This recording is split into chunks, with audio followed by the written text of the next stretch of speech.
Chapter 0. The Awakening of Immunity. Ding. The sign-in system has been activated.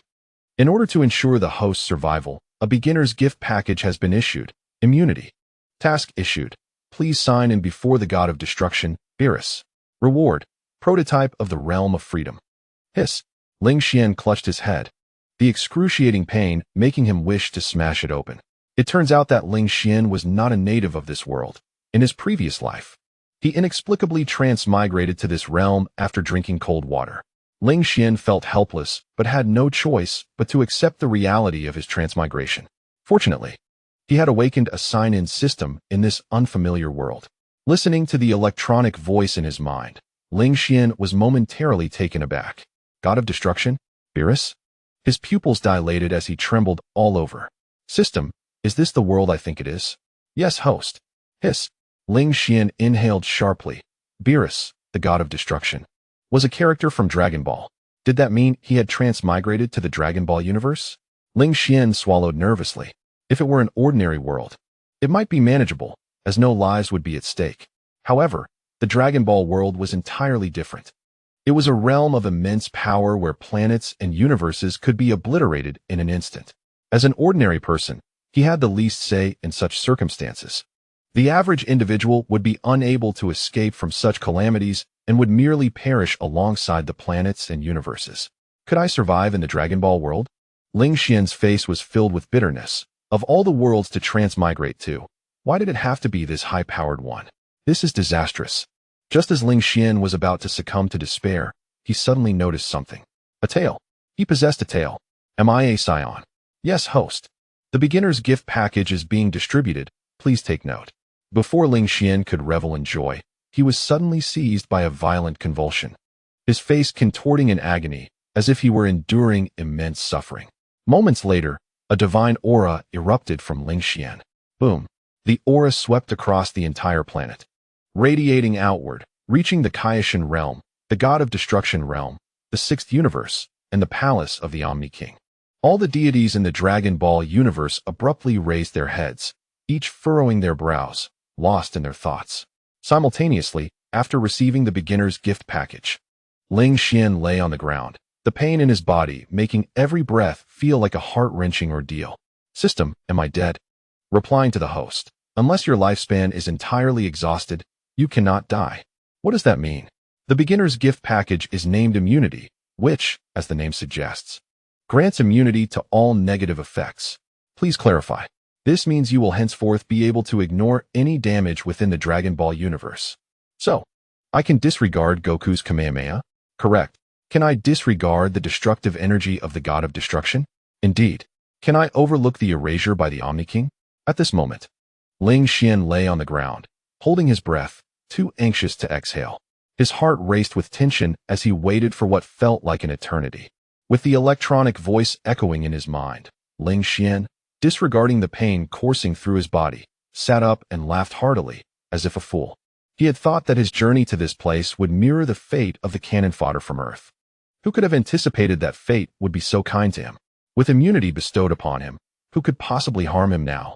Moreover, beyond this immunity, Ling Xian discovered he was a Saiyan. The combination of immunity and Saiyan physiology, when cultivated to its zenith, might one day enable him to strike down Beerus with a punch and kick the Omni King without it being merely a fantasy. However, despite his newfound immunity rendering him invulnerable, Ling Xian remained self-aware. He understood that his immunity merely shielded him from negative influences and did not grant him the audacity to belittle deities such as the god of destruction. Dragon Ball was inherently a realm of high martial arts, filled with formidable powers and bizarre abilities, such as Master Roshi's Mafuba. Should Ling Xian foolishly believe that his immunity allowed for reckless abandon, he would undoubtedly face techniques far more potent than the Mafuba. Such techniques merely seal an individual, inflicting no negative repercussions on the target, rendering immunity ineffective. Upon contemplating these thoughts, Ling Xian finally calmed from his euphoric state, and the pain in his body subsided. He began to stretch his limbs and twist his neck, simultaneously organizing the memories in his mind. It turned out he was still on planet Vegeta. In the year 736 of the age, with merely 1 year left before planet Vegeta's destruction by Frieza, he was only 6 years old, still a child. and his name was Lewis. The realization amused him as he gazed at his short legs. He would once again experience the trials of childhood. However, there was good news. He was an elite Saiyan warrior with a battle power of 500. Lewis recognized that the classification of warriors into upper, middle, and lower tiers was somewhat inaccurate, much like the original protagonist, Son Goku, who was classified as a lower-tier warrior at birth. Yet, he ultimately broke through his limits time and again, becoming the legendary Super Saiyan among the Saiyan race. Nevertheless, possessing the status of an elite warrior certainly offered advantages, at least in the early stages. With his elite warrior status, even in his youth, he could navigate planet Vegeta with relative ease. After all, elite warriors were exceedingly rare within the Saiyan race, each one a tremendous asset. Acknowledging his strength and status, Lewis recalled the mission issued by the system. Sign in before the god of destruction Beerus, reward, the embryonic form of the autonomous realm. The autonomous realm? Upon seeing the reward, Lewis experienced a moment of dizziness. It is not fear, but rather overwhelming excitement. The state of freedom is akin to that of celestial beings. A level so profound that even a destroyer god would find it challenging to comprehend. In the realm of animation, only Sun Wukong has ever attained such a state. During the Tournament of Power, Sun Wukong, with his flawless state of ultimate freedom, left Jiren gasping for breath. Ultimately, had it not been for Sun Wukong's exertion, Jiren would have been defeated long ago. At this moment, Lewis is filled with exhilaration, yet amidst his excitement, he cannot help but furrow his brow. To sign in before Beerus? With his current combat power of merely 500 points, he lacks even the qualifications to meet the North Kai, let alone the supreme deity of the seventh universe. System, is there a time limit on this task? No. Upon hearing this, Lewis's brow relaxed slightly. The absence of a time constraint was a relief, allowing him to wait until his power had sufficiently grown before seeking out Beerus. Suddenly, a brilliant idea flashed through Ling Xin's mind, and he realized he might have a chance. Lewis was overjoyed. The destruction of planet Vegeta was not solely Frisia's idea. There lies a hidden secret. In the original story, Beerus instructed King Vegeta to find the finest pillow in the world for him. However, King Vegeta kept the best pillow for himself and presented Beerus with a mere second best. As the strongest deity in the universe, Beerus was naturally incensed at being deceived. Thus, before entering his slumber, he commanded Frisia to eradicate the Saiyan race. Lewis then recalled the current time. At this moment, Vegeta is of the same age as he was during the animation when Beerus trampled King Vegeta, an event that Vegeta also witnessed. At that time, Vegeta seemed to be around the same age. Gasp. Lewis inhaled sharply. Does this imply that Beerus is likely to descend upon planet Vegeta in the near future? If so, the sign-in task could indeed be accomplished. As Lewis revels in his euphoric thoughts, an aura of destruction envelopes the entirety of planet Vegeta. It has arrived. Chapter 0. Sign-in successful. Reward. Prototype of the state of freedom. Ordinarily, the aura of deities is imperceptible to mortals, yet Lewis, seemingly due to his immunity, has sensed this presence. The aura of a god inherently exudes a sense of oppression upon mortals, a pressure that belongs to those of a higher realm. This very oppression is a negative influence in itself. As fate would have it, if Lewis's intuition is correct, it must be the destroyer god Beerus and his attendant arriving on planet Vegeta. It is from this day onward that the fate of planet Vegeta will be irrevocably altered. The destinies of planet Vegeta and the Saiyans are matters for another time. At present, Lewis's sole desire is to meet Beerus. In doing so, he could successfully sign in, thereby obtaining the prototype of the state of freedom. The more Lewis contemplates, the more his excitement swells.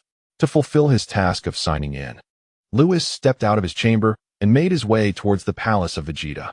Along the route, the surroundings were infused with an industrial ambience, and soon, he arrived before a grand palace. The structure was imposing, with 2 Saiyan stationed guard at the entrance atop the steps. As Lewis approached, the guard spoke. Lewis, by decree of King Vegeta, no one is permitted to enter the palace. I must see King Vegeta. I have urgent matters to discuss, Lewis implored, his youthful voice rising as he ascended the staircase. No entry is allowed. King Vegeta has commanded it, one of the guards reiterated. I must enter. It concerns the fate of our Saiyan clan. Lewis insisted, his eyes wide with fervor.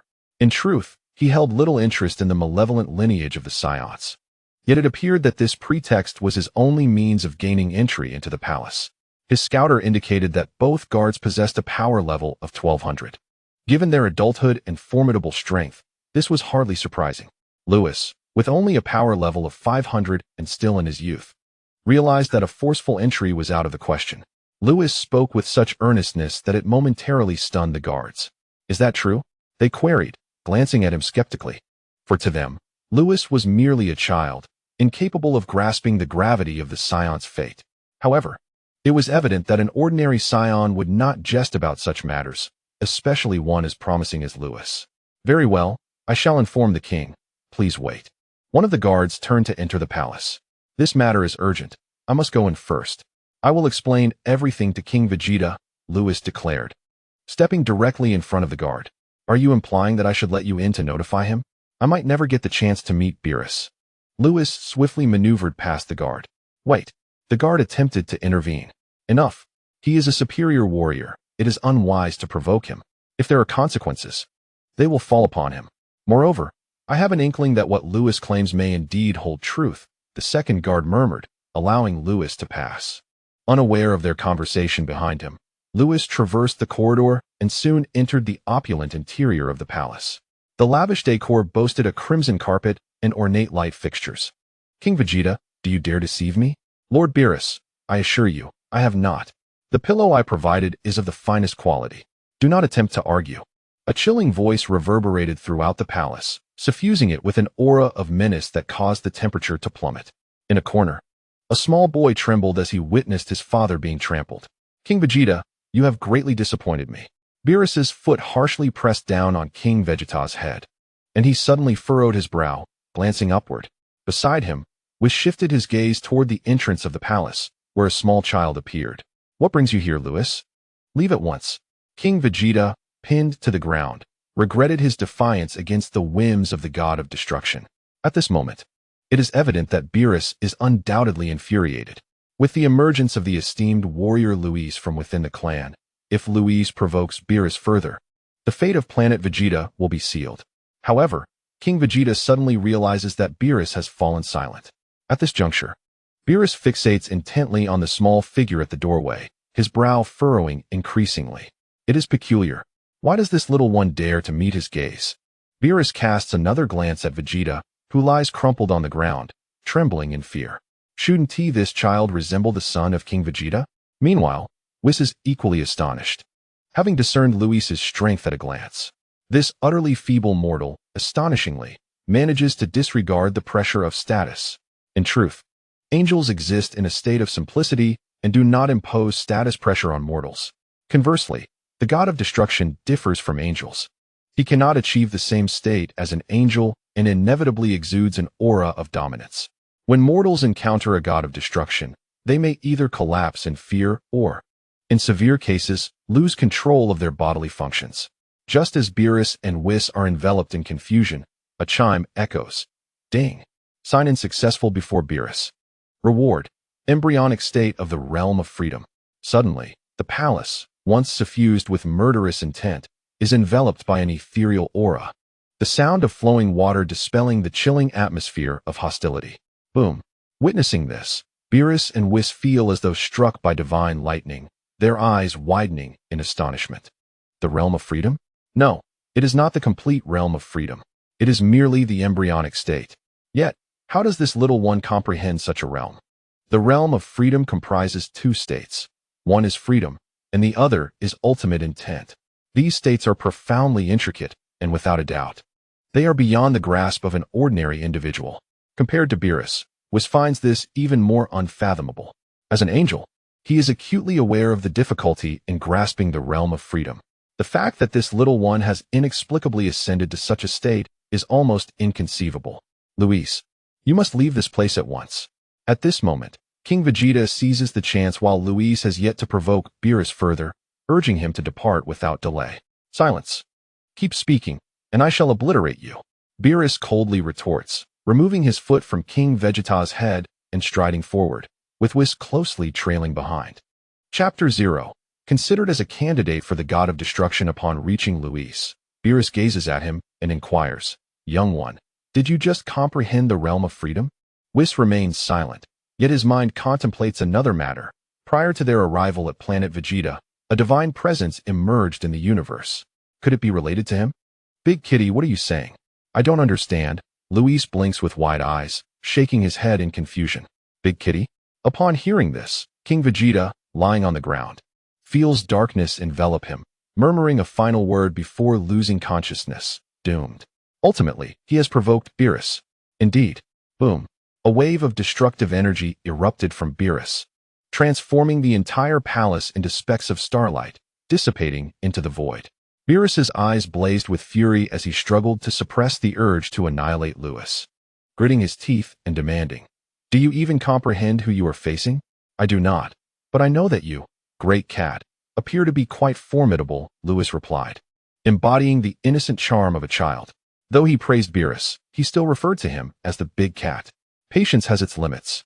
Do not presume that mastering the rudiments of the Ultra Instinct grants one the license to act recklessly. Failing to teach this little rascal a lesson would be to underestimate the veracity of his title as the god of destruction. Buzz. The divine aura erupted violently, forming two colossal hands in the void. One hand reached for Lewis, while the other delivered a resounding slap to his rear. Smack, smack, smack. Beerus refrained from obliterating Lewis for two reasons. First, he was eager to understand why Lewis could withstand the pressure of divine authority. Moreover, he was curious about how this little fellow had suddenly grasped the rudiments of Ultra Instinct, a realm even he had yet to master. Second, he had encountered geniuses before. Frieza was a prime example, a being born with an astronomical battle power. However, no matter how brilliant, in the eyes of the divine, such prodigies remained mere mortals, ultimately insignificant. Yet Lewis was different. This young lad had comprehended the angelic level of Ultra Instinct, a feat far beyond the capabilities of common mortals like Frieza. As the god of destruction, Beerus could annihilate all things with indifference, but faced with such talent, he could not help but feel a sense of regret at the thought of wasting it. The colossal hand continued to pat Lewis's bottom, delivering over 100 slaps. Beerus decided that it was time to stop. If he were to truly harm this child, it would be utterly ridiculous. However, "Big cat, why are you hitting me?" Lewis exclaimed, suspended in midair, looking quite indignant. "How are you unscathed?" Beerus was left dumbfounded by the scene before him. He was a god of destruction. In addition to the suppression of divine authority, he had slapped Lewis's rear 100 times with considerable force. Although his strength was not overwhelming, it was still the attack of a god of destruction. How could a weakling with only 500 battle power withstand it? "Why would I be harmed?" Lewis huffed, feigning anger on the outside while his heart was already brimming with joy. The events were unfolding precisely as he had anticipated. Firstly, signing in before Beerus would inevitably lead to an encounter with him. Lewis could sense the presence of the divine, and naturally, the divine could also detect his uniqueness, specifically, his immunity. If Lewis did not take action, he might not be able to leave the palace. Of course, this does not imply that he would be obliterated on the spot. With his immunity, no one could harm him any longer. However, just because no one can harm him does not mean that no one can contend with him. Lewis understood that dealing with a deity such as the god of destruction was relatively simple. For instance, imprisoning him and depriving him of sustenance would suffice. In his mortal form, he would eventually succumb to death. Thus, Lewis, leveraging his uniqueness, piqued Whis's curiosity. When the reward for the nascent state of self-awareness was bestowed, it was akin to a king's trump card. Such a rare occurrence would undoubtedly be irresistible to any deity. That divine aura erupted near planet Vegeta, and suddenly, Whis, who had been silent for a long while, widened his eyes as if struck by a revelation. He leaned close to Beerus's ear, whispering something inaudible, which caused Beerus to react with surprise. Seeing this, Lewis was momentarily taken aback. What was happening? Moments later, Beerus and Whis turned their gazes toward Lewis, who was suspended in midair. Beerus spoke earnestly. "Kid, would you be interested in becoming a candidate for the god of destruction?" "What is a candidate for the god of destruction? Can it be eaten?" Lewis asked, perplexed. "A candidate for the god of destruction is not an object. No, no, no. It is a divine position. If you accept, you will become one of the most esteemed beings in the universe." "That big cat. Can becoming a candidate for the god of destruction make me stronger?" "We Saiyans yearn to grow powerful. Lewis clenched his little fists, exclaiming, "You called me Big Cat again." Beerus's lips twitched slightly, yet he nodded. "Yes, as long as you agree, you will soon surpass King Vegeta." "Then I accept," Lewis replied with a grin. He had anticipated that Beerus would merely regard him as a prodigy, perhaps allowing him to exist for the sake of the average cosmic populace. Who would have imagined an unexpected boon, being considered by Beerus as a candidate for the god of destruction? Lewis had indeed underestimated the impact of the nascent state of self-awareness on Beerus. After all, the level of an angel was indeed astonishing for a mere Saiyan to comprehend. Good, good, good. Beerus laughed heartily, repeating the word thrice as the anger stemming from King Vegeta's deception dissipated in that moment. "Little one, I initially intended to annihilate your Saiyan race, but for your sake, I shall spare you. However, the inherently malevolent nature of the Saiyans poses a threat to the seventh universe. One Frieza is already sufficient." At that moment, Beerus turned his gaze toward the corner where Vegeta lay slumped, coldly stating, "You seem to be the son of King Vegeta. I command you to have the Saiyans join the Galactic Patrol." Young Vegeta, already trembling in fear, was oblivious to Beerus's background. It was only after this incident that King Vegeta would reveal everything about Beerus to him, and it was then that he realized the Saiyan race had narrowly escaped destruction. Of course, that is a tale for another time. For now, upon hearing Beerus's words, Vegeta quickly nodded his small head in agreement. Upon hearing this, Lewis cast a glance at Beerus. It became evident that the destruction of the Saiyans was no trivial matter. Their wickedness was profound. They had followed Frieza in a spree of malevolence, surpassing even the atrocities committed by Frieza's own army. The alliance of such a race with Frieza's legion would surely wreak havoc upon the stability of the seventh universe.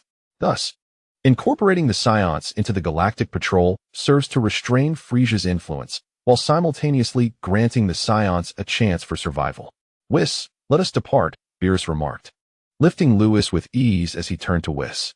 With a gentle flick of his staff, Whis made a swift motion, and in an instant, the three vanished from planet Vegeta. In a corner, Vegeta finally rose from the ground and hurriedly ran to the side of King Vegeta. In the aftermath of Beerus appointing Lewis as the candidate for the god of destruction, shockwaves reverberated throughout the cosmos. Within the Grand Palace, the Grand Minister inquired, "What was that aura we just sensed?" "Your Majesty, I am still investigating, but it appears that the divine presence emanated from the seventh universe," the Grand Minister replied. "The seventh universe? Is that the realm of the slender feline?" "Indeed, I shall have Whis ascertain the details." "Excellent work, Grand Minister. Please investigate thoroughly. Meanwhile, I shall indulge in my game of star elimination." In the sixth universe, Beerus' counterpart, Kampa, questioned, "What is the source of that aura?" "My lord, you must consult your brother regarding that," came the response. "Oh, is it a creation of the slender skeleton from that universe?" In the fourth universe, Conic, investigate why such a divine aura has appeared in the seventh universe, commanded Quitella. "Understood, Lord Quitella." Chapter 0. Beerus in slumber. The reactions across the various universes were uniform. They were perplexed by the nature of the divine aura, but recognized that it originated from the seventh universe. Shortly thereafter, the seventh universe announced the succession of the position of candidate for god of destruction to be inherited by a mere child. While the deities were still pondering the source of the divine aura, they found amusement in the seventh universe's announcement. Kampa, the god of destruction of the sixth universe, mocked, "Is the seventh universe truly devoid of capable beings that they would appoint a mere child as a candidate for god of destruction?" Quitella of the fourth universe also interjected, "If it comes to that, the fourth universe is willing to lend a few individuals to the seventh universe. For it is indeed laughable to have a child inherit such a significant role." The reactions from the 11 gods of destruction were consistent. None sided with Beerus, all indulging in the mockery directed at him. This was to be expected, for since the incident during hide-and-seek years ago, few held a favorable view of Beerus. Faced with the derision of his fellow gods of destruction, Beerus refrained from retorting, which only escalated their amusement. Their laughter grew louder, for according to Beerus' usual demeanor, he would typically retaliate against such taunts, perhaps even crossing universes to confront the offenders. Yet, his silence suggested an acknowledgement of the validity of their jests. The seventh universe has begun to decline, and Beerus is unable to find any other formidable warriors to inherit the position of the god of destruction. Thus he is left with no choice but to nurture a little child from a tender age. All the gods of destruction are overjoyed, unaware that Beerus is too preoccupied to pay attention to them, as he is currently intimidated by Lewis. In the realm of the 7th universe's gods of destruction, it has been a month since Beerus brought Lewis back. At this moment, a small child stands at the center of a serene lake, enveloped in a silvery glow. The surge of energy emanating from him causes the surrounding divine trees to rustle. Beside him stand Beerus and Whis, with beads of cold sweat forming on Beerus's forehead. "Child, is this your state of ease?" Beerus inquires. "Lord Beerus, what is the state of ease?" "I have no idea," Lewis replies, waving his little arms and pouting. Beerus is left dumbfounded.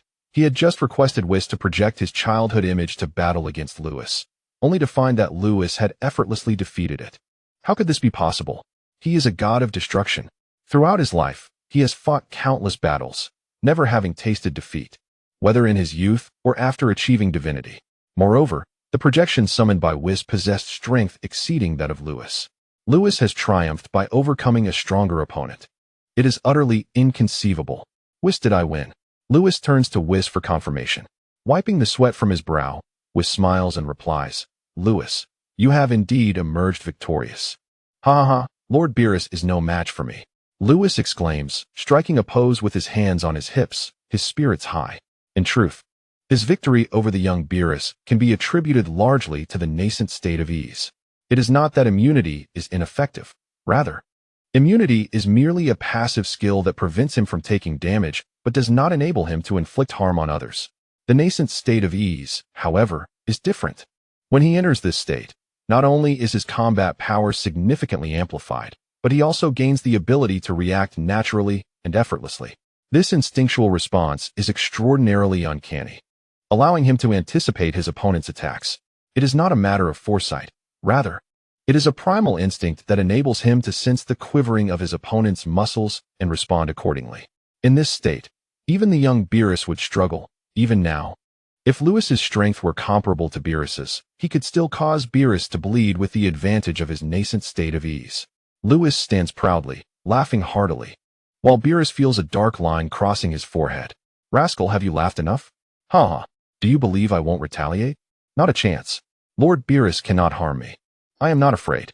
Lewis, embodying the essence of childhood, scrunches his nose and sticks out his tongue at Beerus. "You little brat." Beerus scolds with a laugh. In the month since bringing Lewis to the realm of the gods of destruction, Beerus has become acutely aware of the peculiarities of Lewis's physique. To disregard all negative influences of the world, he inquired of the young lad Lewis about the situation, yet Lewis claimed to know nothing. The child remained silent, leaving Beerus at a loss. He glanced at Whis beside him, recalling Whis's words spoken on planet Vegeta. That divine aura seemed to have erupted near planet Vegeta, indicating that Lewis's origins were quite extraordinary. It was for this reason that Beerus entertained the notion of accepting Lewis as a candidate for the position of Destroyer God. There were two reasons for this. First, Lewis was exceptionally unique. Should he exhibit any peculiar behavior, having him close would allow Beerus to respond promptly. Second, the other Destroyer gods were not mistaken. Indeed, the 7th universe had fallen into decline. Aside from the low average power level among its inhabitants, it was rumored that, to Beerus's knowledge, the strongest being in his universe was none other than the pathetic Frisia. Such a dismal failure. In such a vast universe, the strongest fighter was merely a weakling with a combat power of only 1.2 billion. In truth, Frisia was not the strongest in the 7th universe. Many hidden bosses had yet to reveal themselves.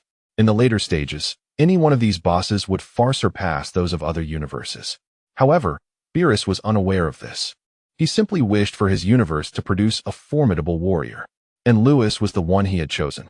Lewis was exceptionally talented, and he likely had connections to that divine aura from a month ago. If such a genius were to grow successfully, the 7th universe would prosper. "Very well, Whis. Instruct him well. I shall take my leave to rest." Beerus, observing the mischievous Lewis, felt an urge to give the boy a good thrashing, yet he refrained.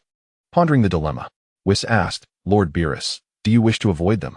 The divine aura that erupted near planet Vegeta is surely known to all the deities across the universes. They will undoubtedly come to investigate. Why mention it if you already know?" Beerus yawned and vanished from the lakeside, not wishing to engage with those destroyer gods. Upon seeing Beerus's abrupt disappearance, Whis approached Lewis and patted his small shoulder, saying, "Well, Lord Beerus has departed, and you still smile." Lewis ceased his laughter, only then realizing that Beerus had indeed vanished. "Where has Lord Beerus gone?" "He has gone to take a break. Now that you are a candidate for the destroyer god, you must undergo the training befitting one." "A break? Slumber?" "It seems the Dragon Ball saga is about to commence."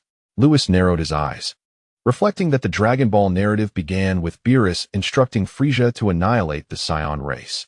However, due to his influence, the Saiyan race had not been destroyed, leading Lewis to ponder whether Goku would still be sent to Earth. Chapter 0. Signing in at the Realm of the Gods. Reward: Super Saiyan 1. As Beerus succumbed to slumber, the derisive voices from other universes regarding Universe 7 gradually faded into silence. However, the angels from the other universes began to reach out to Whis, inquiring about the origin of the divine aura that had manifested. Whis, perplexed, confessed his ignorance. In truth, he was genuinely unaware of the cause behind this holy presence. Without any answers, the angels from the other universes found themselves in a state of helplessness. Just as Whis believed the matter would pass, the projection of the Grand Minister appeared in the realm of the destroyer gods of Universe 7. The Grand Minister, too, sought to uncover the source of the divine aura. Faced with his father, Whis reiterated his lack of knowledge, yet he divulged everything concerning Lewis, including his immunity. However, upon speaking, Whis sensed something amiss. The Grand Minister raised his hand and directed a command towards Lewis, who was in the midst of his training. Eradicate. Lewis was struck by a beam of white light, yet remained unscathed. Whis had long known that Lewis possessed the ability to disregard all negative influences of the world, yet he was still taken aback by this spectacle. Indeed, Lewis's constitution was capable of achieving such feats. In conclusion, the Grand Minister imparted a profound instruction: nurture him well. With that, the projection of the Grand Minister vanished. Whis, utterly astonished, resolved to heed the Grand Minister's command, and thus began to mentor Lewis in the ensuing days. To become a true candidate for the role of destroyer god, one must hone their skills in 3 critical areas: strength, dimensions, and rules. The rules referred to here, of course, pertain to the laws of destruction. Lewis diligently pursued cultivation in these 3 domains. As time flowed on, a decade passed. In the realm of the destroyer gods, a silvery radiance flickered in the sky. Bang! Bang! Illusions collided with Whis, creating shockwaves that swept across the land for miles, fracturing the ground and cleaving the divine trees, leaving devastation in their wake. After the clash, panting heavily, a slender youth hovered in midair, gasping for breath. He possessed black hair and dark eyes, with striking features that exuded a sunlit charm. A brown tail coiled around his waist, his physique reminiscent of the characters from anime, appearing slight, yet muscular beneath his attire. "Whis, behold my attack." The boy was none other than Lewis, raising his hand to condense a purple energy orb. Buzz! The sky erupted as if a red-hot iron had plunged into icy water. "Well done, young one. When did you grasp the essence of destructive energy?" "Just recently, Whis." "Brace yourself." Lewis laughed heartily, launching the orb with great effort. The diminutive sphere of destructive energy sliced through the sky, causing the solidified space of the destroyer realm to tremble. "Come forth."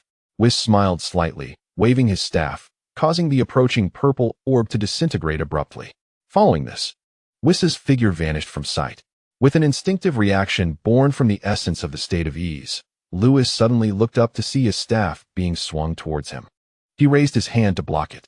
However, the might wielded by Whis belonged to the realm of angels. An immense force shattered the entire sky, causing transparent shards of the void to fall and subsequently merge back, mending the ruptured heavens. In that moment, the realm of destruction erupted, with only Beerus's slumbering palace remaining shielded. Boom! Struck by the angelic force, Lewis was instantly propelled like a cannonball deep into the cosmos. It was uncertain how many stars he shattered in his path, but in the next instant, he was teleported back by Whis. The destruction wrought upon the realm of destruction was reversed as Whis rewound time, restoring it to its original state. Lewis hovered in the air, gazing down at Whis with a wry smile, and remarked, "Whis, you are truly formidable. I stand no chance against you." On the ground, Whis, with a furrowed brow, replied, "Lewis, I cannot claim to defeat you either. Even the Grand Priest's erasure could not extinguish this fellow. He is indeed quite absurd. Nevertheless, battling Lewis was rather enjoyable for Whis, as he did not have to exercise the same caution necessary when facing Beerus. He could unleash his full strength without concern, knowing Lewis would not perish. Well, I am unsure how to explain this. Enough of your cheekiness. Come down, I have matters to discuss with you. What is it? Lewis descended from the sky, approaching Whis. Since you have become a candidate for the god of destruction, you now bear responsibility for the annihilation of celestial bodies. But I have only recently grasped the concept of destructive energy. Is it not premature to assign me such duties? Lewis was taken aback. Employing a minor for labor is unlawful. You are already a candidate for the god of destruction. Whis shook his head and chuckled, regarding your training. I have always insisted that while you cultivate your strength, do not neglect the mastery of dimensional realms. You have excelled in this aspect. In terms of dimension, you have reached the level of a Kai, and in terms of strength, measured using the universal combat power of the 7th universe, you have attained a formidable 1 billion. Though your power still lags far behind that of the divine tier, your understanding of the state of ease and destructive energy leaves few in the 7th universe capable of contending with you. You are well aware of the current state of the 7th universe. Humanity here ranks among the lowest across the 12 universes. As a candidate for the god of destruction, it is your duty to alter this reality. Moreover, who else will tend to these matters if not you, given that you are burdened with the indolence of Lord Beerus? Whis stifled a laugh behind his hand. Beerus is the mightiest god of destruction, yet he is notoriously lazy. Lewis's lips twitched slightly as he replied, in my youth, I was naive. May I rescind my candidacy for the god of destruction now? Whis raised an eyebrow with a teasing smirk. What do you think? Lewis covered his eyes with a wry smile. What a stroke of bad luck. Without Whis needing to elaborate, Lewis was acutely aware of the current predicament facing the 7th universe. In the early stages, the most formidable adversary of the 7th universe was Frisia, whose combat power reached an astounding 1.2 billion, undeniably asserting his dominance. One must concede that the 7th universe has indeed faced considerable challenges. It is fortunate that the universe was not obliterated by the Omni King. Ding. Please sign in at the Kaishin realm. Reward, Super Saiyan 1. After a decade of silence, the system finally stirred to life, and upon hearing this, Lewis was instantly elated. He understood that the key to transforming into a Super Saiyan lay in harnessing a profound sense of rage to unleash the latent power within. He had attempted the transformation before, yet each time he fell just short, quite perplexing. However, with the system now issuing a task promising the reward of Super Saiyan 1, Lewis was filled with excitement. Measured against universal combat standards, Lewis possessed a power level of 1 billion, which was merely his baseline strength. Should he transform into Super Saiyan 1, his power would multiply by 50, catapulting his combat prowess to an astonishing 50 billion. Noticing Lewis's foolish grin, Whis inquired with curiosity, Lewis, what brings you such joy? Nothing. Let us set forth to accomplish our mission, but first, we must visit the Kaishin realm. Why must we go there? Do not concern yourself with the details. With Lord Beerus absent, I am the god of destruction here, so heed my command. In an instant, a radiant spectrum enveloped the two, propelling them skyward. The cosmic expanse was a dazzling tapestry, with stars twinkling from north to south, forming a breathtaking celestial river.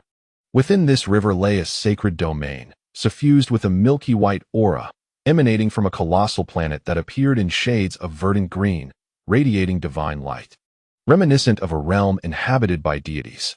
In the Kaioshin realm, Kaioshin sat by the lakeside, clutching his chest as a wave of unease washed over him.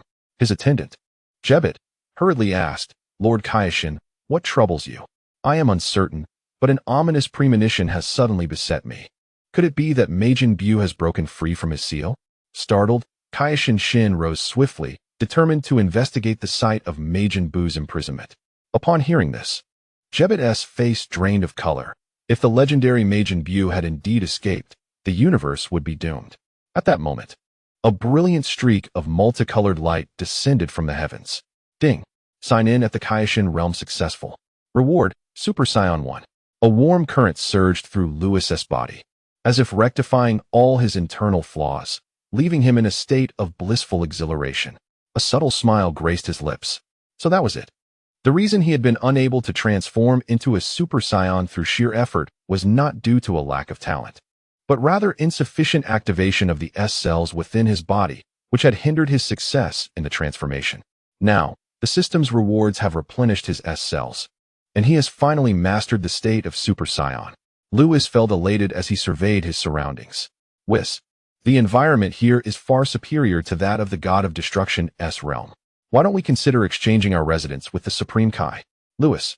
If Lord Beerus were to hear you say that, he would be quite displeased, Whis replied. Let him be angry. After all, he cannot kill me, Lewis retorted, eliciting a silent exasperation from Whis. This impudent young man was infuriating. Perhaps, while he was still young, it would be wise to confine him for a couple of days without sustenance. Shaking his head, Whis reflected on the Supreme Kai's realm, counting on his fingers. Realizing it had been at least several million years since his last visit, he wondered how the old Supreme Kai was faring. At that moment, a voice boomed. Who are you to dare intrude upon the sacred realm of the Supreme Kai? By the lakeside, Jebbet was startled by the sudden burst of colorful light, only to discover two unfamiliar men before him. Their auras were rather ordinary. One was immortal, while the other seemed to possess a dimension that reached the level of a Supreme Kai. Upon witnessing their arrival, the turmoil within Supreme Kaishin dissipated entirely. It is these two that have caused the disturbance, but who are they? Supreme Kaishin pondered. Lewis smiled slightly, recognizing the identities of the two approaching figures, Supreme Kaishin and Jebbet. As they stepped forward, Jebbet's icy gaze fixed upon Lewis. Which Supreme Kai are you? Do you not realize that trespassing in the realm of the Supreme Kai is a grave sin? I am a Supreme Kai? Lewis was taken aback, recalling that his dimension indeed belonged to that level. It was understandable for them to perceive him as such. However, Jebbet's tone was exceedingly irksome. Whis furrowed his brow. Could this individual be the current Supreme Kai? That seemed unlikely, for the current Supreme Kai exhibited no creative rules, while the diminutive figure beside him radiated a strong aura of creation. Lewis replied coldly, Do you know who I am? Jebbet indeed bore the arrogance reminiscent of characters from anime. One might mistakenly think he was the Supreme Kai himself. What is a mere Supreme Kai to me? Speak up. Which Supreme Kai are you? Truly ignorant. Lewis shook his head in disbelief. I am ignorant, Jebbet scoffed. Without the Supreme Kai's permission, entering the realm of the Supreme Kai warrants corresponding punishment.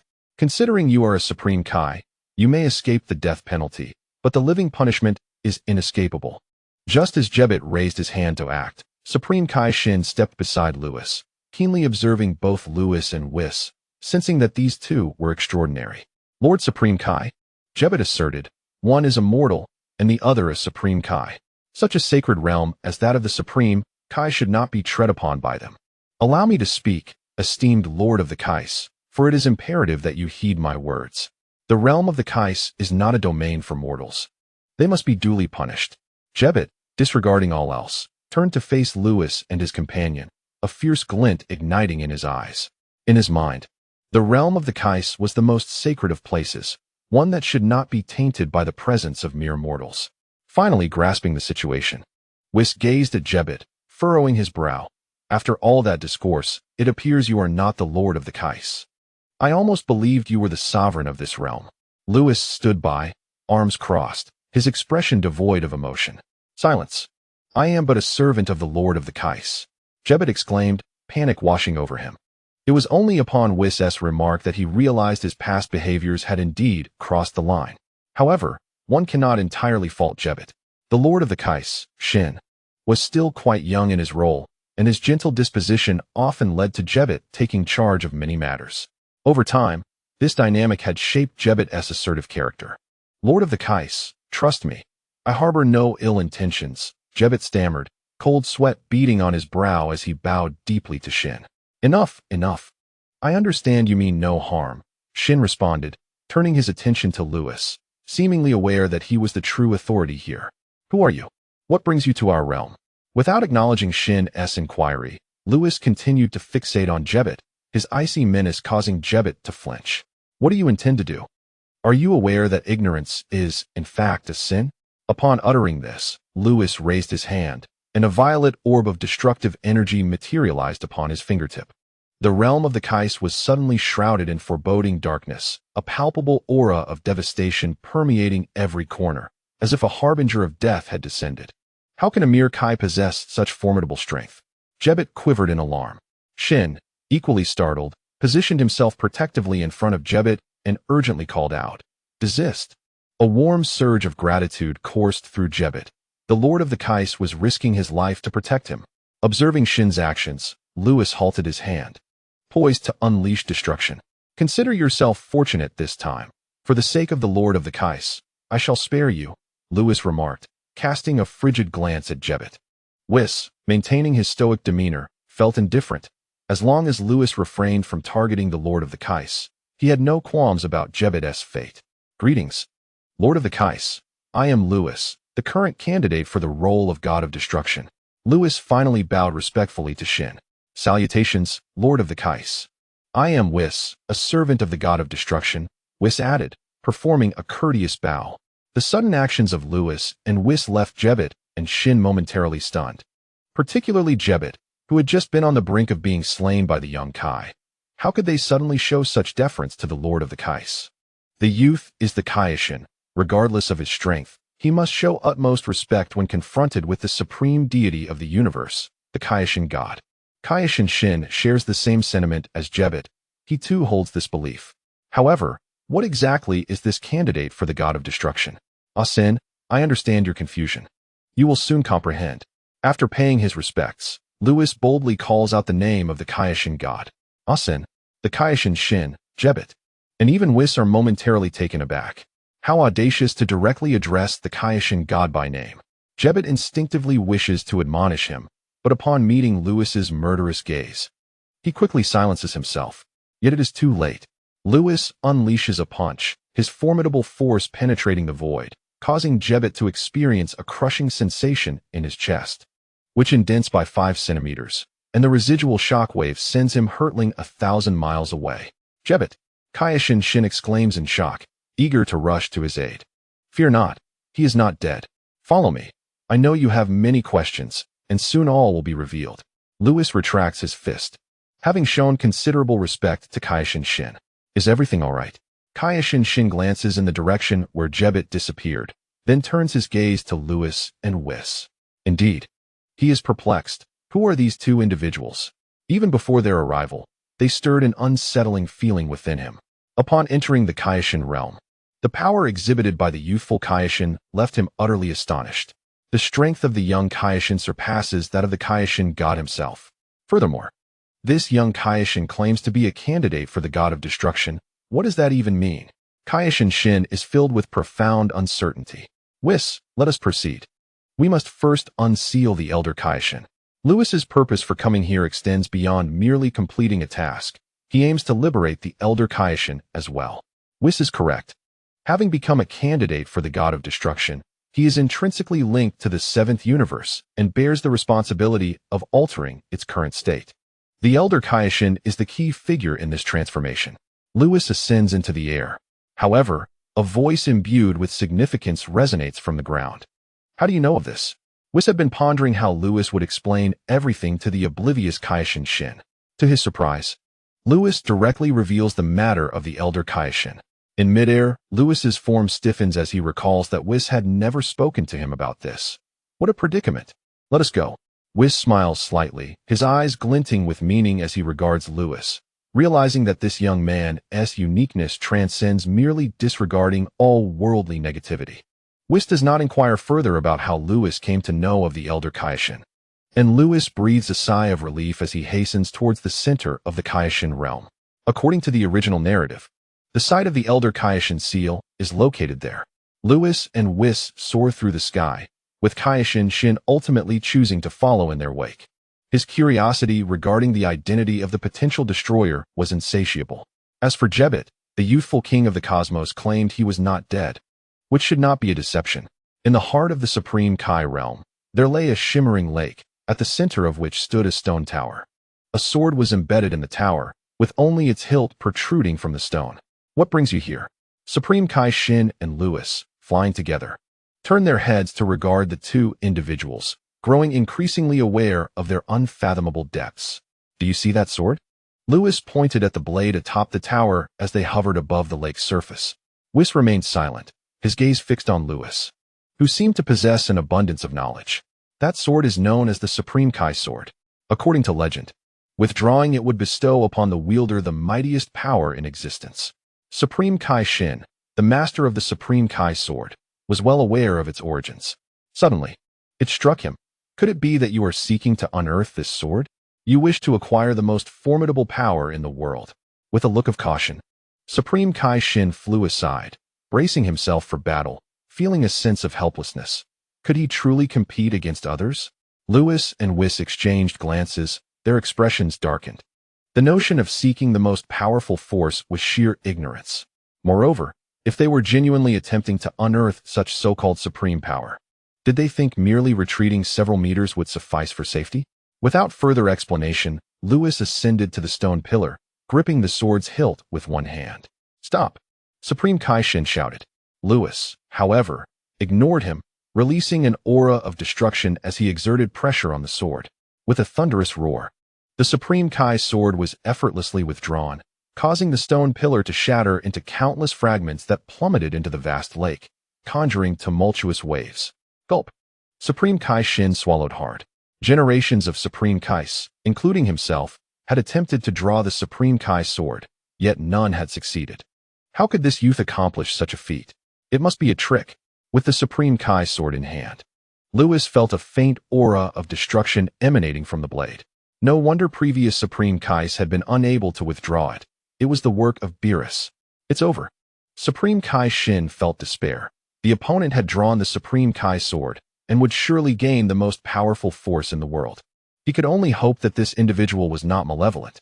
Otherwise, the universe would be in peril. Yet, after a moment, Lewis exhibited no signs of energy fluctuations. Supreme Kaishin furrowed his brow. Could the legend be false? If it were false, that would be splendid. No one would attain the so-called supreme power. Just as Supreme Kaishin felt a sense of relief, Lewis declared, "Break," gripping the hilt with one hand and the blade's tip with the other. Lewis's intentions startled Supreme Kaishin. The youthful king of the cosmos sought to snap the Supreme Kai sword. Was he out of his mind? The Kaioshin Shin had come to realize that the legend was a mere fabrication, yet the notion of shattering the Kaioshin sword seemed utterly implausible. However, in the next moment, Shin stood there in disbelief, as if struck by lightning, suspended in midair, witnessing the Kaioshin sword in Lewis's hand break into two halves. "All right, Shin, come down," Lewis commanded, descending to the lakeside with the broken sword in hand, closely followed by Weiss. "Come down. My precious sword is shattered. This is the long-cherished Kaioshin sword." In the heavens above, Shin gazed at the broken sword in the boy's hand, his nostrils flaring as his eyes reddened. How could the Kaioshin sword, which had been passed down for generations, be destroyed in his era? He felt like a sinner. Like a soulless puppet, Shin descended upon the lake's surface. The sword's destruction and the boy's insistence for him to come down indicated that he was not yet intended to be let off the hook. Was he meant to meet his demise? Shin resigned himself to his fate, primarily because there was no other choice. He simply could not prevail against the overwhelming aura of destruction emanating from his opponent. It was suffocating. Lewis and Weiss remained oblivious to Shin's thoughts. Otherwise, they would undoubtedly say, "Child, you are overthinking." Lewis spoke up. "Old Kaioshin, please emerge." Chapter 0. The astonishment of the old Kaioshin upon hearing this. Shin was momentarily taken aback. The old Kaioshin? As soon as Lewis's words fell, a plume of smoke erupted from the broken sword. Cough, cough, cough. "Finally, I am free." A lecherous old man clad in the garb of a Kaioshin appeared out of thin air by the lakeside, stretching his back and savoring the taste of freedom. Who is this old man? How did he appear? Shin was utterly perplexed. "Old man." The old Kaioshin erupted in a tirade. "I am your ancestor." As he continued to rant, the old Kaioshin frowned. "I thought one of my descendants had released me. I never imagined the current Kaioshin had fallen to such depths." "Ancestor?" Shin observed the attire of the old Kaioshin and the patera earrings dangling from his ears. His body shuddered in realization. Could this old fellow be a former Kaioshin? Indeed, it must be so, for the young Kaioshin had mentioned releasing the old Kaioshin, referring to this very old man. "Are you truly my ancestor?" Shin exclaimed with uncontainable joy. His small fists clenched tightly together. The old Kaioshin glanced at the scrawny figure before him and ultimately nodded. Ancestor, you must be immensely powerful.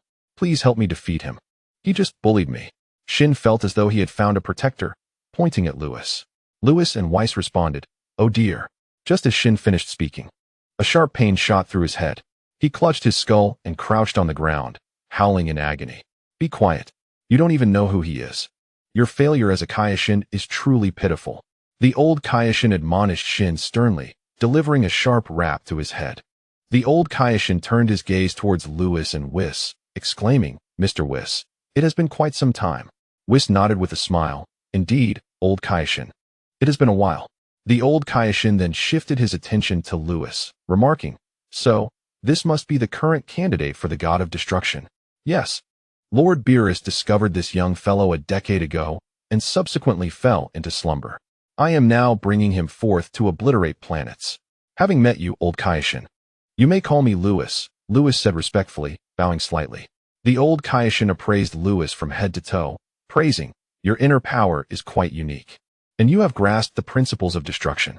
Such aptitude is remarkable. Wait a moment.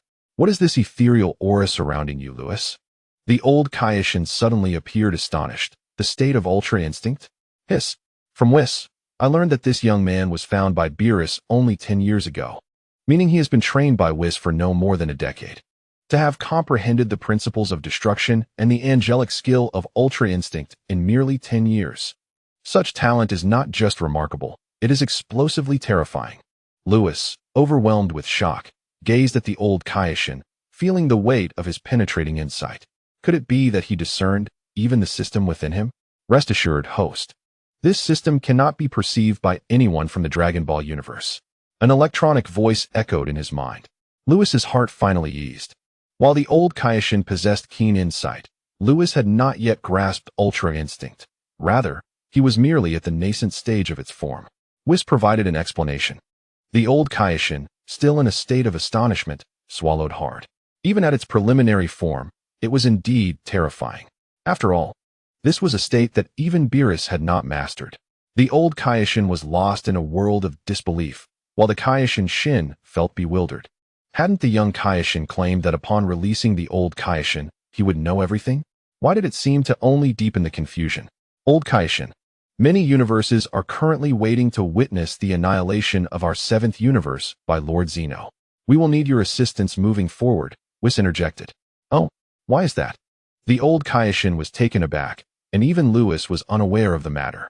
Observing their expressions, Weiss recounted events from a decade prior.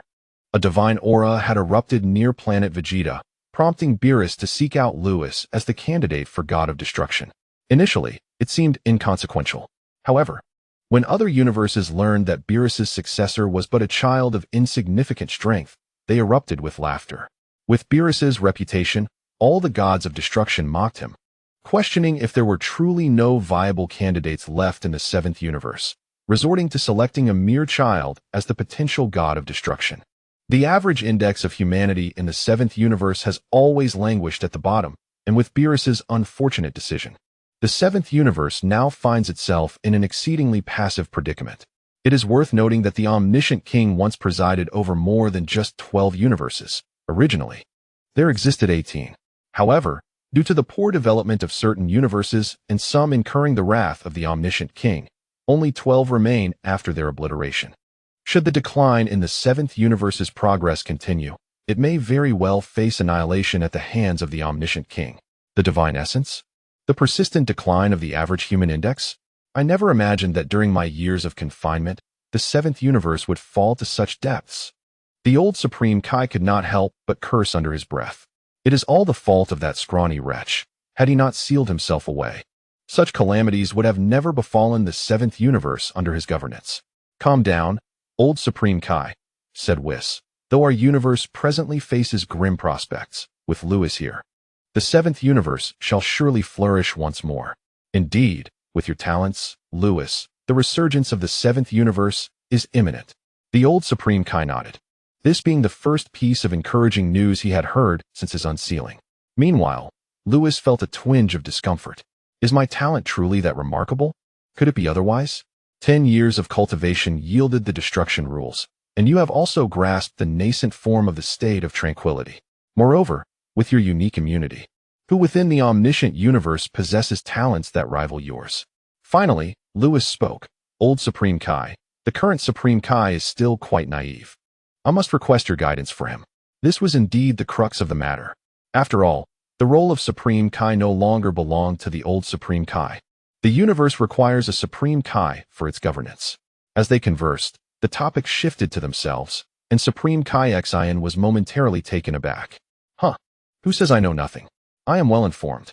Humph, what do you truly understand? The old Supreme Kai playfully rapped Supreme Kaioshin on the head, sighing, alas. It is all the misdeeds of Beerus. This bean sprout knows nothing, yet it is not entirely his fault. The old Supreme Kai then recounted the tale of Majin Buu. Upon hearing of past events, Supreme Kaioshin's eyes glistened with emotion. It appeared that the ancestors were aware of Majin Buu's saga. Younger generation, I shall take it upon myself to guide you henceforth. The old Supreme Kai glanced at Supreme Kaioshin and then at Lewis. Realizing that Lewis was indeed the pivotal figure of the moment. Thinking of the astonished expressions of other Supreme Kais upon encountering Lewis filled him with joy. Old Supreme Kai, now that you have emerged, I shall entrust Xion to your care. I must prepare to obliterate a batch of planets. Lewis expressed his intention to depart. Destroy planets? Supreme Kaioxion's eyes widened in disbelief. Why must you destroy planets? This is unacceptable. Recklessly destroying planets makes you no different from Majin Buu. Oh dear. The Kaishin. Xion felt a sharp pain in his head once more. This marked the third time he had been struck by the old Kaishin. Ancestor, why do you hit me? You understand nothing. The old Kaioshin finally began to enlighten Xion on the fundamental knowledge regarding the roles within the realm of the Omni King. Meanwhile, Lewis glanced at Whis. Realizing that his mission in the Kaioshin realm had been accomplished, and it was time for him to depart. Whis, understanding Lewis's expression, waved his staff, enveloping the two in a kaleidoscope of light, soaring into the sky. Not long after Lewis and Whis's departure, a revelation emerged. What? The god of destruction is the strongest being in the universe? The god of destruction is more powerful than Majin Buu? This position is designated solely for destruction? Chapter 0. Encounter with ties. After leaving the Kaioshin realm, Lewis embarked on a relentless spree of destruction over the following month, obliterating one desolate planet after another. His mastery of destruction rules grew increasingly refined, and the destructive energy he conjured had expanded from the size of a pearl to that of a fist. In the vast expanse of the cosmos, Lewis raised his hand, targeting a planet still in its primitive tribal era, and unleashed his destructive energy.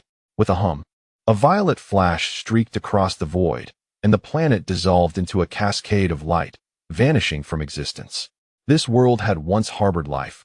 However, due to its misguided evolutionary trajectory, failing to progress towards intelligent human life, it was deemed a useless planet.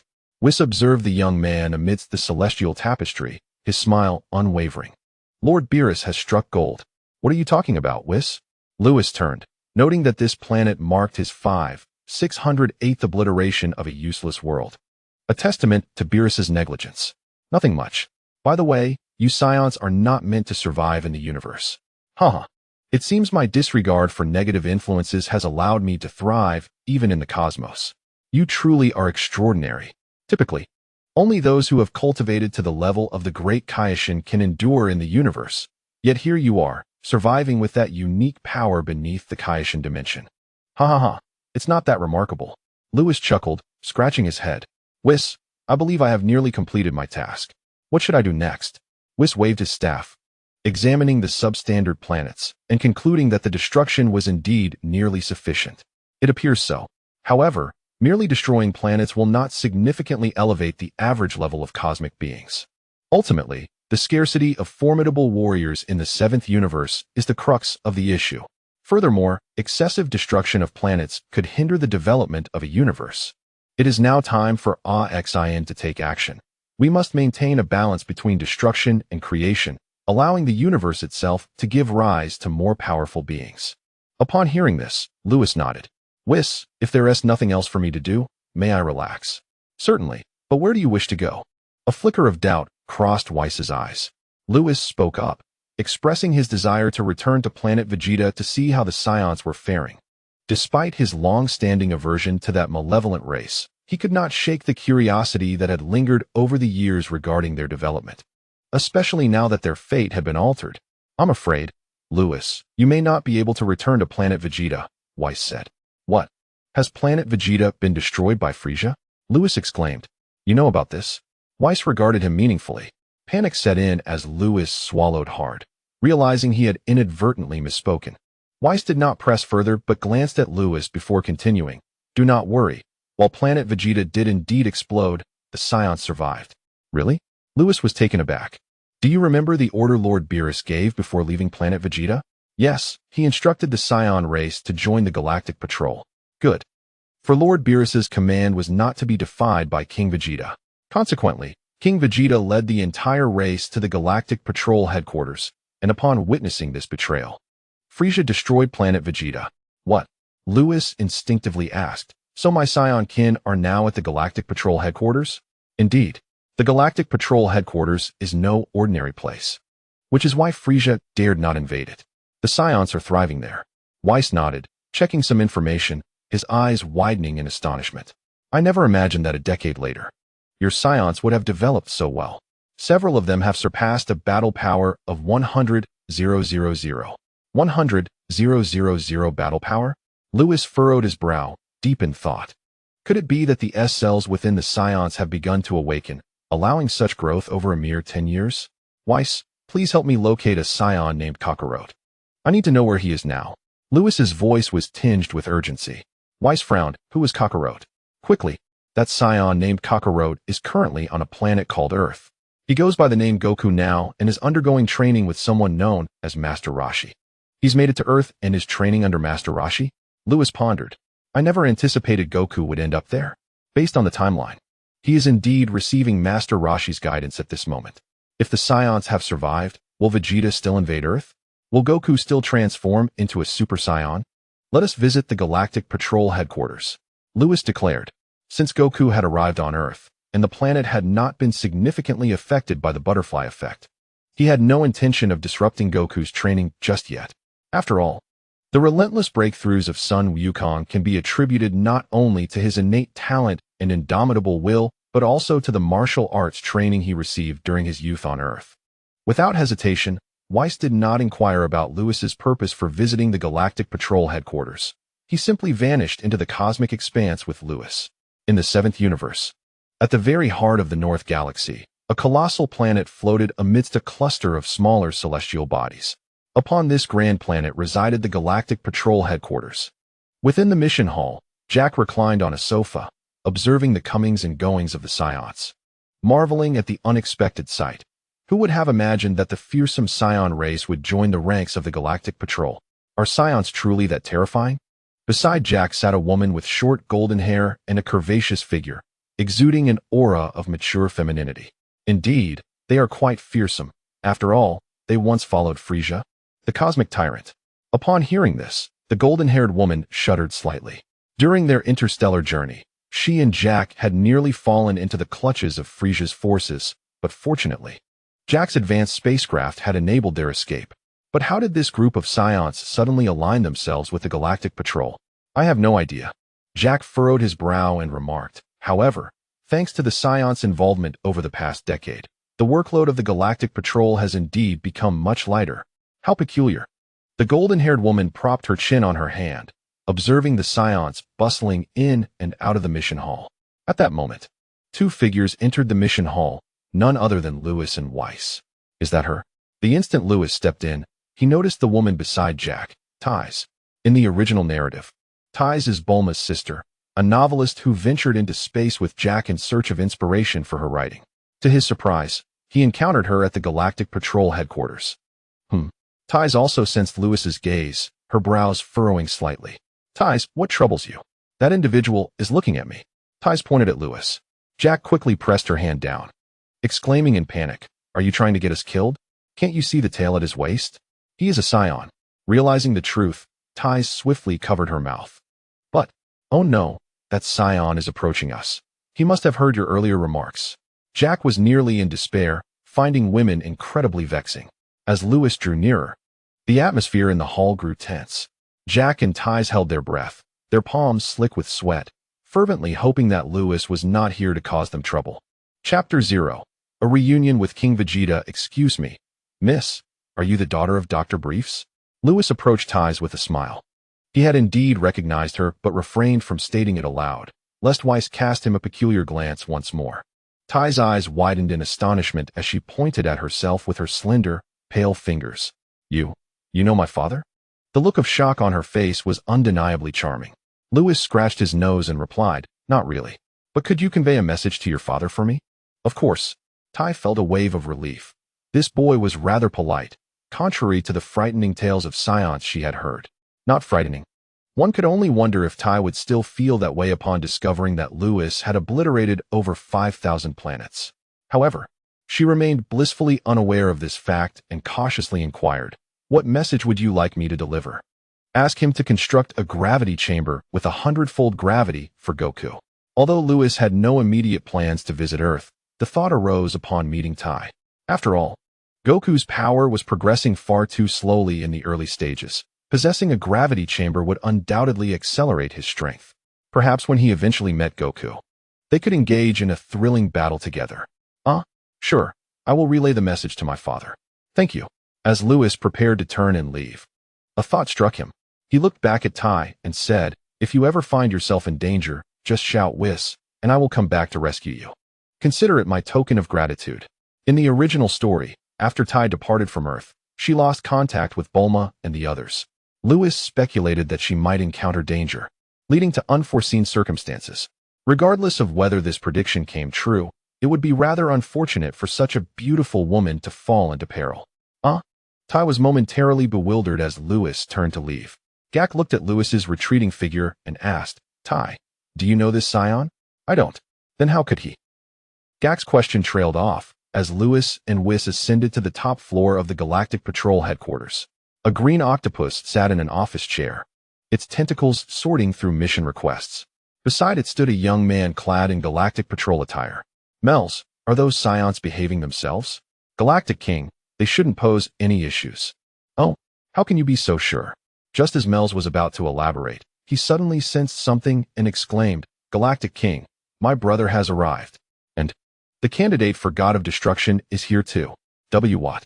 The Galactic King's face turned ashen as he fell from his chair. As the Galactic King, he was privy to many secrets, and he was aware of Mel's identity. Mels was a trainee angel, which meant his brother must be a true angel. Moreover, the candidate for God of Destruction had also arrived. Wait, when did the 7th universe acquire a candidate for God of Destruction? Just as the Galactic King pondered this, a familiar presence announced itself. They have arrived. As Melis's words faded, 2 figures entered through the doorway. Whis, he said with a smile, it has been a long time. Brother, it has been a while. Melis nodded and then turned to Lewis. So you must be the candidate for the God of Destruction. Whis smiled and affirmed. Greetings, Melis. Lewis replied. Before his arrival, Whis had already enlightened him about the peculiarities of the Galactic Patrol headquarters, particularly regarding Melis. Melis, being his brother, was the reason why Frieza dared not venture to the Galactic Patrol headquarters to create trouble for the Saiyans. Greetings to the candidate for the God of Destruction. Melis observed Lewis closely, noticing an ethereal aura surrounding the young man. Is this a state of freedom? Fascinating. It seems that those from other universes hoping to witness the folly of the 7th universe may be disappointed. The Galactic King approached and respectfully bowed to both Lewis and Melis. Galactic King, summon King Vegeta to meet me. At once. The Galactic King hurried off to fetch King Vegeta, disregarding Lewis's intentions for seeking him. Once the Galactic King departed, Whis and Melis began conversing. Lewis turned his gaze towards Melis, who, like Whis, possessed pale blue skin and silver hair. According to the original narrative, Melis would meet his demise during the Moro Saga, only to be resurrected by the Grand Minister, albeit as a mortal. Melis, angels are meant to be neutral. They cannot excessively intervene in the affairs of the universe, nor can they unleash their full power upon mortals. Brother, wrongdoers should be imprisoned. This is why I joined the Galactic Patrol. Melis, such thoughts will not lead you to become a qualified angel, Whis gently remarked, ruffling Melis's hair. Melis bowed his head in silence. Lewis, listening to the exchange between the 2 brothers, noted that Melis's character remained true to the original tale, gentle yet imbued with a sense of justice. Melis's dream was to protect the universe he cherished. At that moment, a tall figure followed the Galactic King and entered through the door. King Vegeta. It has been a long time. Lewis spoke quietly. Melis and Whis ceased their conversation and turned to look. Lewis? Were you not taken in as a disciple by Lord Beerus? What brings you back? King Vegeta exclaimed with delight. 10 years prior, upon awakening from his coma, he had been informed by Vegeta that Lewis had been chosen as a candidate for the God of Destruction. How fare the Saiyans? For the past decade, we have been relentlessly pursued by Frisia's army. Initially, we lost some of our kin, but now, with our inexplicable increase in fighting prowess, Frisia's forces no longer pose a significant threat to us. And Vegeta? Lewis inquired as he settled into a chair, nodding thoughtfully. We joined the Galactic Patrol at the command of Lord Beerus. However, Frisia remains oblivious to this fact, believing we have betrayed him, and has relentlessly pursued us. King Vegeta gritted his teeth. Vegeta, Nappa, and Raditz disappeared a decade ago under Frisia's relentless hunt, and we have yet to hear any news of them. Lewis, you are the pride of our Saiyan lineage. Our planet Vegeta was annihilated by Frisia, and you must avenge our kin. Disappeared? Lewis was taken aback, never anticipating such a revelation. He glanced at Whis, who waved his staff to investigate, and then stated, Vegeta and the others are not dead. They are evading Frisia's forces. King Vegeta was overjoyed. Is that true? Can Mr. Whis bring my son back? Whis turned his gaze toward Lewis. Lewis, still astonished that Frisia had persistently hunted Vegeta, shook his head. Do not concern yourself with him. If he were to perish at the hands of Frisia's army, it would be a consequence of his own inadequacy. After all, Vegeta is a principal character in Dragon Ball. Surely he cannot be so easily vanquished. Perhaps he might even flee to Earth. Who would have thought that Lewis's casual conjecture would manifest as reality, though that was a matter for another time. Lewis, Vegeta is your kin. How can you be so heartless? King Vegeta implored desperately. Lewis regarded him with a cold gaze, responding, in truth, I had no objections when Lord Beerus contemplated the extinction of the Saiyan race, nor did I foresee that his final decision would be influenced by me. Since you have survived, do not trouble me further. The Saiyans possess a malevolent nature. Not every Saiyan will evolve into a being akin to Earthlings, like Goku and Vegeta. Lewis, being a native of this world, held little fondness for these malevolent Saiyans. Whis was momentarily taken aback by Lewis's words. Having assumed Lewis had come to the Galactic Patrol headquarters to lead his kin in seeking vengeance against Frisia. What, then, was the true purpose of Lewis's visit? Whis regarded Lewis with a profound gaze. King Vegeta fell silent, struck by Lewis's remarks. As a Saiyan, it was astonishing that Lewis could utter such words. With the cosmic tyrant relentlessly pursuing his kind, it was indeed a source of great frustration for him as their leader. Fine, if you will not assist me. I shall devise my own means. King Vegeta clenched his fists and departed, his demeanor reflecting a profound sense of desolation. Chapter 0. The Saiyans have changed. Lewis rose from his seat, casting a lingering glance at King Vegeta's retreating figure. He sensed an inexplicable change in the king. Was it merely an illusion? Lewis, do you truly intend to forsake your kin? Survival of the fittest. This is the natural law you once imparted to me. Lewis replied coldly. In truth, with his current strength, even without transforming into a Super Saiyan, he could effortlessly defeat Frisia. However, what merit did the Saiyans hold for him? Moreover, Frisia would subsequently be vanquished by the protagonist of Dragon Ball, rendering his involvement moot. Yet, Lewis felt a peculiar agitation within, as if something had changed since King Vegeta joined the Galactic Patrol. Ah, Lewis, you truly possess insight. You are indeed a worthy candidate of Lord Beerus, remarked Whis, turning his gaze toward Meruz with a serious demeanor. Have you grasped the neutrality rule of the angels? Meruz, however, ignored Whis entirely, much like King Vegeta, and departed without a backward glance. Upon leaving the Galactic King's office, Lewis wandered the headquarters of the Galactic Patrol. His mind was elsewhere, only regaining focus when encountering fellow Saiyans, occasionally nodding in acknowledgement. The Saiyans had indeed undergone significant transformations, particularly in their combat prowess, with nearly every individual surpassing a battle power of 8,000. A battle power of 8,000. This was the level reached during the invasion of Earth by Nappa. Let us not forget this was merely the early stages of the Dragon Ball narrative. Such strength was remarkable. Had the S cells within the Saiyans truly awakened? Yet, how could these inherently malevolent Saiyans experience such an awakening? Ultimately, Lewis departed the Galactic Patrol headquarters alongside Whis.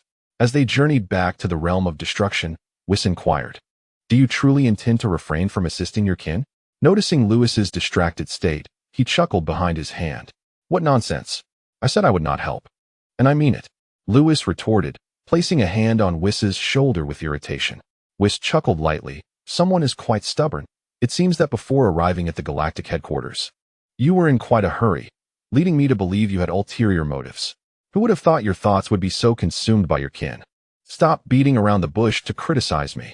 Lewis pondered for a moment before asking, "Whis, could you investigate the matters concerning the Science involvement with the Galactic Patrol?"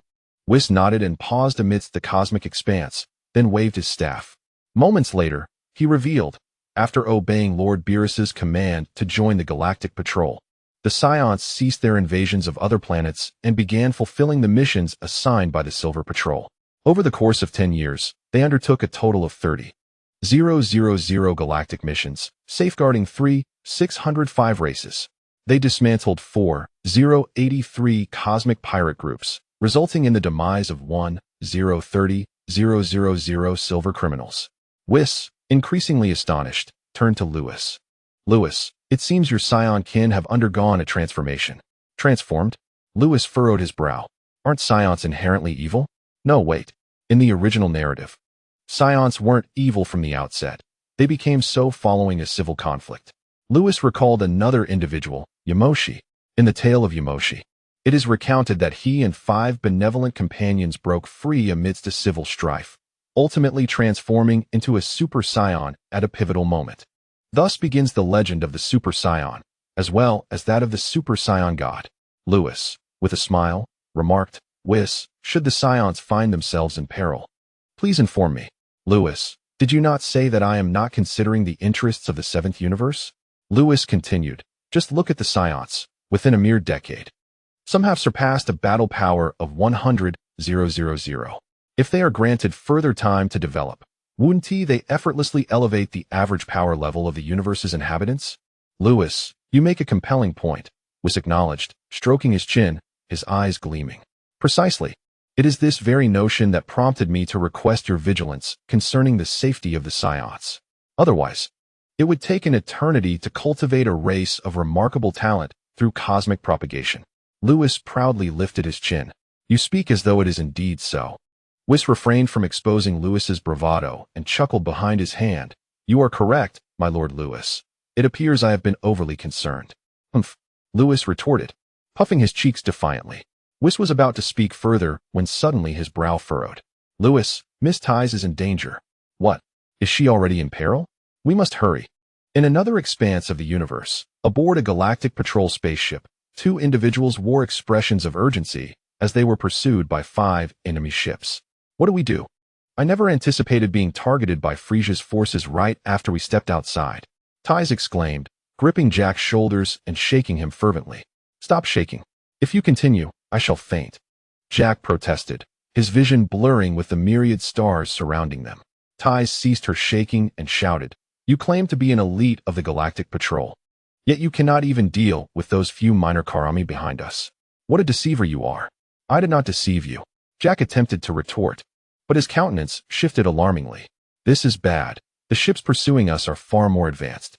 We cannot escape. They are about to launch an attack. Warning, warning. A powerful energy fluctuation has been detected behind. Please be cautious, pilot." The alarm blared incessantly, its shrill sound sending Ties into a frenzy. Would she truly be unable to escape this time? No. She had yet to pen her world-renowned novel. "Ties, do you recall what that Scion at the Galactic Patrol headquarters said? In dire straits, call for Whis." Upon hearing this, a memory flashed in Ties's mind. "If you find yourself in danger, just call for Whis, and he will come to your rescue. Consider it my gratitude to you." In her moment of desperation, Ties raised her voice and cried out, "Whis." A resonant hum echoed in response. The space outside the spacecraft began to ripple, and 2 figures emerged. Upon receiving Ties' distress signal, Lewis immediately instructed Weiss to hurry over. Fortunately, the distance was not great. Otherwise, relying on Weiss's spatial traversal might have delayed their arrival. After all, the speed of spatial travel pales in comparison to instant teleportation.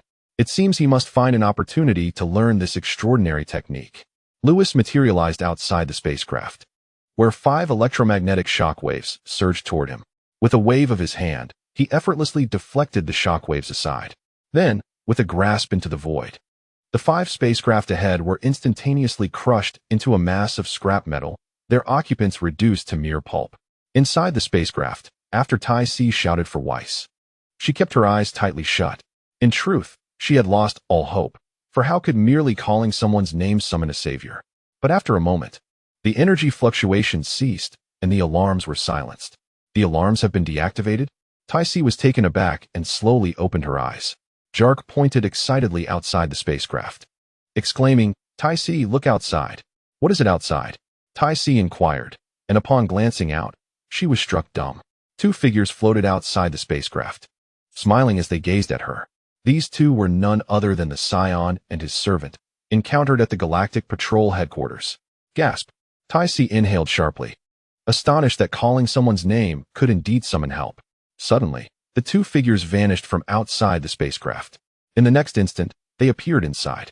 Lewis smiled and remarked, I didn't expect you to find yourself in danger so quickly. It's you. You really came to save me. Tai Si exclaimed, leaping into Lewis's arms, genuinely startled. She had thought she was doomed. Lewis stiffened, taken aback by Tai Si's stunning figure, perfectly curvaceous and fragrant. Could you perhaps step down so we can talk? As her alluring scent enveloped him, Lewis felt a certain part of his body stir. If Tai Si didn't descend soon, he would find himself in an embarrassing predicament.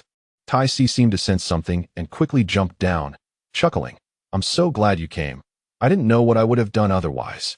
After speaking, she raised her pristine chin and glanced at Jark, as if to say, see, this formidable Saiyan, whom you deemed a monster, resolved what you couldn't. Humph. Jark scoffed in annoyance. At that moment, Lewis chuckled and said, Madam, the universe is perilous. Perhaps it is time for you to return to Earth? Madam? Just call me Tai Si. Tei's gaze hardened as she continued. No, I will continue to navigate the cosmos until I pen a novel that resonates throughout the universe.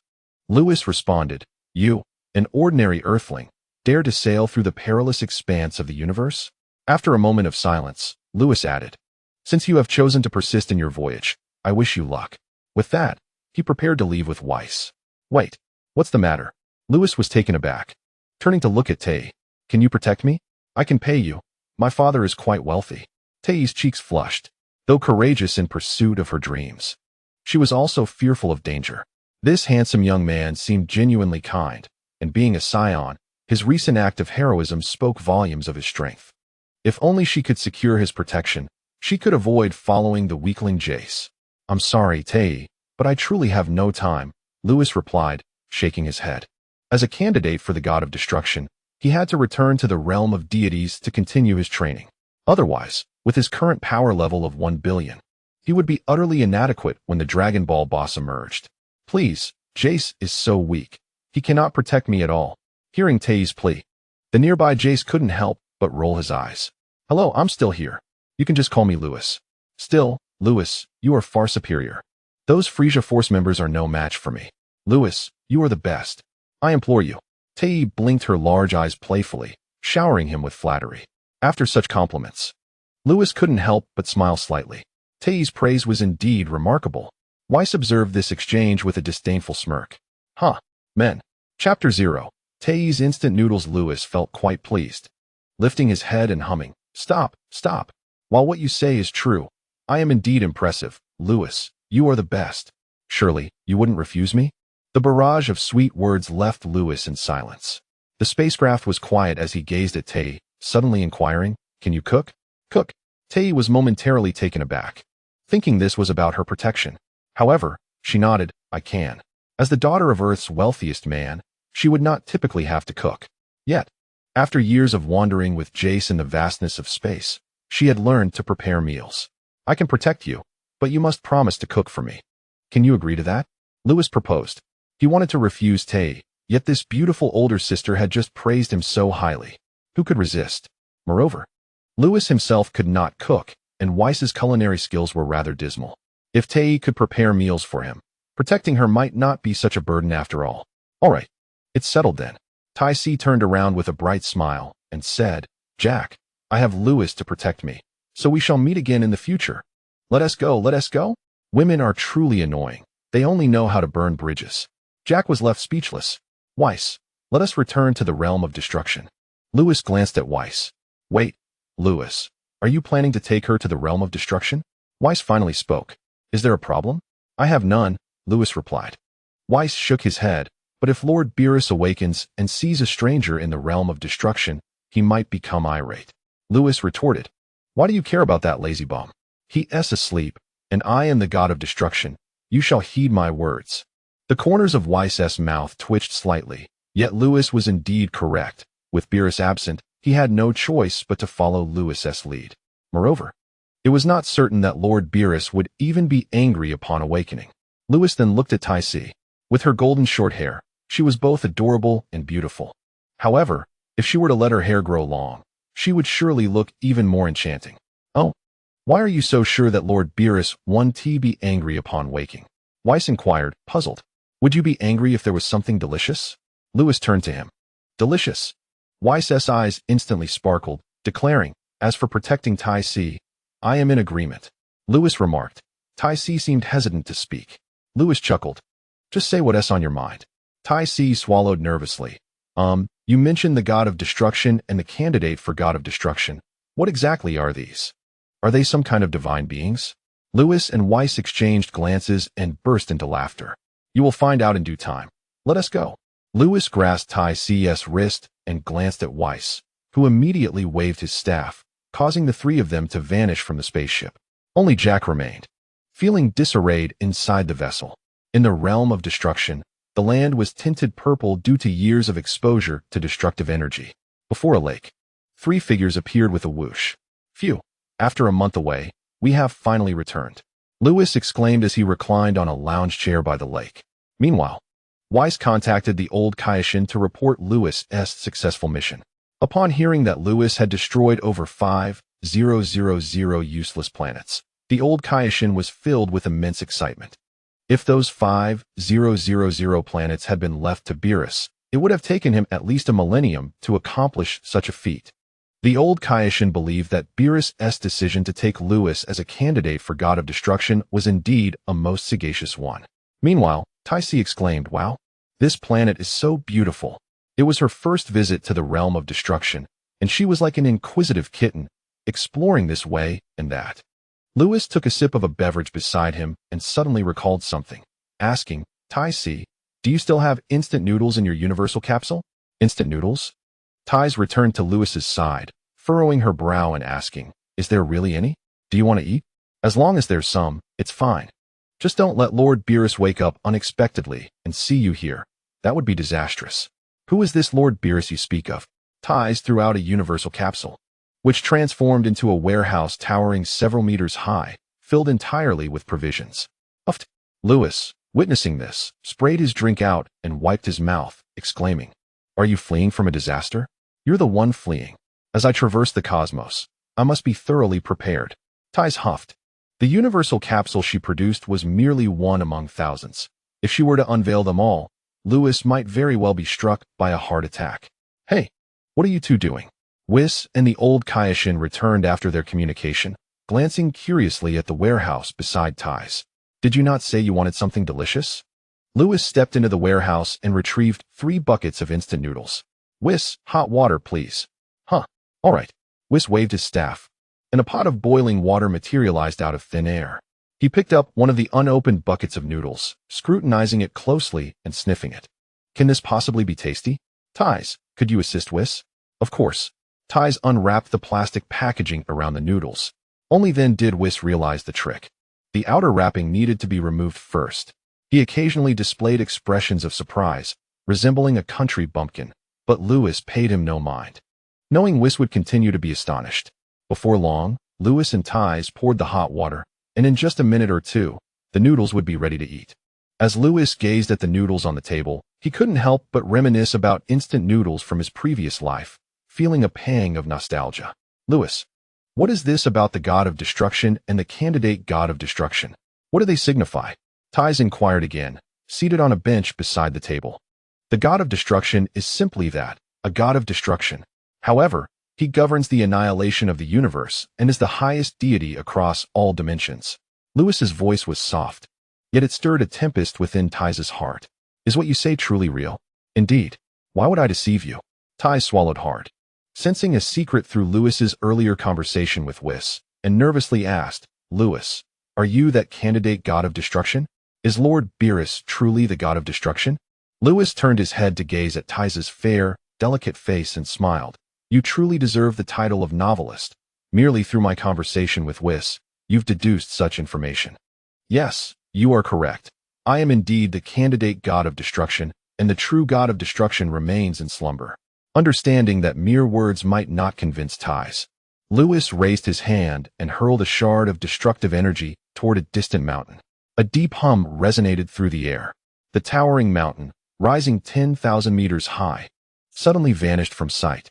Tais's face turned ashen, her fear rendering her speechless. Ha ha ha, weren't you the bold one, venturing into the cosmos all alone? Oh, esteemed candidate of destruction, you wouldn't dare to kill me, would you? Tais clutched her shoulders, retreating to a distance, her anxious eyes betraying her genuine terror. Come closer, Lewis said. If I truly wished to slay you, I wouldn't have brought you here. Besides, I promised to protect you, and I shall keep that promise. With a playful smirk, he added, but you must offer me some flattering words in return. Tais exhaled in relief, reflecting on the instant evaporation of the massive mountain. This candidate of destruction was indeed formidable. Thankfully, there was no malice in his intentions. Esteemed candidate of destruction, you're truly amazing and incredibly handsome. Like the stars in the sky, she flattered, settling back onto her chair. However, before she could finish, Lewis and Weiss were struck by a wave of goosebumps.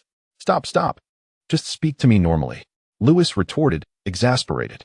Meanwhile, Weiss, ignoring Tais, gazed longingly at the instant noodles on the table, swallowing hard. Lewis, do you smell that? It's divine. Checking the time, Lewis replied, it's time to eat. In an instant, a shadow flitted through the void, making one of the noodle cups on the table disappear without a trace. Slurp. Weiss eagerly took a bite of the noodles. Oh my goodness, what a delectable delight. This is simply exquisite. Each noodle was enveloped in savory broth, bursting with rich aromas that tantalized the soul. Gulp.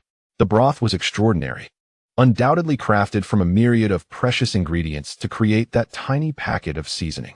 As the savory liquid slid down his throat, Weiss relished each sip, sharing his culinary insights with an expression of sheer ecstasy. Lewis, are these additives truly that delectable? Tais asked, wide-eyed. Some people simply adore additives. We can't control everything. Come, let us eat, Lewis said, a slight twitch at the corner of his mouth as he handed a cup of noodles to Tais while taking another for himself. Just as he was about to dig in, a thunderous explosion erupted from the distant palace of destruction. Chapter 0. The Awakening of Beerus. Startled, Tais nearly dropped her noodles. What is happening? Weiss, however, quickened his pace, finishing a cup of noodles within mere seconds, leaving no trace of the broth. In the next moment, Weiss, were you secretly indulging in treats without me? A purple figure flashed through the void, Beerus, clad in pajamas, soared from the palace of destruction to the lakeside. Tais, hurry and eat. Lewis felt a shiver run down his spine. Who could have imagined that this instant noodle would possess such formidable power, awakening the slumbering Beerus? He hastily nudged Tais, urging her to eat quickly lest there be nothing left. Tais was momentarily taken aback, questioning the urgency, yet she complied with Lewis's request, swiftly devouring the noodles in her hands.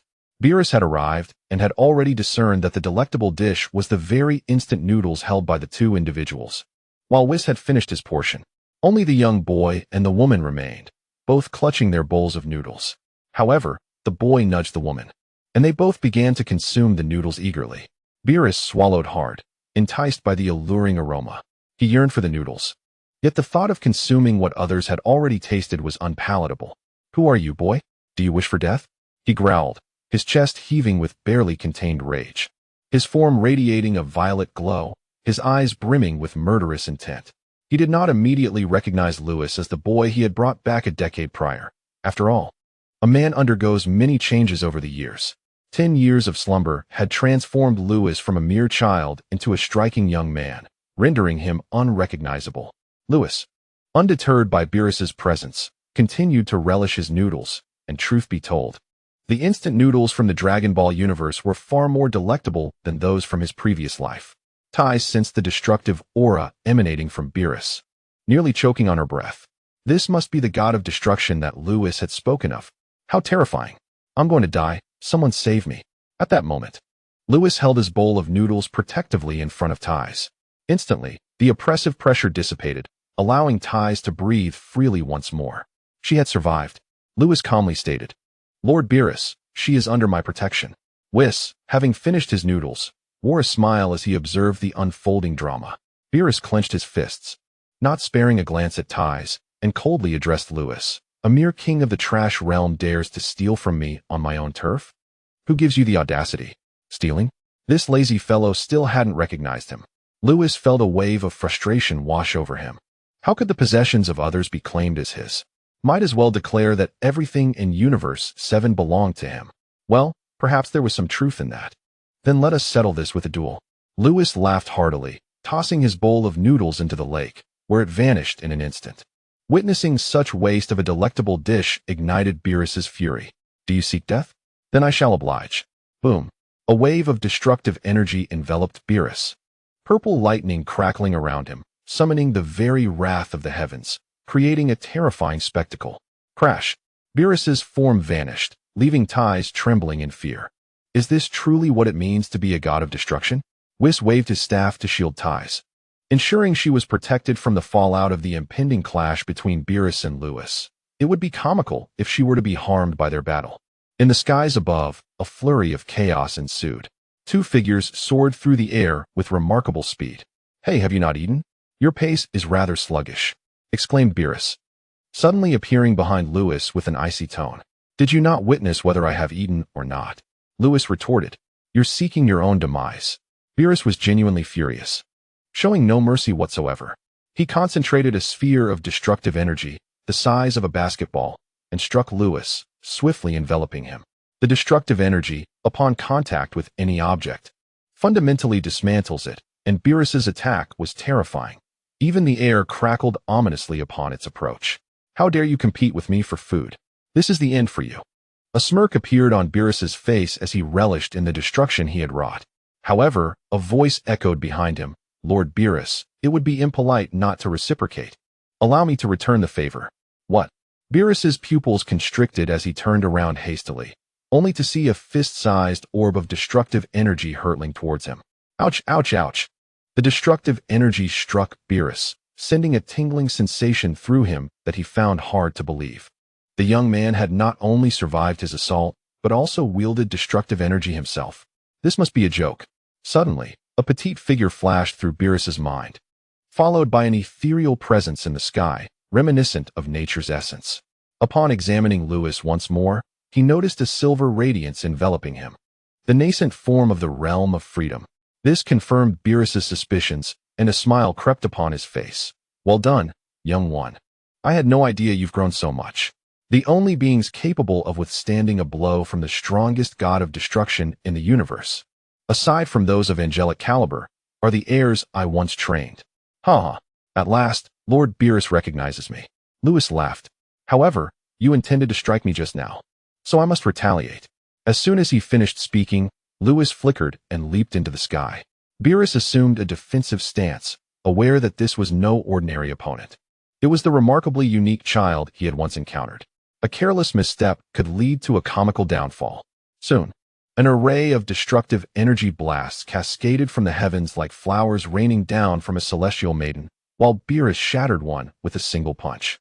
Realizing that his prince's combat style was ineffective, Lewis shifted his strategy.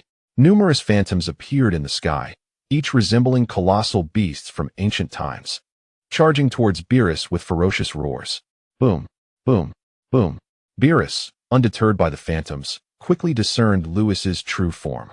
The two engaged in close combat, their silver and purple auras intertwining and separating, akin to twin dragons rising from the water, clashing from the sky to the ground.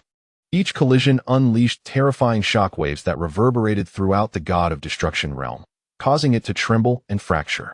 Taze, protected by Whis, could not see the finer details of their battle, but was acutely aware that it was undoubtedly an intensely fierce confrontation. Whis, will Lewis be alright? Tai clenched her small fist, her palms slick with sweat from anxiety. Whis chuckled, reassuring her, there is nothing to fear.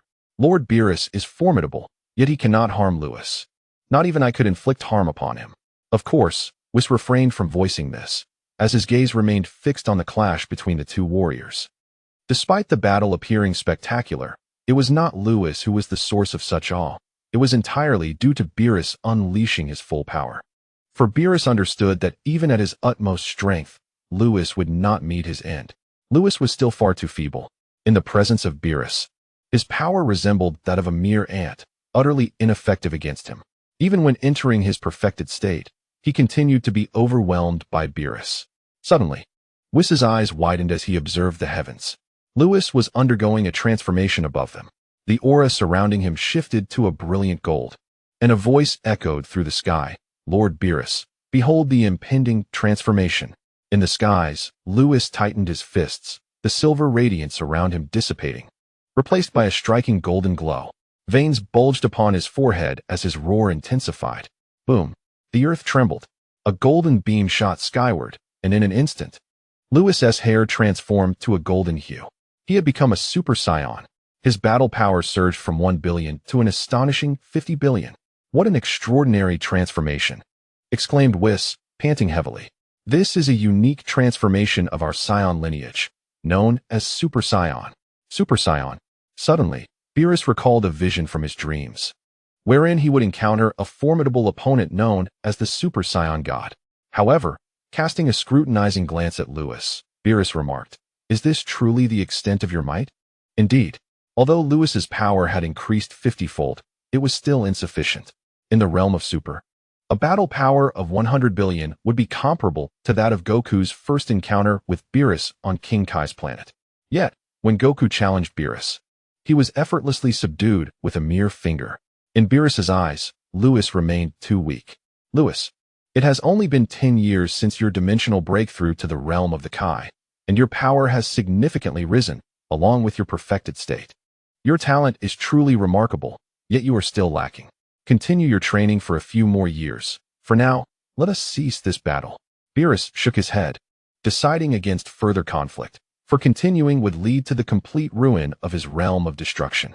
At this moment, the realm of destruction was engulfed in torrents of molten lava, the acrid scent of sulfur permeating the atmosphere, creating a scene reminiscent of the apocalypse. In just a short while, 2 minutes would elapse, after which Whis would be unable to restore the realm to its former state. Lord Beerus, receive my final blow. Lewis faced Beerus in a battle fraught with frustration, as he had been on the receiving end of relentless attacks. Now, for the first time, he transformed, determined to experience the might of the strongest destroyer in all of Xeno's universe. Let it come. Beerus stood with his arms crossed, his expression grave. Whis, do not worry about Lewis. He will be fine. On the ground, Whis shielded ties from the encroaching molten rock. Above, Lewis clenched his fist, a golden aura enveloping it, causing the surrounding space to quiver slightly. Channeling power. 50 billion units of strength coalesced within his fist. Be cautious. Lewis surged forward. A streak of golden light sliced through the sky, hurtling towards Beerus. Unfazed, Beerus raised his index finger and gently pointed forward. Boom. The collision between Lewis's fist and Beerus's fingertip erupted in a blinding flash, the resounding impact echoing throughout the realm of destruction. The molten ground surged like a tumultuous sea, thrashing in response to the overwhelming force. The realm began to crumble, the disintegration accelerating rapidly. The recoil sent Lewis sliding thousands of kilometers backward in midair, his upper body exposed, as his destroyer attire could not withstand the might of the strongest destroyer and had shattered. Yet, Lewis remained unscathed, thanks to his immunity. Incredible. Lewis swallowed hard, realizing that despite employing all his might, he could not even disturb a hair on Beerus. Soon, under Whis' manipulation of time, the realm of destruction reverted to its prior state. Ties, astonished by the astonishing reversal of time, glanced at Whis. sensing that he might be even more formidable than these two destroyers. By the lake, the battle between Lewis and Beerus concluded, and 2 buckets of instant noodles simmered on the table. Beerus sat in a chair, watching the bubbling noodles while salivating incessantly. Whis, too, was not far behind. His eyes sparkled with anticipation, fixated on the instant noodles on the table, eagerly wishing for the 2 minutes to pass so he could indulge once more. The disheveled appearance of Lewis had vanished, and he looked at Beerus with a teasing smile. Lord Beerus, these are the instant noodles brought by Tais. Can she reside in the realm of destruction? Anyone who dares to chase Tais away shall face my wrath. Beerus did not glance at Lewis, his gaze unwaveringly fixed on the noodles. Lewis cast a glance at Whis, as if to say, did you see that? I told you Lord Beerus wouldn't object. Whis rolled his eyes. With such delectable food present, it was not merely that Beerus would not oppose it. If he did, Whis would ensure he would not oppose it. Oh, Tais, how shall I express my gratitude? Louise beamed at Tais, having secured Beerus's consent. Tais covered her mouth, chuckling softly. Lord Louise is the most handsome and remarkable. Indeed. Indeed. Louise lifted his chin, basking in the moment, his tail nearly arching skyward in delight. By the way, as a condition for your protection, you will henceforth manage our dining arrangements. Rest assured, during my missions, I shall also take you along to seek inspiration for novels. Very well, Tais sighed in relief, finally assured of her safety. 2 minutes later, Beerus and Whis were indulging in instant noodles. After a single taste, Whis could not help but exclaim how delicious the noodles were. Beerus, experiencing them for the first time, was almost moved to tears, lamenting the inferior meals he had endured previously. After a while, once they had satiated their hunger, Louise inquired, Lord Beerus, how much more power must I attain to reach the divine realm? Reclining on his lounge chair, sipping the beverage Tais had provided, Beerus pondered. The distinction between mortals and deities lies in dimensions. Although you have transcended to the king level, you still fundamentally belong to the mortal tier. It is quite challenging for mere mortals to contend with a god of destruction based solely on strength, as their power is imbued with divine essence, which ordinary beings cannot withstand. Beerus regarded Louise and added, however, there are exceptions. It seems that in the 11th universe, there exists a being named Jiren, who can confront a god of destruction with a mortal physique. If you wish to challenge me, you would need to elevate your Super Saiyan form by at least 100,000 times to even qualify for a spar. 100,000 times. Louise was astounded. The Super Saiyan transformation merely amplifies power by 400 times. To elevate from a billion base power by 100,000 times. What staggering combat prowess that would yield. And this was merely the threshold for engagement. In the eyes of a god of destruction, combat power had transcended the conventional measures of strength. Whis, noticing Louise's confusion, explained. Dimensions are categorized as king, god, deity, angel. Power is divided into mortal, divine realm, angelic realm. The divine realm is further stratified into 5 tiers. Lord Beerus resides in the 5th tier of the divine realm. As for other gods of destruction across the universes, aside from Quitella from the 4th universe, who has recently reached the 5th tier, the rest are all in the 4th tier of the divine realm. At this moment, Tais exclaimed in astonishment, wow, does that mean Lord Beerus is the most formidable god of destruction? Indeed, indeed. Beerus's vanity was greatly stroked by her exclamation. No wonder Louise wished to keep her around. She was quite the charmer. Very good. Louise, feeling somewhat exasperated, then asked, Whis, how might I break through to the divine realm?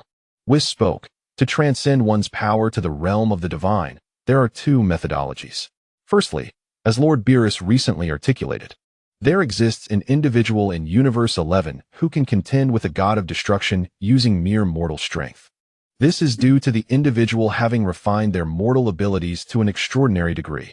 To my knowledge, the entity known as Jiren possesses mortal power that likely surpasses even the 4th tier of divine realms. Observing the astonished expressions of Lewis and Tais, Whis continued, the second method involves the cultivation of dimensions, elevating them to a divine level. In doing so, one's power undergoes a qualitative transformation, shifting from mortal strength to divine might. Divine power is imperceptible to mortals, and its magnitude far exceeds that of any mortal being. Take Asin, for instance. Although he is merely a creator deity with relatively modest strength, His dimensional prowess resides at the divine tier, granting him the might of a god, thereby rendering him stronger than Frisia. Upon hearing this, Lewis suddenly comprehended. I see now that, under equal circumstances, divine power eclipses mortal power. Thus, if I were to transform my current battle power of 1 billion into divine power, would I not be able to ascend to the divine realm? Indeed, that is the essence of it. However, your current battle power is insufficient. Therefore, if you wish to transcend to the divine realm, you must expedite your dimensional cultivation to the divine level. Whis smiled, but then his expression turned serious. By the way, Lewis, your recent transformation was erroneous. You should refrain from using that form in the future. Before Lewis could respond, Ties interjected. Why? Lewis's golden hair after transformation looked stunning. Ties, you do not understand. Maintaining that state demands an immense expenditure of stamina and imposes a significant burden on the body. Whis had discerned the drawbacks the moment Lewis transformed into a Super Saiyan. Beerus set down his drink and remarked, Lewis, Whis is correct. True strength comes from within. The path you have chosen for transformation is misguided. Relinquish it. Is it truly erroneous? Lewis recalled the flawless state from the original narrative, Super Saiyan 4. No, this is a unique transformation of our Saiyan lineage. In time, you will come to understand. Chapter 0. Ding. Frisia Headquarters Check-in. Reward. Instant transmission. You rascal. Beerus shook his head, choosing not to elaborate further. In the realm of cultivation, many prodigies are often self-assured, yet their decisions frequently lead them astray. It is only when they recognize their own errors that they can genuinely let go. Although this may consume some time, Lewis is extraordinarily talented. Even if he were to waste 10,000 years, it would pose no significant issue. Whis shared this sentiment, believing that the youthful missteps would ultimately engrave deeper lessons in their memories. The unexpected awakening of Beerus, coupled with the arrival of Ties, disrupted the tranquility of the god of destruction realm, transforming it into a lively place. Beerus learned from Whis that Lewis had annihilated over 5,000 planets in the past month, which filled him with excitement. Indeed, his decision to appoint Lewis as a candidate for the role of god of destruction had proven to be wise. Finally, he could indulge in leisure without remorse. Upon hearing Whis's words, Ties gained a new perspective on Lewis. The young man was far more formidable than his gentle demeanor suggested. However, she felt no fear towards Lewis, as he had appeared to save her during her most perilous moments and had promised to protect her. In the ensuing days, Lewis resumed his training while Beerus refrained from slipping back into slumber. With Ties' presence in the god of destruction realm, Beerus found himself constantly surrounded by delectable cuisine. How could he possibly forsake such pleasures for sleep? Aside from guiding Lewis in his training, Whis took on an additional task, introducing Ties to the wonders of the universe. Initially, Ties was astonished by Whis's vast knowledge, believing no one could possibly know so much. It wasn't until she consistently tempted him with culinary delights from Earth that she realized Whis was akin to a living encyclopedia. His extensive knowledge sparked newfound inspiration in her creative endeavors. While Lewis immersed himself in training, Ties devoted herself to her artistic pursuits, while Whis and Beerus reveled in culinary indulgence. The peculiar scene within the god of destruction realm was one of delightful contrast. A year passed, and Lewis continued his training for another year. However, he had not experienced significant growth in strength, as he had been focusing on dimensional mastery. Alas, it seemed he had reached a bottleneck, making further progress exceedingly challenging. Come, Ties, I must undertake a mission to destroy a planet. I shall take you along to gather material for your novel, Lewis declared as he rose from the grass by the lake, stretching leisurely. Finally, Ties exclaimed joyfully from a distance where she was preparing a meal. She dropped her cooking utensils and rushed towards Lewis. You are finally taking me out? After a year in the god of destruction realm, she had never ventured outside. Although she had listened to Whis share tales of the outside world, it could not compare to experiencing it firsthand. The prospect of finally being able to step outside filled her with joy. Well, I do need to train. Please bear with me. I can at least take you out for a bit, Lewis replied sheepishly, scratching his head. At just 17, he still bore the innocence of youth, appearing nothing like a candidate for the god of destruction. All right, I forgive you, Ties giggled, covering her mouth. You're quite adorable, little brother. Ties, wait. If you go out, what about my lunch? Beerus suddenly sprang up from his lounge chair by the lake, exclaiming in dismay. Lord Beerus, Please enjoy some instant noodles. I shall prepare a meal for you upon my return, Tai said, gesturing towards the adjacent warehouse. At that moment, while Beerus remained speechless, an electronic voice echoed in Lewis's mind. Ding. Check-in at Frisia's headquarters complete. Reward. Instant transmission from the Supreme Kai. Instant transmission. Lewis was filled with unbridled joy. He had long contemplated when he might learn this skill, as being a candidate for the god of destruction necessitated constant accompaniment by whis, which was rather cumbersome. Moreover, beyond its utility for travel, instant transmission could prove immensely advantageous in combat, truly a divine technique for swift escapes. It seemed that fortune favored him at last. Whis, could you take us to Frisia's headquarters? After that, you need not concern yourself further, Lewis eagerly implored.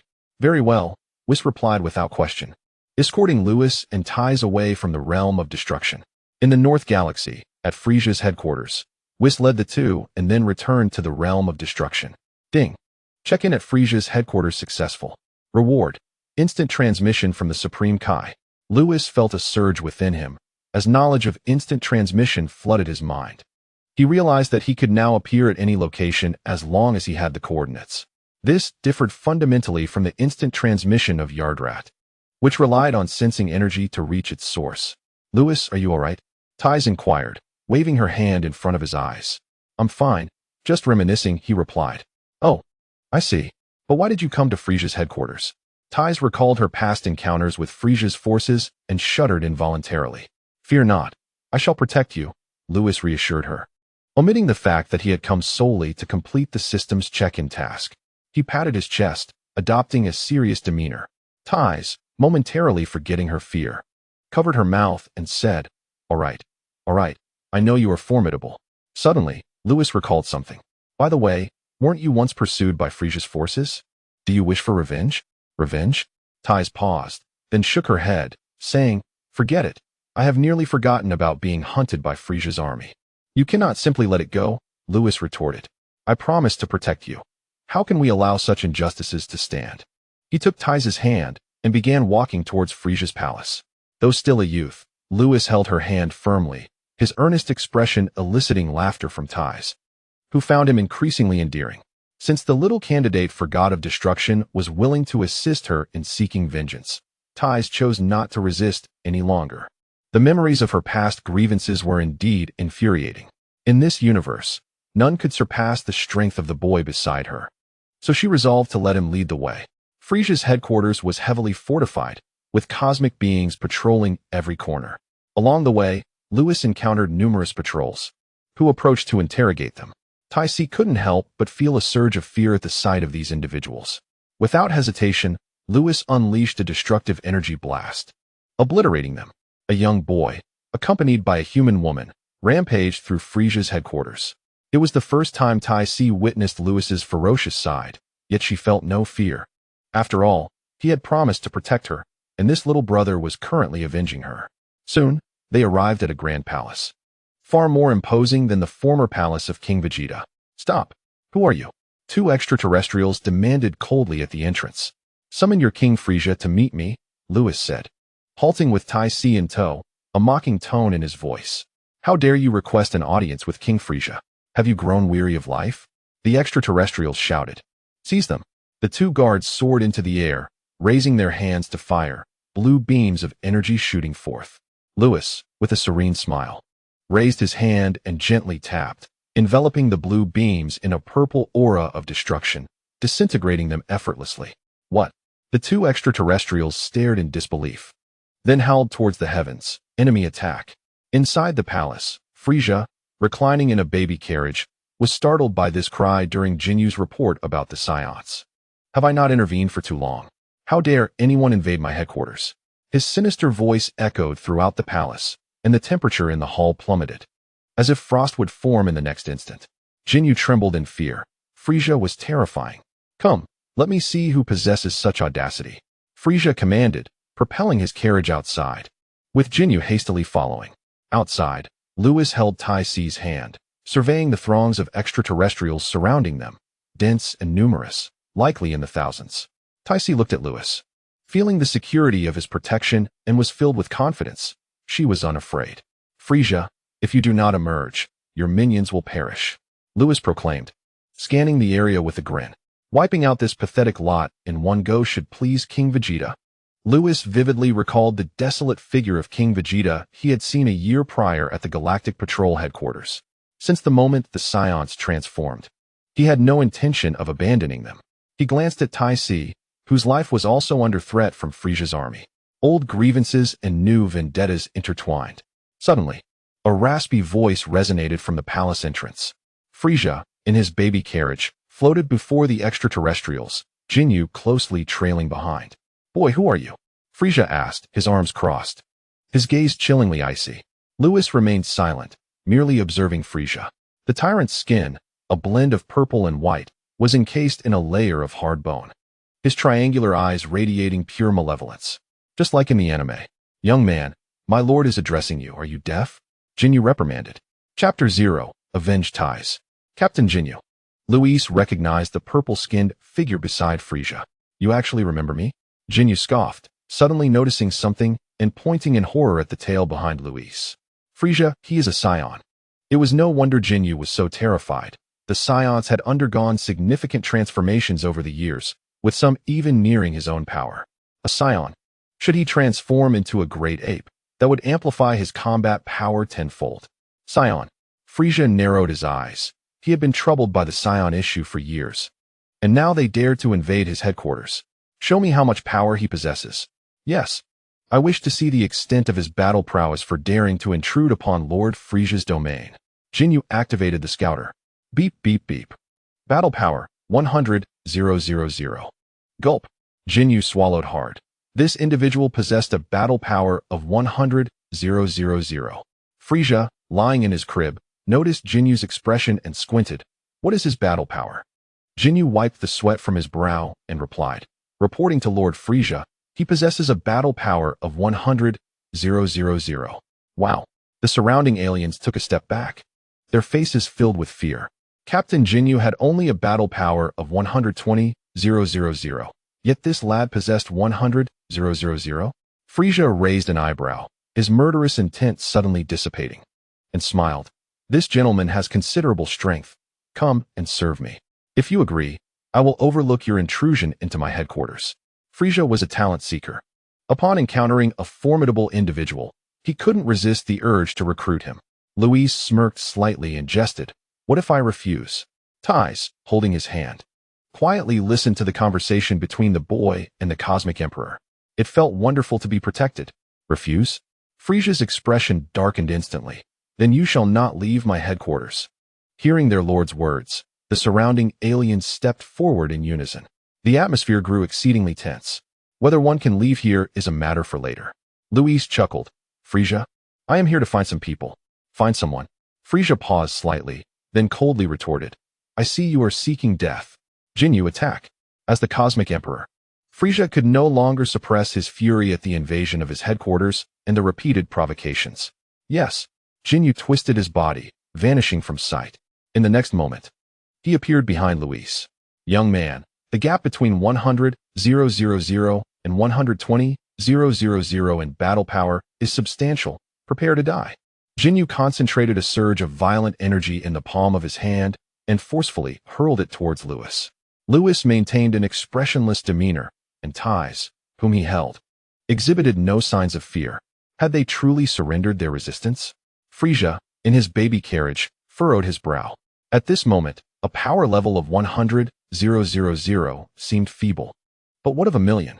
Lewis chuckled as he unleashed his latent power. In an instant, a resounding explosion echoed. All the devices of the extraterrestrial onlookers detonated in unison. A colossal wave of energy dissipated Jinyu's energy blast and subsequently sent him hurtling to the ground with tremendous force. Impossible. Jinyu's pupils dilated as the remnants of his device lay in ruins beside him. The preceding events transpired in the blink of an eye. He had witnessed the combat power data skyrocket before the device succumbed to the pressure and exploded. Ties, were you frightened just now? Lewis inquired with a smile. You promised to protect me, so I was not afraid, Ties replied, beaming with a radiant smile. Her alabaster skin and golden hair captivated Lewis, causing him to pause and remark, I believe you would look even more enchanting with longer hair. Long hair? Ties touched her locks, contemplating the suggestion. Yet Lewis had already turned to Frisia, leaving her unasked questions lingering in her heart. Enough of this. My time is precious. Frisia, summon all your subordinates here at once. Lewis declared coldly. Or else. Frisia approached, having leaped from his carriage. Do you truly think a power level of 1 million grants you free reign in my headquarters? Frisia had just overheard the exchange between Lewis and Jinyu, astonished that this youth harbored hidden strength. Jinyu, lying on the ground, felt a flicker of hope. It was rumored that Frisia always concealed his true power. Could it be true? Ties, do you remember who was pursuing you? Lewis inquired, ignoring Frisia's advance. Ties pondered briefly before responding. I believe it was a gang called Chui. Chui? Lewis frowned, recalling that this wretch had met his demise at the hands of Vegeta in the anime. You are courting death, Frisia exclaimed in fury, incensed to be disregarded by one with merely 1 million in combat power. He prepared to transform. Suddenly, Lewis vanished from Ties' side, reappearing before Frisia, delivering a swift knee strike to his abdomen. Bang! Frisia was sent flying. Gasping, he collapsed to the ground, blood spewing from his mouth. All present were left in shock. Could this be real? The tyrant Frisia had been bested by a stranger, causing him to cough up blood. Oh, you have successfully enraged me. I will destroy you. Frisia rose to his feet, screaming in a fit of hysteria, the power within him surging forth. The first stage of transformation had been unlocked. At this moment, Frisia assumed a new form, becoming more robust, reminiscent of the king of the Kurds. His strength soared beyond 1 million. The surrounding aliens gasped in astonishment. Their king had concealed such prowess. However, it was tiresome. In the blink of an eye, Lewis appeared before Frisia, delivering a powerful punch. Boom. The terrifying force shattered all of Frisia's teeth. Splatter. Fragments of teeth mingled with blood, spraying through the air. Oh. Frisia was flung aside, helplessly crawling on the ground, bewildered by the turn of events. How could this be?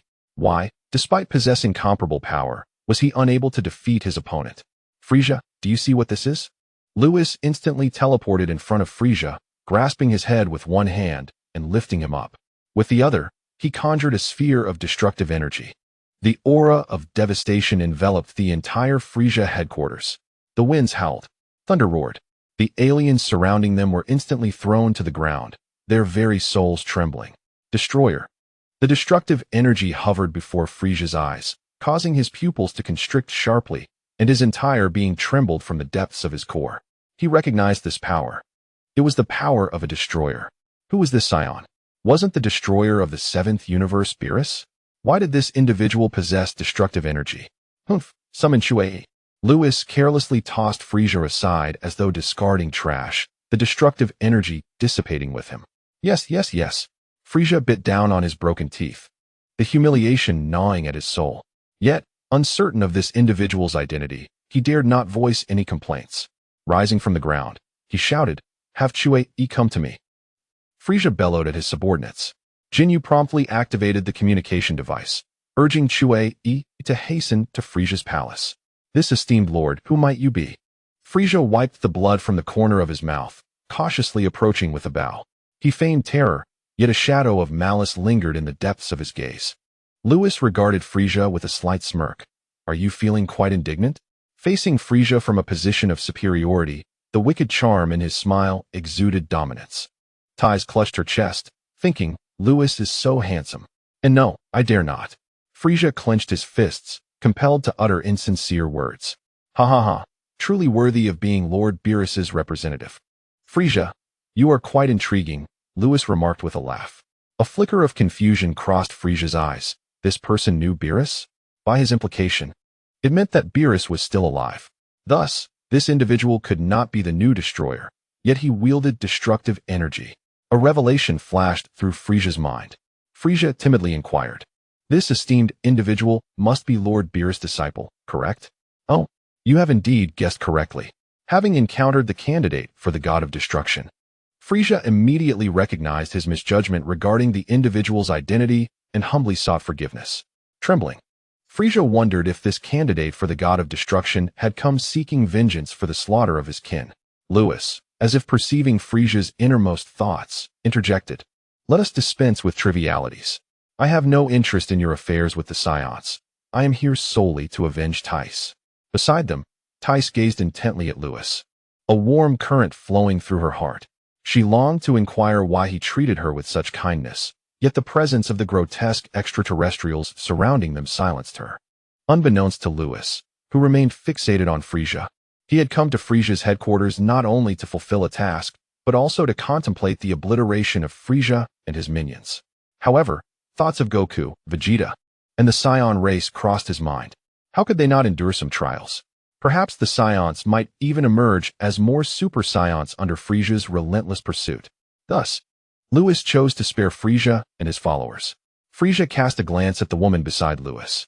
Was this solely an act of vengeance for her? Such a commotion for mere retribution? Internally seething with rage, yet outwardly cautious, he queried, Lord Candidate for the God of Destruction, are you indeed saying you will not concern yourself with my dealings with the Saiyans? At that moment, a figure descended from the heavens, landing at the palace entrance. It was Chio-E. What transpired? Chio-E suddenly noticed Tice and burst into laughter. King Frisia, this woman possesses a most extraordinary capsule. If we could seize the technology behind it, we would prosper. Yet, he soon sensed something amiss. Why was there an eerie silence? Everyone regarded him with peculiar expressions. Tice. Is that him? Tice recalled the days of being hunted, her teeth clenched in rage. Then perish. Lewis raised his hand, exclaiming, Destruction. A beam of violet energy struck Chio-E, who instantly evaporated, not even struggling in his final moments. Gulp. The surrounding extraterrestrials swallowed hard, terrified of the Saiyan. Tice. Let us depart. After vanquishing Chio-E, Lewis utilized the instantaneous movement granted by the system rewards and whisked Tice away from the scene, leaving behind a group of astonished extraterrestrials. King Frisia, shall we continue the pursuit of the Saiyans? Let us remain still for now. Frisia clenched his fists.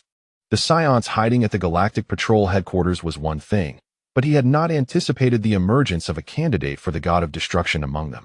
However, the earlier remark from that individual suggested he would not intervene in the Saiyans' affairs, remembering that the God of Destruction's role was inherently one of cold indifference. He pondered the implications. The words of the recent candidate for the God of Destruction may indeed hold some truth. Nevertheless, considering the other party is a Saiyan, can one truly remain indifferent? Departing from Frisia's headquarters, Lewis guided Tice to a primordial forest planet. This planet, deemed unworthy, was destined for destruction at Lewis's hands. Lewis. As Lewis traversed the forest, he turned to face Tice, who, clad in a form-fitting outfit, showcased her enchanting figure. Lewis absent-mindedly touched his nose and inquired, What is it?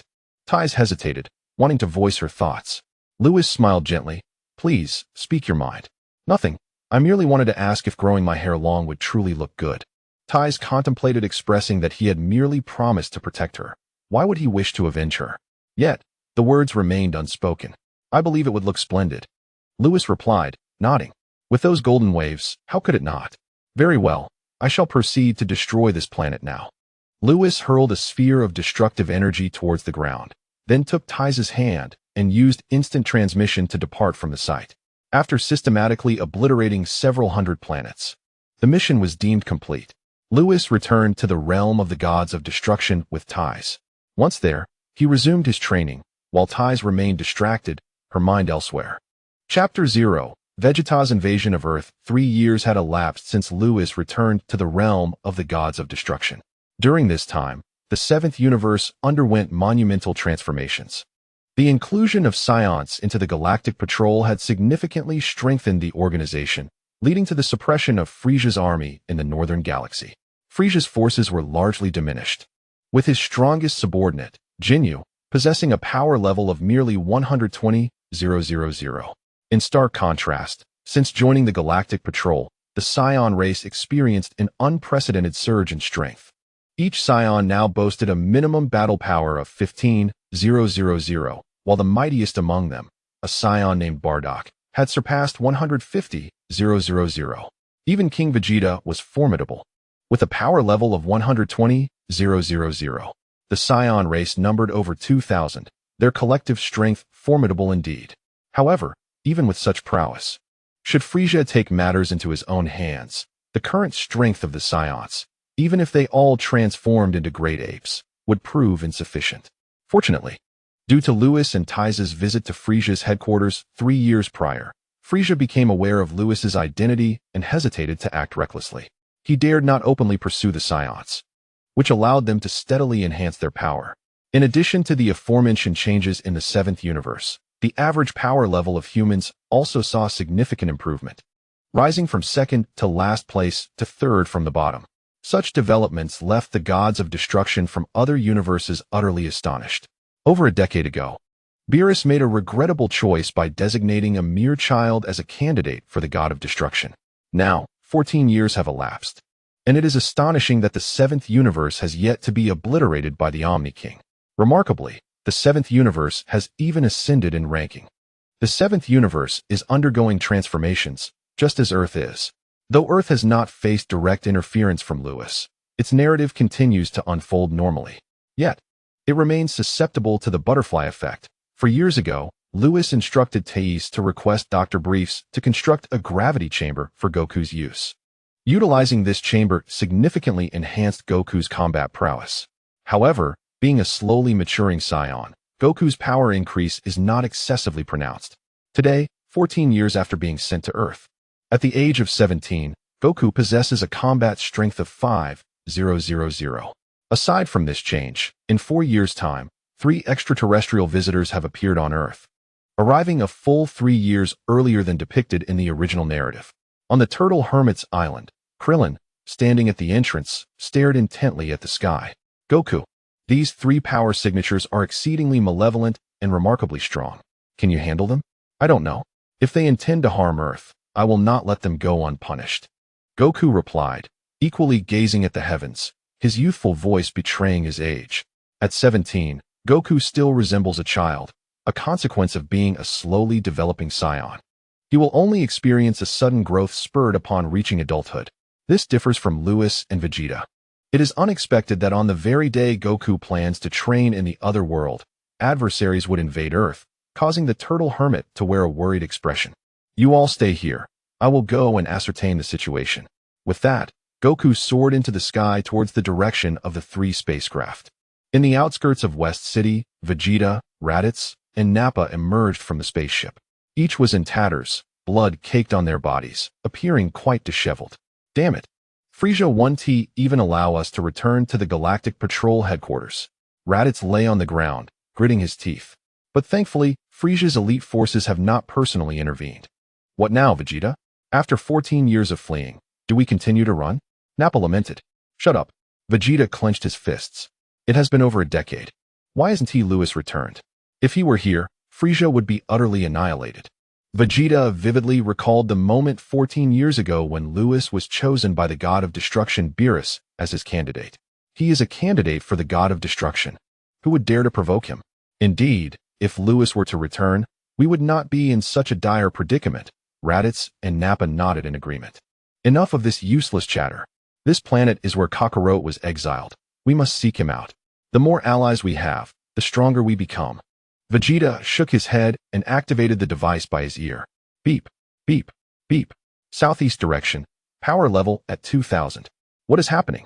A power level of 2000? Vegeta was taken aback and tested it again, confirming there was no error. Could this be Kakarot's strength?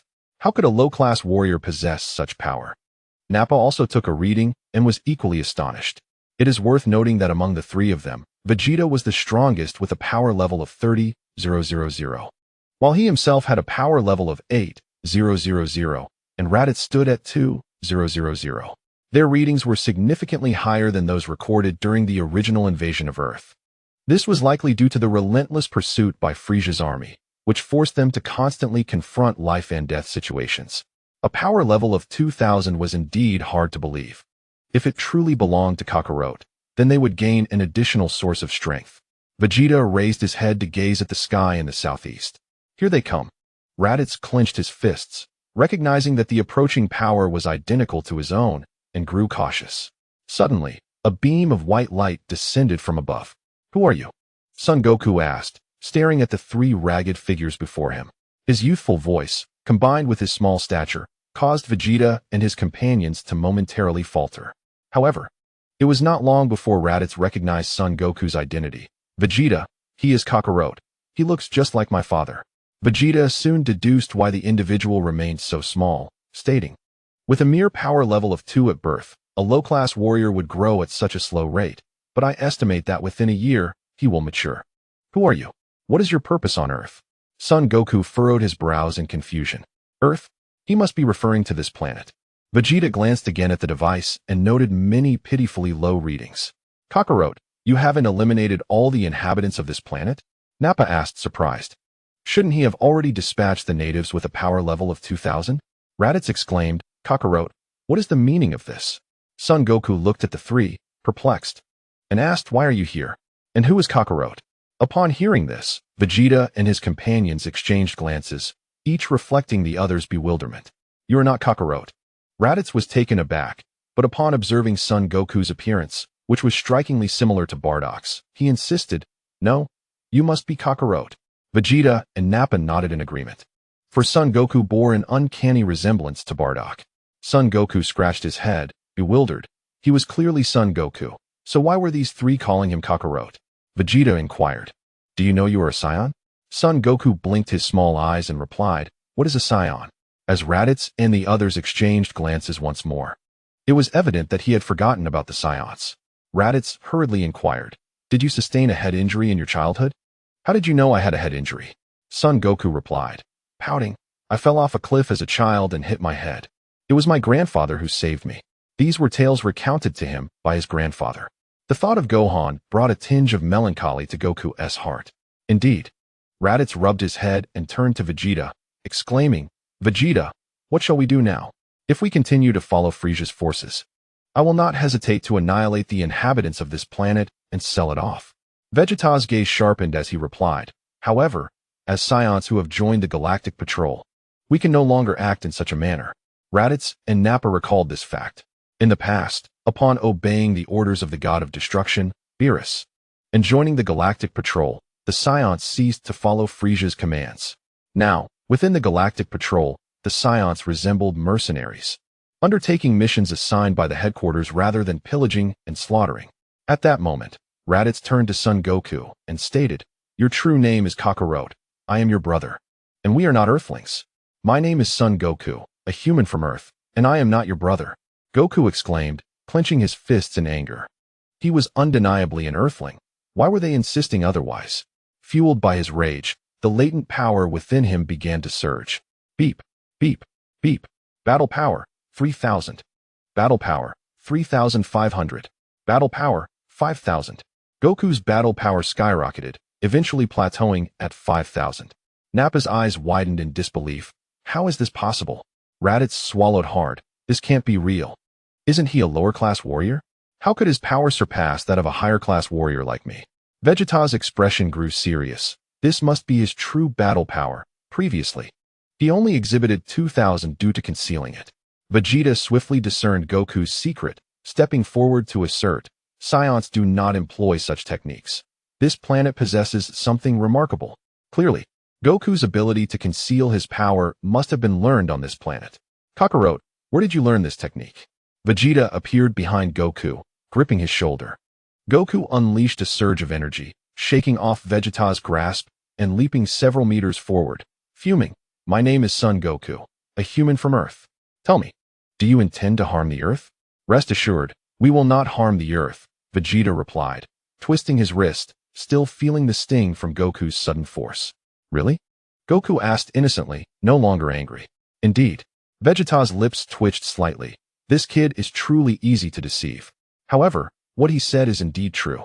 He has no intention of harming Earth, and in fact, he has developed a certain interest in its martial arts. Let me take you to learn about the control of energy, he suggested, though he himself had not yet mastered it. Just as he was preparing to ascend to the heavenly realm for training, you all arrived from above. Sun Wukong tilted his head, blinking his large eyes in an adorably foolish manner. He soared into the sky, and Vegeta exchanged glances with the other two before following suit. Thus, through a twist of fate, the trio invaded Earth. Yet, unlike in the original narrative where they wreaked havoc, they accompanied Sun Wukong to the celestial realm, where they received guidance from Bobo. Chapter 0, Tice's unease in the destruction god realm. A striking figure sat by the lakeside, eyes closed in meditation. Nearby, on the grassy ground, sat an enchanting woman. Supporting her pristine chin, she murmured, "It's been 3 years of training. Why hasn't he awoken yet? Tice, it's time to cook." A commanding voice echoed from afar. Without turning, Tice retorted, "Lord Beerus, I am not in a good mood. You and Whis can have instant noodles." On a distant deck chair, Beerus and Whis exchanged glances. "Whis, when has this girl ever been in a good mood? Alas, another day of instant noodles." "Lord Beerus, do you not see that Tice cares deeply for Lewis? Once Lewis awakens, her mood will surely improve. Who doesn't know that? Why even ask? Enough with the small talk. Hurry up with the noodles. I'm famished." Beerus licked his lips. After 4 years of eating instant noodles, he still had not grown tired of them. Whis nodded and began preparing the noodles. Of course, preparing a bucket for Tice as well. By the lakeside, Tice lamented, "Stupid Lewis. You promised to take me to collect materials for my novels after training, and yet it has been 3 years." She gazed at Lewis, who was deep in meditation. Lewis's brows were sharp, his nose elegantly high, and his lips thin. Compared to 3 years ago, he had grown much taller and even more handsome. Sitting by the lake, he emanated an ethereal aura, a presence that made Tice feel at ease. "When will you awaken?" It had been 3 years since Tice had last spoken to Lewis, leaving her in a somewhat melancholic state. Suddenly, with a buzzing sound, a surge of silvery energy erupted from Lewis, akin to boiling steam, violently radiating outward. Tice nearly got burned by the intense heat, but fortunately, Whis appeared to shield her, alongside Beerus. Whis and Beerus stood there, instant noodles in hand, utterly astonished. The state of ease. Startled by the force of Lewis's energy wave, Tice patted her heaving chest and exclaimed, "Whis, why are you both so surprised? Hasn't Lewis known this technique all along?" Beerus took a bite of instant noodles, his expression grave. "Tice, we are discussing the realm of perfect tranquility." Whis interjected, "Previously, Luis only grasped the rudimentary form of tranquility, yet astonishingly, within a mere 4 years, he has directly comprehended the realm of perfect tranquility." Beerus gritted his teeth. "At least it is not the ultimate realm of perfect tranquility. Otherwise, I would surely weep." Whis retorted with mild annoyance. "What of it if it were not the ultimate realm? The realm of perfect tranquility is formidable in its own right. When, my Lord Beerus, did you comprehend the rudimentary form of tranquility?" Beerus looked skyward. Tice exclaimed excitedly, "Whis, does this mean Luis is about to awaken?" The mere thought of finally conversing with Luis filled her with joy. The repression of 3 long years found release in that moment, and Tice smiled beautifully. However, Luis remained with his eyes closed, oblivious to her presence. "He should be awakening soon. Let us stand back." As Whis finished speaking, a tremendous roar echoed. The lakeside erupted into colossal waves, above which a figure spiraled, none other than Luis himself. "Lord Beerus, let us engage in battle." With a splash, Luis vanished from atop the waves and instantly appeared beside Beerus, delivering a single, natural punch. Beerus's gaze sharpened as he tossed aside his instant noodles and retaliated with an equally forceful strike. The earth trembled. Dust billowed into the air. Silver and purple energies intertwined rapidly. "Whis, what is Luis's current state? Can he prevail against Lord Beerus?" Tice asked anxiously. "Tice, it seems you are quite concerned for Luis." Whis chuckled, covering his mouth. "And no." Tice felt her heart race, her fair cheeks flushing slightly. How could she be worried about Luis? It was merely that she had not spoken to him in so long. Yes, that must be it. "Really?" "Indeed." Tice huffed. "Quickly tell me, how is Luis now?" Whis laughed heartily before becoming serious. "The realm of perfect tranquility is indeed remarkable, even if there is a disparity of several times in power. One who comprehends the realm can still contend with, and perhaps even defeat their opponent. However, Luis has been cultivating tranquility without significant enhancement in strength or dimension. Currently, his battle power stands at 1.5 billion, and even with the realm of perfect tranquility, it may prove futile. The gap in strength is simply too vast." Noticing Ty's anxious expression, Whis added gently, "But do not fret. Have you forgotten Luis's unique constitution? He can disregard all negative influences. Lord Beerus cannot harm him." Indeed, in the skies above, Beerus and Luis clashed for 2 minutes, causing a rift in the heavens. "Your constitution is truly vexing. Lord Beerus is formidable, I am utterly outmatched. Lewis descended from the heavens, observing Beerus, who was similarly descending. To be candid, entering the state of Ultra Instinct did not significantly amplify his power, perhaps even less than the enhancement provided by Super Saiyan. However, the essence of Ultra Instinct lies in its naturalness, where the body moves in harmony with the mind. In the face of an adversary's assault, one can anticipate their moves in advance. This is the key to overcoming the strong with the seemingly weak. Nevertheless, Beerus, the most formidable god of destruction, proved to be an insurmountable opponent upon attaining his perfect Ultra Instinct. If your power were to transcend into the realm of the gods, I might find myself in a bit of a predicament, Beerus stated, arms crossed solemnly. That is still quite some time away, Lewis replied, shaking his head. He turned to Whis and Ties, gesturing for their attention. Whis, Ties, it has been far too long. Whis smiled indeed. It has been 3 years since we last saw each other. You wretched Lewis. How could you say you'd only trained for a little while? Yet it turned into such an extensive period? Ties huffed, rubbing her small fangs in frustration. Well, I certainly didn't anticipate meditating for such a long time. Lewis scratched his head, puzzled by her ire. I don't care. You promised to take me to gather novel material. Didn't I take you out 3 years ago? Lewis finally grasped the reason for Ties's vexation. His prolonged training had prevented her from collecting the desired material. You mentioned that was 3 years ago. Well, I shall accompany you to explore the universe shortly. Ties's pouting lips began to curl into a smile, the corners of her mouth lifting. Whis, Lord Beerus. Allow me to prepare a grand feast for you. Ties turned away from the lakeside, eager to cook. Beerus and Whis exchanged glances. Is she in a better mood now? Beerus mused, clicking his tongue. Of course. With Lewis awake, how could her spirits be low? Whis replied, rolling his eyes. Ever since the last time Lewis took Ties out, she had returned, lost in thought, gazing at him dreamily. Even with her eyes closed, it was clear that something was amiss with Ties. Who doesn't he know that? I was merely inquiring. Beerus scoffed, then, filled with delight, exclaimed, We are in for a treat. Ties's cooking is simply exquisite. He bounded towards Ties with enthusiasm. Lewis scratched his head in confusion, looking at Whis. Whis, what are you two discussing? What do you mean that Ties's mood improved with my awakening? Nothing to worry about. Come on, let's join her. Just thinking about the feast Ties is preparing makes my mouth water, Whis replied, winking as he departed. How peculiar, Lewis mused, following in Whis's wake. By the lawn near the god of destruction's palace, Ties had completed her grand feast, tempura and sushi. Whis and Beerus indulged voraciously. Lewis's appetite was piqued. He couldn't help but admire Ties's culinary prowess, which belied her status as the daughter of Earth's wealthiest elite. Ties, your culinary skills remain as impressive as ever. Whis is well fed, seated off to the side. He chuckles. How could I traverse the cosmos for so long without possessing some talent? Ties rests her chin on her hand at the dining table, her gaze fixed on Lewis rather than Whis, remarking, Without this culinary prowess, I would be reduced to consuming instant noodles daily and would have gone mad long ago. Lewis lifts his head, puzzled by Ties' unwavering attention towards him. He cannot comprehend it and resumes eating. Beerus, having finished his meal, wipes his mouth and states, Not at all. I find instant noodles quite delicious.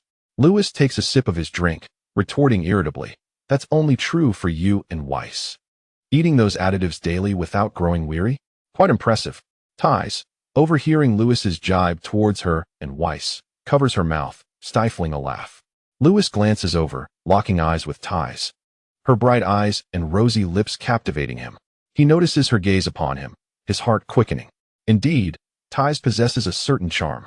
Chapter 0, Journey to Namek. Lewis clears his throat, redirecting his attention to Whis. Whis, what is the current situation in our 7th universe? Whis, fully aware of Lewis's inquiry, replies, For years ago, you eradicated a batch of substandard planets, and with the intervention of Arshin, everything is progressing steadily. However, the time frame remains too short. Humanity's average index ranking has not changed, still languishing in 3rd from the bottom. What of being 3rd from the bottom? Even if the Omni King intervenes, our universe would remain unconsidered. Beerus interjects, picking at his teeth. Moreover, I recall the ridicule we faced from other universes over a decade ago. Lewis, when do you have time? Let us visit other universes for some amusement. Amusement? I suspect you wish to show off. Whis rolls his eyes. However, He refrains from stopping him, considering that Beerus' decision to take Lewis as a candidate destroyer had also led to considerable mockery. Lewis strokes his chin. Lord Beerus, there's no rush. With my current power, even if I travel to other universes, I would struggle to confront them. I shall wait until I achieve a dimensional breakthrough to the divine level. Furthermore, Lewis turns to Tais, saying, Tais hasn't gone out for a trip in 3 years.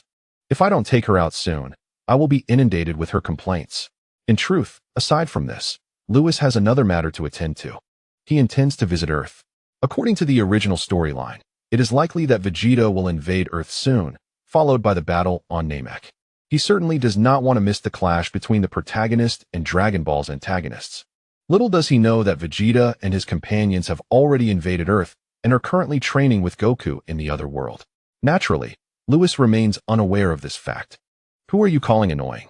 Tais bites her small canine tooth, exclaiming, You big oaf. I am vexed, utterly vexed.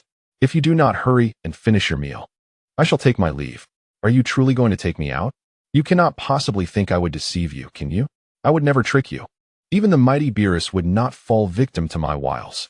Lewis glanced at Beerus, erupting into laughter. After all, deceiving such a beautiful woman as Tais would surely leave one with a sense of guilt. Lewis, are you courting death? What do you mean you wouldn't deceive me, but would deceive Tais? Shouldn't I be the one to take offense? I am your master, after all. Is this how you treat me? Beerus huffed, puffing out his cheeks in mock anger.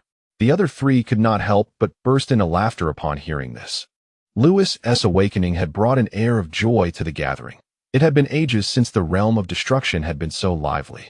After a while, everyone had eaten their fill. When Lewis suggested visiting other universes at a later time, Whis and Beerus did not oppose the idea. Indeed, Lewis was correct. He remained rather weak. Should he venture into other universes, while others might be astonished by his talent, he would not be able to assert himself with his current strength. He could not even defeat the candidates for the role of destroyer among others. How could he possibly make his mark? Soon after, Lewis acted on his promise to Tais and took her away from the realm of destruction. In the northern galaxy, a spaceship traversed the cosmic expanse. Inside the vessel, Tais rested her chin on her hand, intently observing Lewis. For years prior, when she first encountered Lewis, he was merely a boy, boisterous and eager for compliments. With just a few kind words from her, he had vowed to protect her. Reflecting on this now, Tais could not help but chuckle. Lewis was indeed quite the fool. With a few casual remarks, she had gained his trust. Such naivety. One could easily sell him a lie, and he would help count the profits. It was both infuriating and amusing. Unbeknownst to her, Lewis was already aware of Tais' true identity. She was a seemingly inconspicuous character from Dragon Ball, yet a friend of the Z Warriors.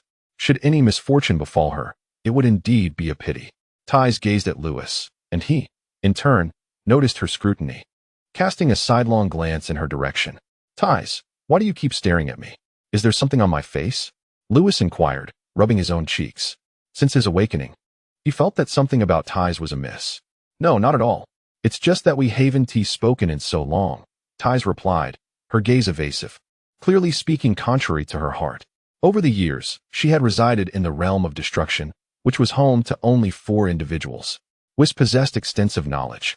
And apart from Lewis, he was the one she conversed with the most. As for Beerus, he was the true lord of destruction. Tais had discerned Beerus' nature, recognizing him as a tough exterior concealing a soft heart. However, Beerus occasionally exudes an aura of authority, which leads her to converse less with him. In the realm of destruction, when Lewis is not training, he remains by her side, his words filled with humor that often elicits her laughter. Yet, during Lewis' training sessions, her interactions dwindle. Whis, too humble and respectful, and Beerus, too solemn and dignified, leave her feeling somewhat bereft in Lewis's absence. As Lewis trains, she keeps him company. Tais recalls her first visit to the realm of destruction, a time when Beerus had intended to take action against her, only to be interrupted by young Lewis declaring, "She is mine."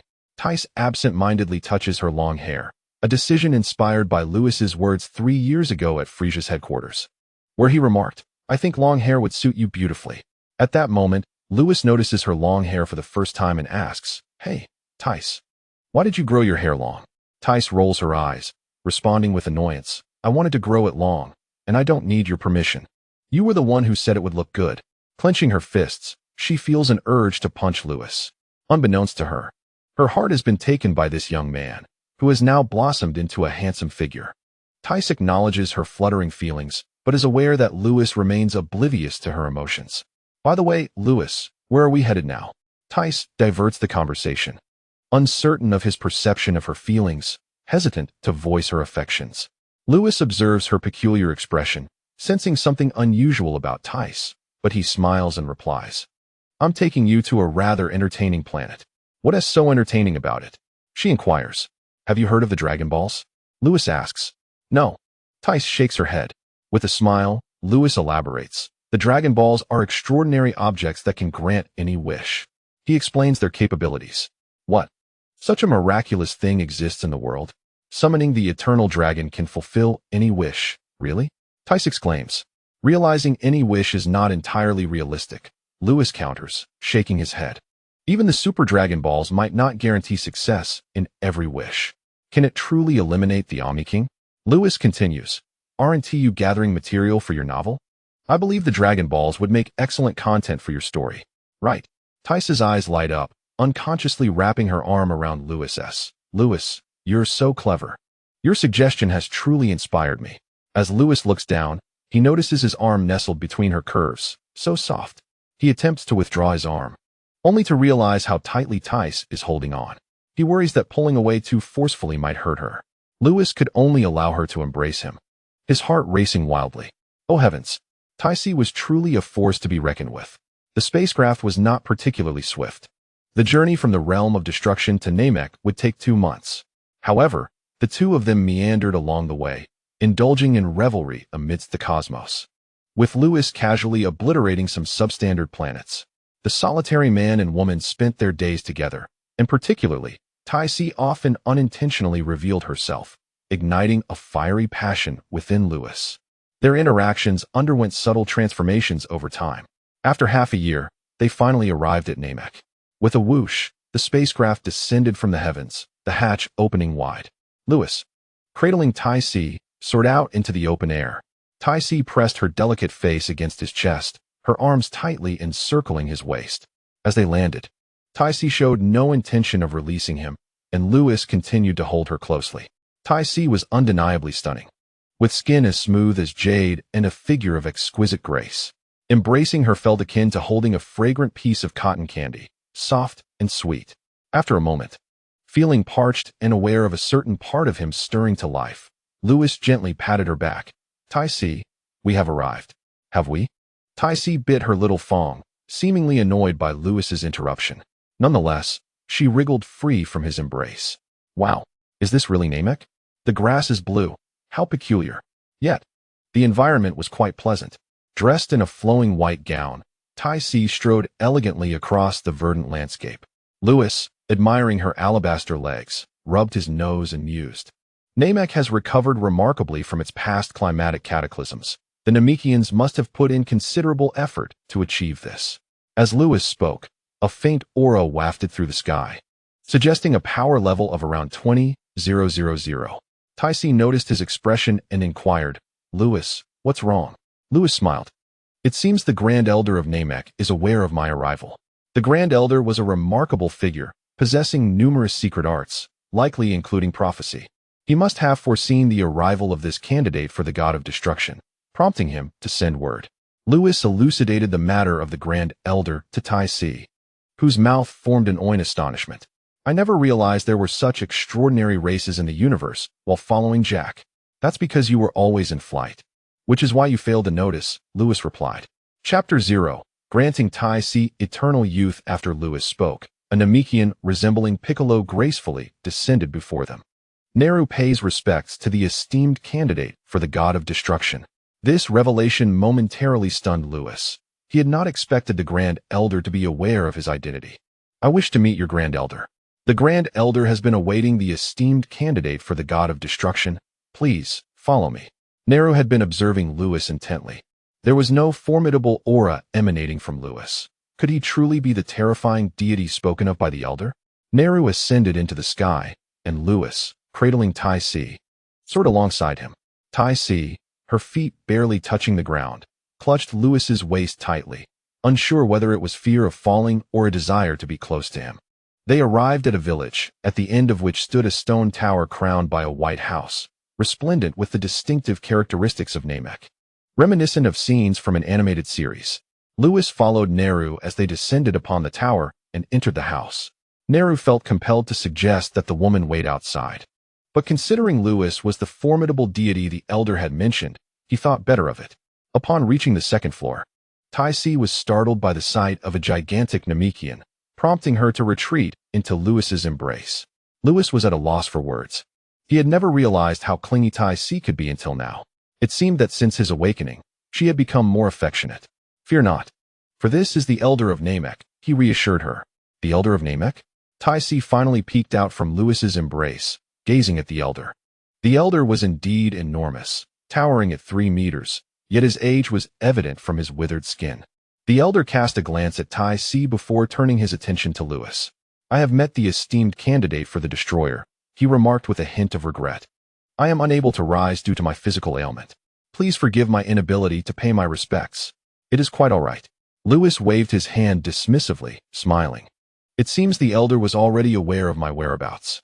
The elder was taken aback and quickly responded, Please excuse me, my lord.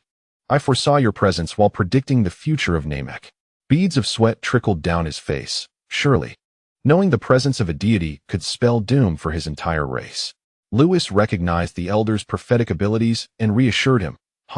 Rest easy, elder. I harbor no ill will towards you. The elder sighed in relief. Then, my lord, what brings you to Namek? I wish to utilize your wish orbs. Very well. I shall have Neru guide you to gather the wish orbs. The elder readily consented without hesitation, compared to his demeanor when confronted by Frisia. The elder's response to Lewis was exceedingly accommodating. How could it not be? Offending Frisia might result in death, but at least one could be reincarnated. Offending Lewis, however, could lead to an irrevocable fate. With the elder's directive, Neru led Lewis outside. Lewis, it seems that elder is quite intimidated by you, Taisi exclaimed, enveloped in Lewis's embrace as they soared through the skies, basking in the warmth of his presence. The elder knows my identity. He has good reason to be afraid. Have you forgotten the planets that have provoked my wrath? Lewis referred to the planets he had destroyed during their cosmic escapades over the past 6 months. Tai's thoughts wandered back to these moments, causing her to swallow nervously. Indeed, one ought to fear him. A destroyer of worlds is a terrifying concept. With a mere flick of a finger, a planet could be obliterated, leaving not a trace behind. The trio departed from the village of the Grand Elder and traversed through 6 other villages, ultimately collecting the 7 Dragon Balls. In a clearing, Neru gathered the Dragon Balls and glanced at the young man. What formidable power does this deity possess that could instill such fear in the Grand Elder? Neru exhaled. The pressure of being in the presence of the unknown was quite overwhelming. Come forth, Purunga, Neru called out in the Namekian tongue. Suddenly, the sky fell silent. Tai's breath hitched. Lewis, too, observed the 7 Dragon Balls on the ground. This was the first time he had encountered Dragon Balls in this world. Undeniably, the Namekian Dragon Balls were colossal, far surpassing those on Earth, which were merely the size of a fist. In comparison, the Namekian orbs resembled basketballs. Naturally, the wishes granted by the Namekian Dragon Balls were far more abundant than those of Earth's. As Lewis contemplated the advantages and disadvantages of the Namekian Dragon Balls from the original work, a thunderous sound erupted. Dark clouds gathered, and lightning crackled. A brilliant beam of golden light erupted from the 7 massive Dragon Balls, soaring into the sky. The ominous sky transformed into a radiant spectacle as that golden light coalesced into a form. This breathtaking scene left Tai in utter astonishment. Although Lewis had witnessed such events in the anime, witnessing it firsthand was a profound experience. With a roar, a colossal green dragon appeared in the heavens. Speak your wishes. I can grant any desire. Grr! Purunga exclaimed, Lord Candidate Destroyer, how did you come to be here? Purunga, seemingly out of nowhere, produced a handkerchief and wiped the beads of sweat from his brow. Neru's eyes widened in disbelief. What sorcery is this, that even the dragon bows before this young man? Am I not allowed to be here? Lewis's lips twitched slightly as he pondered the origin of Purunga's handkerchief. Witnessing the dragon's obsequious demeanor, Tai covered her mouth and chuckled. Since her and Lewis's departure from the realm of the destroyer, they had encountered numerous such bowing figures. And no, I am Purunga, having met the esteemed candidate destroyer. Purunga's forehead glistened with perspiration. Enough of this idle chatter. Grant my wish. Lewis declared. For my first wish, let the Saiyans be able to thrive in the universe. He understood that after the transformation of the Saiyans, he could not abandon them. For years prior, he had declined King Vegeta's request. Now, it was time to do something for the Saiyan race. Please, kind sir, repeated in Namekian. The urgency in Belungi's demeanor intensified as it expressed its concerns to the candidate destroyer god, fearing it might face immediate annihilation.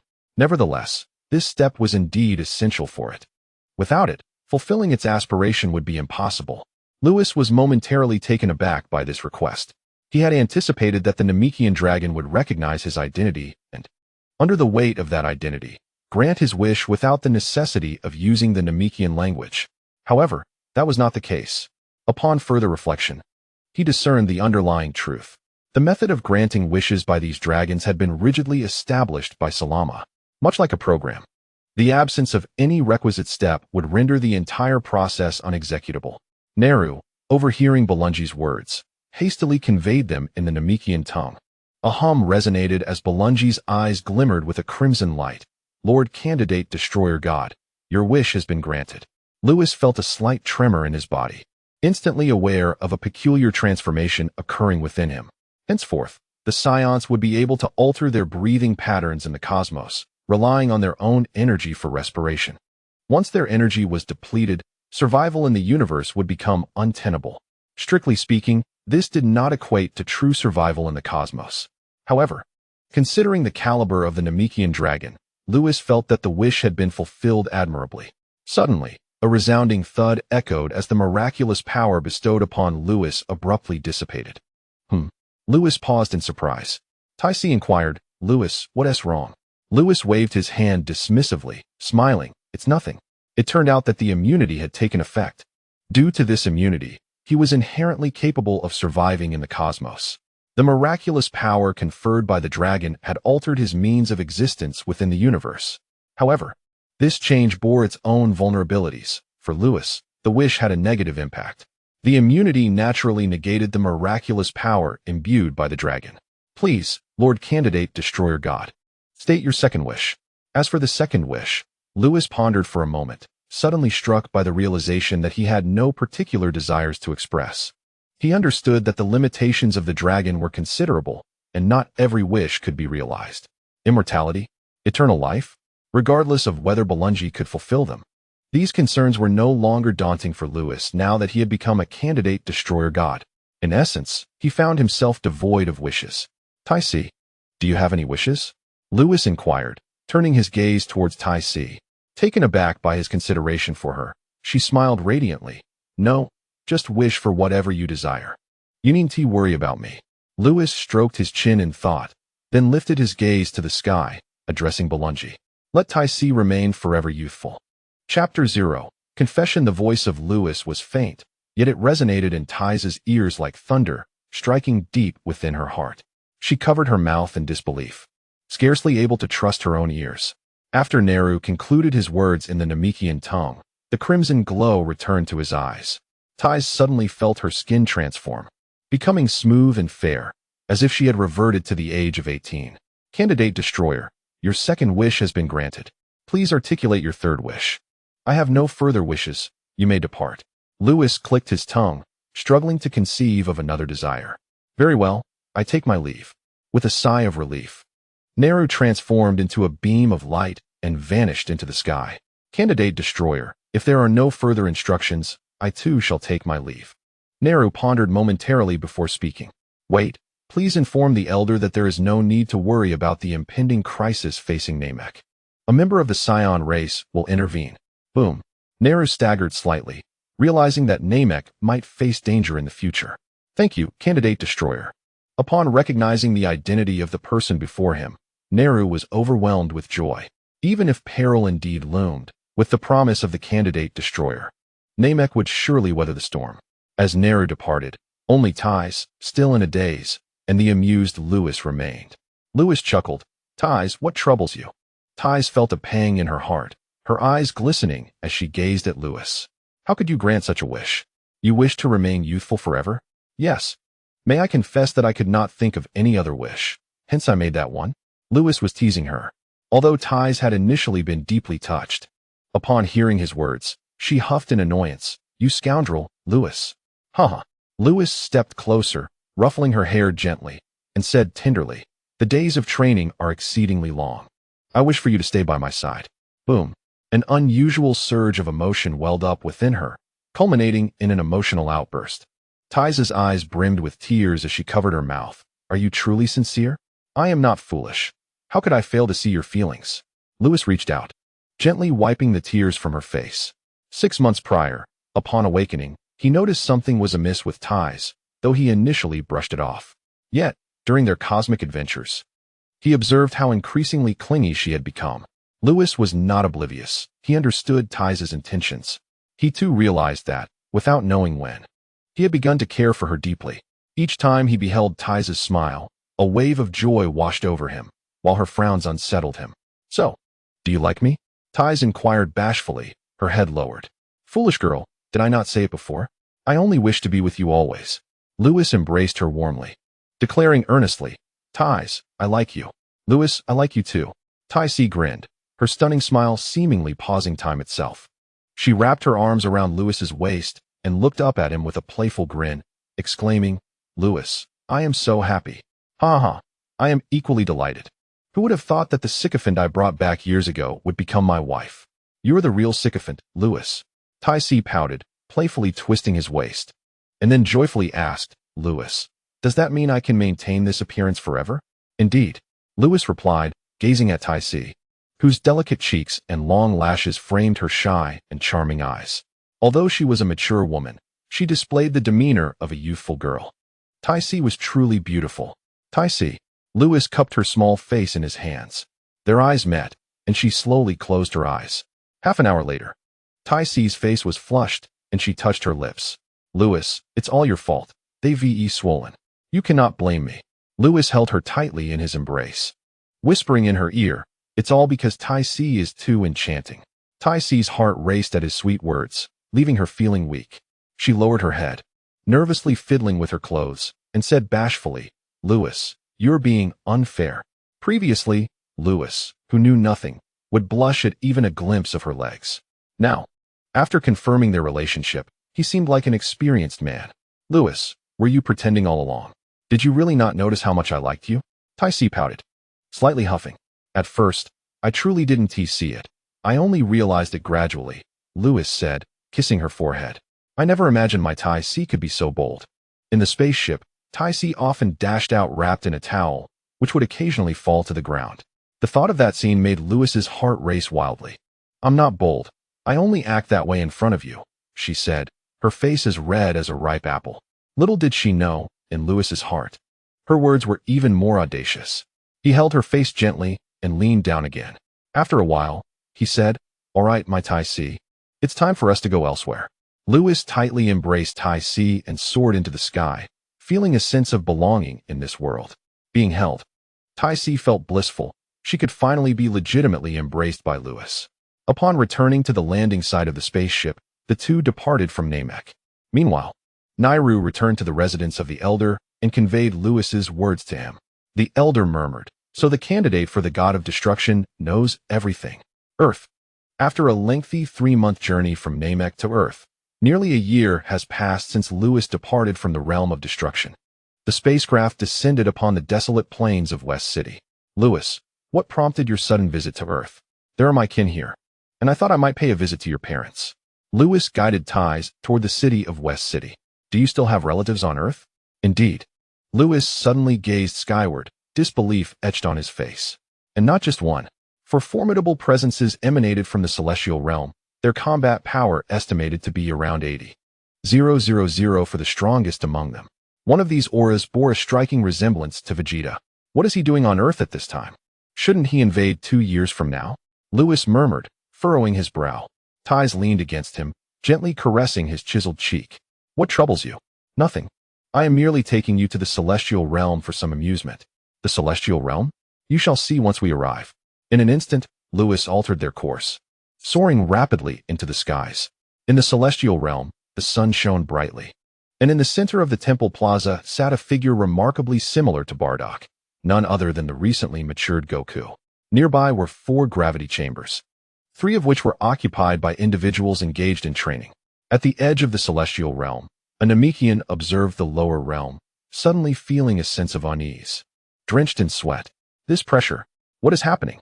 It's intensifying. They are coming. With a resounding crash, a beam of light shot from the lower realm, appearing in the celestial realm, the force of its arrival knocking the deities to the ground. Who are you? The celestial beings were taken aback. The intruder's dimensional power was extraordinary. Could they be the king of worlds? The commotion also stirred Goku awake in the center of the plaza. Who are you? Goku assumed a combat stance, eyeing Lewis and Ties. Indeed, at this time, Kakarot was training in the celestial realm. He would continue to do so for 2 more years before participating in the World Martial Arts Tournament, and subsequently, after Chi-Chi's marriage and Gohan's birth. It would be Vegeta and the others' turn to invade Earth. Lewis pondered as he observed Goku. Goku exchanged glances with the celestial beings, perplexed by the newcomer's silence. Suddenly, Lewis inquired, Kakarot, is Vegeta inside? He pointed to the gravity chamber in the middle. Kakarot? Since his maturation, Goku had become more astute and aware of his lineage.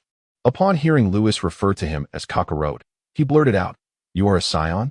The celestial beings noticed the tail at Lewis' waist and sighed in relief. Goku. He seems to belong to the same race as you. From their perspective, if Vegeta, Raditz, and Nappa had appeared on Earth without malice, then this Saiyan should presumably harbor no ill intentions either. Sun Wukong also noticed Lewis's tail and inquired, Is Vegeta inside? Have you escaped here as well? The trio, including Vegeta, had been pursued by Frieza's army and ultimately fled to Earth. Escape? Ties, who stood nearby, covered her mouth and chuckled. Who would dare let Lewis escape? He doesn't even allow others to flee. Lewis was taken aback and quickly recalled Whis' words about Vegeta and his companions being relentlessly hunted. Shaking his head, Lewis replied, I did not come here in flight.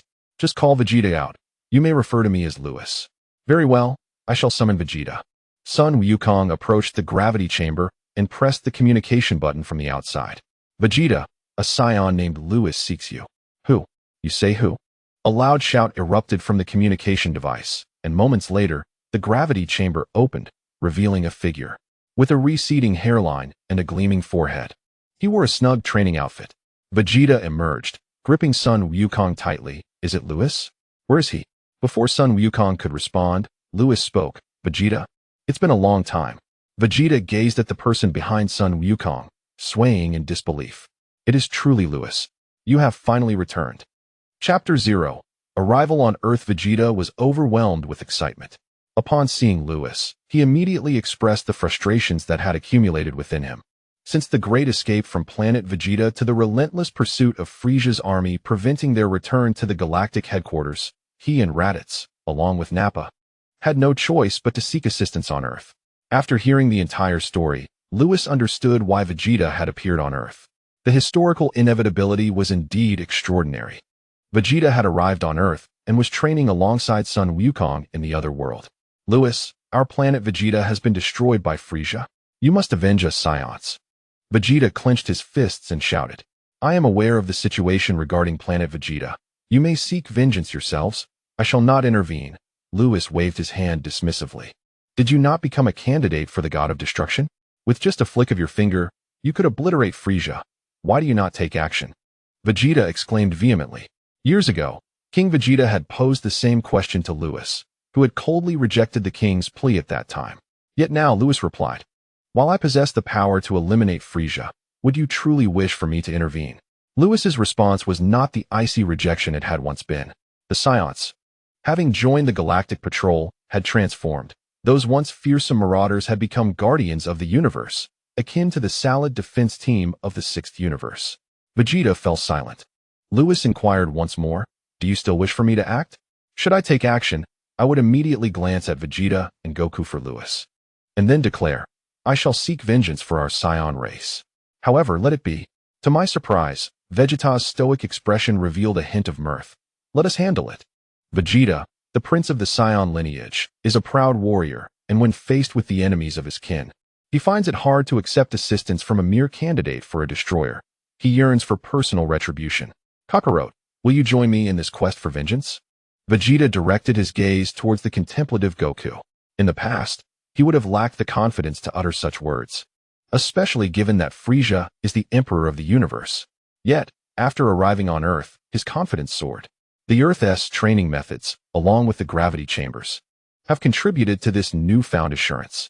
Moreover, there is one person of utmost significance, and that is the Goku standing before him. Very well, I shall accompany you. Goku scratched his head and replied with a simple smile. You fool.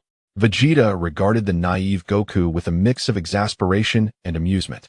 Lewis, too, found Goku's personality amusing. Vegeta has transformed, yet Goku remains the same. Quite delightful. Suddenly, Lewis inquired, when do you plan to exact your revenge? Goku looked towards Vegeta. Vegeta furrowed his brow and responded, in 2 years' time, I believe that Kakarot and I will surpass Frieza's power. Excellent. I shall personally witness your vengeance then. Lewis refrained from reminding Vegeta of Frieza's true strength. After all, without encountering hardships, how could one ever ascend to Super Saiyan? As Lewis grasped Tai's hand, preparing to depart, he suddenly recalled something and said, would you two like to learn some formidable techniques elsewhere? What techniques? Goku inquired. The Kaioshin and Spirit Bomb. Lewis began to explain. If you wish to learn, I can arrange for the North Kao to teach you. Splendid. Vegeta nodded in agreement. A technique revered by a candidate for destroyer must possess exceptional merit. Goku chimed in. Then I want to learn too. With their agreement, Lewis did not take them to the North Kao immediately. Firstly, from his observations, Vegeta's battle power stood at 70,000, while Goku seemed to possess around 80,000. Vegeta remains the perennial second best. Secondly, their martial arts training was still inadequate, particularly Goku's. Lewis, having received instruction from Whis, could discern Goku's insufficient martial arts foundation at a glance. Only by fully accepting that individual's teachings would Goku stand a chance of entering the Ultra Instinct state during the upcoming power tournament. As for that individual, Lewis was indeed referring to Bobo. Lewis suspected that Bobo might belong to the angelic race, considering that, in others' perceptions, Bobo has long served the Earth's deities. Aside from this, the demeanor exhibited by Bobo closely resembles that of an angel, neither sorrowful nor elated, devoid of desires or aspirations. When training the young son Wukong, he managed to achieve a perfect balance. Similarly, while instructing Son Goten and Trunks in their transformations into Super Saiyans, he maintained that equilibrium. Ultimately, Lewis chose not to disturb Bobo for the time being. He departed with ties, permitting the 4 Saiyans to continue their training in the Celestial Realm. Lewis, what was that place we just visited? It is the Celestial Realm, the abode of the Earth's deities. There are deities on Earth. I was unaware. You are not alone in your ignorance. Many Earthlings are oblivious to this fact. Moreover, having remained in the cosmos, you would have had even less opportunity to learn about it. That is indeed true. The two soared back to West City. Time passed swiftly, and another year elapsed. During this period, Lewis resided at Tai's home. Lewis was strikingly handsome and quickly earned Bulma's approval. As for the Briefs couple, they harbored no objections to Lewis, rather feeling that it was a favorable arrangement. With Tai's now married, she should be well managed. After all, allowing a woman to venture alone into the cosmos is exceedingly perilous. However, Lewis asserted that he would forever safeguard Tai's, allowing her the freedom to pursue her desires. Bulma, however, doubted that Lewis, with his seemingly frail physique, could provide the protection Tai's needed to remain unharmed in the vastness of space, unless he possessed the might of Son Wukong or Vegeta. It was only when Tai's revealed Lewis's true identity and urged him to demonstrate his prowess that Bulma's perspective shifted. Upon witnessing Lewis obliterate a distant planet, Bulma realized her misjudgment. She had not anticipated that Lewis's lineage was so noble and his strength so formidable. At last, the Brief family came to believe in Lewis's capability to protect Tai's effectively. Chapter 0. King Kai's Fist, Spirit Bomb. On this day, 1 year later, Lewis arrived alone in the Celestial Realm. Within the 4 gravity chambers, only 3 were occupied. Son Wukong sat cross-legged in the center of the Divine Plaza. Greetings, Lord Candidate Destroyer. The deity approached, bowing respectfully. Over the past year, he had come to understand Lewis's true identity. No need for such formality. Understood. How long has Kakarot been meditating? Sun Wukong has been in meditation for half a year. The deity pondered this. Half a year, you say? Lewis stroked his chin, glancing at the other 3 gravity chambers. It was evident that Vegeta and the others were employing a different approach to their training. One was meditating to grasp martial arts, while the others utilized the gravity chamber to enhance their strength, tailoring instruction to individual needs. Lewis cast a knowing gaze toward the inner sanctum of the temple. It seemed Bobo was indeed the instructor. I shall return later. Please notify me when Kakarot awakens. With that, Lewis prepared to depart the celestial realm. Suddenly, a faint and ethereal aura emanated from Sun Wukong before it vanished into thin air. Has he laid the foundation for achieving the ultimate state of freedom? Lewis observed Sun Wukong, who stood at the center of the temple plaza, raising an eyebrow slightly. Sun Wukong's current condition mirrored his own previous practice of the state of freedom. However, unlike Sun Wukong, Lewis had attained the embryonic form of this state through system rewards, followed by 4 years of diligent training to reach the perfected state of freedom. Sun Wukong truly deserved to be the protagonist of Dragon Ball. His innate talent was indeed extraordinary. Furthermore, Lewis confirmed his suspicions that Bobo was certainly no ordinary individual. Sun Wukong rose and approached Lewis, smiling as he said, "Lewis, what brings you here? Have you forgotten what I told you? You mentioned wanting to learn the King Kai fist." Sun Wukong was filled with joy. "Go and summon Vegeta. What about Raditz and Nappa? They lack the talent, so there's no need to call them. Off you go." Upon hearing this, Sun Wukong nodded without further comment. He called out to Vegeta, who appeared equally elated. The King Kai fist, praised by the candidate for Destroyer God, must be truly formidable. Lewis led the 2 of them, and they promptly vanished from the heavenly realm.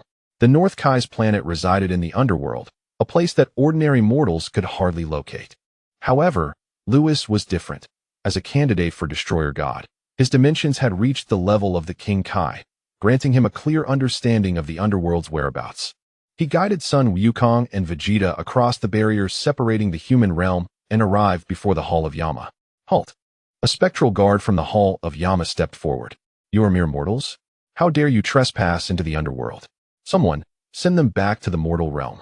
Before he could finish, a voice filled with dread echoed from within the hall. "Who is this King Kai that has descended upon the Hall of Yama?" A gigantic, bull-headed figure, resembling the Ox King, rushed out, panic written across its face. Yet, it soon realized that the visitors were not the 5 familiar King Kais, but rather a young man of equal standing in the dimensions, accompanied by 2 mortals. "You are Yama, I presume? I have business with the North Kai. Do not disturb me unless necessary," Lewis stated nonchalantly, then soared towards Snake Way with Sun Wukong and Vegeta in tow. The Yama remained speechless, internally questioning the identity of this new King Kai. As they traversed Snake Way, Sun Wukong and Vegeta remained silent. "Hey, Vegeta, why are so many people afraid of Lewis?" Sun Wukong asked. "Isn't it obvious? Who wouldn't fear a candidate for Destroyer God?" Vegeta replied. "Is he really that powerful?" Sun Wukong inquired, his eyes sparkling with curiosity. "With a mere flick of his finger, he could end your life. Would you not consider that strength?" Lewis's lips twitched slightly at the exchange. "You fool.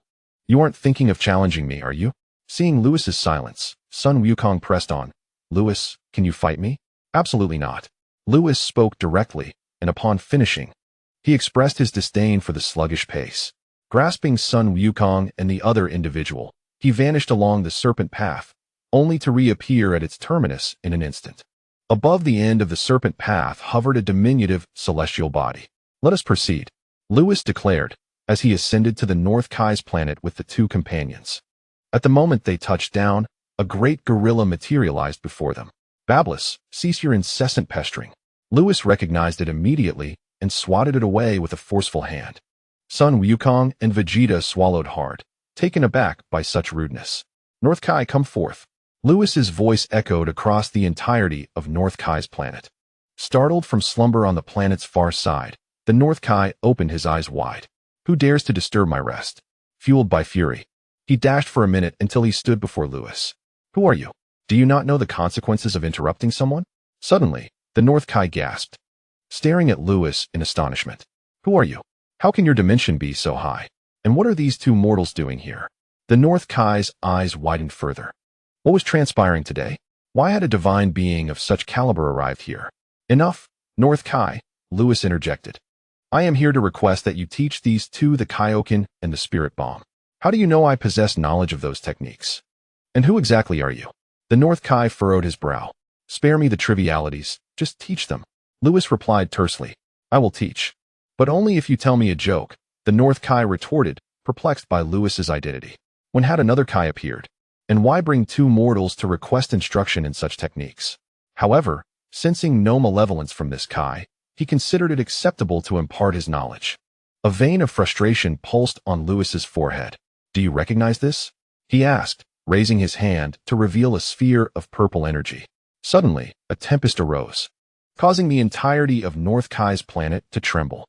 Sun Wukong and Vegeta shuddered at the sight, realizing they had no hope of resisting such power. It was evident that should they be struck, survival would be impossible. They exchanged glances, both acknowledging the terrifying might of Lewis. How can you wield destructive energy? The North Kai gasped, memories of Beerus wreaking havoc on his planet flooding back to him. Could it be that Lord Beerus has perished? His face turned pale, throat tightening in fear as he trembled uncontrollably. Meanwhile, in the realm of destruction, Beerus suddenly sneezed. Who is speaking ill of me? He wondered. If Lord Beerus were to learn of your words, do you believe your North Kai's planet would remain intact? Could it be that Lord Beerus truly had not met his demise?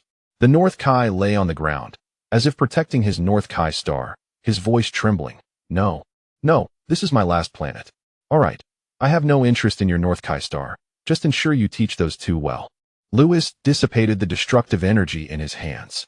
Lord Beerus has not perished, so you must be the current candidate for the god of destruction. The North Kai stood up in shock. Goodness, that lazy fellow has even taken on disciples. Lewis interjected, North Kai, is that acceptable? The North Kai dared not oppose. Swallowing hard, rest assured, esteemed candidate for the god of destruction, I will certainly teach them well.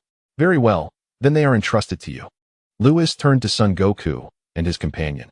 You both just focus on your training. I shall take my leave and return in a year to fetch you. As Lewis prepared to depart, he turned once more to add, by the way, the Spirit Bomb may not be suitable for everyone. If you cannot learn it, that is all right. You only need to master the Kaioshin. Before they could transform into Super Saiyans, the Kaioshin would prove to be the most beneficial technique for them. The Spirit Bomb, it seems, could only be learned by those with a pure heart. Not everyone could master the Spirit Bomb. Lewis was merely providing a precautionary warning to Vegeta, so he wouldn't be devastated if he failed to learn it. After finishing his remarks, Lewis departed from the scene. Chapter 0. Inciting Lewis returned to Earth, where he remained in the company of Ties. Soon, he received a communication from Whis, requesting him to bring Ties back to prepare a meal. However, Lewis would not agree to such a thing. He jokingly declared that Ties was now his woman, and she should not be burdened with cooking any longer. This elicited eye rolls from both Whis and Beerus. What a scoundrel, prioritizing romance over duty.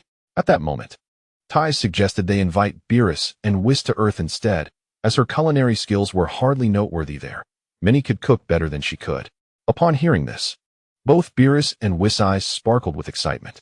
Yet, there was a pressing matter that prevented them from immediately proceeding to Earth, and they chose to postpone their plans.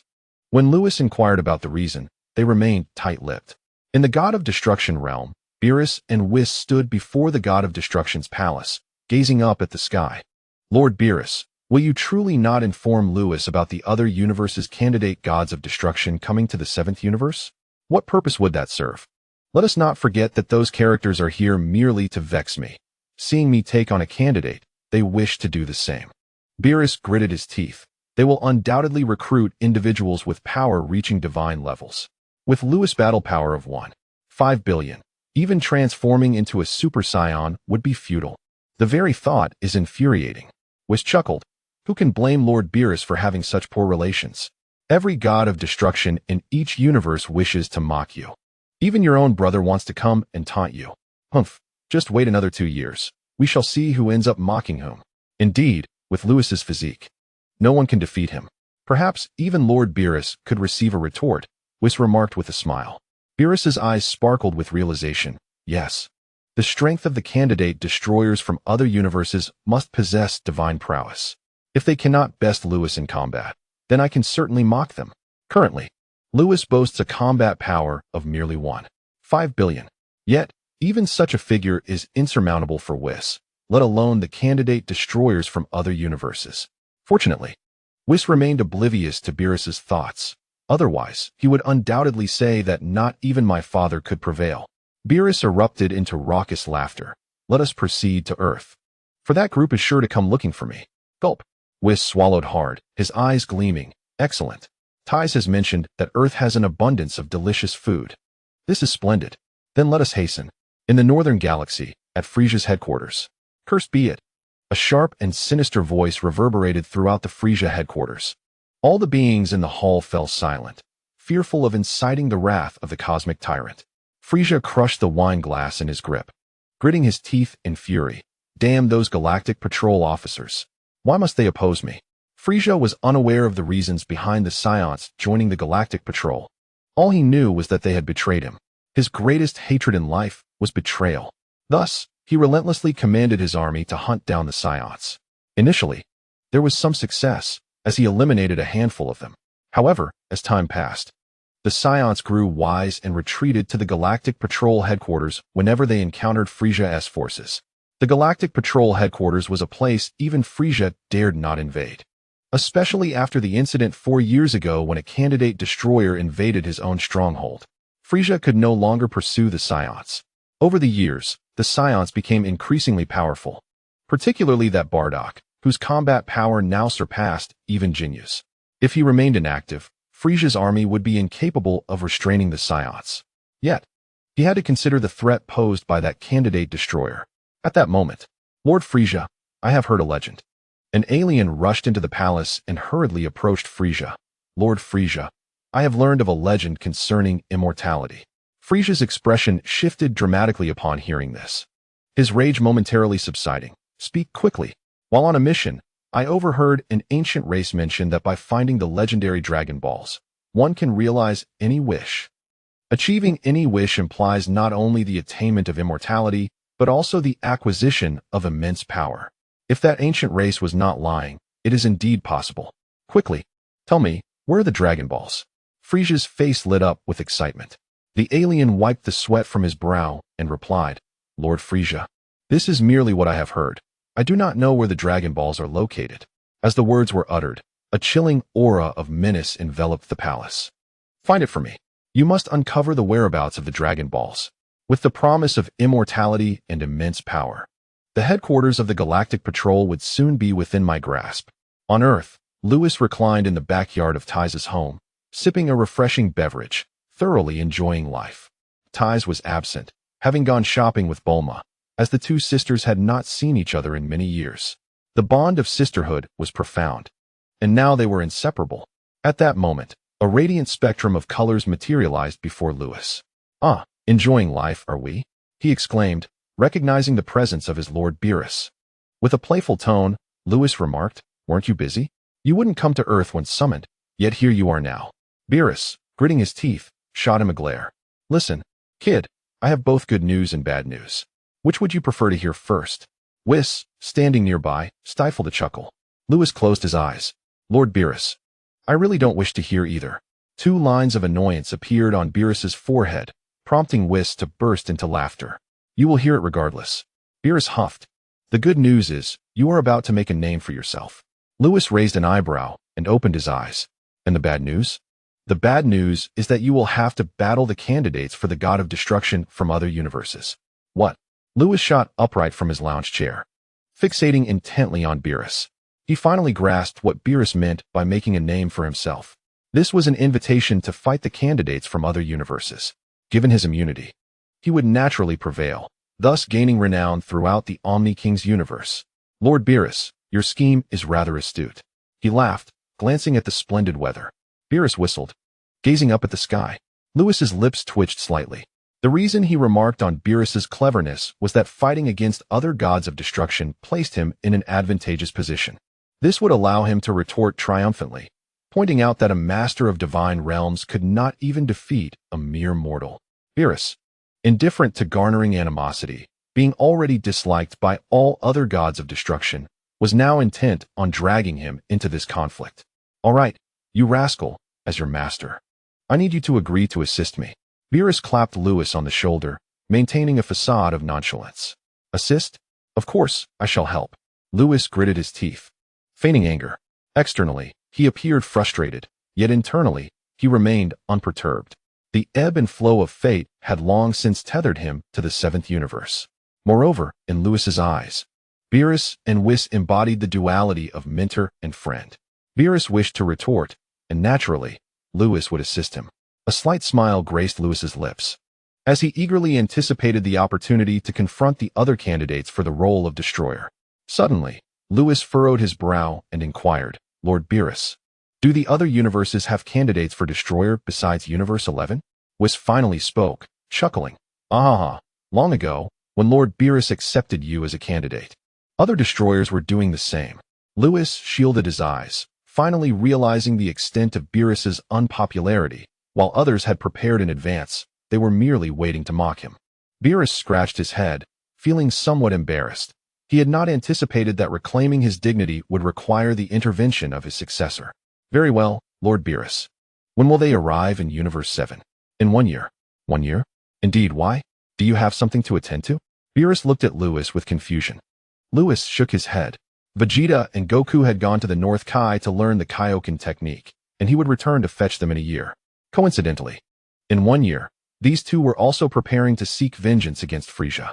Unexpectedly, the candidates from other universes would also descend upon Universe 7 after a year. This timing posed a slight conflict. Ultimately, Lewis refrained from saying much more, and Beerus and Whis settled on Earth.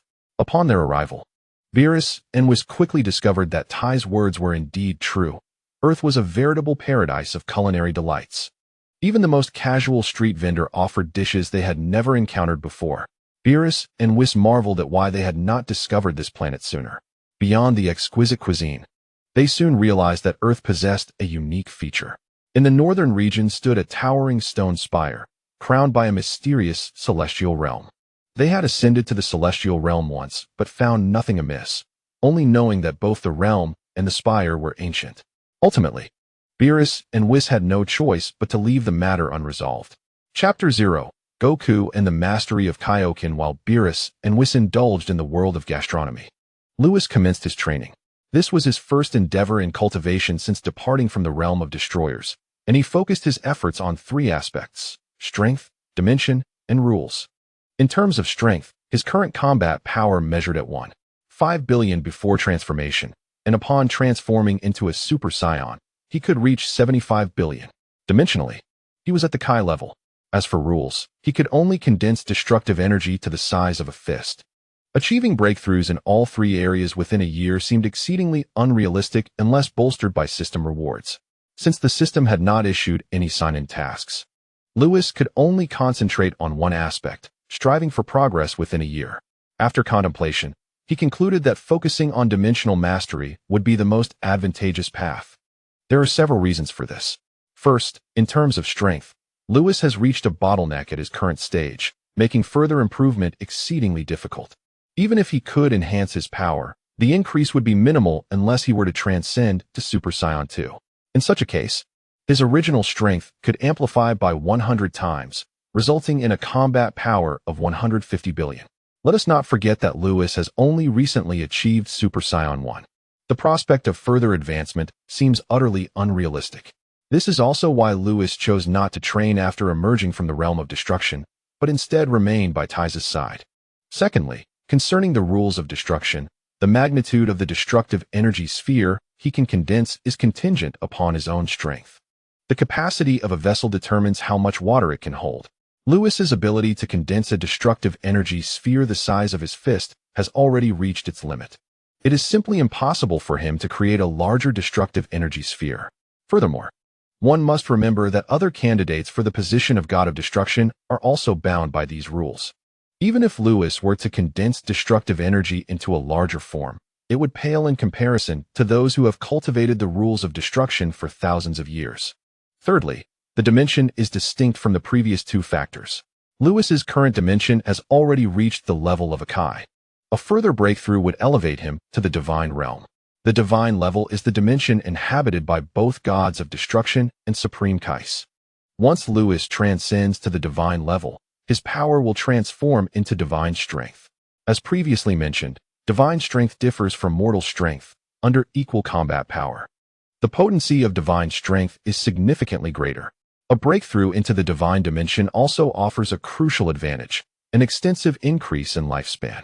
Nonetheless, even if Lewis achieves a breakthrough in dimension, he would still be unable to compete against other candidates for the God of Destruction title.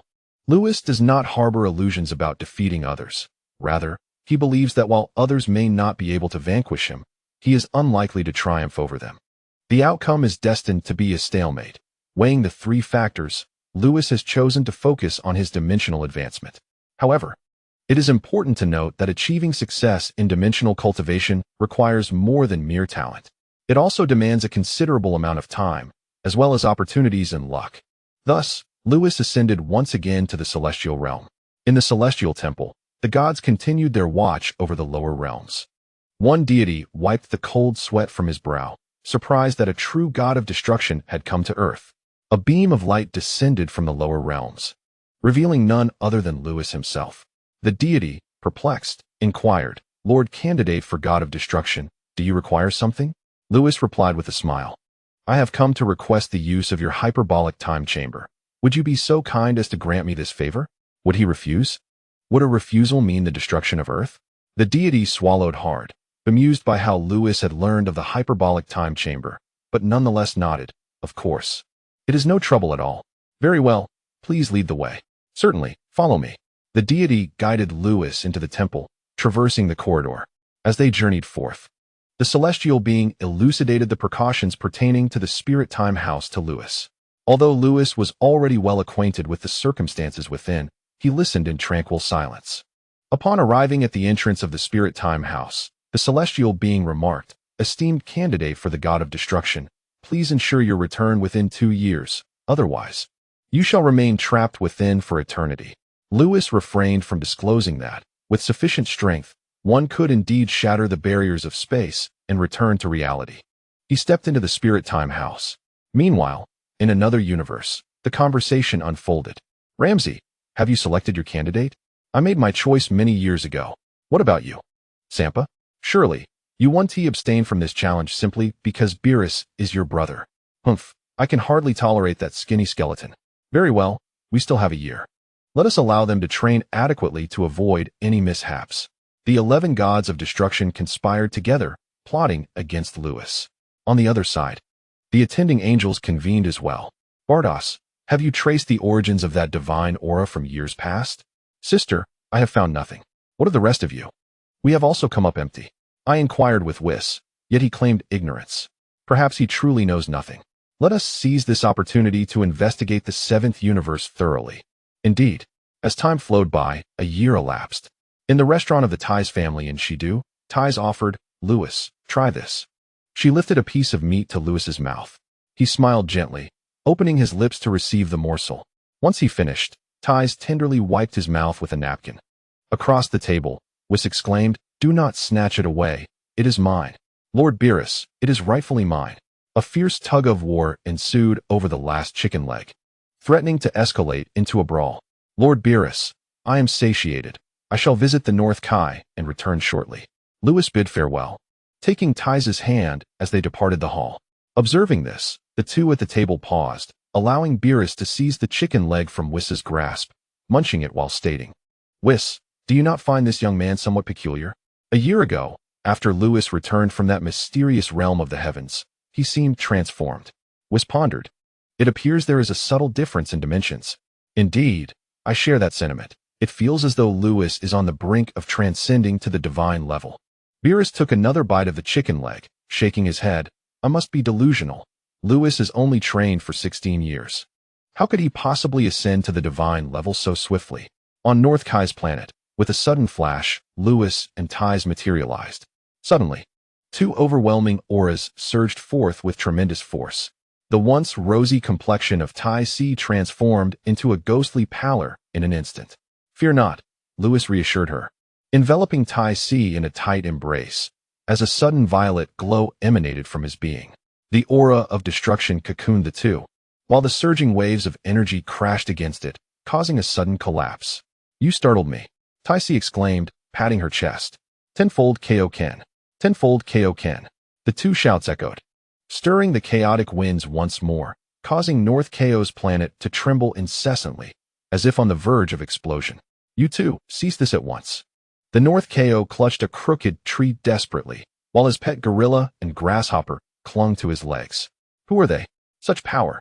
Taisi, still covering her mouth in astonishment, was protected yet utterly mesmerized. They are my kin.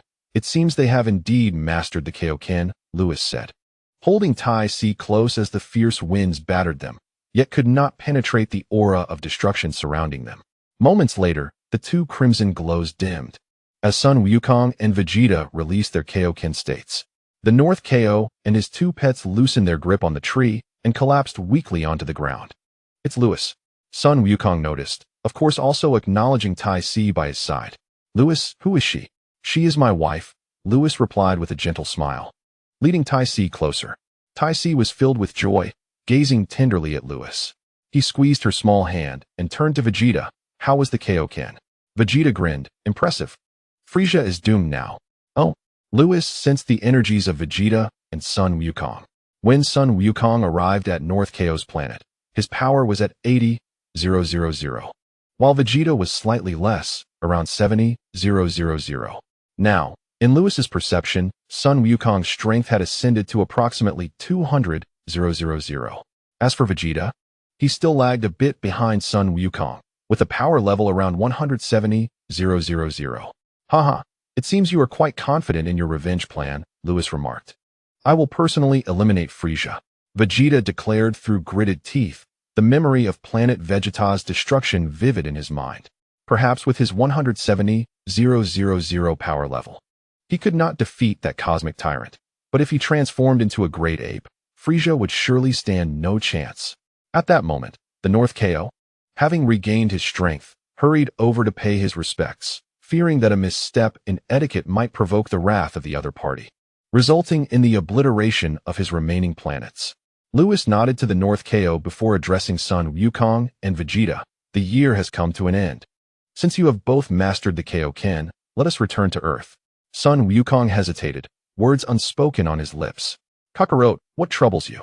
Why do you not inquire whether we have mastered Lord North Kai's other ultimate technique? Sun Wukong grinned, a hint of boastfulness evident. Humph. Vegeta, standing nearby, crossed his arms and scoffed. Is it that Kakarot has learned it while Vegeta has not? Lewis erupted into hearty laughter. How dull. Vegeta huffed once more. Sun Wukong placed a hand on Vegeta's shoulder, smiling at Lewis. Haha, Lewis, you are truly astute.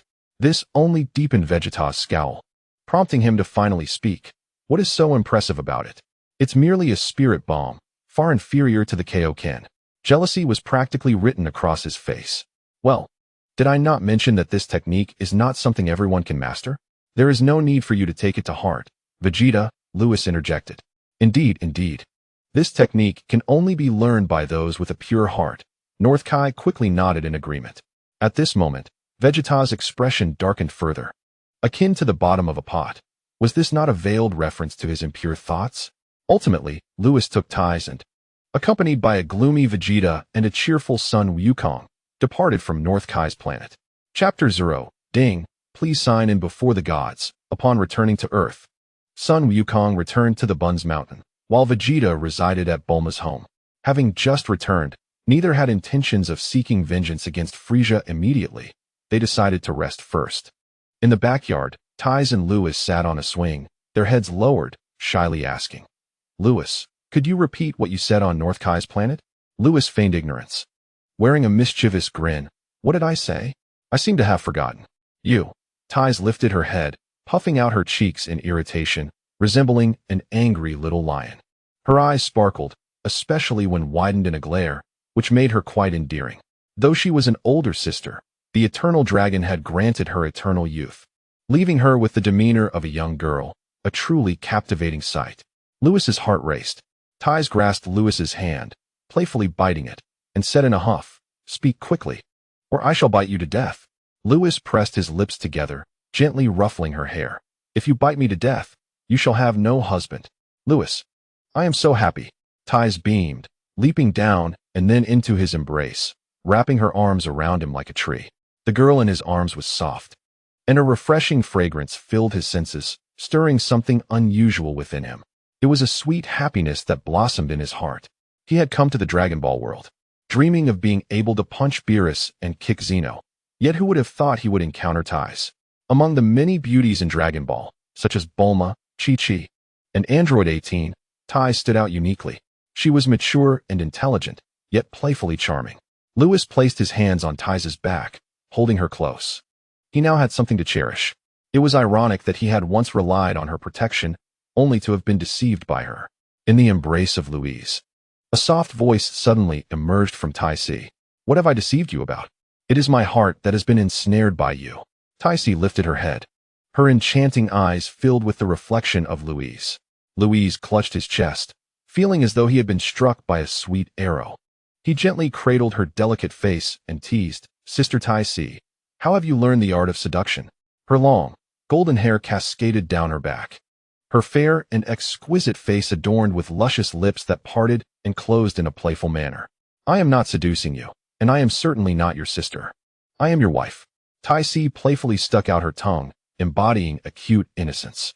A gentle breeze swept by, yet it could not dispel the heat coursing through Louise. His Tai-Si was simply too adorable. He tenderly nibbled on her rosy lips. Tai-Si's eyes widened in surprise. He kissed me. Her mind went blank, momentarily forgetting to resist. By the time she regained her senses, she leaned into him, her boldness making her ears flush with warmth. After a moment, their lips parted. Suddenly, Tai-Si felt something pressing against her, a blush creeping onto her face as she pinched the hem of Louise's shirt. Why you? Louise stammered, his composure as a would-be destroyer of worlds evaporating, leaving him adorably dazed. Louise prepared to release Tai-Si, but she stifled a giggle behind her small hand and then embraced him tightly, maintaining her tree-hugging posture. Let it be. After all, he is my man. Bound in her embrace, Louise felt an escalating thrill, the atmosphere charged with palpable hormones. Their eyes locked, the air grew increasingly heated. Louise lowered his head, and Tai-Si's lips curled into a gentle smile as she closed her eyes once more. Suddenly, a resounding hum filled the air. The sky erupted with streaks of vibrant colors, a divine aura enveloping the earth. While mortals remained oblivious, Louise sensed the change. At that moment, a notification chimed. Ding. Mission issued. Please sign in before the multitude of celestial destroyers. Reward, Divine Dimension. The Divine Dimension? Louise froze, then was overcome with exhilaration. During his time in the realm of destruction, he had tirelessly pursued mastery of the dimension. After 4 years of arduous training, he had made little progress. Yet after another year on Earth, coupled with decades within the Spirit Time House, he finally experienced a breakthrough. He was on the verge of entering the Divine Dimension. Yet, this final step always eluded him. Now the system had issued this task. It was nothing short of exhilarating. Louise refrained from kissing her again and, cradling Tai-Si's face, softly declared, Sister Tai-Si, they are coming. Who is coming? Tai-Si opened her eyes, her lips pouting. It turned out that kissing was such a delightful experience. They had come so close to sharing another kiss, and it was utterly frustrating. The candidates for the role of God of Destruction from other universes have come to find me. It's them. It infuriates me. Tai-Si clenched her fists, feeling vexed for not being able to kiss her little boy. Unable to bear it any longer, she lifted her head and kissed him, yet still unsatisfied. Her tongue ventured forth. After a while, she exclaimed, done. Lewis gently brushed her little nose, saying, once I finish fighting them, I'll return to accompany Sister Tai-Si. Hurry, hurry. With that, Lewis departed the backyard. In the northern region of Earth, 11 radiant streams of light appeared, revealing 33 figures. Among them, 11 bore floating halos above their heads, while the remaining 22 exuded a formidable aura. The God of Destruction from Universe 1, Ewan, remarked, how could that fellow Beerus be on such a wretched planet? The God of Destruction from Universe 10, Rambusi, scoffed, indeed, Universe 7 has begun to decline. Ha ha. The assembly of gods of destruction erupted in laughter. Meanwhile, the 11 angels remained expressionless, their gazes fixated on the high tower within the northern forest of Earth. The remaining 11 figures were all candidates for the role of God of Destruction. At that moment, 2 figures materialized. Beerus coldly stated, so you truly have come. The god of destruction from Universe 6, Xiang Pa, laughed heartily. Skinny Bones, are you ready for a spar? Where's your successor? With that, Xiang Pa pretended to scan the surroundings. Your successor? Are they too afraid to come with you? Ha ha, it seems Beerus is also fearful. Why else wouldn't he bring his people along? The god of destruction from Universe 4, Katra, sneered. The gathering of gods of destruction felt emboldened, believing that a mere child, having trained for only a decade or so, could hardly pose a significant threat. Beerus snorted. Laugh? We'll see if you can still laugh later. The god of destruction from Universe 2, Helles, interjected. Anyone can boast. Let your successor step forward if they dare. Enough chatter, Beerus. It was agreed that our successors would spar. Let yours come out. The god of destruction from Universe 11, Wymite, taunted as he gazed at Beerus. The candidates for god of destruction also wore smiles, having received orders that this encounter must humiliate the successor of Universe 7. At that moment, a ripple in the air signaled the arrival of a figure beside Beerus. It was none other than Lewis. Ding. Successfully signed in before the assembly of angels and gods of destruction. Reward, divine dimension. Suddenly, a divine aura erupted from Lewis as he stepped into that pivotal moment. The strength of a mortal was entirely transformed into divine power. Upon breaking through to the divine dimension, Lewis's lifespan became equivalent to that of the Kaishin and the gods of destruction. At this moment, the destroyer gods became acutely aware of Lewis's breakthrough, and the atmosphere became electrified. What on earth? The divine dimension? Who is this individual? How did he ascend to the divine dimension? Could he possibly be a candidate destroyer god from the 7th universe? That is inconceivable. Beerus has only taken on a candidate destroyer god for a mere decade or so. To cultivate a mere child to the divine dimension in such a short span is utterly impossible. The other destroyer gods stared at Lewis in astonishment. Not only were the other gods shocked, but even Beerus and Whis were left utterly dumbfounded. Wasn't this lad from the King of Worlds dimension? How did he manage to ascend in the blink of an eye? Chapter 0. The amazement of the gods. Greetings, esteemed destroyer gods. Lewis scratched his nose and immediately recognized the destroyer gods and angels present. However, there were also 11 other individuals whose dimensions were not particularly high, with the highest being that of the King of Worlds. Despite their modest dimensions, they emanated an incredibly potent aura. These 11 must certainly be the candidate destroyer gods from other universes. Wait, Lewis suddenly spotted a familiar figure among these candidate destroyer gods. Topo. In the super anime, Topo is the leader of the Pride Troopers from Universe 11, who faced off against Vegeta in the Tournament of Power, leading to both of their eliminations. Who would have thought that he had been recruited as a candidate destroyer god by the time of this event? In just over a decade, he has achieved such a remarkable feat. His talent is indeed formidable. What good is exceptional talent in dimension training? Have you not noticed the incredible power he possesses? Wait, he actually exudes destroyer energy. Has he comprehended the rules of destruction? The destroyer god of Universe 8, Jiren, remarked, this lad's talent is truly terrifying. No wonder Beerus has chosen him as a candidate destroyer god. The destroyer god of Universe 12, Jin, incredulously stated, it's astonishing. In just over a decade, he has elevated his dimensional training to the divine level and even grasped the rules of destruction. Zampa shook his head vigorously. We must have misjudged. I knew that skinny fellow could not be treated lightly as a candidate destroyer god. The other destroyer gods similarly wore expressions of shock.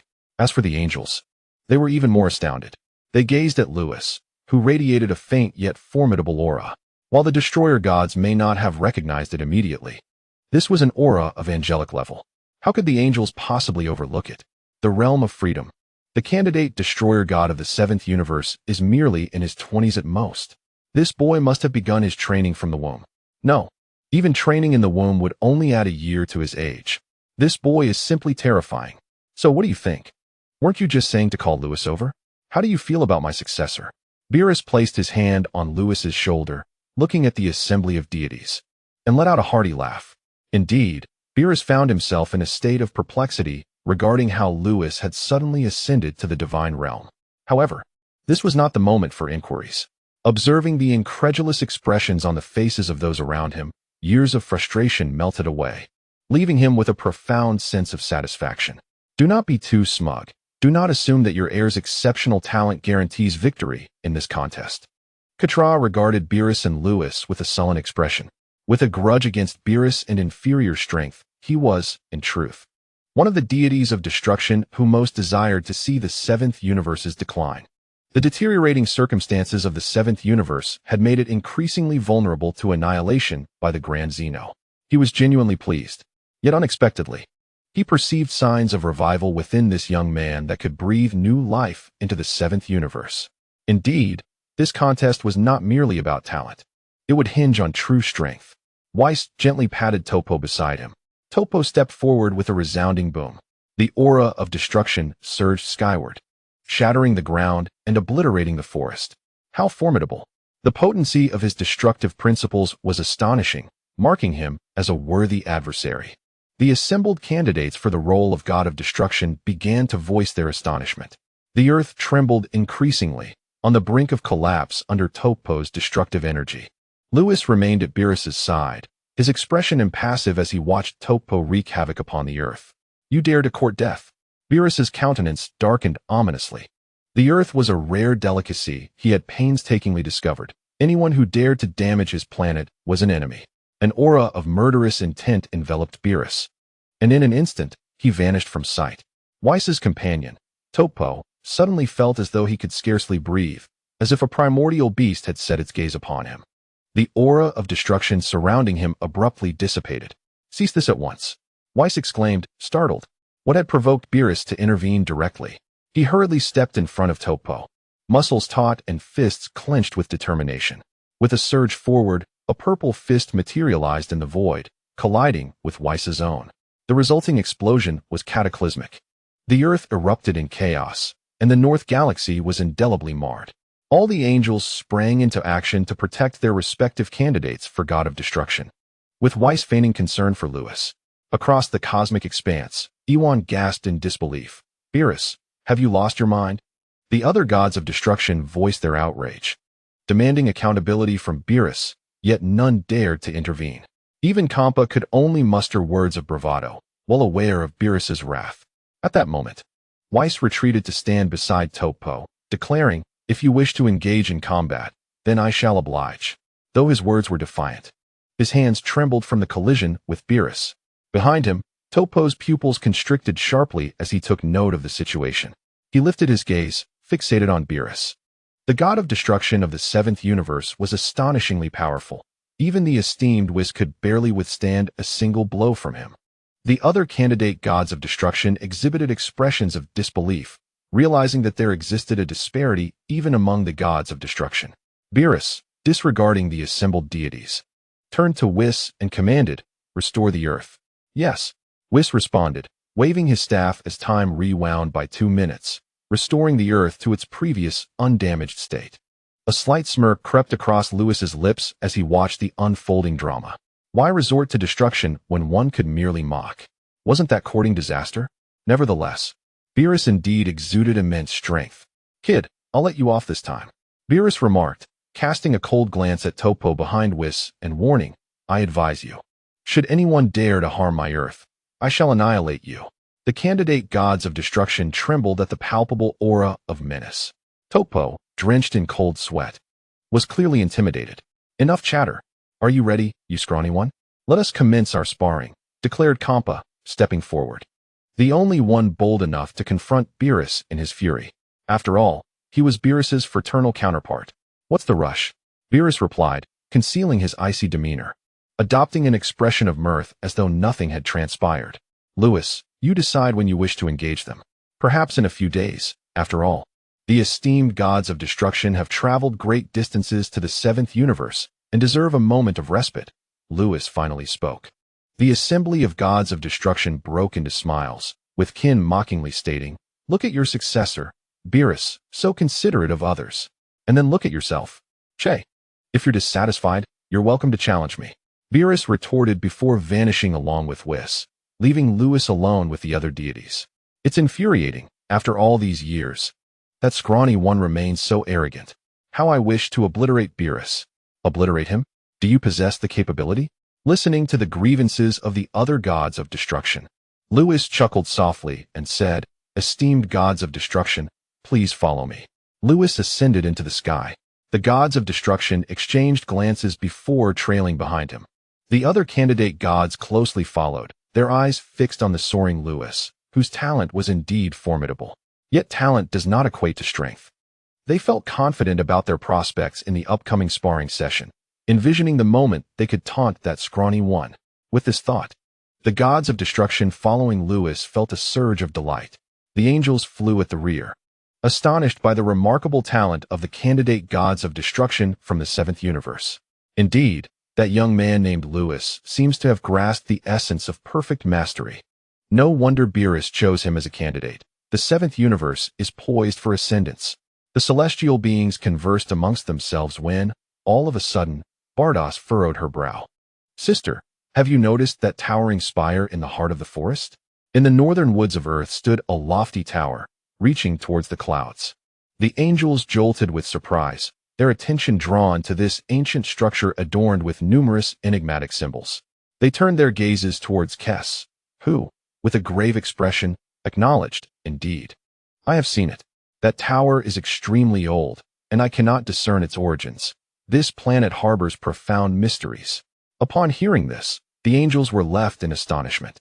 If even their elder sister could not recognize the tower, it must be extraordinary. "Let us allow these youngsters to engage in their sparring before we consult Whis," Kes remarked, her brows knitted in contemplation. "We shall inquire about the nature of that divine aura from years past, and whether he is aware of the origins of this planet's tower." Chapter 0. Sparring with the candidates for destruction unbeknownst to Lewis. The angels were astonished as he had tasked his sister-in-law, Bulma, with arranging accommodations for the deities. Following Beerus's prior warning, the various gods of destruction and their candidates refrained from causing chaos on Earth. Beerus was quite pleased with the conduct of the divine beings. Subsequently, he and Whis sought out Lewis to discuss his recent breakthrough in transcending the realm of deities. Lewis shared that he had reached the pinnacle of dimensional cultivation early on and had fortuitously achieved a breakthrough. Beerus and Whis were left speechless. They were aware of Lewis's uniqueness, yet his extraordinary talent was undeniable. Over the years, Lewis had not focused on the cultivation of power, but had dedicated himself to mastering dimensions. Whis and Beerus had witnessed this firsthand. Although Lewis's strength was temporarily lacking, given time, he could easily enhance his abilities. However, dimensional mastery was another matter entirely. Some individuals labored for millennia, only to remain at the level of a mere king of hell or a king of the universe. The path to truly becoming a deity was exceedingly arduous. In the days that followed, the gods of destruction spent a tranquil 2 days on Earth. Kampa, unable to contain himself, had come here specifically to provoke Beerus, only to find himself waiting 2 days to commence their sparring. With no excuse to directly taunt Beerus, Kampa requested Bardos to present his favorite delicacy, the East Bird egg, claiming that nothing from Universe 7 could possibly compare in taste. Initially, Beerus assumed it was a delectable treat, but upon tasting it, he could not help but retort, declaring it to be a wretched dish. With a wave of his hand, Beerus summoned instant noodles for everyone, angels, gods of destruction, and candidates alike, each receiving a bowl. "Goodness! Beerus, what is this? It's absolutely delicious." Each strand of noodle and every sip of broth was truly delightful. "I finished my bowl, is there more?" Xiangpa huddled in a corner, consuming instant noodles, too timid to utter a word. Days passed, and the deities remained engrossed in Earth's culinary delights, nearly forgetting their purpose for gathering. In the backyard of Tais, Katra observed the destroyers indulging in ice cream, pudding, and desserts, exclaiming loudly, "Have you all forgotten why we are here? We came to seek out Beerus's successor for a friendly spar." Boom.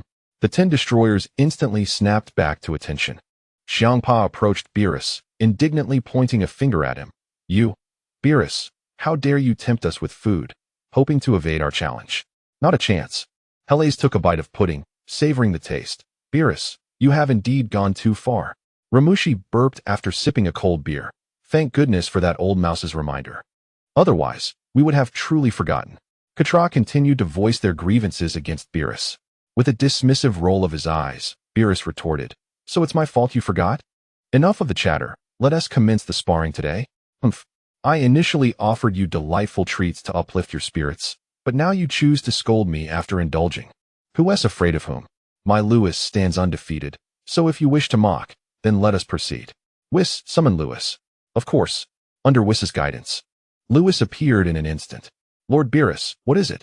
They are eager for some mockery. Let us begin without delay. Very well. But I wish for 2 individuals to witness the caliber of a candidate destroyer's battle. Lewis instructed Whis to locate Vegeta and Goku, only to learn that Vegeta had departed Earth with Raditz and Nappa. What? Where are they headed? They seem to be en route to Namek. Lewis was taken aback. What is happening? Piccolo is alive. The Supreme Kai is unharmed. Why would they venture to Namek? It turned out that during the 3 years Vegeta spent on Earth, he had developed a relationship with Bulma. Aware of Bulma's sister's connection to Galactic Patrolman Jocko, he reached out through ties to the Galactic Patrol headquarters. Far away at Galactic headquarters, King Vegeta finally received news of his son and sent a message to Vegeta. Frieza has discovered the legend of the Dragon Balls on Namek and is heading there. If Frieza obtains the Dragon Balls, the Saiyans will be doomed. Consequently, King Vegeta led the young Saiyans into action, with over 1,500 Saiyans setting their course for Namek. The 7th universe was thrown into turmoil. On one side stood the cosmic Emperor Frieza, and on the other, the rising Saiyan clan. A monumental clash of forces was imminent. Upon learning this information, Vegeta swiftly departed Earth with Goku and the others.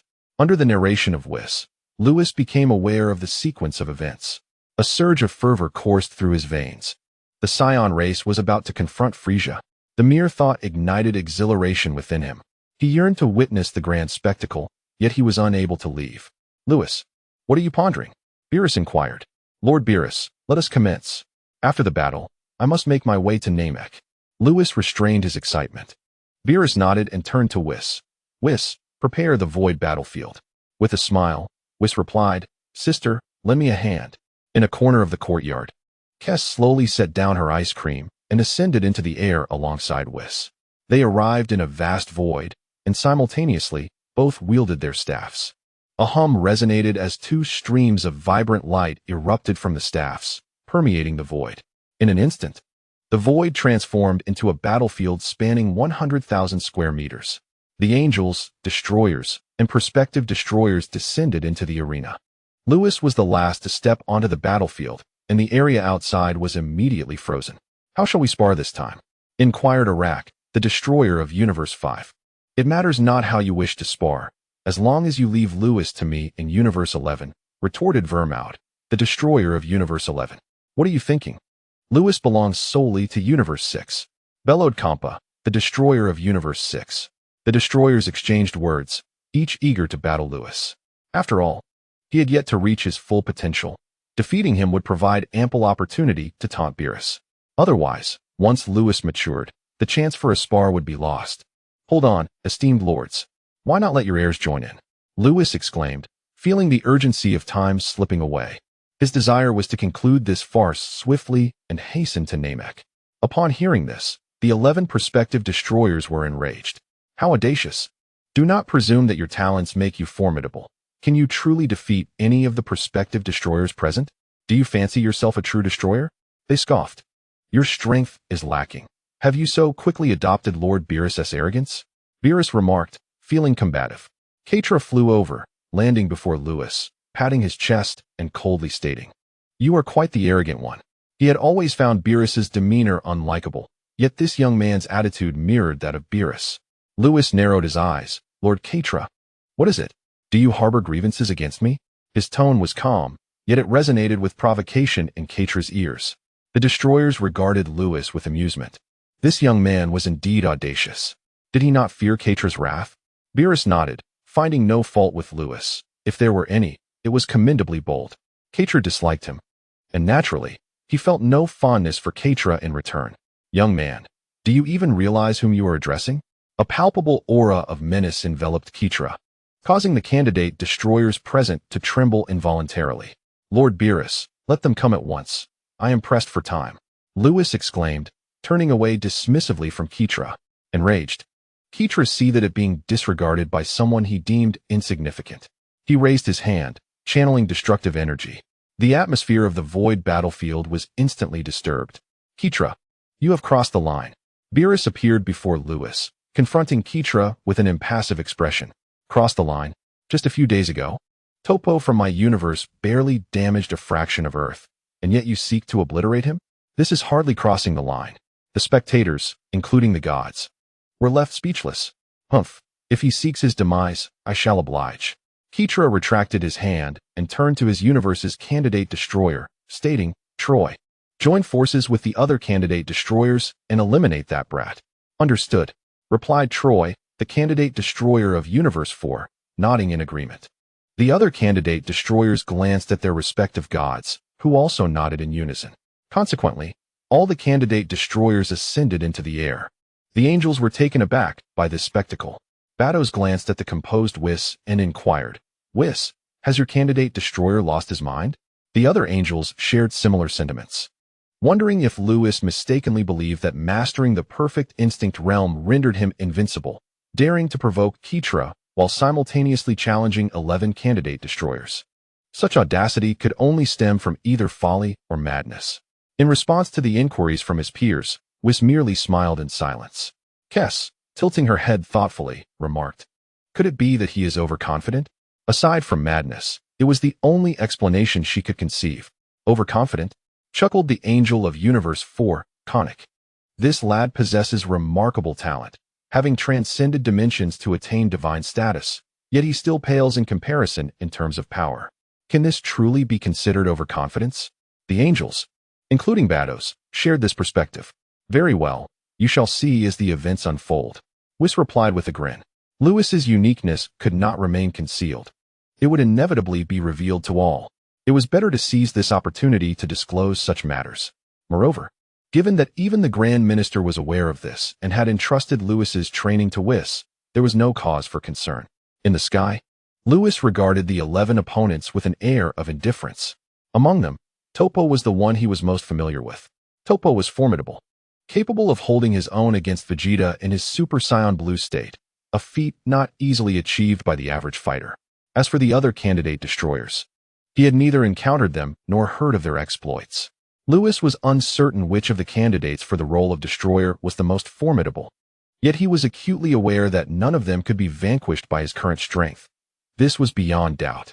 You're quite audacious, aren't you? Troy remarked with a furrowed brow. Years ago, he had been chosen by Kitra as a candidate to become a destroyer, with the aspiration of one day defeating the candidates from the 7th universe. Now, that moment had finally arrived. What is the matter? Is being bold a crime? Lewis smirked slightly. His arrogance was palpable, and soon enough, he would have cause to lament.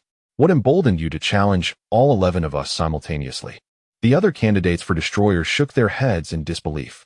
Unfazed, Lewis declared, Enough with the idle chatter. Let us commence. If you wish for an early demise, I shall oblige. Troy caught a glance from Katra in the distance. The other candidates for destroyer prepared for battle. At that moment, Topo shook his head, asserting, A siege is not an act of righteousness. It is contrary to my principles. You all proceed. He then retreated to the side. TCH. What is the act? Ignore him. Let us go. As the sparring commenced, the atmosphere of the void battlefield turned tense. The 10 candidates for destroyer transformed into radiant purple beams, piercing through the void. A torrential wave of destructive energy surged towards Lewis. In the distance, the destroyer of destruction, Jin, shook his head. This lad is doomed. I just can't fathom his audacity to challenge 11 at once. Katra erupted in laughter. Beerus, your candidates are rather foolish, aren't they? Ramses remained non-committal. Foolish, indeed. But his talent is commendable, and his courage is worthy of praise. If only he were from my universe. Beerus glared at Ramses, his rage palpable. You oversized elephant. Are you implying they are yours? What nonsense. You think you're worthy? Ramses bristled at the insult, detesting being called an oversized elephant. Want to fight? Very well. Beerus advanced towards Ramses, his gaze icy. Ramses, startled, quickly fell silent. It would be one thing to face Beerus alongside others, but standing alone against him was a daunting prospect he wished to avoid. Suddenly, a voice rang out. All right, it's time to begin. Hearing this, the destroyers turned their gaze toward the distant void. Whoosh, whoosh. 10 beams of purple light surged towards Lewis. Although he was confident he would not be harmed, the thought of being besieged by 10 candidates for destroyer sent shivers down his spine. Submitting was not in his nature. Lewis clenched his fists, channeling the power within him. Boom. His battle prowess exploded to 1.5 billion, and the ensuing aura transformed into a brilliant gold. His hair shimmered in alternating shades of gold and black, flickering incessantly. Boom. The very earth trembled. Super Saiyan. A battle power of 75 billion. Under normal circumstances, his battle power would be estimated at 75 billion. However, just a few days ago, Lewis transcended to a divine level, transforming his strength into divine power. With his current might, it can no longer be quantified by mere battle power. In the words of Whis, Lewis is yet to reach the first tier of the divine realm. Though he is not far from it. The overwhelming wave of energy surged outward, halting the 10 candidate destroyers approaching Lewis. What is this? Such formidable power. No wonder he dares to challenge all 11 of us at once. Humph, but it is still insufficient. This strength falls short of the first tier of the divine realm. Charge. Troy led the charge, with the other candidate destroyers closely following. The sky was instantly enveloped in a violet radiance. Troy appeared before Lewis. The power of the second tier of the divine realm coalescing in his fist, launching a powerful blow. Lewis raised his hand to block. Such incredible force. Lewis felt no pain, but the immense impact sent him reeling. Merely the initial encounter revealed Lewis's disadvantage. On the sidelines, Topo furrowed his brow. This candidate destroyer from Universe 7 is all talk? Did he not claim he could take on 11 at once? He faltered after a single punch. The distant destroyers, witnessing this, doubled over in laughter, mocking him. Ha ha ha. Beerus, what manner of being is this from your universe? Did he think dyeing his hair blonde made him formidable? He couldn't withstand even one punch from Troy. How amusing. He truly believes himself to be a master of the 5th tier of the divine realm, yet he is so weak. This brash demeanor mirrors your own, Beerus. Why emulate such a reckless attitude? This young man is squandering his exceptional talent. Hearing the derision from the other destroyers, Beerus felt a slight flush of embarrassment. His plan was never for Lewis to triumph over the other candidates, but rather for him to endure until the battle's conclusion. No one could defeat Lewis. With this, he could retort. A group of second-tier candidates could not overcome a mere boy who had yet to attain divine power, even in a group assault. Beerus understood that any words at this moment would be futile, so he remained silent, awaiting the final outcome. When the results were declared, it would be his opportunity to speak. Noticing Beerus's silence, the other destroyers intensified their mockery.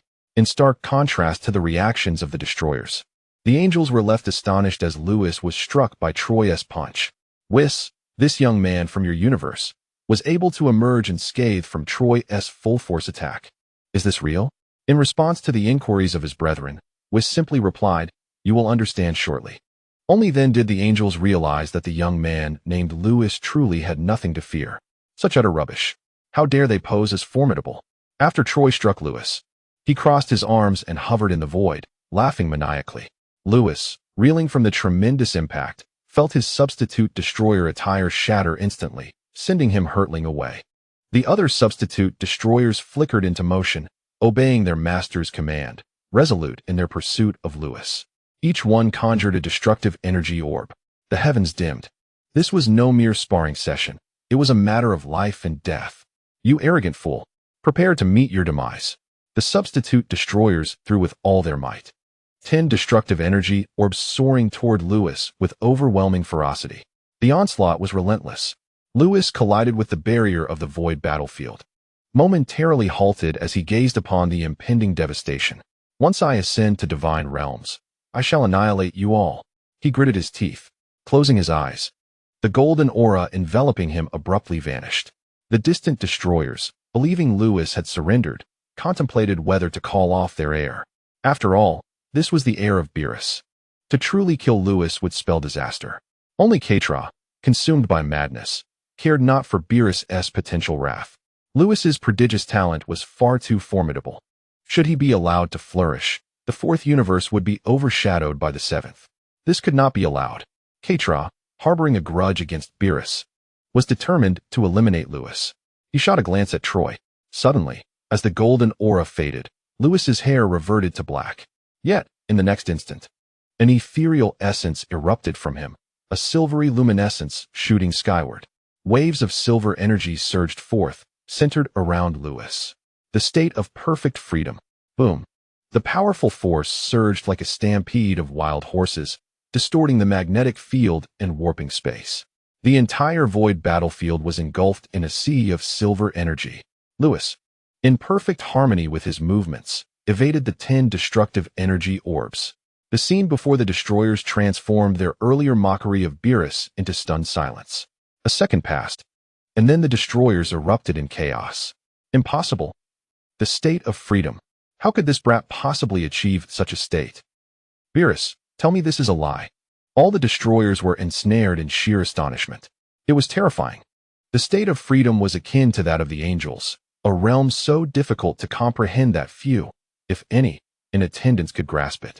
Even if one could, only the mightiest destroyer, Beerus, stood a chance. Yet unbeknownst to the assembly of destroyers, Beerus too had not attained this state. He was still a step away from even touching the essence of freedom. Ha ha! Beerus laughed heartily, relishing the sight of those who had ridiculed him for over a decade, now wearing expressions of utter dismay. How delightful it was! And what of it? Do you still mock me for selecting a mere child as my candidate for the god of destruction? Do not be so smug. As I have often stated, innate talent counts for little. True strength is what truly matters. Katra gritted his teeth, a wave of jealousy surging within him. While he himself had yet to grasp the state of self-mastery, this young lad had achieved the level of an angel. Such extraordinary talent was undeniably tantalizing. How splendid it would be if he were to be his successor. In that moment, Katra seemed to forget the jest he had previously hurled at Beerus. Indeed, what if one possesses the state of self-mastery? What does it signify? Zampa clenched his fists. Is there any candidate among us whose strength does not exceed the second level of the divine realm? Even a 1 to 10 matchup. Possessing the state of self-mastery would not guarantee victory. Stamina remains his greatest challenge. Now, bring me his downfall. The other gods of destruction echoed their fervent cries. Should Lewis manage to withstand this, they would lose the opportunity to mock Beerus, and instead, face ridicule themselves. 11 against 10, and yet they still could not triumph. Given Beerus's nature, he would undoubtedly remind them of this humiliation incessantly. Upon hearing the commands from the assembled gods of destruction, the dazed candidate unleashed all his latent power in a singular surge. Boom! The void of the battlefield trembled as if the world were ending. A blinding purple light erupting forth.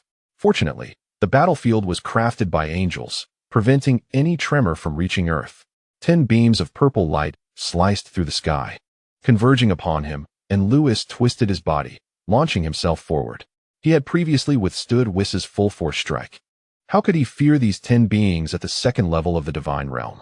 Lewis swiftly engaged in a fierce entanglement with the silver beam of light. Bang! Bang! The tremendous force stirred the air, generating a ferocious whirlwind. With each punch and kick, Lewis, in his state of self-mastery, effortlessly maneuvered amidst the 10 candidates, delivering strikes with ease. This left the other candidates in disbelief. Was the state of self-mastery truly that formidable? Could it genuinely enable one to face 10 opponents? And to emerge unscathed amidst their onslaught? The gods of destruction stood in astonishment, while the angels began to exchange glances, their expressions shifting. Soon, they widened their eyes. Turning to Wiss, scratching his nose, inquired, "Why do you all gaze at me so?" Kess, wearing a solemn expression, remarked, "Wiss, does this Lewis possess the ability to disregard damage?" The angels continued to fix their gaze on Wiss. They had been aware that Lewis would attain the state of self-mastery, and indeed, a perfect one at that, which explained their earlier lack of surprise when he entered this state. Yet, the moment Lewis retaliated, they sensed something amiss. Lewis, relying on the realm of perfect ease, did not merely evade the onslaught of the substitute destroyers. Rather, he was able to disregard their attacks entirely. Ha ha! Did you not witness it? Why do you still inquire? Wiss remarked with a faint smile. Boom. Indeed, it is true that he can disregard assaults. The angels swallowed hard. Incredulous, they quickly turned their gazes to the distant battle. Chapter 0. The departure of the destroyers from Earth. What does it mean to ignore attacks? Could there truly be someone in this world capable of such a feat? Yet, the scene unfolding before them affirmed that such an individual indeed existed. The angels widened their eyes in astonishment. The battle raged on. Utilizing his perfect state of ease, Lewis maneuvered like a slippery eel, deftly evading the strikes of the substitute destroyers. Even when unable to evade, he simply ignored their assaults. The substitute destroyers soon realized this unsettling truth. Taken aback by the revelation, their attack struck Lewis, yet he sustained no harm whatsoever. As time ticked away, Lewis's stamina began to falter. Facing 10 adversaries alone was, after all, a formidable challenge. His endurance could not sustain the state of ease for an extended period. Once that state waned, he would be rendered incapable of even resisting the substitutes. Ha ha ha, he is running out of stamina. Charge! Exclaimed Troy, the substitute destroyer from the fourth universe. With a hearty laugh. What a frustrating predicament. After enduring great effort to strike this fellow, he found that the boy had suffered not a scratch. Surely, Beerus must have bestowed some hidden trump card upon him. No wonder he dared to challenge 10 at once. The other substitutes shared Troy's sentiments, for they could conceive of no alternative explanation. Once his stamina wanes, let us see how he ignores our attacks. Onward! The substitute destroyers roared as they surged toward Lewis. Suspended in the void, Lewis felt utterly depleted. How vexing! He glanced at Beerus in the distance. Alas, to save face for him. He must endure a bit longer of this onslaught. How infuriating! Very well, I shall cease to resist. Let destruction reign. I am truly exhausted. With that, Lewis relinquished his resistance, allowing the attacks of the other substitute destroyers to rain upon him. Witnessing this, the substitutes rejoiced, their unleashed power intensifying. Boom, boom. Lewis's figure was completely enveloped in thick smoke. Just as the 10 substitute destroyers believed they could vanquish Lewis, within the smoke, their assault struck him, revealing a faint glow of white light emanating from his form. Immunity, immune to all negative effects. Though his clothing was shredded to tatters, he remained unscathed. In the distance, preparations were underway. The figure of Lewis was shrouded in thick smoke, prompting Beerus to raise his voice, preparing to retaliate with mockery. The sight of Beerus left the other gods of destruction momentarily stunned. Kampa furrowed his brow, remarking, "Skinny bones, are you not the least bit sorrowful over your disciple's demise?" The god of destruction from Universe 9, Sidra, scoffed, "Beerus, have you lost your mind? Can't you see your disciple is dead?" Meanwhile, the god of destruction from Universe 10, Vermaud, shook his head, lamenting, "It's best not to be overly arrogant, such a gifted prodigy wasted." The other gods of destruction joined in with their jeers, particularly Quitella, whose laughter echoed loudly. Having harbored a grudge against Beerus, witnessing the downfall of his rival's heir was utterly delightful. However, as the thick smoke began to dissipate, a figure slowly emerged. Quitella's laughter abruptly ceased, while Beerus erupted into hearty laughter. Impossible! Quitella's pupils constricted in disbelief. The god of destruction from Universe 12, Jin, pointed skyward in astonishment, exclaiming, "Beerus, how can he still be alive?" Ha ha! Beerus chuckled heartily, addressing the assembly of gods. Could it be that 10 of you couldn't even defeat one? The eyes of the gods of destruction were wide with shock. All 10 of the substitute gods' attacks had struck Lewis, yet he remained unscathed. What is going on, Beerus? Why is he unharmed? Quitella inquired coldly. Beerus stepped in front of Quitella, poking his chest with a smirk. "You fools, can't you see whether I had a hand in this?" He glanced toward the distant angels and continued, "Even if your eyesight is poor, surely your attendant angels can discern the truth?" Turning back, Beerus pressed his face close to Quitella's, laughing uproariously. "Did you really think that 10 of you could defeat my heir?" After enduring years of mockery, this moment of retaliation was exhilarating. Quitella clenched his fists, rage boiling within him. Yet before he could speak, Beerus approached the god of destruction, Iwan.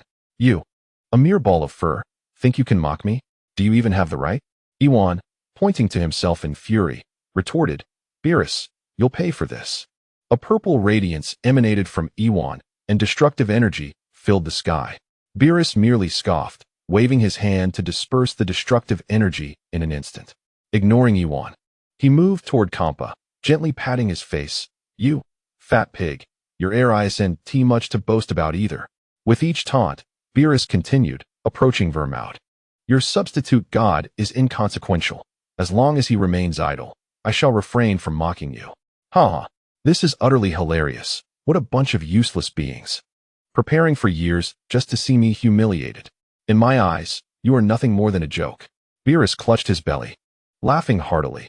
"Have you seen the look in my eyes? Truly, A group of ignorant fools. You have me in stitches. How could there be such peculiar individuals in this world, and not just one, but 11 of them? Ha ha. Beerus continued to mock, while the faces of the other gods of destruction turned increasingly crimson. For he spoke the truth. They had prepared for over a decade, solely to triumph over the candidate god of destruction from the 7th universe today, and then mercilessly ridicule Beerus. Who would have anticipated that Lewis would be so extraordinary, able to withstand the assaults of 10 second-tier deities without sustaining any harm? What a disgrace. At that moment, the 11 gods of destruction wished fervently to find a hole in the ground to burrow into. They could only hope that their successor would defeat Lewis in the impending melee. Yet, no matter the ferocity of their attacks, they bore no effect. Lewis could completely disregard their assaults, receiving not a scratch. What is this madness? After a prolonged struggle, the candidate gods of destruction continued their onslaught against Lewis. Yet he remained unscathed. Ultimately, the 10 candidates, exhausted, plummeted from the sky. Dear gods of destruction, it seems your successors are rather lackluster. In the sky, Lewis stood bare-chested, laughing heartily. On the ground, the gods of destruction seethed with anger. As the mightiest deities in the universe, they had been mocked by a mere youth. Hellas clenched his jaw. Beerus, is your successor truly this disrespectful? Disrespectful? Beerus scoffed, nostrils flaring at the assembly of gods. You were hardly gentlemen in your 10-to-1 attack. Hellas' eyes blazed with fury. All right, Lord Beerus, since the sparring is over, I shall take my leave. In the sky, Lewis prepared to instantaneously travel to Namek, but suddenly turned to gaze at the gods below. Since you have come to seek trouble with me from the 7th universe, be prepared for me to bring trouble upon your universe in return. Saying this, Lewis fixed his cold gaze upon Katra, sneering, while the other candidates held back. Your universe is Troy attacked with lethal intent. Very well, very well. With that, Lewis vanished, leaving behind a bewildered assembly of gods and astonished angels. This audacious youth dared to threaten a god of destruction. Once they regained their composure, Katra, eyes aflame, pointed an accusing finger at Beerus, exclaiming, Beerus, does your disciple wish for death? He had already been irked by the mocking of the scrawny Beerus and now faced threats from a mere wretch who had yet to even reach the divine realm. Wish for death? Beerus snorted disdainfully. You just commanded your people to strike with lethal intent. You better pray that Lewis does not reach our level, or you shall be doomed. The Saiyan's vengeful nature is well understood. Lewis will undoubtedly seek revenge against Katra in the future. I am doomed. How amusing. If it weren't for the favor I just granted you, he would not have been able to depart from my presence. Quitra's face contorted with fury, nearly exploding with rage at being threatened by such a worthless individual. The other gods of destruction were too preoccupied to concern themselves with the feud between these two. They were eager to inquire about Lewis and why he could disregard the attacks of the prospective god of destruction. Suddenly, a voice interrupted the tension. Lord Katra, we must depart. The angelic attendant of Universe 4, Kanek, arrived alongside the determined Troy, and the three vanished in an instant. What transpired here? The gods of destruction grew anxious, noticing the grave expression on Kanek's face. Lord Waimei, we shall also take our leave. Lord Shangpa, we are departing. Lord Hellas. All the attendant angels hurriedly escorted their respective gods of destruction away from Universe 7. Only Beerus and Whis remained in the void of the battlefield. Beerus, in high spirits, turned to Whis and asked, Did you reveal Lewis's disregard?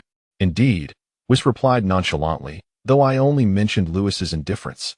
I refrained from disclosing the divine aura and my father's previous words. Very well, that young man Lewis. Beerus had not finished when Whis interjected. Lord Beerus, they also inquired about the tower in the northern region of Earth. And what did you say? I claimed ignorance, suggesting that my sister and the others had likely gone to seek my father. Chapter 0. Prelude to the Battle of Namek. The angels and gods of destruction departed from Earth. At this moment, amidst the cosmos of Universe 7, a spaceship adorned with the Galactic Patrol insignia sped through the stars. Within the ship's grand hall, King Vegeta sat in the highest seat. Gazing down at the 15 Saiyans below, his voice resolute. I never imagined such miraculous entities as the Dragon Balls existed in this world. Frisia's discovery of them must not be allowed to succeed. King Vegeta, this may be our opportunity for vengeance. Bibbert boldly stepped forward. emboldened by the fact that the combat prowess of the 16 Scions in the hall had surpassed 100,000. With such formidable power, they could surely annihilate Frieza. Nay, I sense that even in our great ape forms, we would still fall short against Frieza. Caution is essential. King Vegeta, a Scion resembling Son Goku, stepped forward. This Scion was none other than Bardock. He looked at King Vegeta and marveled at how, in those days, he had led the Scions to join the Galactic Patrol.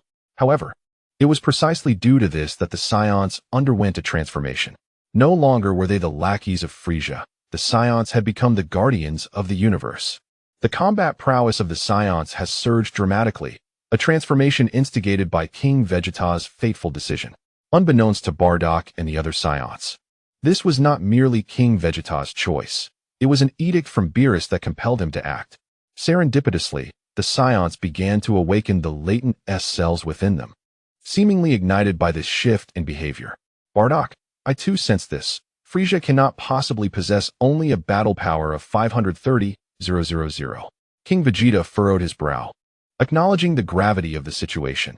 If we remain passive, once Frieza acquires the Dragon Balls, our fate as Scions will be sealed. In the crowd, Theodore stepped forward, affirming, King Vegeta speaks the truth. If we continue to endure, Frieza will undoubtedly eliminate us at the first opportunity once he has the Dragon Balls. King Vegeta turned to Bardock. Bardock, you are now our foremost warrior. Your strength will be pivotal when we reach Namek. Within the hall, the battle power of these 16 Scions had all surpassed 100,000, with Bardock standing as the mightiest among them, boasting a power level of 150,000. They vowed to defend the honor of the Scion race with their lives. Bardock cast a resolute glance at King Vegeta, reflecting on how the former King Vegeta would have never heeded his commands. Yet now, a transformation had taken place, not only in King Vegeta, but in every Scion. The Scions were no longer consumed by rage. The ferocity within them seemed to wane. Perhaps this was the reason for their astonishing increase in combat power. Suddenly, the vast chamber fell silent. The impending battle loomed, and the expressions of the Scions were grave, clearly influenced by the recent dialogue between King Vegeta and Bardock. Do not fret. King Vegeta's voice broke the tension, prompting the Scions to lift their heads in anticipation. In truth, we have a remarkably powerful kin. A powerful kin? The Scions frowned, questioning why such a formidable warrior had left them vulnerable to Frieza's pursuit. He simply does not concern himself with us. King Vegeta recalled his encounter with Lewis at the Galactic Patrol headquarters 4 years prior, shaking his head. Let us not dwell on him. What I wish to convey is that I have news of Vegeta. Prince Vegeta? Where is he? The Scions erupted in joyous exclamation, with Bardock sharing in their excitement. After all, Vegeta was an elite warrior of the Scion lineage, a prodigy with an innate battle power of 1000. Should he return to partake in the impending war, their chances of victory would significantly rise. Bardock, I possess not only news of my son, but also of Kakarot. King Vegeta revealed all that Vegeta had previously shared with him. Vegeta's power has soared to 170,000. Goku's strength has surpassed 200,000. Raditz power has reached 80,000. The power of Naba has surged to an astounding combat strength of 100,000. Now, the 4 of them are en route to Namek. Excellent, excellent, excellent. Bardock expresses his exhilaration by repeating the word thrice. His excitement stems from a lingering premonition he harbored even before the catastrophic explosion of planet Vegeta, that his second son might transform into a Super Saiyan. This was also the reason he joined the Galactic Patrol, for he could not retrieve him immediately. Now, after several years, Bardock never anticipated that his second son would be found by Vegeta and his companions, and even ascend to become the foremost warrior among the Scions. Perhaps that premonition was indeed a harbinger of truth. The joy among Theodore, Bibert, and the other Scions is palpable, with their collective strength. They are certain to eradicate Frieza's forces in one fell swoop. In the vast cosmic expanse, besides the Scion spacecraft heading towards Namek, another formidable battleship is also en route to the same destination. Inside the ship, Frieza sits in a baby carriage, laughing maniacally. Once I procure the Dragon Balls, I shall annihilate the Scions without delay. What are those substitute gods of destruction? What is Beerus? I shall eliminate them all. There can only be one sovereign of the universe, and that is I, Frisia. Frisia mistakenly believes that the dragon can grant any wish, unaware that before the god of destruction, the dragon is but a trivial entity. Lord Frisia, one of his subordinates, reports, the Saiyan race is also heading towards Namek, presumably to thwart our acquisition of the Dragon Balls. Jinyu steps forward, but Frisia scoffs. And so what? As long as it isn't that substitute god of destruction from 4 years ago, I shall slay as many Saiyans as dare approach. Jinyu, visibly apprehensive, interjects. But their strongest Saiyan now possesses a combat strength of 150,000 if he transforms into a great ape. Yet Jinyu's words are cut short by Frisia's icy gaze. Do you truly believe that my transformation back then represented my full power? With a tremendous surge of energy, the entire battleship trembles. Accelerate. I must reach Namek swiftly. Yes. Jinyu, drenched in cold sweat, dares not speak further. 2 colossal battleships race towards Namek, as various cosmic factions keenly observe the movements of the Saiyans and Frisia. A monumental clash is imminent. Following this confrontation, the universe shall undergo a significant upheaval. Evil organizations allied with Frisia fervently hope for his victory, while justice-oriented factions standing with the Galactic Patrol wish for the triumph of the Saiyan race. Unbeknownst to most, a medium-sized spaceship glides through the starry void, carrying 4 Saiyans, their course also directed towards Namek. In the northern galaxy, on Namek, Lewis, having just concluded a battle, rushes to Namek with his upper body bare. He pays no heed to how he might retort to Beerus or how Beerus will explain the matter of immunity to the gods of destruction. Lewis is now solely focused on the impending war on Namek. Where are they? He glanced around, sensing his surroundings, but found no signs of an invasion on Namek, nor any fluctuations of battle. With a mere thought, he vanished into thin air. The Grand Elder sat in a colossal chair, a look of concern etched upon his face. A great calamity is approaching. Can Namek truly weather this impending disaster? As the Grand Elder murmured to himself, a figure suddenly materialized before him. Grand Elder. It has been a long time. Lewis waved his hand. Who are you? The Grand Elder, startled, looked down and felt an eerie familiarity with Lewis, as though he had seen him before. Candidate Destroyer God. The Grand Elder finally recognized the young man before him as the Candidate Destroyer God from 4 years prior. He hurriedly offered his respectful greetings. Greetings, Candidate Destroyer God. Lewis' attire was tattered, and he remained oblivious to what had transpired. However, such matters were beyond the jurisdiction of a mere Grand Elder of Namek. Compared to 4 years ago, Lewis' appearance had not changed much, yet the dimensions around him seemed to have shifted from their former state. Has he achieved another breakthrough? No need for excessive formality. Lewis waved his hand dismissively. Regaining his composure, the Grand Elder implored, Candidate Destroyer God, our Namek is on the brink of a great disaster. Can you? I will fulfill the promise I made back then, rest assured. Lewis reassured him. Years ago, he had borrowed someone else's Dragon Balls, leaving a message with Nail for the Grand Elder, stating that he would assist Namek in overcoming the forthcoming calamity. Thank you, Candidate Destroyer God. The Grand Elder's voice, though aged, clearly conveyed a sense of relief. By the way, Grand Elder, have those who intend to invade Namek not yet arrived? Lewis inquired again. Currently, there are no signs of anyone descending upon Namek. Not yet. I must be too impatient. Lewis chuckled at his ragged attire. Had he known he would encounter such mockery from Beerus regarding other destroyer gods, he might have delayed his arrival.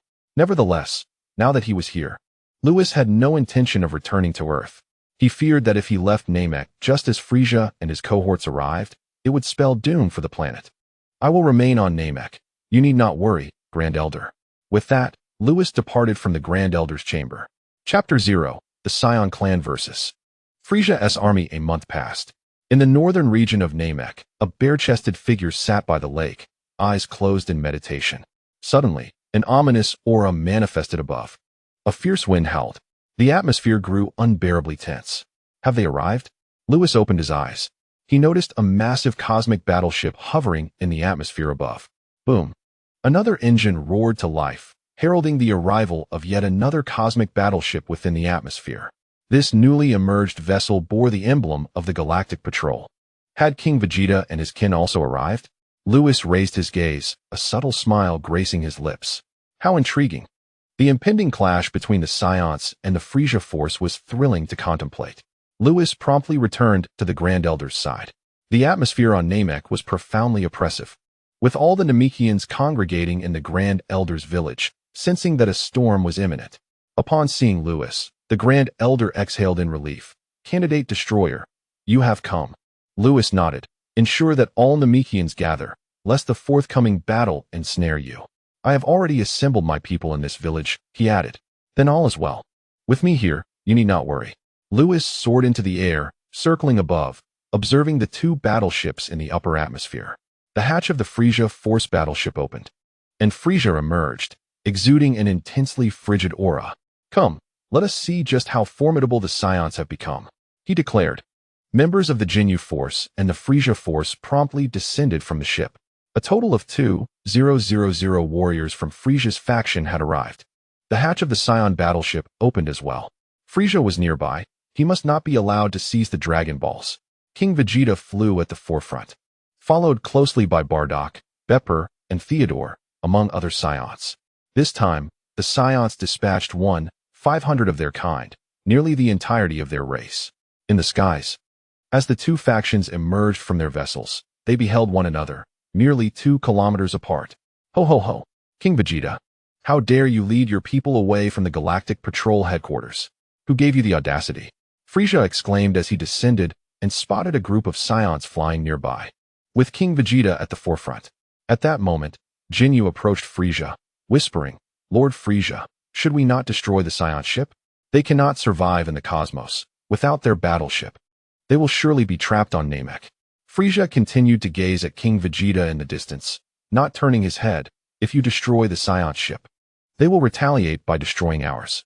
There is no need to rush. Their fate is sealed." Jinyu nodded in agreement. Indeed, Frisia, even on the brink of death, still dared to utter defiance. Just then, the voice of King Vegeta resonated from afar, leading his 500 Scions toward Frisia's direction. Frisia, accompanied by thousands of extraterrestrial warriors, flew toward King Vegeta. "Ho ho ho! Do you truly believe that a slight enhancement over the years allows you to contend with me, traitor? Prepare for your demise, traitor. We cannot be deemed traitors. Your malevolence will inevitably lead to your downfall. We Scions align ourselves with the prevailing forces." A verbal skirmish unfolded in the sky. Before battle commenced, the mere clash of words intensified the atmosphere. King Vegeta, leading the Scions, finally soared before the Frisia army. Upon encountering the tyrant who once ruled over them, the Scions gritted their teeth in fury. The two factions stood in a tense standoff, on the brink of confrontation. "King Vegeta, speak. Why have you betrayed me? I yearn to uncover your true motives." Frisia circled ominously in the void, coldly regarding King Vegeta across the divide. The inquiry regarding his genuine reasons sparked confusion among the Scions. They themselves were uncertain as to why King Vegeta made such a fateful decision. They recalled only that a distinguished guest had arrived at the palace, followed by an inexplicable explosion. Subsequently, King Vegeta announced his decision to ally with the Galactic Patrol. This choice led to the present circumstances faced by the Scions. "The reason for my betrayal?" King Vegeta chuckled softly. "To be frank, it was a command from a being you cannot contend with. Should I defy it, the extinction of my Scion race would ensue." The revelation sent shockwaves through both Frisia's and the Scion's ranks. A being that even Frisia could not confront? It was well known that Frisia was the emperor of the universe. Who could possibly be beyond his reach? Frisia's mind raced back to the Scion who had infiltrated his headquarters 5 years prior. Apart from the candidate for the god of destruction, he could conceive of no other. It was not to say there were no other entities he could not challenge. He indeed feared the legendary Majin Buu and the true god of destruction. In reality, it was Beerus who commanded King Vegeta, yet Frisia would never fathom this truth. As his spokesperson, how could Beerus possibly instruct the Scions under his dominion to betray him? "Who is this individual you speak of, King Vegeta?" Frisia gritted his teeth. "Haven't you surmised? It was indeed that individual. He had claimed to be indifferent to the Scions, yet he secretly aided them." Frisia was consumed by rage. The words of that candidate for the god of destruction were utterly unreliable. King Vegeta, perplexed, pondered Frisia's implication that Beerus had not helped the Scions. Why would Beerus assist them? One assumed it was a being named Lewis who aided the Scions, while the other questioned Beerus's motives. Their thoughts were entirely misaligned. King Vegeta shook his head. Frieza, even without that individual's command, we Saiyans would find a way to liberate ourselves from your control. Frieza clenched his fists. Why? At that moment, Bardock stepped forward. Frieza, do you truly believe we are oblivious to everything? Bardock, the mightiest of the Saiyan lineage, boasts a power level of 150,000. Frieza gazes intently at Bardock, remarking, impressive strength. It is hard to fathom that your kind has evolved to such heights in merely a few years. Pray tell, what do I have to fear? Frieza, unhurried in his approach, is eager to understand why this group of Saiyans is so desperate to rid themselves of his control. Haha. Have you not always been wary of the emergence of the legendary Super Saiyan among our ranks? Bardock's eyes blaze with fierce determination as he laughs heartily at Frieza. Super Saiyan. The alien minions of Frieza are oblivious to the significance of this term, yet the Saiyans are abuzz with excitement. Is the legend of the Super Saiyan truly real? No wonder Frieza harbors such trepidation towards us. Fortunately, Vegeta made that critical decision ahead of time. Otherwise, we would have inevitably fallen before Frieza. Frieza falls silent, astonished that these Saiyan monkeys are aware of his fear of the Super Saiyan. Nonetheless, Bardock is correct. Once he has exhausted the Saiyan's utility, he will undoubtedly annihilate their race. They have indeed narrowly escaped a dire fate. Above the Elder's village, Lewis circles. Observing that Frieza and the Saiyans are not far from here, their confrontation clearly visible. Where are Kakarot and Vegeta? Lewis scrutinizes the scene. Realizing the absence of Vegeta and his companions, could it be that the Saiyans and Frieza's forces have already clashed before their arrival? In the distance, both factions wear increasingly cautious expressions, the atmosphere thickening with tension, poised for action. Humph, Jinyu, go forth. Since they dare to emerge from the Galactic Patrol headquarters, we shall seize this opportunity to eliminate them. Frieza's voice seethes with fury. Yes, Jinyu transforms into a streak of purple light, racing towards the Saiyan clan. Theodore, eliminate Jinyu. King Vegeta commands with a sweeping gesture. Yes, Theodore darts from the crowd, charging at Jinyu. The two engage in a rapid exchange of blows, shockwaves erupting around them, reverberating with earth-shattering explosions. The battle escalates to a fever pitch as both combatants sustain injuries. Witnessing such a fierce confrontation, Frieza furrows his brow and activates his scouter. Beep beep beep. Power level 110,000. Power level 120,000. The 120,000 power level undoubtedly belongs to Jinyu. Yet Frieza is taken aback to discover that the Saiyan named Theodore possesses a power level of 110,000. While inferior to Jinyu, he holds his ground. Damn it! Why have the Saiyans suddenly become so formidable? That wretched candidate for the destroyer. He must be the cause. Frieza grits his teeth, his mind churning with agitation. He attributed all the reasons to Lewis, yet none of it concerned him. Lewis had never assisted the Saiyan race. Ha! What does it matter if our combat power is slightly lower? We are a warrior race, growing ever stronger through battle. King Vegeta clenched his fists, exclaiming with fervor. Just wait, Jinyu is doomed. Such a scene was immensely exhilarating, for Jinyu was the captain of the Jinyu force. The Saiyans could truly stand against him. The spirits of all the Saiyans were ignited, brimming with excitement. The ensuing battle unfolded as King Vegeta had foretold. Theodore grew increasingly formidable, soon overpowering Jinyu, whose injuries worsened by the moment. Witnessing this, Frieza gasped, understanding that the Saiyans were indeed a warlike race, yet he never anticipated their ferocity. He pressed the detector. Beep, beep, beep. Combat power, 125 million. Combat power, 90,000. Frieza scrutinized the data, his chest heaving with indignation. Damn it. Jinyu's combat power had plummeted to 90,000 due to continuous injuries, while Theodore became ever more relentless, increasing his own combat power by an additional 150,000. King Vegeta, you have successfully provoked me. Frieza soared from his hovercraft, words barely escaping his lips, when Jinyu suddenly shouted, "Switch." Frieza's heart leapt with hope. Could Jinyu turn the tide?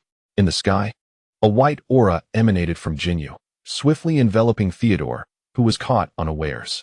Die. Bardock had sensed something amiss. He gathered a shockwave and hurled it at Jinyu. Boom. Jinyu was struck, his body twisted under the searing heat, unable to even scream before disintegrating in Bardock's shockwave. Damn it, a sneak attack. Frieza seethed with rage. Humph. It was always a bitter feud. Who cares about sneaky tactics? King Vegeta wasted no time. With a sweeping gesture, he commanded, "Everyone, charge. This time, we shall eliminate Frieza's forces." The Saiyan leader issued the order, and the 500 figures behind King Vegeta erupted with white auras, surging toward Frieza's army. The two sides rapidly became entangled. Boom. The sound of explosions echoed across Namek. The winds howled, mountains crumbled, and riverbeds collapsed. It was as if Ragnarok had descended, plunging Namek into a dark and tumultuous chaos. In the village of the Grand Elder, the battlefield was not far away, and the shockwaves from the clash between the Saiyans and Frieza's army swiftly reached this place. The calamity foretold by the Grand Elder had arrived. Heavens! Is this the power mortals can wield? Our Namek is doomed. The Namekians were engulfed in endless panic. At that moment, a purple light blossomed in the sky. As the distant battle's shockwaves touched the purple light, they rapidly dissipated. What is happening? Indeed, the Elder had mentioned that powerful allies would come to assist us Namekians. It must be that a formidable force has intervened. Lewis's actions to safeguard the Namekians went unnoticed by Frieza and King Vegeta. Lewis had transcended to the divine dimension several days prior, his strength transforming into divine power. Mortals are incapable of sensing the presence of deities, and thus, devices crafted by mortals cannot detect them either. Chapter 0. Transformation into the Great Ape. On King Vegeta's side, the Saiyans clashed with Frieza's forces. Only Bardock and King Vegeta remained unmoved, their gazes fixed intently on Frieza. "Frieza, surrender. Your subordinates are no match for us Saiyans," Bardock declared coldly. Frieza hovered in the air, casting a glance at his perishing minions. Each Saiyan before him possessed a battle power exceeding 8,000, with several boasting over 100,000 battle power. Watching from the sidelines, the members of the Jinyu force were swiftly dispatched. The remaining Frieza soldiers found it exceedingly difficult to resist. It was a one-sided massacre. "Are you relying on that candidate for God of Destruction?" Frieza, indifferent to the plight of his subordinates, glared with murderous intent. "Once I acquire the Dragon Balls, that candidate for God of Destruction shall perish as well." King Vegeta furrowed his brow. What did Lewis have to do with this? Bardock was equally puzzled. Who was this candidate for God of Destruction? Boom. Frieza unleashed his power, causing Namek to tremble. The terrifying force made King Vegeta shudder. Frieza's battle power truly matched the rumors, boasting an astonishing 530,000. "Bardock, be cautious." "Very well, King Vegeta. Be prepared to conjure the artificial moon at any moment. We cannot hope to defeat Frieza in our normal state." Bardock sprang into action, darting before Frieza and delivering a powerful punch. Bang!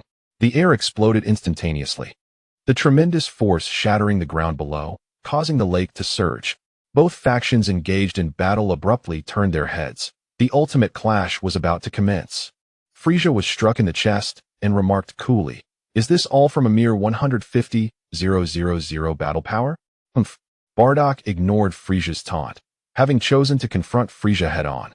He had mentally prepared himself for the confrontation. He swiftly retreated, gathering a formidable energy wave to launch at Frieza. Simultaneously, King Vegeta joined the fray. With Bardock at 150,000 battle power and King Vegeta at 120,000, the two launched a simultaneous assault on Frieza. The heavens and earth lost their color. In the distance, Lewis shook his head. Compared to Bardock and King Vegeta, Frieza was overwhelmingly powerful. The 100,000 battle power of his adversaries appeared as an insurmountable chasm before Frieza's 530,000. The hope of victory seemed utterly bleak. Indeed, after only a brief skirmish, Bardock and King Vegeta were struck and sent crashing towards the ground. King Vegeta, Bardock. After Bibert and Theodore dispatched their adversaries, they surged towards Frieza with great ferocity. The other Saiyans, each boasting a power level of 100,000, followed suit. Bardock and his companion, having struck the ground, expelled the blood from their mouths before launching skyward once more. In a moment, 16 Saiyans with power levels exceeding 100,000 encircled Frieza. Boom. The very fabric of the cosmos grew chaotic, as thunderbolts streaked across the heavens. The Namekians, witnessing this, felt as though they were on the brink of apocalypse. Fortunately, a protective purple shield enveloped them. Above, Bardock swiftly maneuvered, channeling his entire might into a shockwave that surged toward Frisia like a ravenous wolf. Trash, you think you can harm me with this? Frisia scoffed, effortlessly deflecting Bibbert and remaining unperturbed by the approaching shockwave. With a decisive motion, he struck downwards. Bardock's assault abruptly changed course. Perish, seizing the opportunity. The other Scions launched their collective attack. In mere seconds, thousands of energy blasts hurtled towards Frisia. Boom, boom. The vicinity where Frisia stood erupted in cataclysmic explosions, akin to suffering the onslaught of thousands of nuclear bombs. Smoke billowed, flames erupted. The very air trembled at that moment. Huff, huff. He must be dead now. With a power level of merely 530,000, surely, surrounded by a 16, he is doomed. Bibbert and Theodore gasped for breath. Wait. King Vegeta wiped the blood from his lips, his voice grave. Frisia is not so easily vanquished. Bardock clenched his fists. Indeed, if he were so simple to defeat, he would not have retained his position as the Emperor of the Universe for so long. Suddenly, whoosh, a fierce wind swept through. The smoke in midair gradually dissipated, revealing a colossal figure. Bardock's pupils constricted. King Vegeta utilized the artificial moon. No sooner had he spoken than a violet beam cleaved through the sky.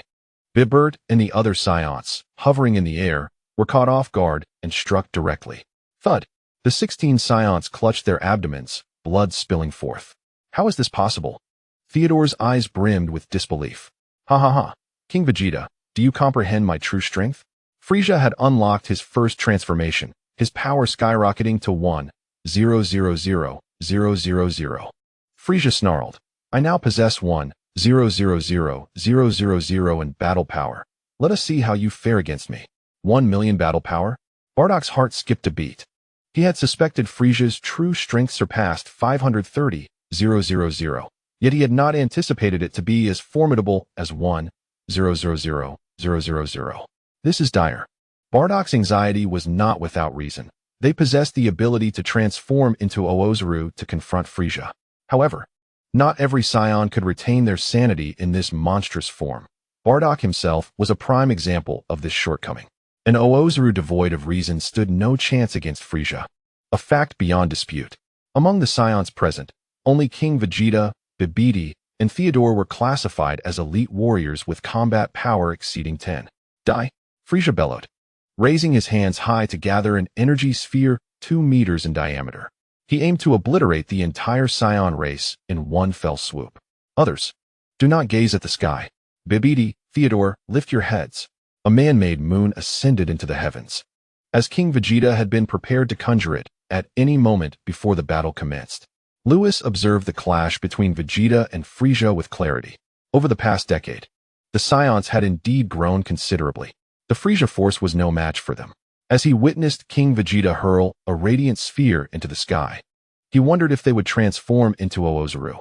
In the distance, Lewis felt his tail twitching uncontrollably, and he dared not look towards King Vegeta. Suddenly, he lifted his gaze, sensing 4 familiar auras advancing from outside Namek. Kakarot, Vegeta, you have finally arrived. Outside Namek, a medium-sized spaceship breached the atmosphere. Vegeta, do you sense it? Such formidable energy. Goku clenched his fists, feeling the surge of blood within him. He recognized the malevolent aura as undoubtedly emanating from Frisia. During their years on Earth, Vegeta and the others had learned to control and sense energy. Gazing through the transparent glass of the spaceship, Vegeta observed the ground below. The aura was terrifying, likely possessing a combat power in the millions. He couldn't help but wonder about the fate of his father and the others. 1,000,000 combat power? Raditz gasped. Can we defeat Frisia? What of 1,000,000 combat power? Nappa retorted through clenched teeth. If we transform into Oozaru, we can achieve the same level of power. No sooner had Nappa spoken than 3 violent auras erupted beneath Namek. Raditz, accelerate. Nappa urged. It must be my father transforming into Oozaru. Suspended in the air above Namek was a man-made moon. The earth reverberated with the terrifying roars of the 3 newly transformed Oozaru, Bibidi, Theodore, and King Vegeta, their combat power exceeding 1,000,000. The other Saiyans dared not look at the moon, for they were not elite warriors and could not retain their sanity in Oozru form. Bardock, too, kept his gaze fixed firmly ahead, unable to lift his eyes towards Frieza. Ha ha ha, you can transform, and we Saiyans can do the same. What Bardock does not realize is that Frieza's transformation is not merely a metamorphosis, but rather an unlocking of his true form. Frieza, you shall perish. King Vegeta successfully transformed into a great ape while retaining his sanity. He, along with Bibidi and Theodore, launched a simultaneous assault on Frieza. The sky crackled with thunder. The winds howled ferociously. In the heavens, the three great apes engaged Frieza in a fierce battle. For 10 minutes, they clashed. The might of the three great apes was indeed formidable, each punch resonating through the fabric of space. However, their speed was markedly inferior to Frieza's, allowing him to easily evade their strikes. Fortunately, it was 3 against 1. With Bardock occasionally delivering sneak attacks, King Vegeta's side managed to maintain the upper hand. You detestable Saiyan monkeys. Frieza dodged a punch and retreated 100 meters. Clenching his fists in wrath, he seethed with fury. If it were merely a single great ape with a battle power of 1,000,000, he would not be concerned. He could easily handle 2 simultaneously. Yet, facing 3,000,000 level great apes was quite a predicament. Frieza glanced around, realizing that all his subordinates had perished, while not a single Saiyan had fallen. With only a few sustaining injuries. Surrender, Frieza. King Vegeta in his great ape form soared before Frieza, locking his gaze onto him intently. Bibidi, Theodore, and Bardock circled nearby, forming a cohesive assault. Bardock, you were correct in your earlier assessment. I do indeed harbor great trepidation towards your Saiyan lineage. Frieza coldly addressed Bardock. It appears my fears were not unfounded. Thus, I shall no longer conceal my power. I will eradicate you all, and then seek the Dragon Balls to exact revenge upon your substitute god of destruction. Chapter 0. Frieza's ultimate state suddenly. Boom. A thunderous engine roared through the sky as a spacecraft descended. Simultaneously, 4 figures swiftly approached. Who could it be? In the sky? Frieza had intended to transform into his ultimate state when he abruptly turned his head. Frieza, it has been a long time. In the blink of an eye, Vegeta appeared before him. Goku followed closely behind. He had come to keep an eye on Frieza, but was taken aback upon seeing Bardock. Stunned. In that moment, Bardock was equally taken aback. It was as if time itself had frozen. A peculiar sensation surged within Goku. Ever since he matured, he had come to the realization that he was not of Earth, and that Raditz was his elder brother. According to Raditz, he had parents. His father, perhaps? Goku flew before Bardock, opening his mouth to speak. Kakarot, you have returned. Bardock pressed his lips together. He had so much he wished to convey to his second son. Yet at this moment of recognition, words eluded him. Yes. Son Wukong revealed a smile, realizing that his elder brother was indeed correct. He bore an uncanny resemblance to his father, save for the 2 scars etched upon his father's visage. As the father and son reunited, on the other side, Vegeta exclaimed, "Despite the relentless pursuit of my legion, you have somehow survived? Ha! Thanks to you, Frieza. Had it not been for your interference, I would not possess the might I hold today." Vegeta laughed heartily, his battle power surging to an astounding 170,000. Vegeta's formidable strength elicited uncontainable joy from King Vegeta, who inquired, "Vegeta, what is your current battle power?" As his son grew stronger, his own elation intensified. "Father, I currently wield a battle power of 170,000, and if I unleash my full potential, we shall possess a staggering 1,700,000. Vegeta beamed at his father with laughter. Upon hearing this, King Vegeta in the sky was filled with exhilaration, realizing that such a power could only be achieved in the form of a great ape. Unbeknownst to him, Vegeta's declaration of full power referred to the Kaioshin technique, which far surpassed the great ape transformation. The Kaioshin not only augmented his strength and speed tremendously, but also preserved his agility, qualities that the great ape form could not compare to. Is 1,700,000 battle power truly formidable? Frieza hovered in the void, arms crossed, as if the fury within him had dissipated. He resolved to unleash his utmost power. With full force, save for the candidate god of destruction, Beerus, and Majin Buu, no one in this universe would stand as his equal. 1,700,000 battle power is not impressive? Ha ha ha. That is the most ludicrous statement I have ever heard. Vegeta twisted his neck and retorted coldly, Frieza, there are now 3 great apes with a battle power of 1 million each, and alongside Kakarot and myself, you now face 5 titans boasting 1 million in battle power. Pausing for effect, Vegeta added with a laugh, are you prepared for death? Wait. Bardock flew forward, clutching his grievously injured abdomen, and solemnly remarked, Frieza, did you not just declare that you would no longer conceal your strength? Is this not your full power? What? Vegeta gasped, his gaze darting toward Frieza. King Vegeta, Berta, and Theodore also turned their attention to him, while the other Saiyans who had concluded their battles fixated on Frieza with rapt attention. Frieza wore a mocking expression, seemingly acknowledging Bardock's words. Impossible. This must be a ruse. You still harbor hidden strength? I refuse to believe it. The 500 Saiyans behind King Vegeta clamored in disbelief. Ha. Then allow me to be candid. This transformation I currently exhibit is merely the first I have unlocked. I can unlock 2 more transformations of this nature. Frieza clenched his fists, his face contorted with malice, declaring, each transformation I unlock surpasses the previous one, and in my ultimate state, I shall possess a staggering battle power of 60 million. Frieza did not speak the truth. In fact, he possessed an even more formidable transformation, boasting a staggering combat power of 1.2 billion. However, it was exceedingly taxing on his stamina, which was the very reason he chose to withhold this information. Vegeta, are you prepared for death? Frieza echoed Vegeta's earlier words.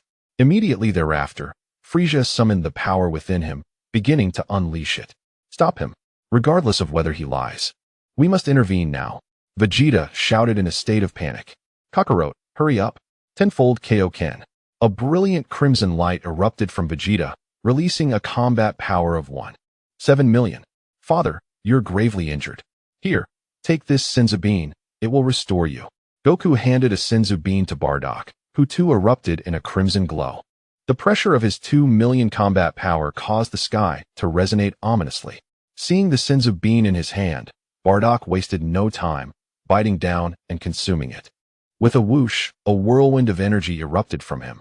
Not only have my injuries healed, but my strength has also increased. Bardock laughed heartily, marveling at the extraordinary nature of the bean. However, now was not the time for such thoughts. Bardock, like the others, began to unleash his power. In an instant, the 3 Saiyans surged toward Frieza. The other Saiyans wished to assist, but received orders to retreat, relegating them to the sidelines. Raditz and Nappa found themselves in the same predicament. Their powers fell short of even 100,000, forcing them to withdraw as well. The planet Namek trembled incessantly, the ground cracking and magma surging forth, reminiscent of an apocalypse. Good heavens, is such power attainable by mere mortals? Will our Namek explode? The Namekians in the Grand Elder's village were engulfed in panic. Lewis landed before the Grand Elder's dwelling. Addressing Nail, ensure the Grand Elder is prepared to summon the Dragon Balls at a moment's notice. Namek is likely to explode. Nail hurriedly responded, Lord Candidate Destroyer. With your strength, you should be able to prevent all this. Why do you not intervene? Suddenly, an ancient voice resonated from within the house. Nail, obey the orders of the Candidate Destroyer. Yes. Nail gritted his teeth, ultimately deciding to gather the Dragon Balls. Lewis soared back into the sky, casting a glance at the Namekians below. I could intervene, but Kakarot may not be able to transform. I am sorry, I must temporarily sacrifice your Namek. I promise to compensate you. Lewis muttered to himself. He then gazed into the distance, where the 3 Saiyans attempted to prevent Frieza from unlocking his transformation. But before they could approach, they were toppled by an overwhelming wave of energy. Their energy blasts were repelled as if by an invisible barrier surrounding Frieza. The attack could not inflict any harm upon Frieza, and thus, it was unable to interrupt his transformation. It appears that Frieza is about to ascend to his ultimate form. Lewis observed the fierce battle with great intrigue. Among the trio of Saiyans, Son Goku stands out as the most formidable, both in terms of combat prowess and skill. In contrast, Bardock and the 3-headed giant apes exhibited a rather lamentable approach to fighting and energy manipulation. Vegeta, on the other hand, demonstrated a significantly improved mastery over his ki, indicating a shared lineage with Son Goku, both having been trained by the same mentor, Bobo. However, their fighting styles diverge. Vegeta is more aggressive, while Goku displays a fluidity in his movements, as if he dances to the rhythm of his own desires, embodying a serene yet potent force. A thunderous energy surged forth, heralding the imminent transformation. Lewis observed as Frisia's physique altered, becoming increasingly diminutive, yet his power intensified remarkably. Upon entering his ultimate state, Frisia's strength surged to an astounding 60 million battle power. This immense force erupted from him, compressing the air around and producing a sizzling sound. Frisia resembled a primordial beast, instilling fear in all who beheld him. The Saiyans, having retreated to a safe distance, were pallid with terror. Frisia remains a formidable adversary. Kakarot, it rests upon your shoulders now. Lewis remained concealed, vigilantly guarding the Namekians above the Elder's village. In the distance, Frisia had transformed into a figure even shorter than Vegeta. Yet his power was terrifying. The inadvertent release of his energy disrupted the very fabric of space. Gulp. Bardock, facing Frisia, swallowed hard, overwhelmed by the terrifying aura. 60 million battle power? King Vegeta shook his ape head in disbelief. How is this possible? How can anyone possess such overwhelming strength? Do we still stand a chance? Bibert and Theodore were left speechless, while Vegeta was rendered utterly dumbfounded. He had painstakingly trained to achieve 170,000 battle power with the Kaioshin technique, believing he could finally exact his revenge. Yet, who could have anticipated that Frisia possessed a staggering 60 million battle power? It was undeniable. Frisia's claims were not mere exaggerations. Defeating him seemed impossible. Vegeta's eyes lost their spark. Even before the battle commenced, he felt his spirit waning, muttering to himself. Suddenly, Bardock shouted, "Kakarot, what are you doing?" Son Goku flew forward, his eyes brimming with determination as he gazed at Frisia. What an impressive foe. Engaging you in battle will surely be exhilarating. This scene unfolded before Lewis's eyes, eliciting a smile from him. The contrast between the reactions of Sun Wukong and Vegeta was striking. Sun Wukong remained the same unwavering warrior, undeterred in the face of formidable foes. Conversely, Vegeta was still the same timid figure he had been before, enduring a series of tribulations. Soon, Sun Wukong engaged Frisia in battle. Bardock kept his distance, knowing that without transforming into a great ape, his battle power was a mere fraction, insufficient even to challenge Frisia. To advance would only lead to his demise. Hence, he remained concealed. King Vegeta, in his great ape form, charged forth, joining Sun Wukong in their assault against Frisia, while Vegeta hovered motionless in the air. Although capable of harnessing a battle power of 1.7 million through the Kaioshin technique, he now seemed bereft of spirit, devoid of any inclination to resist. A thunderous crash resounded as the great ape was struck by a shockwave, letting out a heart-wrenching roar before crashing to the ground, creating 3 immense craters. Ha ha ha, damn Saiyan monkeys, let us see how you meet your end, Frisia exclaimed with delight, casually waving his hand, causing Sun Wukong to spit blood. With the Dragon Balls in his grasp, the universe would be his. Fuming with rage, Bardock, witnessing his son being mercilessly beaten from afar, felt his vision blur with fury. Vegeta, are you truly going to stand by and watch? If not for my insufficient power, I would have charged in long ago. Yet, Vegeta remained unfazed. Vegeta, you are worthless. Our Saiyan lineage has severed ties with Frisia. What if he possesses a battle power of 60 million? You cower before our enemy. Bardock's anger surged. Unable to contain himself any longer, he prepared to gaze upon the moon. A flicker of light shone in Vegeta's hollow eyes as he murmured, I am worthless. Bardock, you seek your own demise. Vegeta's eyes ignited with renewed vigor as he clenched his fists.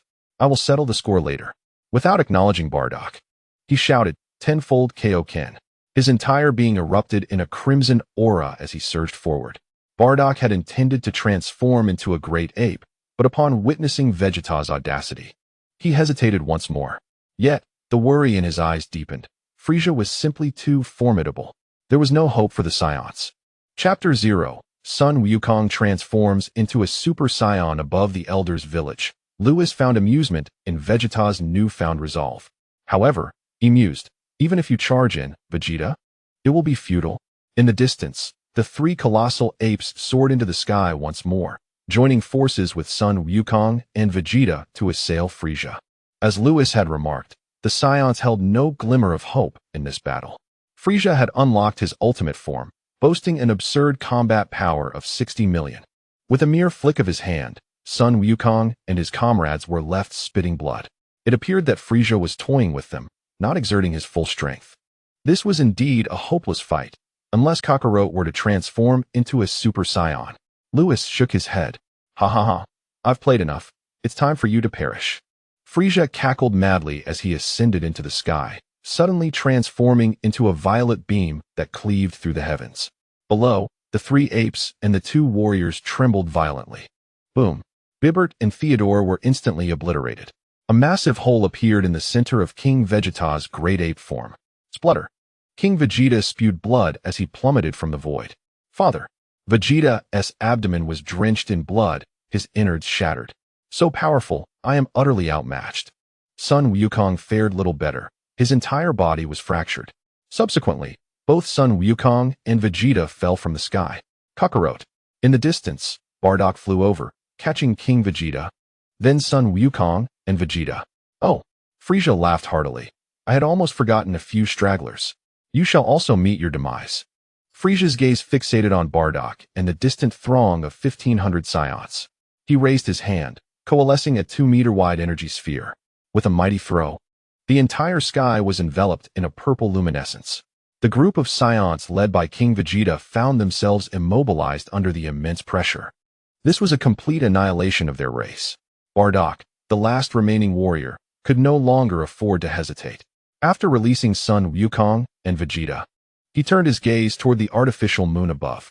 With a roar, a mindless great ape rampaged, unleashing laser beams that inadvertently detonated Frieza's energy sphere in midair. The laser beams occasionally grazed the vicinity where Frieza stood. These Saiyan monkeys are truly insufferable. Frieza dodged the errant beams and flew towards the transformed Bardock. Above the village of the Grand Elder, Lewis gazed into the distance, his expression growing grave.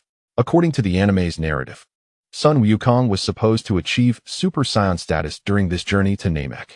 Yet now, the Saiyans brought by King Vegeta, including Sun Wukong, were on the brink of death. Was there no chance left? If Lewis did not take action soon, the entire Saiyan race would be extinguished. However, a sight unfolding in the distance caused Lewis to pause. Frieza soared towards Bardock, laughing maniacally. Ha! Frieza, are you seeking death?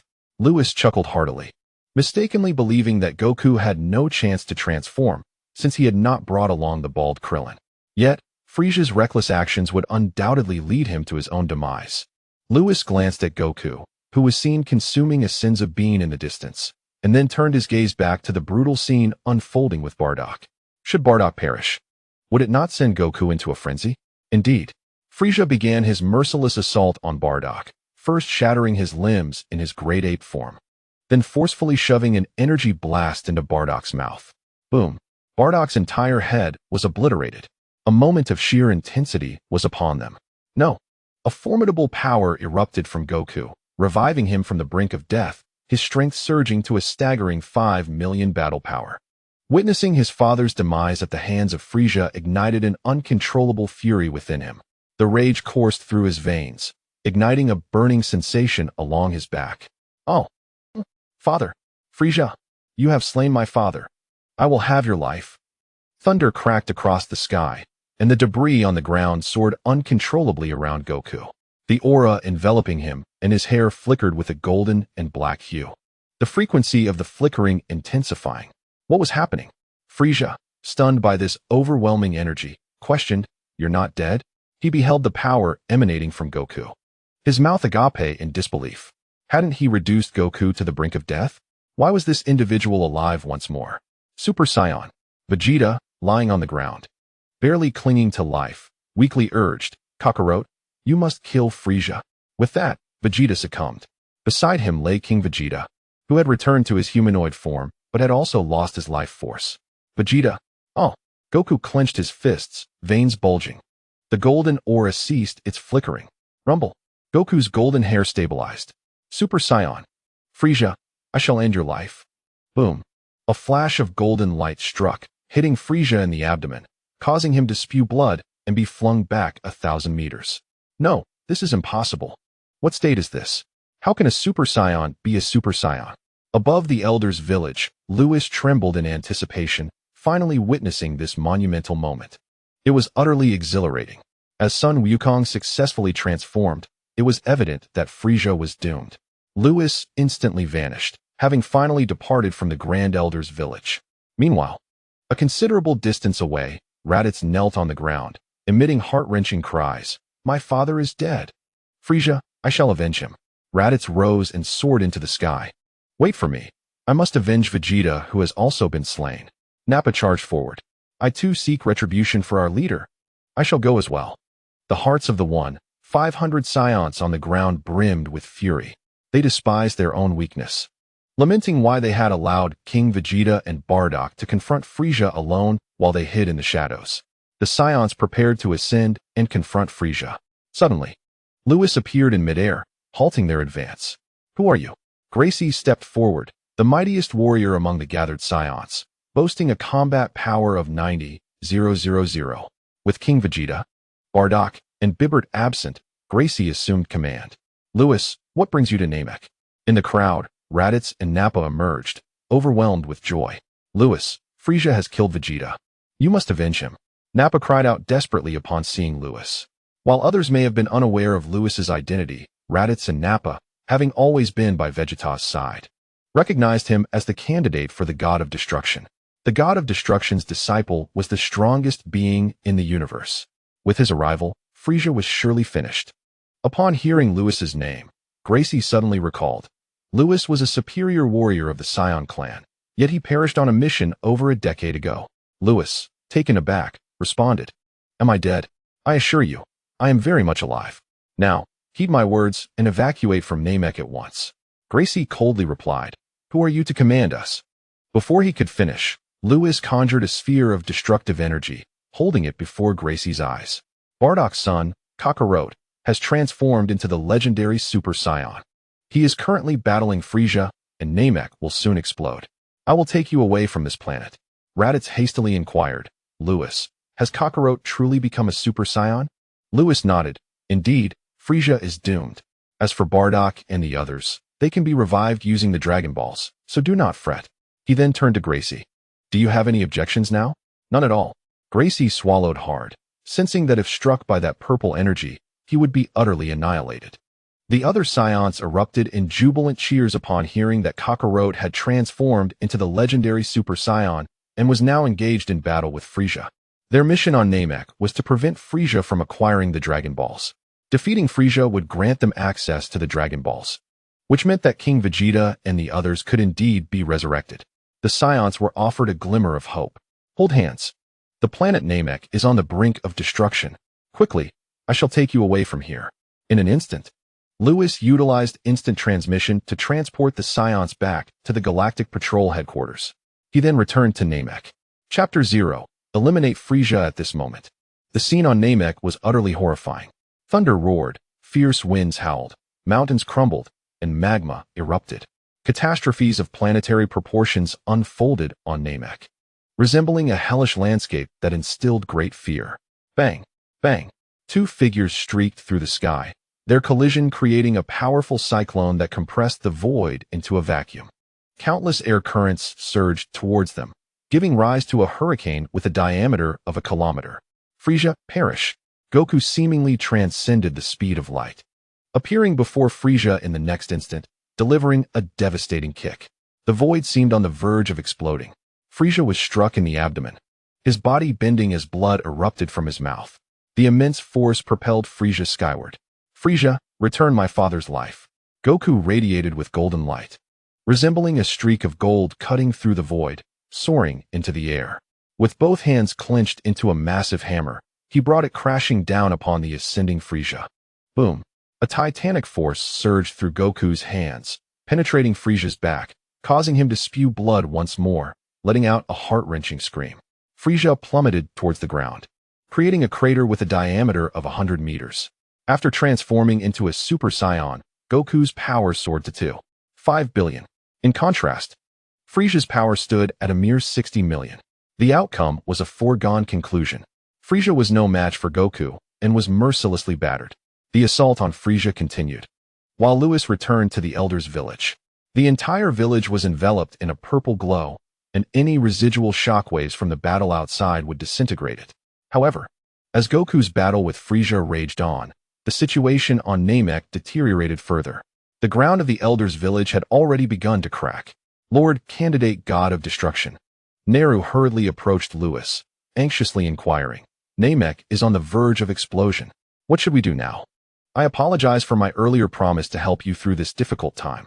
Had I intervened, the plight of Namek would not have reached such a dire state. However, due to certain circumstances, I must express my sincerest regrets. Lewis, with a face full of guilt, declared, prepared to summon the Eternal Dragon. Nello cast a glance at Lewis, clenching his fists in anger. Nello, await the commands of the Candidate Destroyer. Came the voice of the Grand Elder from within the room. Yes, Nello gritted his teeth, compelled to obey Lewis's instructions.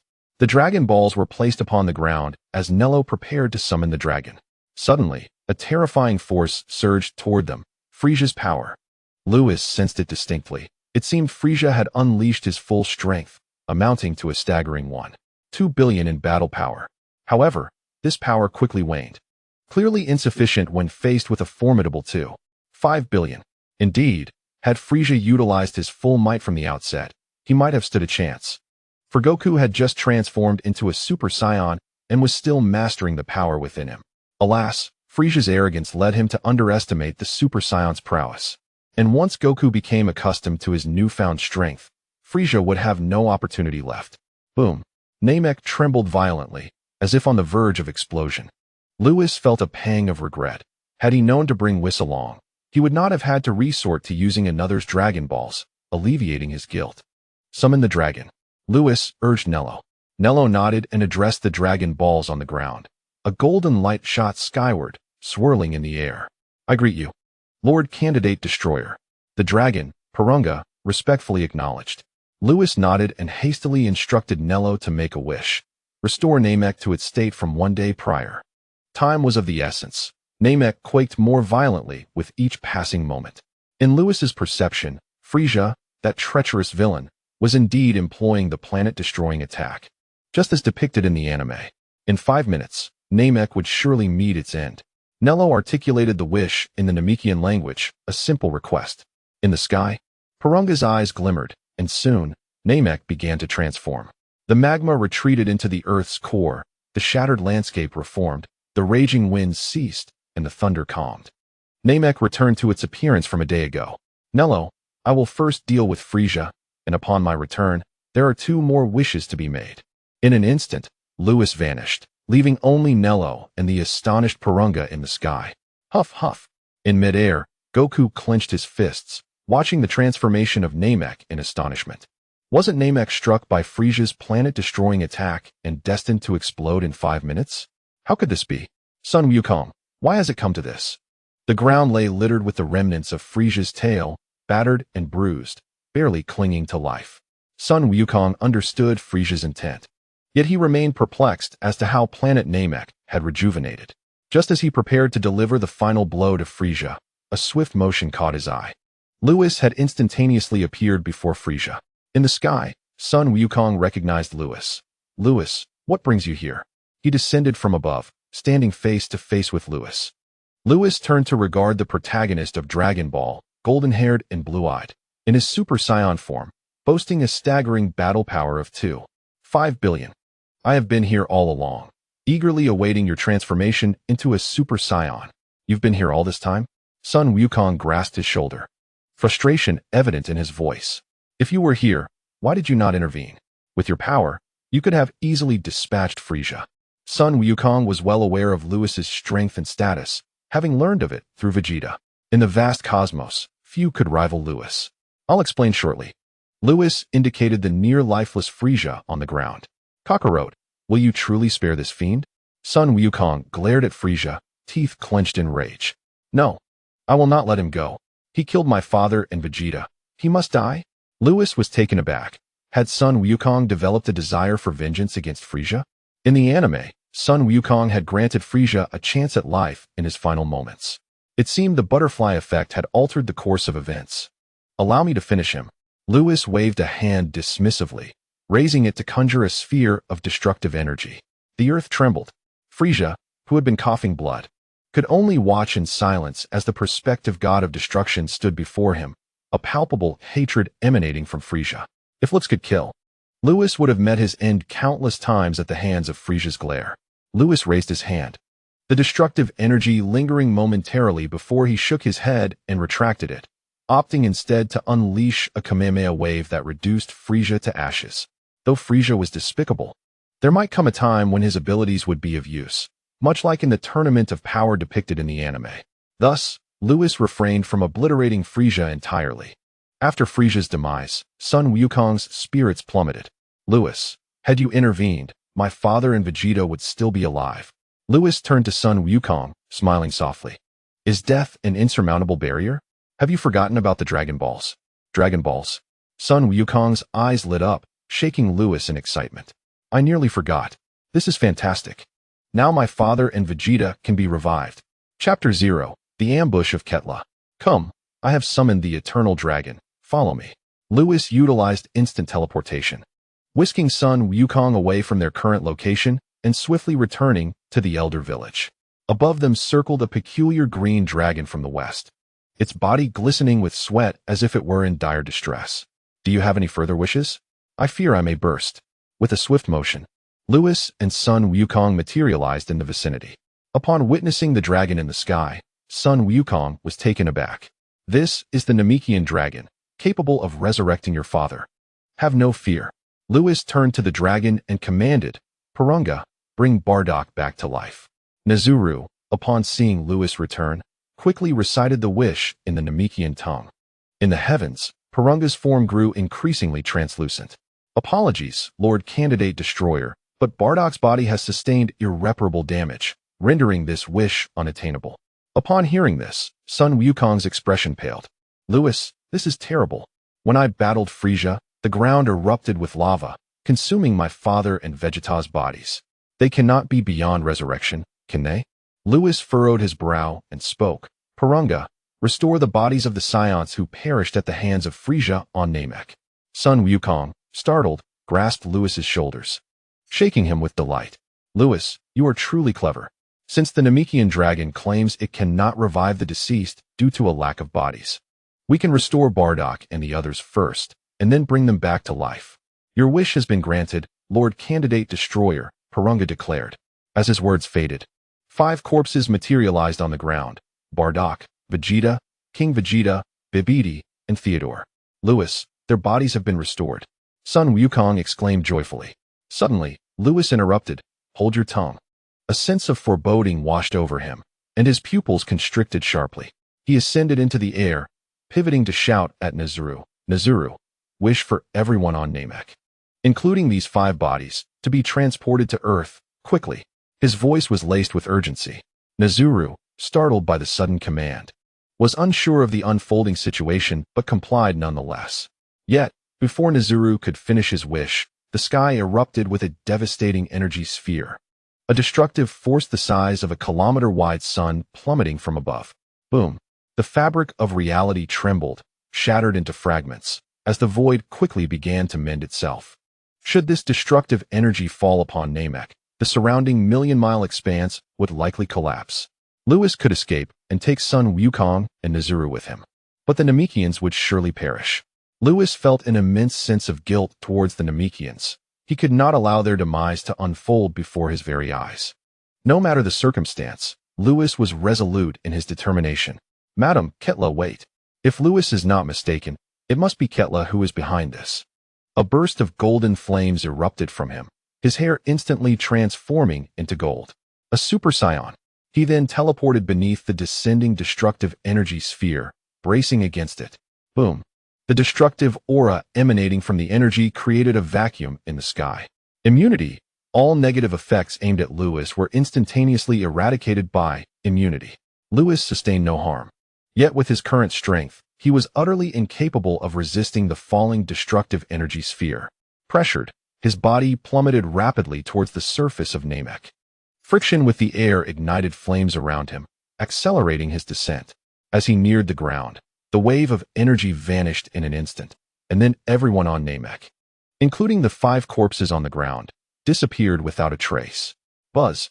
The destructive energy struck Namek, collapsing the surrounding star domain into a vast, gaping black hole. Far beyond the star domain.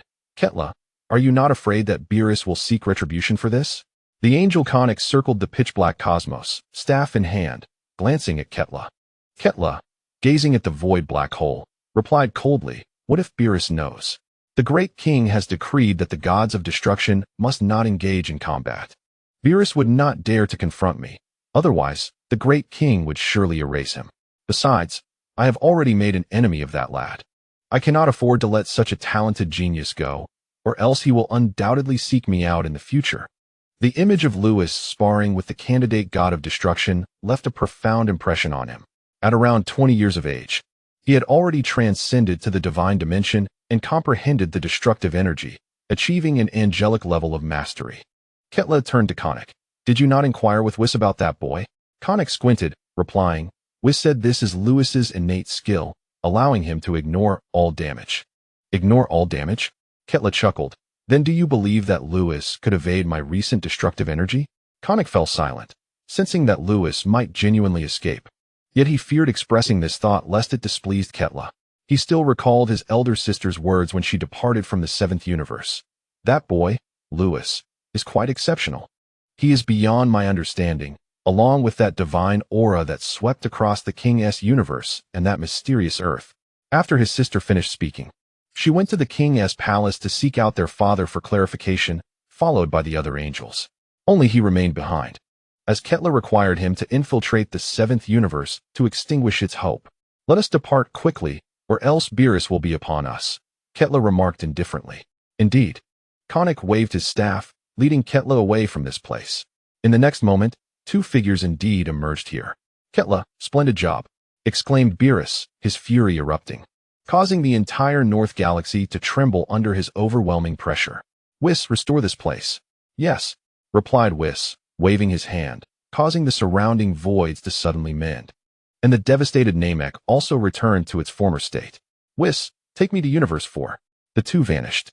Chapter 0. Bestowing the spirit fruits on Earth. In the eastern plains, Lewis, Sun Wukong, and all the Namekians were teleported here. The Grand Elder sat on the ground, gazing at the unfamiliar surroundings in bewilderment, asking, what has transpired, esteemed candidate for the god of destruction? Sun Wukong swallowed hard. What was that attack just now? It was terrifying. Nuru wiped the sweat from his brow. That was truly frightful. The other Namekians who had been transported here were equally shaken. I apologize, Grand Elder. I have implicated you all. Lewis gritted his teeth. He had transcended to the divine dimension and could sense the presence of the divine. That destructive energy blast was thrown by Ketla. No wonder Beerus despises that wretched rodent. It is truly insidious. Stay here. I will find someone to restore your Namek and then bring you back. Anything struck by that destructive energy could not be restored by an ordinary dragon. The only ones capable of such restoration, aside from the super dragon, were the time turners. Excluding angels. With 2 minutes still remaining, Lewis vanished in a flash. Soon, he found Whis, who had just returned from Universe 4. Lewis requested Whis's assistance in restoring Namek, but Whis replied that it had already been restored. Lewis returned to the Grand Elder. Nuru eagerly inquired, esteemed candidate for the god of destruction, what is the outcome? Your Namek has been restored. Lewis smiled, looking at the Grand Elder. Grand Elder, I shall now send you back. Thank you, esteemed candidate for the god of destruction. The Grand Elder, hand in hand with the Namekians, felt grateful as Lewis utilized instant transmission to bring everyone back to Namek. At a glance, Namek showed no signs of damage. The Namekians, returning to this place, were flabbergasted. Could it be that this candidate for the god of destruction used the Dragon Balls again? Grand Elder, to express my apologies, I have a gift for you. Lewis pulled out 3 universal capsules from his pocket and opened one. With a bang, a 200 cubic meter warehouse materialized on the ground, filled with grayish-blue fruits. The Grand Elder, perplexed, asked, esteemed candidate for the god of destruction, what are these? These fruits are called spirit fruits. They are divine edibles that can extend a person's lifespan. In truth, the spiritual fruit not only extends one's lifespan, but also significantly enhances one's strength. However, the increase in power is limited and pales in comparison to the extended lifespan. Lewis expressed his sincere apologies, stating, "I have failed to fulfill my previous promise to you. Consider this as my token of apology." The spiritual fruit is a delicacy consumed by deities, flourishing in the realms they inhabit. Lewis had been indulging in it since childhood. "This is unacceptable," the elder exclaimed, a hint of fear in his voice. "Please retract your statement, prospective destroyer." Lewis replied nonchalantly, "Once I give something away, I shall not take it back."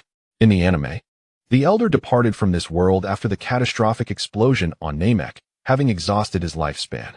The elder, kind-hearted and amiable, had always treated others with warmth, and Lewis, having benefited from his kindness, could not disregard this. Moreover, these spiritual fruits were trivial in significance to Lewis. Naru, remember to ensure that the elder consumes these spiritual fruits. After devouring the contents of this warehouse, he should gain several hundred additional years to his life. What? Naru was momentarily stunned, then erupted with joy. The other Namekians shared in his excitement. The elder was like a father to them, and given his advanced age, it was not far-fetched to say he could depart at any moment. In truth, they possessed the Dragon Balls, and with a wish, they could restore the elder's youth. However, such an action would defy the natural order. The elder would undoubtedly disapprove. If consuming these fruits could extend his life, it would be entirely different from wishing upon the Dragon Balls, and the elder would surely accept it. Lewis handed 2 remaining universal capsules to Naru before departing from Namek. On Earth, in the backyard of the Tai's family, Bulma gazed sorrowfully at Vegeta's lifeless body sprawled on the ground. "Oh, Vegeta, how could you be gone?" Bulma clutched Goku's collar, exclaiming, "Goku, who killed Vegeta? Why didn't you protect him?" "Bulma, I am sorry," Goku gritted his teeth. "I failed to safeguard him, but rest assured, we can use the Dragon Balls to resurrect both Vegeta and my father." Yes, we still have the Dragon Balls." Bulma suddenly remembered and prepared to retrieve the Dragon Radar. With a sudden flash, Lewis appeared. Ties rushed over, inspecting him and discovering he was unharmed. Releasing a sigh of relief. "Where have you been for the past month? You scared me to death." "Don't worry, you know my resilience," Lewis said, embracing Ties, savoring her warmth and heartbeat. It had been a month since he last saw Ties, and he had missed her dearly. At that moment, Bulma approached, saying, "Brother-in-law, you must avenge Vegeta." Lewis released Ties and reassured her, "Rest assured, Vegeta will be fine. Furthermore, the one responsible for his demise has already been dealt with." Lewis gazed at Whis, who was reclining on a beach chair. "Whis, could you resurrect these 5 individuals for me? It would save me the trouble of seeking the Dragon Balls." "Whis, can you?" Bulma was momentarily taken aback. Even Ties was perplexed. She was aware of Whis's vast knowledge and formidable power, but could he truly bring someone back to life? "You certainly make everything a hassle for me." Whis rose from his beach chair and waved his staff. A hum reverberated as a beam of holy light swept over the 5 lifeless bodies. Suddenly, a voice emerged. Where am I? What happened to the Frisia race?" The 5 corpses slowly opened their eyes. Bulma, overwhelmed with joy, embraced the motionless Vegeta. Vegeta, Goku and Ties, standing nearby, were left in stunned disbelief. It was indeed possible to resurrect someone without summoning the eternal dragon. Lewis smiled faintly. Resurrecting the deceased was hardly a remarkable feat. After all, during the Tournament of Power in the anime, Whis had directly revived Frisia in his soul state. "Lewis, once you have resolved your matters, return to the realm of the gods of destruction," Whis remarked before vanishing from sight. Upon witnessing Whis's disappearance, Lewis searched for Beerus but found him absent. "Where is Beerus? Has he returned to the realm of destruction?" On the ground, Vegeta awoke in a daze, gazing at Bulma, who was clinging to him. "Wasn't I dead? It was your brother-in-law who asked Whis to bring you back," Bulma exclaimed, her eyes red with emotion. At that moment, Bardock, King Vegeta, Bibidi, and Theodore also began to awaken. "We are not dead? No, that can't be right. I distinctly remember Frisia obliterating both Bibidi and me." Suddenly, King Vegeta's gaze fell upon Lewis, and his pupils constricted sharply. "Lewis, did you save us?" King Vegeta shook his head in disbelief. "No. You mentioned you wouldn't concern yourself with the Saiyans. How could we possibly be saved by you?" "Who is he, King Vegeta?" Bardock and Bibidi continued to grapple with the incredulity of their resurrection, questioning the identity of the figure before them. King Vegeta approached Lewis, maintaining his gaze without turning away. "Bardock, I previously mentioned that there exists another powerful warrior among us Saiyans, yet that warrior has never intervened on our behalf. Yes, you did mention it, Bardock replied, observing King Vegeta's demeanor. Suddenly, he felt a tremor within himself. Could it be that this individual before King Vegeta was that very warrior? Wait, he possesses a tail. He is indeed a Saiyan. Bibidi and Theodore interjected. King Vegeta, could this be the powerful warrior you spoke of? Why have we never encountered him before? Vegeta declared. You have met him. Have you forgotten that over a decade ago, there was an elite warrior among our Saiyan clan named Lewis? Realization dawned upon Bibidi and the others, as they recalled the elite warrior known as Lewis. However, King Vegeta stated that Luis perished while on a mission. In truth, he did not die. He had departed from planet Vegeta long ago. He became a disciple of the most powerful deity in the universe. Now that he has appeared here, it is highly probable that we owe our salvation to him. Upon hearing this, Bardock, Theodore, and Bibert gasped in astonishment. A disciple of the universe's most formidable deity? If he possesses such a status, why does he not assist the Saiyans? Beside them, Tais, Bulma, and Goku also came to realize the true nature of Luis's past experiences. Chapter 0. Beerus has gone to Universe 4. Upon hearing these revelations, Vegeta's expression turned peculiar. Luis had not neglected the Saiyans. Had he not enlisted Dr. Briefs to create a gravity chamber for Goku? Had he not taken Goku to the North Kai to learn the Kaioshin and Spirit Bomb? Luis stood before the assembly, silently observing them, his demeanor remarkably calm. I understand that you harbor many questions, so let me elucidate why I have not intervened on behalf of the Saiyans. Frieza acts as Lord Beerus's proxy. During Lord Beerus's slumber, Frieza has wreaked havoc across planets. Your existence has emboldened Frieza's forces, leading to an accelerated expansion of his influence and an alarming increase in the number of devastated planets. Both suitable and unsuitable worlds have fallen victim to your destruction. This has inflicted a tremendous upheaval upon the stability of the universe, and thus, you have long since incurred Lord Beerus's wrath. It is solely due to my standing that he has refrained from obliterating you. As for my reasons for not intervening, Luis paused briefly, then stated, I am the candidate for the role of destroyer. His voice was unassuming, yet it struck the ears of the listeners like thunder. Indeed, Beerus had harbored intentions of annihilating the Saiyan race, yet it was out of respect for Luis that the Saiyans had been spared. The candidate for destroyer is the heir to the destroyer's will. Thus, the candidate must adhere to the decrees of the destroyer. Luis naturally could not involve himself further with the Saiyans. Furthermore, deities are devoid of sentiment.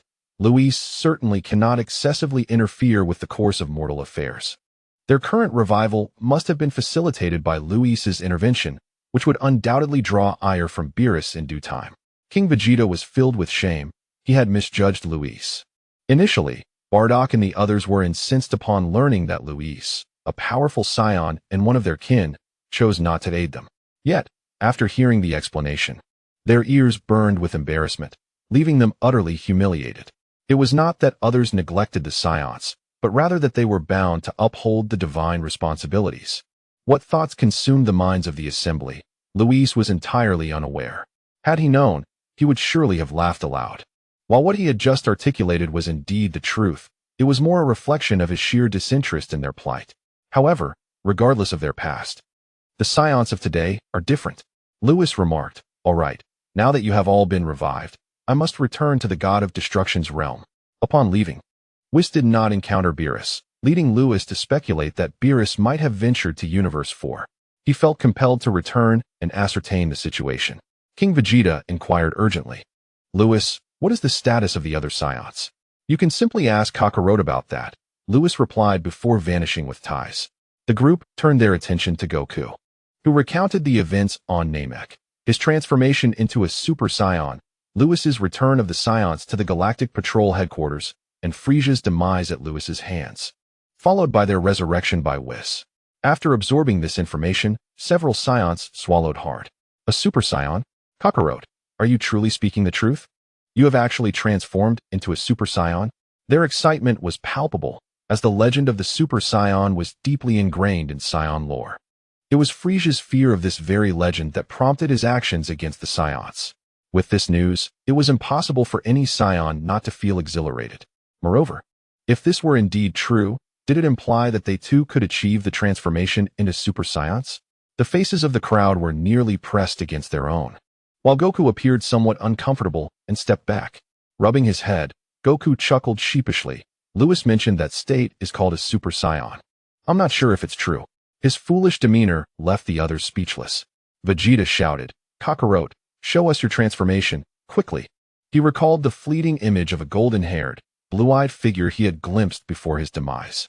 Bardock, suppressing his own excitement, urged, Yes, Kakarot, if you transform, we will know for certain.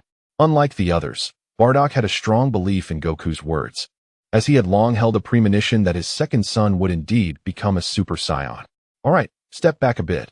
I will give it a try, Goku announced as he moved aside, and King Vegeta and the others quickly made way. Bulma, too, was intrigued by this so-called Super Saiyan. In an instant, all eyes were fixed upon Goku. Yet, after a while, Goku remained unchanged. Kakarot, what is the matter? I seem unable to transform, Goku replied. Bewilderment etched across his face as he looked at the others. Vegeta retorted, But you have transformed before. Why can't you do it now? Bardock suggested. Perhaps you are too anxious? Try again. King Vegeta and Bibbert nodded in agreement, encouraging Goku to attempt once more. All right, I will try again. Goku made another effort. Yet after a while, he still saw no change. This time, even he was taken aback. Upon witnessing the murder of his father on Namek, he was consumed by an overwhelming fury that enabled him to transform. Why, then, is he unable to do so now? King Vegeta furrowed his brow and inquired, Kakarot, surely you aren't deceiving us? Both Bibbert and Theodore regarded Goku with skeptical expressions. Goku, frowning, replied, I am not lying to you. I did defeat Frieza. Bardock incredulously questioned. You defeated Frieza? Indeed, though it was ultimately Lewis who delivered the final blow. Do you not believe me? Goku's anxiety mounted as it appeared that everyone doubted him. However, when he transformed, everyone had perished. Now, without the ability to transform, and with Lewis having departed so hastily, he found himself at a loss for words. At that moment, Vegeta stepped forward and earnestly declared, Kakarot, I believe you. After a brief pause, he continued, I witnessed a golden figure just before I faced death. I cannot be mistaken. Upon hearing Vegeta's words, the others were momentarily stunned before erupting in excitement. We struck gold. We struck gold. Bardock embraced King Vegeta, his face illuminated with exhilaration. The legend of the Saiyans is indeed true. This meant that they, too, could transform in the future, in the realm of the destroyers. Two figures suddenly appeared beside the lake. Ties leapt down from Lewis and questioned, Lewis, why have you returned here? I have come back to find Lord Beerus. Lewis approached the Destroyer-S palace, only to find it empty. Could it be that he had genuinely gone to the fourth universe to confront Katra? Whis! Lewis shouted, his voice resonating within the palace. As the echoes faded, there was no response from Whis. Lord Beerus, please do not act recklessly. Lewis's expression turned urgent. It was clear to him that Beerus had sent Whis to the fourth universe on his behalf. With Katra having ambushed him, Beerus surely sought vengeance. Yet, the Grand Zeno had decreed that destroyers must not engage one another. Should Beerus and Katra clash, it would be a grave crime. I must stop him.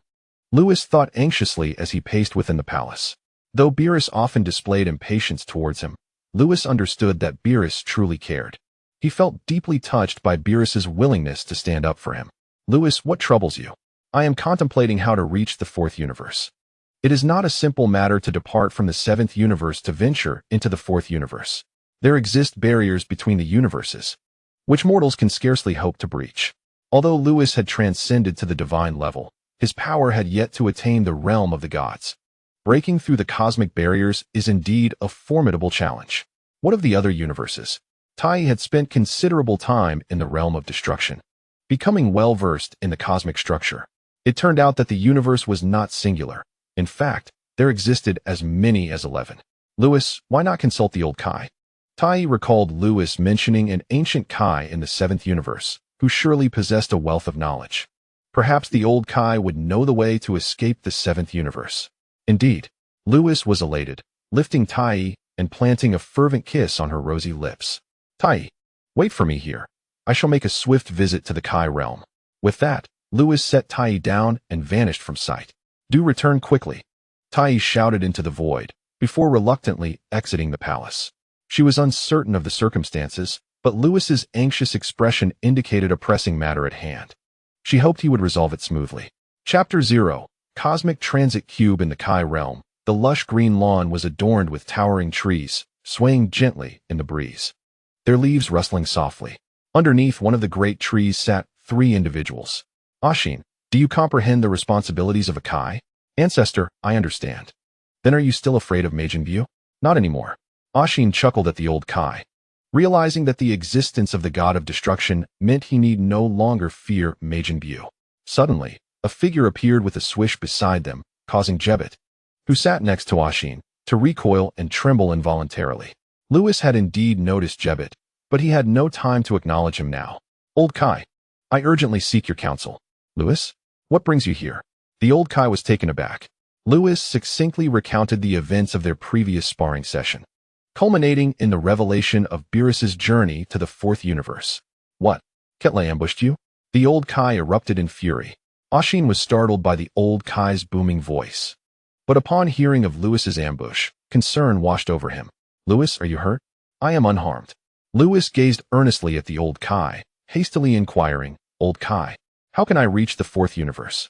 If we do not intervene with Lord Beerus, dire consequences may ensue. Do not fret.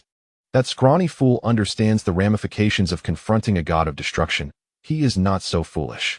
The old Kai gritted his teeth. That wretched rat is truly overstepping. Beerus handled it splendidly this time. Please, old Kai, refrain from scolding for now. Lewis replied with a wry smile. Do you have a way for me to leave the 7th universe? The concern shown by both the old Kai and Beerus deeply touched Lewis. For the first time, he felt a sense of belonging to the 7th universe. There exist 2 methods to depart from the 7th universe. The old Kaioshin gradually calmed down. First, one must possess immense power to breach the cosmic barriers. However, to achieve this, one must wield the power of a deity. With your current strength, it is likely beyond your reach. Second, one could utilize the Cosmic Transit Cube. The Cosmic Transit Cube? Lewis and Asin were momentarily taken aback.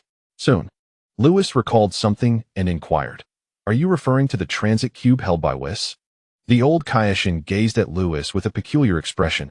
I never anticipated that Whis would divulge this to you. Indeed, it is that very transit cube. Lewis clicked his tongue. In truth, Whis had not mentioned this to him.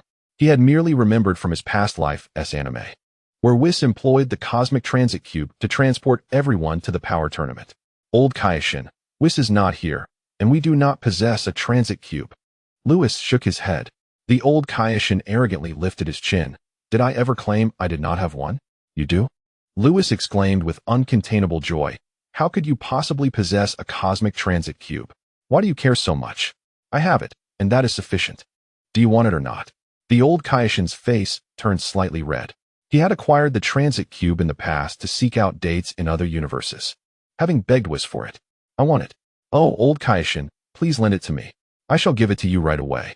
With a grand gesture, the old Kaioshin opened a dimensional rift, from which a purple cube emerged. Fortunately, you have transcended to the divine level. By infusing your divine power into the transit cube, you can unlock its maximum speed. The old Kaioshin paused, then added, Never mind, I shall accompany you. That wretched old rat dared to ambush the candidate for the god of destruction of his universe. Just the thought ignited his fury. He, too, would venture there, after all. He could not defeat the god of destruction, but could he not contend with the Kaishin there? You are coming along as well. That is splendid. Lewis, still anxious about breaching the cosmic barrier, pondered how they would reach Universe 4. With the old Kaishin by his side, his worries dissipated. Asin, you stay here to monitor Universe 7. We will return shortly. Yes. Asin nodded. Before long, Lewis and the old Kaishin vanished from the Kaishin realm aboard the Cosmic Transit Cube. Inside the cube, Lewis felt a twinge of agitation. The old Kaishin noticed his expression. Lewis, do not fret too much. That slender, shrewd being is clever. He will not act recklessly. Indeed. Lewis nodded. He had previously been too hasty, forgetting the nature of Beerus. Beerus would certainly not fall for Quitella's tricks so easily. His agitation stemmed not from this, but rather from recalling his departure from the god of destruction realm and the words he had shared with Tais. He had promised he would return soon. Now, venturing to another universe, he was uncertain how long it would take. He hoped it would be swift, otherwise, ties would undoubtedly grow concerned. As I prepare to traverse the barrier, I heed the words of the old Supreme Kai echoing in my ears. Lewis snaps back to reality, gazing ahead where a luminous membrane stands before him. He amplifies his divine energy output. Whoosh! The cosmic traversing cube transforms into a radiant violet beam, swiftly passing through the membrane. Before long, he finds himself in an abyssal expanse. As he surveys the surroundings, 11 colossal spheres float before him. Turning back, Lewis realizes that the 7th universe resembles a similar sphere. The 3rd sphere to his left is the 4th universe. He simply needs to head in that direction. Alright. Ding. Mission initiated. Please check in at the 4th universe. Reward: erasure of the prototype. The cosmic traversing cube abruptly halts. Lewis, what is the matter? Nothing. I'm on my way. Chapter 0. Successful check-in. Reward: erasure of the prototype.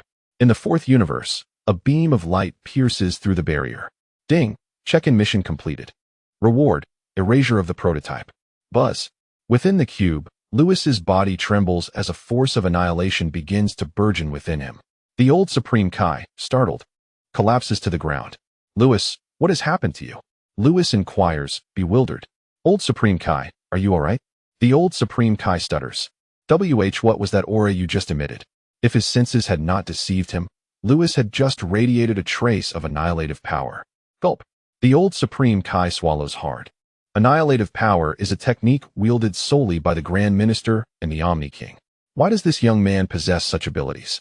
Lewis, at a loss for words, feigns ignorance. The old Supreme Kai shakily rises, fixing an intense gaze upon Lewis, his expression growing increasingly peculiar. Ignore. Erasure. Perfect liberation realm. This young man, no wonder Whis remarked that he is extraordinary. He harbors many secrets. The old Supreme Kai recalls a divine aura Whis mentioned years ago, certain it must be linked to the young man before him. Lewis, the old Supreme Kai opens his mouth, but ultimately refrains from asking anything. Seeing the old Supreme Kai's silence, Lewis breathes a sigh of relief. Thankfully, the old Supreme Kai did not inquire further, otherwise, it would have been difficult to explain. Old Supreme Kai, shall we seek out Lord Beerus? Indeed, Lord Beerus should be in the God of Destruction realm of the 4th universe. The old Supreme Kai looks up. Whis. With a flourish, a beam of holy light manifests within the cube. Whis arrives, momentarily taken aback. Lewis. Did I not instruct you to return to the God of Destruction realm? What brings you here? Lewis rolls his eyes. If I hadn't come, wouldn't Lord Beerus be on the verge of battling Quitella? The old Supreme Kai inquires.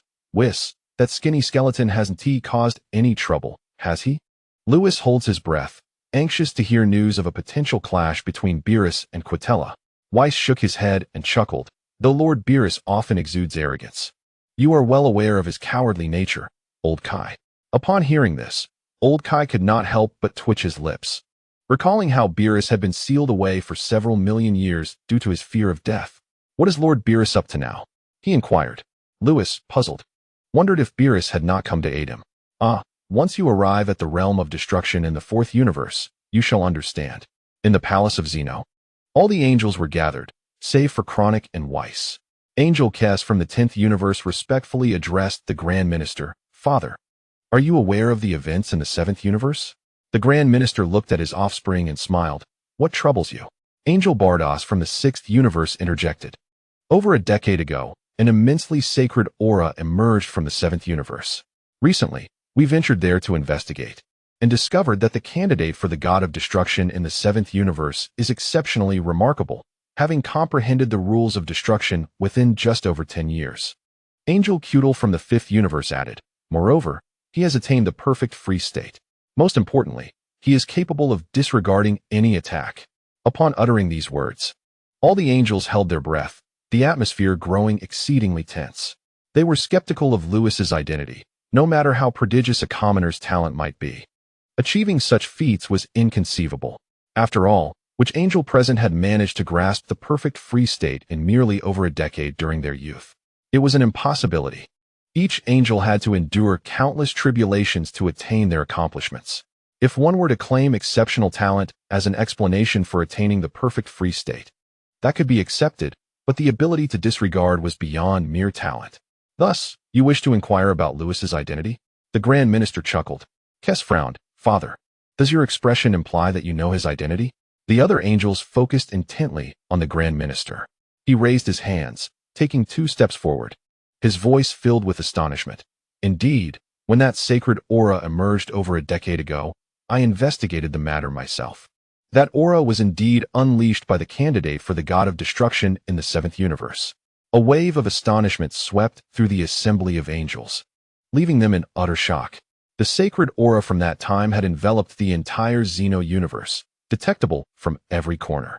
It resembled the primal essence of creation, pure and resplendent. In the eyes of the angels, only their father or Xeno could emanate such power. To their surprise, it had originated from the candidate for the god of destruction in the 7th universe. As for the ability to disregard attacks, I have personally tested it. What were the results? The angels swallowed hard, each clenching their fists, palms slick with sweat. They yearned for an answer, yet deep down, they already anticipated what it would be. Years ago, the Grand Priest personally intervened to test the situation, leading the candidates for the god of destruction of this universe to spar with Lewis. This signifies that Lewis is unscathed, implying that he has indeed withstood the Grand Priest's scrutiny. Do you not have your answer now? The Grand Priest chuckled, affirming, indeed, he has passed my trial. He can truly disregard any assault. A thunderous shockwave reverberated through their minds. The angels stood in astonishment, despite their prior preparations. They were still taken aback by the Grand Priest's confirmation. Their father is the foremost being beneath the Omni King.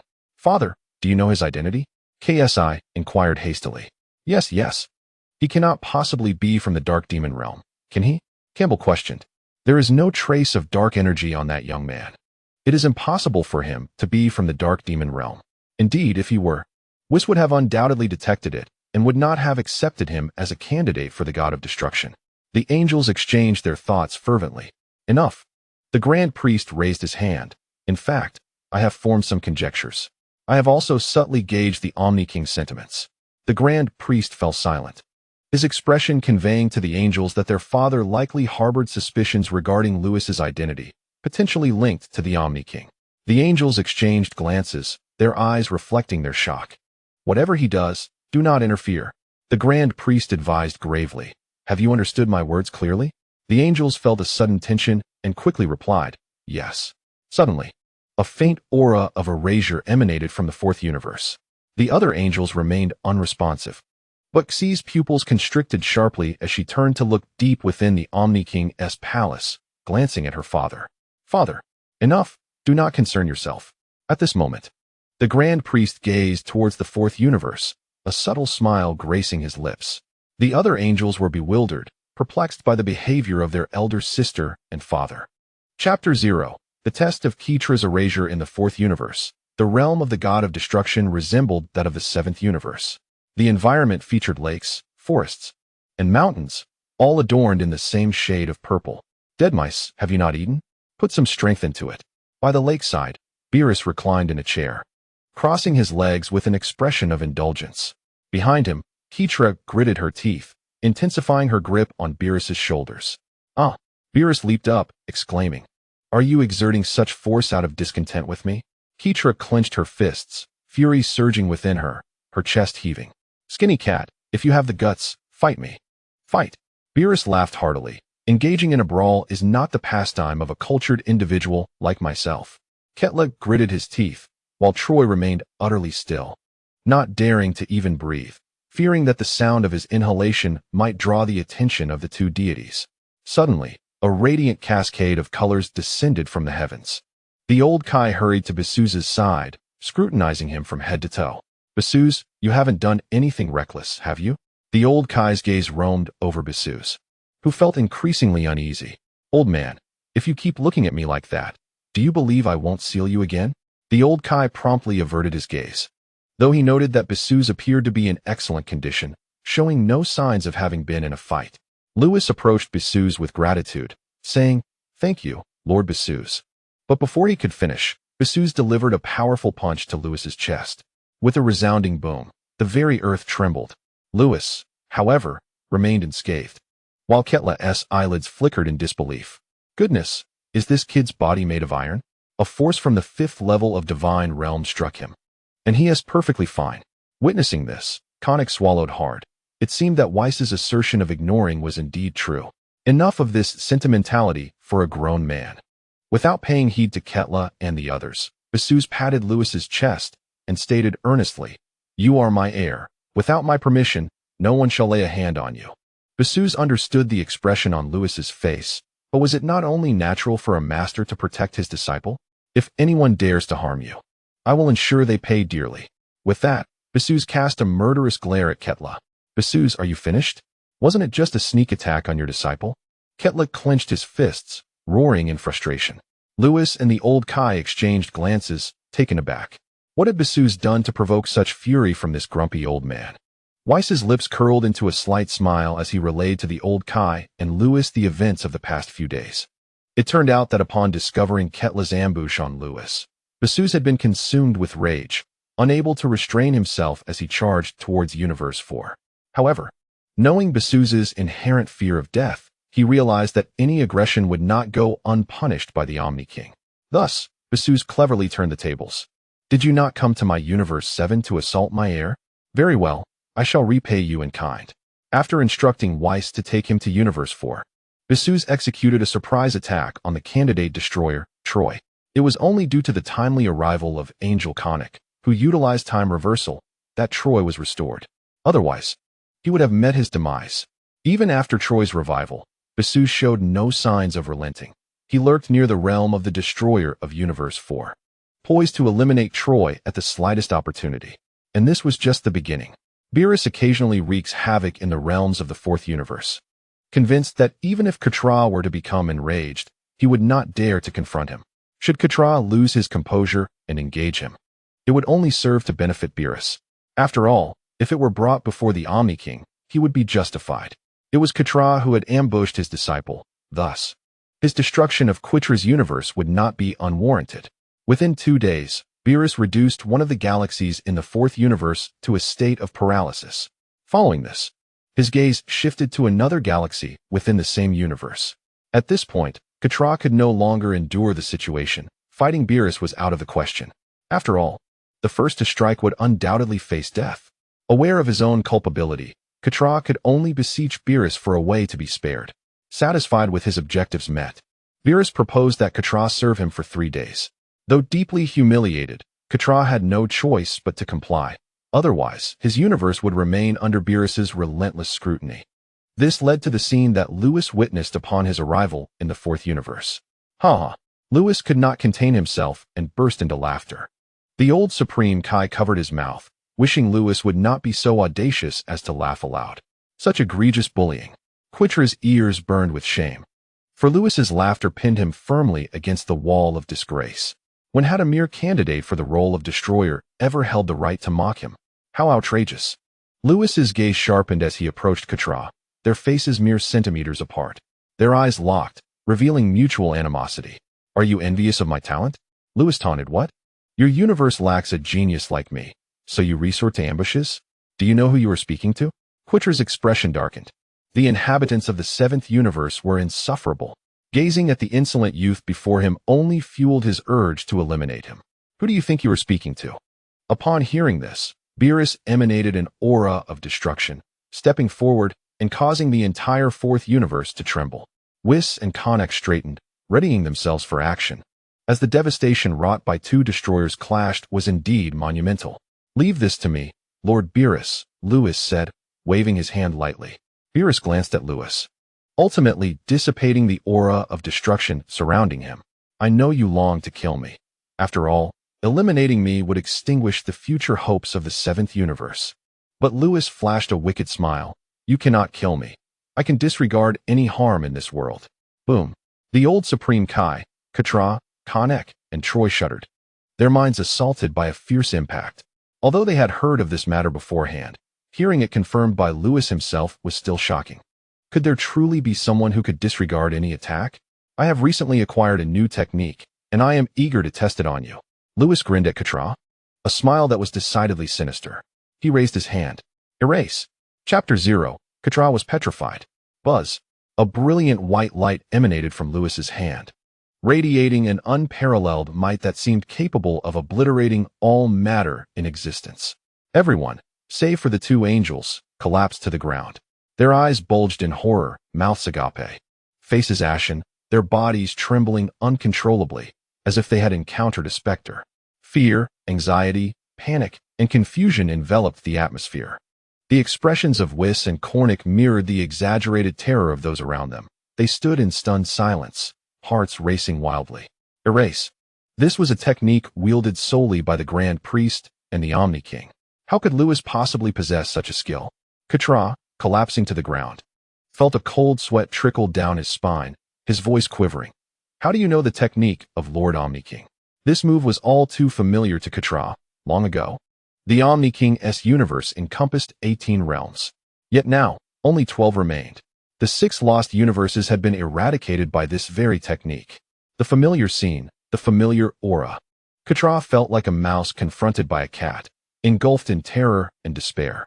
No one could escape annihilation. Whis, dumbfounded, exclaimed, "Lewis, when did you learn this technique?" He was well aware of Lewis's exceptional talent, having grasped the principles of destruction akin to a god of destruction within a mere decade, and having achieved the perfect state of an angel. Yet, annihilation was no ordinary technique. No, annihilation was not merely a technique, it was a confluence of rules. Destruction, time, space, light, and darkness, all embodied in a singular law. Such a principle could only be comprehended by those of priestly rank or higher. How had Lewis accomplished this? The elder Kai sat in silence, his gaze fixed intently on Lewis. It became evident that he had not misperceived the energy. It was indeed the essence of annihilation. Lewis, not deigning to glance at Whis, looked down from his lofty position at the prostrate Katra, sneering. "Lord Katra, do you comprehend with whom you are speaking?" Katra had previously uttered the same words to Lewis, who returned them verbatim. Katra found himself under the gaze of that blinding white aura, his scalp prickling, fear rendering him speechless. The air was thick with murderous intent. The realm of the gods of destruction felt akin to an icebound vault, frigid and piercing. Even Beerus was taken aback by this spectacle and quickly interjected, "Lewis, do not act recklessly." Lewis's display was utterly beyond belief. The supreme annihilation. Should Lewis choose to unleash his power, Katra would be irrevocably erased from this world. Perhaps only the legendary dragon of eternity could revive him. The consequences of slaying a god of destruction are immense. Despite his disdain for the deceased rodent, he would never dare to take action against such a formidable deity. It's not that Beerus cannot eliminate Katra. In fact, if he truly wished to do so, it would be rather effortless. After all, Beerus' title as the universe's foremost god of destruction is not merely for show.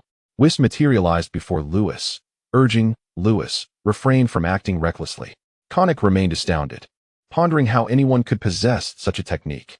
"Mr. Lewis, have mercy," he implored, realizing he should have dissuaded Katra from confronting Lewis much sooner. Yet, a sliver of doubt lingered in his mind.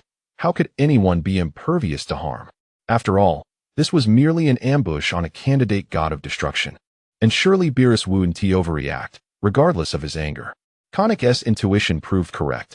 Beerus was indeed cautious. However, the candidate god of destruction from the 7th universe was ready to act recklessly. They had struck a solid wall. In that moment, everyone, including the old Supreme Kai, urged Lewis to reconsider.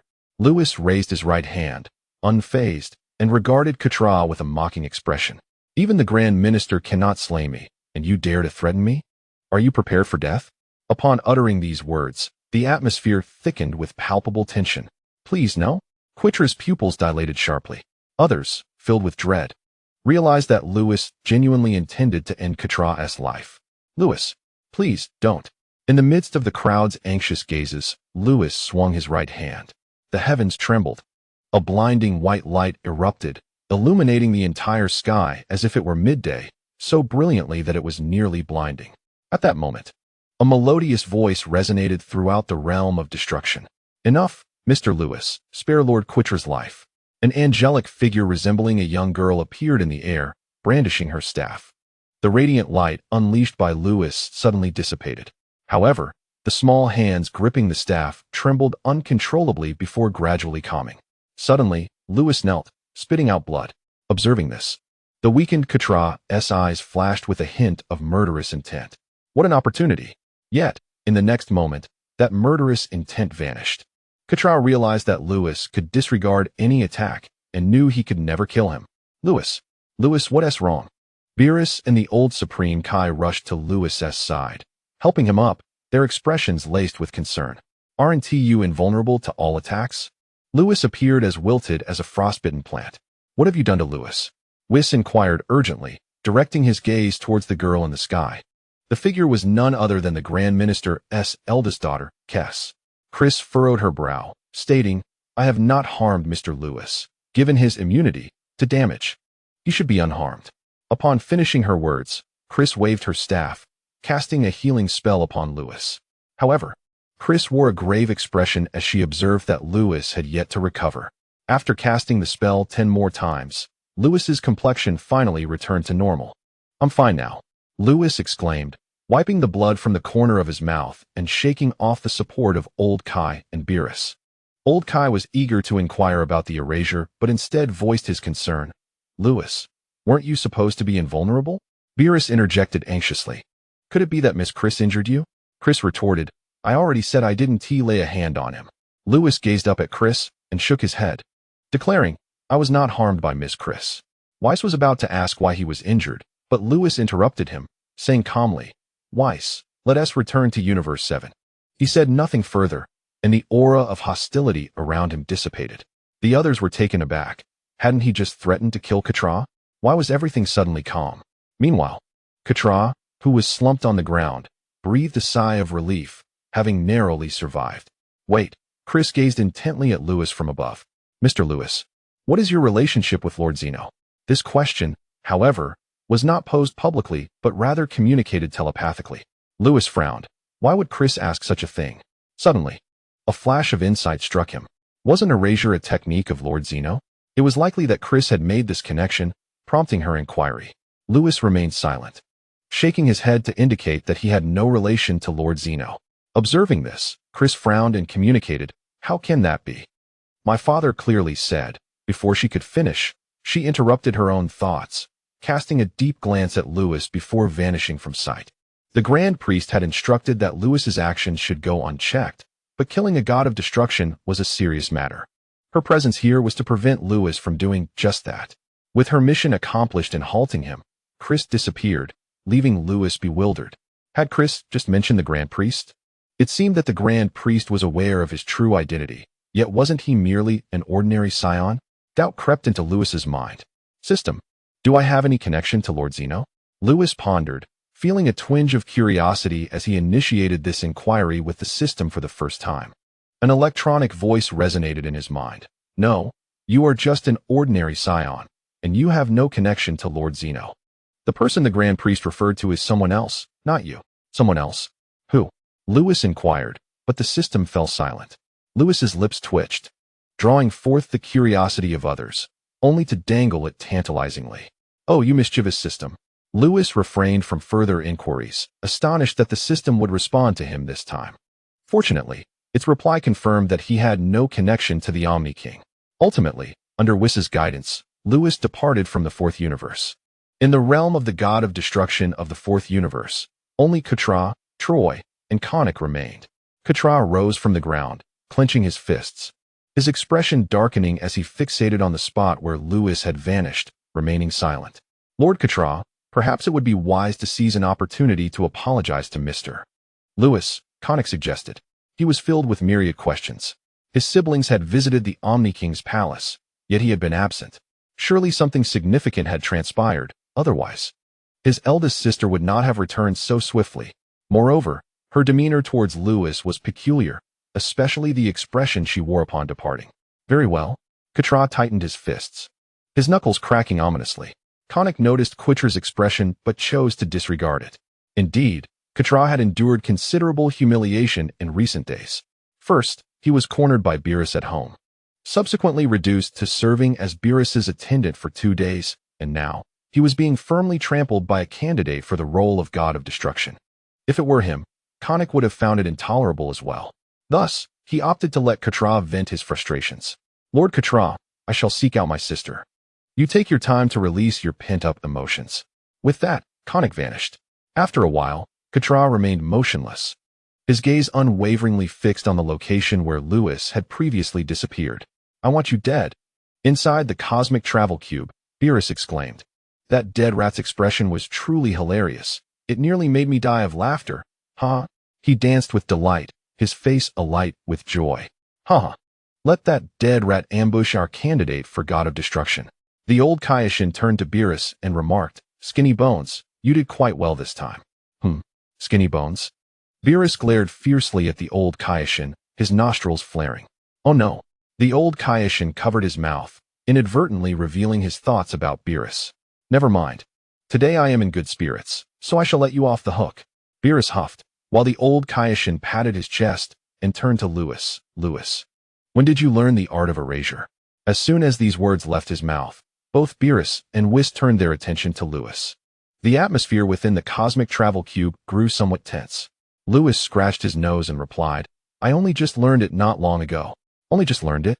Whis shook his head. Erasure is not merely a technique. It is a collection of principles, which the divine officiants have termed laws.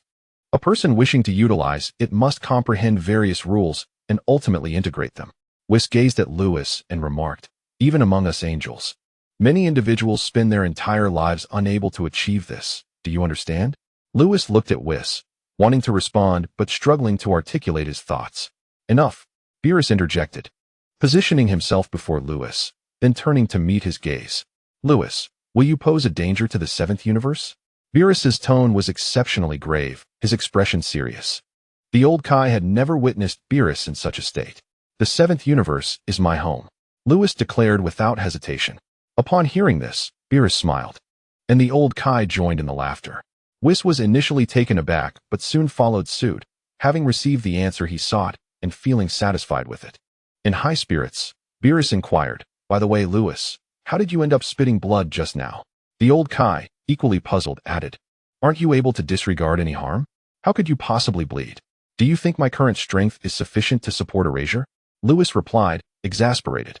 I was merely putting on a brave front, forcing myself to the point of bleeding. Indeed, without even reaching the realm of divine power, he could not sustain erasure. Whis nodded, finally grasping the crux of the matter. It was evident that Lewis had suffered a backlash. It was not another who had harmed him. No wonder he bled so profusely, and no wonder his elder sister had to cast healing spells repeatedly to restore him. Beerus and the old Kai realized this too, stifling laughter as they remarked, you never intended to kill Katra. You were merely trying to intimidate him, weren't you? The killing intent Lewis had previously exuded had startled them. They had believed he genuinely wished to eliminate Katra. Why mention it now that you know? Lewis rolled his eyes. Killing a god of destruction who has touched the fifth layer of divine power is no simple feat. However, Beerus was mistaken. Throughout the ordeal, Lewis had indeed harbored murderous intent towards Katra. He was not merely attempting to frighten him. Had it not been for Kess's timely intervention, he might have truly ended that old rat. Upon hearing Lewis's response, everyone burst into laughter, the atmosphere within the cube becoming joyous. Soon, the cosmic transport cube swiftly returned to the seventh universe. At that moment, Whis asked, has your elder sister's strength reached the level of a supreme Kai? Chapter 0, Kess's Power. Power Classification. Fifth layer of Divine Realm, third layer of Angelic Realm, Supreme Kai Realm, and Omnipotent Realm. Lewis was aware that all candidate gods of destruction resided within the second layer of the Divine Realm. As for the gods of destruction, aside from Beerus, who occupied the fifth layer, the others resided within the fourth layer. As for the angels, Lewis was temporarily unaware of their levels. He fixed his gaze intently on Whis. The old Kaishin and Beerus also turned their gazes toward Whis, as the atmosphere within the dimensional cube became subtly charged. This was largely due to the astonishing sight of Kess effortlessly catching Lewis's erasure. It was a moment that left an indelible impression. Why do you ask? Whis, feeling somewhat helpless under the scrutiny of the three, replied, I sense that Miss Kess possesses extraordinary power. While others were perplexed, Lewis understood that the erasure he had just gathered was potent enough to obliterate Katra. That force might well be beyond even an angel's endurance. Kess's ability to interrupt him was a testament to her remarkable strength. Whis fell silent. The cube grew quiet, enveloped in an eerie stillness. Noticing Whis' silence, Beerus swallowed hard. Whis, could it be that your sister's power has indeed reached the level of a high priest? The old Kaishin, aware of the immense strength that such a level entails, pondered the implications. If true, the universe of Xeno would be profoundly affected. I don't know, Whis finally spoke after a moment.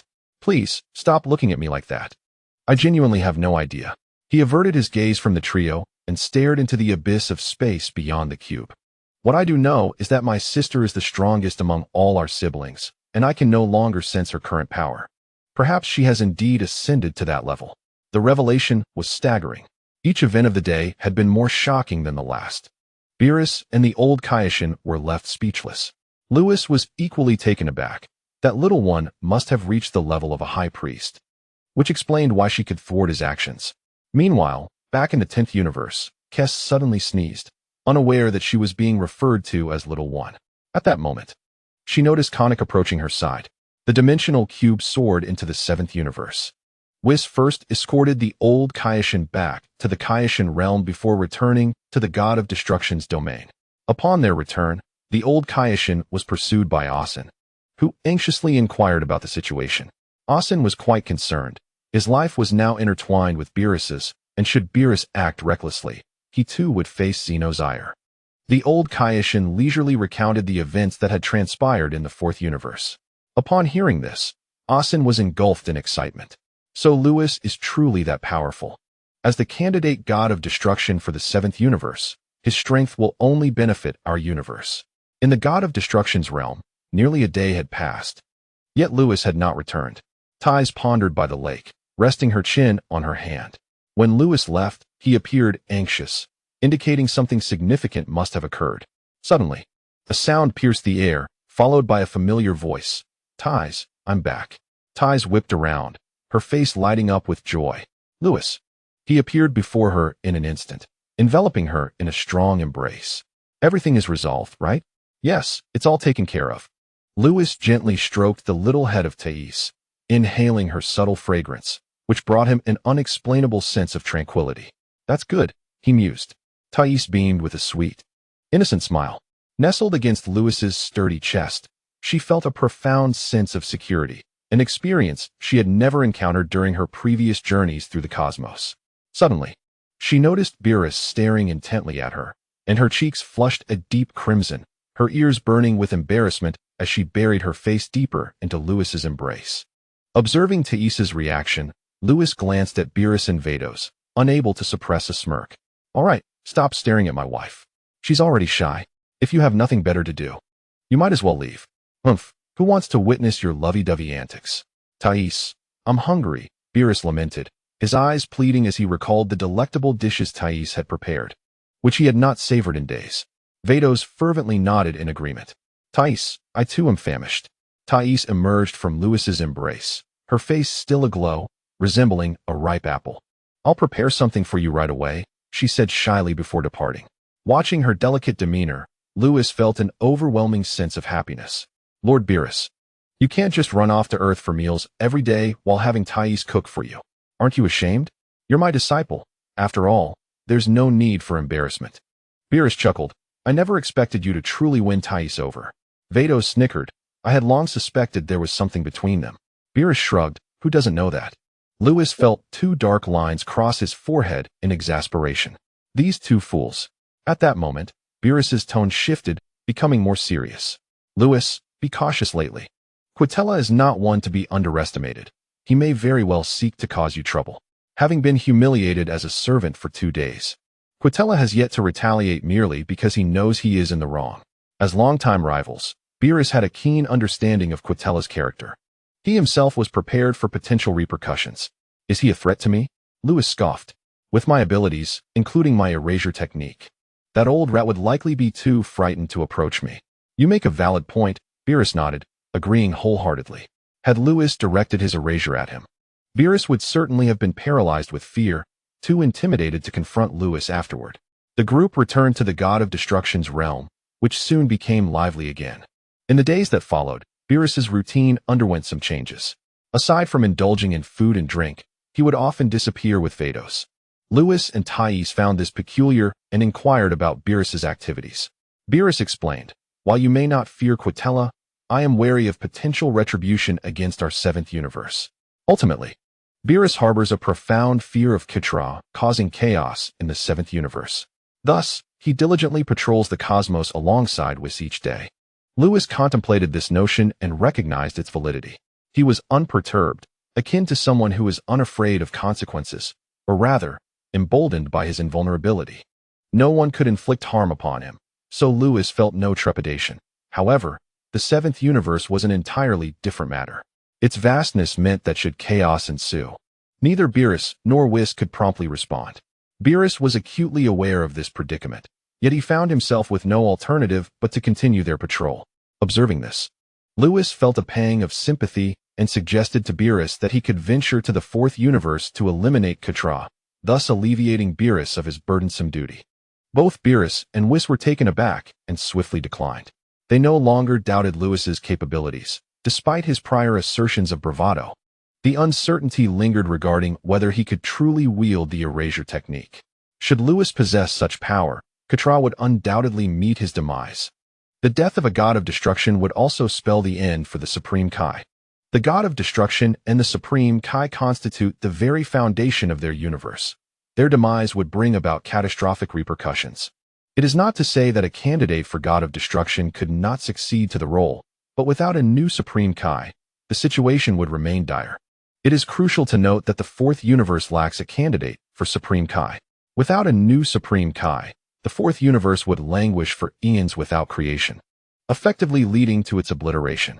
Consequently, should the fourth universe falter, the entirety of the Omni King universe would lose one of its realms. Thus, despite any rivalries among the gods of destruction, they could not resort to lethal measures against one another. Furthermore, the Omni King had decreed that beings of god of destruction caliber were forbidden from engaging in combat amongst themselves. The demise of a god of destruction directly impacts the structure of the Omni King universe, which is solely within the purview of the Omni King to delineate. Others are not permitted to interfere. This was also the rationale behind Zeno's intervention to prevent Lewis from erasing Kitra. Lewis finally grasped the underlying truth and realized he could no longer assist Beerus. Chapter 0. Son Goku transforms into Super Saiyan again. Earth. Time flowed inexorably, and 2 months passed in this manner. Bardock, King Vegeta, Amplebert, and Theodore had arrived on Earth from Namek 2 months ago. Lewis had not reappeared, and consequently, they had not left Earth. After all, returning to the galactic headquarters by spaceship was exceedingly inconvenient. A single journey would likely consume an entire year. West City Wasteland. Boom. The entire wasteland was engulfed by two formidable forces. Two crimson figures intertwined in the sky, occasionally colliding with one another, producing a resonant sound that reverberated through the air. Fortunately, both combatants were exercising restraint.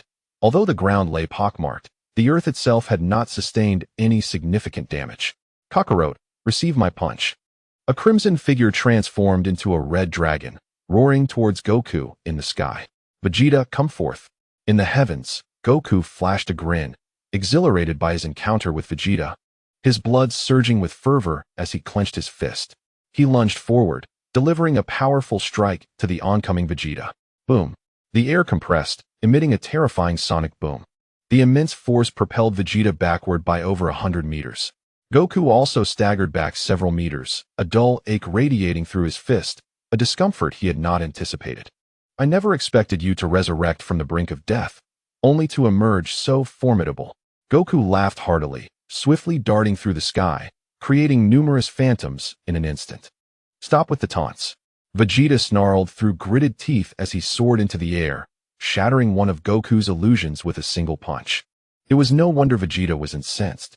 Having resurrected from death, his power surged to 3.5 million battle strength. With the 10-fold enhancement of the Kaioken, his might escalated to 35 million. Yet, despite this, he still found himself outmatched by Goku, who also wielded the 10-fold Kaioken. Goku's base strength was 5 million, and with the enhancement, he boasted a staggering 50 million battle power. This did not imply Vegeta stood no chance. A battle strength of 35 million against 50 million still held potential for confrontation. However, Goku's fighting style was enigmatic. Each punch and kick flowed with an uncanny grace. To encapsulate it in 2 words, nimble. The disparity in power was evident, but the difference in combat techniques posed an even greater challenge for Vegeta. How infuriating! Vegeta shattered yet another of Goku's illusions. Suddenly, an ominous sense of foreboding washed over him. Whirling around, he saw Goku hovering behind him, grinning. When did he? Vegeta's pupils contracted sharply. Losing focus in battle is not a wise habit. Goku swept his leg, striking Vegeta in the abdomen with tremendous force. The impact sent Vegeta soaring into the clouds, a cry of agony escaping his lips. Goku tightened his body and ascended towards the heavens. Boom. A momentary lapse in concentration left Vegeta in a precarious position, the sky reverberating with the sounds of collisions and Vegeta's cries. On the ground, 4 figures stood still. Gazing upward, King Vegeta, incredulous, exclaimed, "Bardock, your son is extraordinarily powerful." Bardock, in high spirits, replied, "Haha, Prince Vegeta is no slouch either." Vipert and Theodore wiped the sweat from their brows, contemplating the terrifying strength of these 2 warriors. Imagining a punch from either Vegeta or Goku landing on them sent shivers down their spines. Perhaps it was best to avoid such thoughts. Bardock reflected. It seems we Saiyans gained significant power upon resurrecting from death. King Vegeta lamented, "It is not merely Vegeta. I also have you, Vipert, and Theodore who share this sentiment." Bardock gazed up at the 2 combatants in the sky and nodded.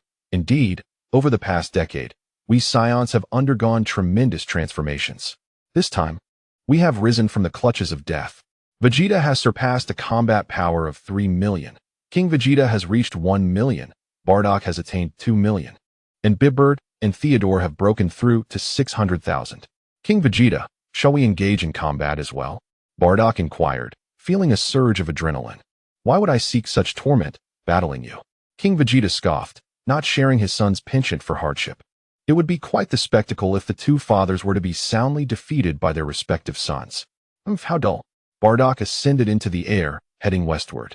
He had lost interest in the outcome of the impending battle between Goku and Vegeta, convinced that his son would emerge victorious once more. Suddenly, a terrifying pressure enveloped the sky. A golden radiance burst forth, transforming the clouds into a confection of golden cotton candy. Boom. Vegeta plummeted like a cannonball towards the ground. Crash. The earth shattered beneath him. Bardock, who had intended to depart, halted abruptly and looked up at the sky. A dazzling golden figure descended from above. Golden hair. Azure eyes. A formidable aura enveloped the surroundings. Witnessing this, King Vegeta, Vipert, and Theodore were left in stunned silence. Super Saiyan, exclaimed King Vegeta. It is indeed a Super Saiyan. Theodore and Vipert grasped King Vegeta's collar, shaking him fervently. We saw it, we saw it. The fervor left King Vegeta dizzy. Chapter 0. Kakarot. Teach me. At that moment, a disheveled figure emerged from the crater in the ground. I knew the legend of the Super Saiyan was true, yet it infuriates me. Vegeta lay on the ground, gazing at the radiant figure in the sky with a twinge of bitterness. Though he was the prince of all Saiyans, why could a lower-class warrior transform into the legendary Super Saiyan? Bardock swiftly returned to the fray, soaring beside Goku. Kakarot, is this your transformation into a Super Saiyan? Bardock stammered, overwhelmed with excitement. King Vegeta and the others joined him, their faces brimming with anticipation as they looked at Goku. Goku hovered in the air, unperturbed, exuding an aura of dark intensity. His icy gaze swept over the crowd. Gulp. The onlookers swallowed nervously, retreating a few steps under the weight of Goku's formidable presence. What has happened to Goku? He seems like a different person altogether. Haha, this is what Luis referred to as the Super Saiyan. I am uncertain. Perhaps you can take a look? Prior to his duel with Vegeta, Goku had been endeavoring to transform into a Super Saiyan. After 2 months of relentless attempts, he had yet to succeed. However, during today's spar with Vegeta, a sudden surge of thoughts led him to inexplicably achieve the transformation. It turns out that, akin to the anime, once Goku transformed for the first time, he could not revert back. It was only after a period of rigorous training that he managed to transform once more. With a chuckle, Goku's laughter dispersed the malevolent energy enveloping him, much to the relief of those around, particularly since his previous icy gaze had been quite unsettling. Indeed, King Vegeta hovered nearby, scrutinizing Goku with increasing excitement. Yes, this is the state.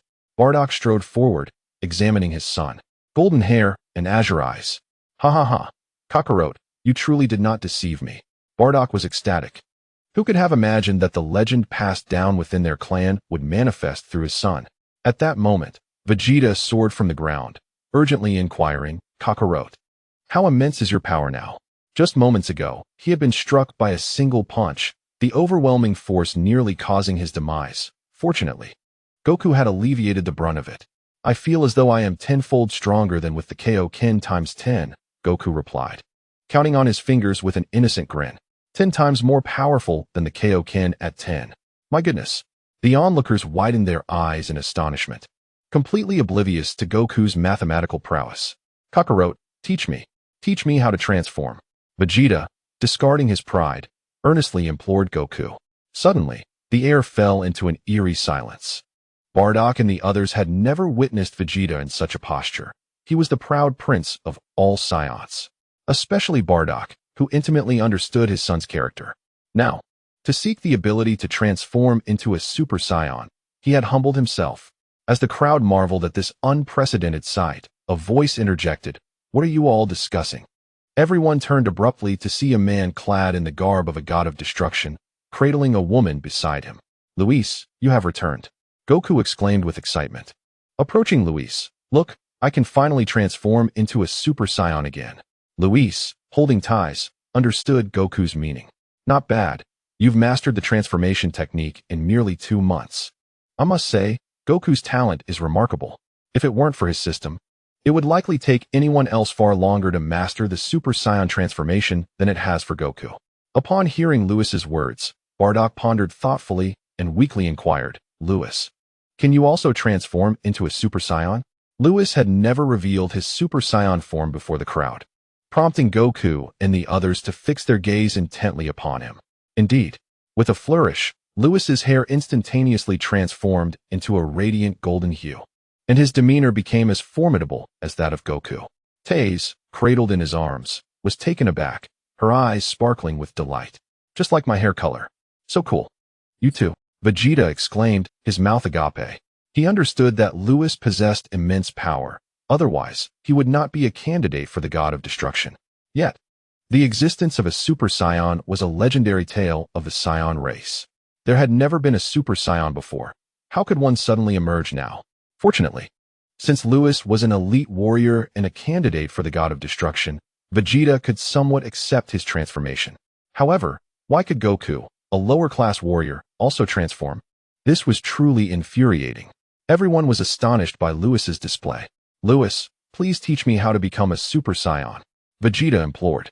As soon as he spoke, Bardock and the others also reacted. "Luis, please instruct us on how to transform into Super Saiyans." If they too could achieve Super Saiyan status, the Saiyan race would be unmatched in the universe. King Vegeta and Bardock understood this well. "Kakarot can teach you. Just seek him out." "I do not have the time," Luis replied, glancing at King Vegeta and the others. "You have been away from the Galactic Patrol headquarters for quite some time. Your kin await your return. It is nearly time for you to go back." Indeed, they had been on Earth for 2 months, and with their journey to Namek, it had been nearly half a year. "Then we shall return. When it comes to Super Saiyans, Kakarot will learn instant transmission just as I have, and he can find you at any time." Luis cast a sidelong glance at King Vegeta and remarked coolly, "Frieza is already dead, and his subordinates are no longer a threat. Let me reiterate, I will not concern myself with Saiyan affairs. Your development is of no consequence to me. I am a candidate for the god of destruction." Luis's tone was somewhat indifferent, yet it did not evoke displeasure among the listeners. They were already aware of the context. Luis was indeed a candidate for the god of destruction. The true god of destruction had originally intended to annihilate the Saiyan race. However, out of respect for Luis, the Saiyans had managed to survive. A candidate for the god of destruction must adhere to the will of the true god of destruction. Luis could not interfere excessively in the affairs of mortals, and this was not to be held against him. The fact that the cosmic tyrant Frieza had perished at the hands of the Saiyans felt almost surreal. King Vegeta reflected with a sense of wonder. Who could have imagined that the legends of our Saiyan race were indeed true? Chapter 0. The Conspiracy of Ketral. Bardock nodded. acknowledging the time they had spent away from the Galactic Police Headquarters. It is indeed time for us to return. Very well, I shall escort you back. When Kakarot masters instant transmission, he will be able to seek you out, replied Lewis as he prepared to lead them home. Bardock, not yet ready to concede, inquired Lewis. Do we have a chance to transform into Super Saiyans? Bibert and Theodore perked up, while the Vegeta father and son leaned in closer. Lewis fell into silence, and the air became thick with anticipation as everyone held their breath, clearly yearning for the transformation. You all should have a chance. Lewis finally spoke, observing the group leisurely. To transform into a Super Saiyan, one must activate a sufficient number of S cells within. Additionally, a certain foundational combat power is necessary. Vegeta will undoubtedly be able to transform, that is beyond question. Both King Vegeta and Bardock have surpassed a combat power of 1 million. Bibert and Theodore possess combat powers of 600,000 each. Overall, their talents are commendable. Even if they cannot transform momentarily, they will surely be able to do so once their power reaches the requisite levels. Really? Bardock exclaimed with delight. King Vegeta clenched his fists, asking anxiously, can we also? Yes, all of you can. Lewis replied with a smile. Bibert and Theodore embraced each other, laughing heartily. Vegeta's lips curled into a slight smirk as he cast a proud glance at Goku, as if to say, just wait. Once I succeed in my transformation, I shall deliver a sound thrashing. Goku, ever oblivious, simply grinned. Vegeta's expression darkened, muttering, that fool. All right, I shall take you back now. In the end, Lewis escorted King Vegeta and the others back to the Galactic Police Headquarters. As for Vegeta, having reconciled with Bulma, he considered Earth his new home and chose not to return to his people. In the Heavenly Realm, after returning King Vegeta and the others, Lewis took ties back home before venturing alone to the Celestial Domain. The Supreme Kai, observing the lower realms from the edge of the Heavenly Realm, approached Lewis respectfully. Greetings, esteemed candidate for the God of Destruction. Beside him, Bobo followed suit with a bow. This was Lewis's first encounter with the enigmatic Bobo, whom he had not seen during his previous visits to the Heavenly Realm. Other matters aside, Bobo was notably dark, resembling a lump of coal. He touched his face and asked nonchalantly, esteemed candidate for the God of Destruction, is there something on my face? No, Lewis replied, his lips twitching slightly as he turned to the Supreme Kai. Supreme Kai, I would like to borrow your hyperbolic time chamber once again. Of course, I will have Bobo guide you. The Supreme Kai nodded. However, he harbored a lingering question. Why had Lewis, who had previously spent over a decade within the hyperbolic time chamber, not been trapped inside? In the midst of the divine being's perplexed gazes, Lewis had already followed Popo into the temple. As they traversed the corridor, Lewis observed Popo's silhouette and could not restrain himself from inquiring, Popo, do you know the High Priest? No, Popo replied without turning back, continuing onward with unwavering composure, as if speaking the truth. His demeanor was as calm as a placid lake, perfectly embodying serenity. Lewis shook his head, skeptical of Popo's claim of unfamiliarity with the High Priest. Before long, they arrived at the entrance of the time chamber. Lewis stepped inside, while Popo nodded at his retreating figure before departing. Inside the time chamber, a vast whiteness enveloped him. A familiar environment.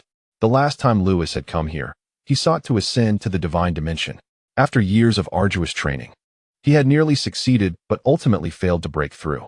It was only through the system's sign-in tasks that he managed to elevate himself to the divine plane. This time, Lewis entered the chamber with the intent to cultivate erasure. His power remained insufficient. He was no longer contending with trivial adversaries like Frieza, but rather with beings of destruction and even angelic caliber. Particularly, having recently provoked that troublesome rodent, even Beerus was on constant alert. And Lewis felt a tinge of fear about potential ambushes. Although his immunity granted him a sense of fearlessness, he preferred not to be struck at all. Erasure was his most formidable trump card to date. The last time he employed it nearly cost him his life, clearly indicating that his power was too feeble to sustain its execution, even in its rudimentary form. Now, Lewis's purpose in returning to the time chamber was to enhance his strength, striving to elevate it to the divine realm to adequately support the use of erasure. Furthermore, he had another objective in mind. It seemed that he had begun to sense other rules emanating from erasure itself. Previously, Whis had mentioned that erasure was not merely a technique, but a confluence of various principles encompassing destruction, creation, time, space, light, and darkness. The system's sign-in task had granted him access to erasure instantaneously, allowing him to wield it without the need to comprehend each individual principle. Now, it appeared he was experiencing a reciprocal awakening, capable of perceiving additional rules through erasure. Lewis likened his experience to an examination where he could achieve perfect scores without studying the foundational knowledge, and then, through this perfect state, gain insights into the basics. An inverted approach, indeed. How extraordinary. Thus, he resolved to first focus on cultivating his strength. Once he had fortified that aspect, he would delve into understanding the other rules. Upon emerging from his training, he would seek out trouble in other universes. Lewis donned the weighted attire bestowed upon him by Whis and commenced his rigorous training. Meanwhile, in another realm of the Omni King's universe, the sky was shrouded in a somber gray, the dark forest and icy lake creating an oppressive atmosphere. A flash of purple light darted through the black forest. Cloaked in a dark mantle and masked. By the lakeside, a figure stood by the lakeside, awaiting your arrival. Demigra, what do you think of my terms? Assisting you in eliminating the candidate destroyer of the 7th universe, in exchange for your aid in gathering the Super Dragon Balls, seems quite sincere, does it not? Demigra regarded the peculiar figure before him, a smirk playing on his lips. Yet, with your power, it should be a trivial task for you to dispatch him. Shall we commence? Or is it that, with Beerus protecting him, I cannot intervene? Beerus. Demigra's brow furrowed. This was indeed a troublesome adversary. So, what say you to this arrangement? Very well, I accept your proposal, Demigra replied coldly. I shall assist you in vanquishing the candidate destroyer of the 7th universe. And in return, you will aid me in gathering the Super Dragon Balls. Should you dare to renege on this agreement, you shall deeply regret it. I am a man of my word, rest assured. Here is the dossier on the candidate destroyer, along with methods to confront him. Take care not to falter in your endeavors. With that, the shadowy figure tossed a manuscript to Demigra before vanishing into thin air. In the next moment, a statuesque woman appeared beside him. Tawa stifled a giggle, covering her mouth. Lord Demigra, why does Ketra wear such bizarre attire? Does he truly believe no one would recognize him? Who knows? Demigra replied, his expression darkening. After Tawa's playful banter subsided, she turned serious. Can we trust Ketra? He wouldn't dare deceive us. I've given you the manuscript. Ensure the task is executed flawlessly. Understood. Chapter 0. The Breakthrough of Power to Divine Realm in the 4th Universe. Within the realm of the Destroyers, Angel Conic returned from the 10th universe, his face a mask of astonishment. The words of his elder sister had left an indelible impact on him, and the journey back was fraught with turbulent emotions. Suddenly, he spotted Ketra descending from the sky. Lord Ketra, where have you been? I have obliterated several planets, Ketra replied nonchalantly, hands behind his back. Conic nodded, understanding that Ketra, having suffered great humiliation, sought an outlet for his frustrations. However, he looked earnestly at Ketra. Lord Ketra, can we not simply let the matter with the candidate destroyer of the 7th universe rest? Let it go? Ketra furrowed his brow. Did you not seek out your elder sister? Did Miss Kess say something? To endure such a profound disgrace and simply let it pass? Impossible. He had closely observed Lewis during their previous encounter, realizing that the erasure Lewis executed was not true erasure, while the aura might be similar. True erasure could not be performed by one lacking even the power to reach the divine realm. That individual likely grasped only the most superficial aspects.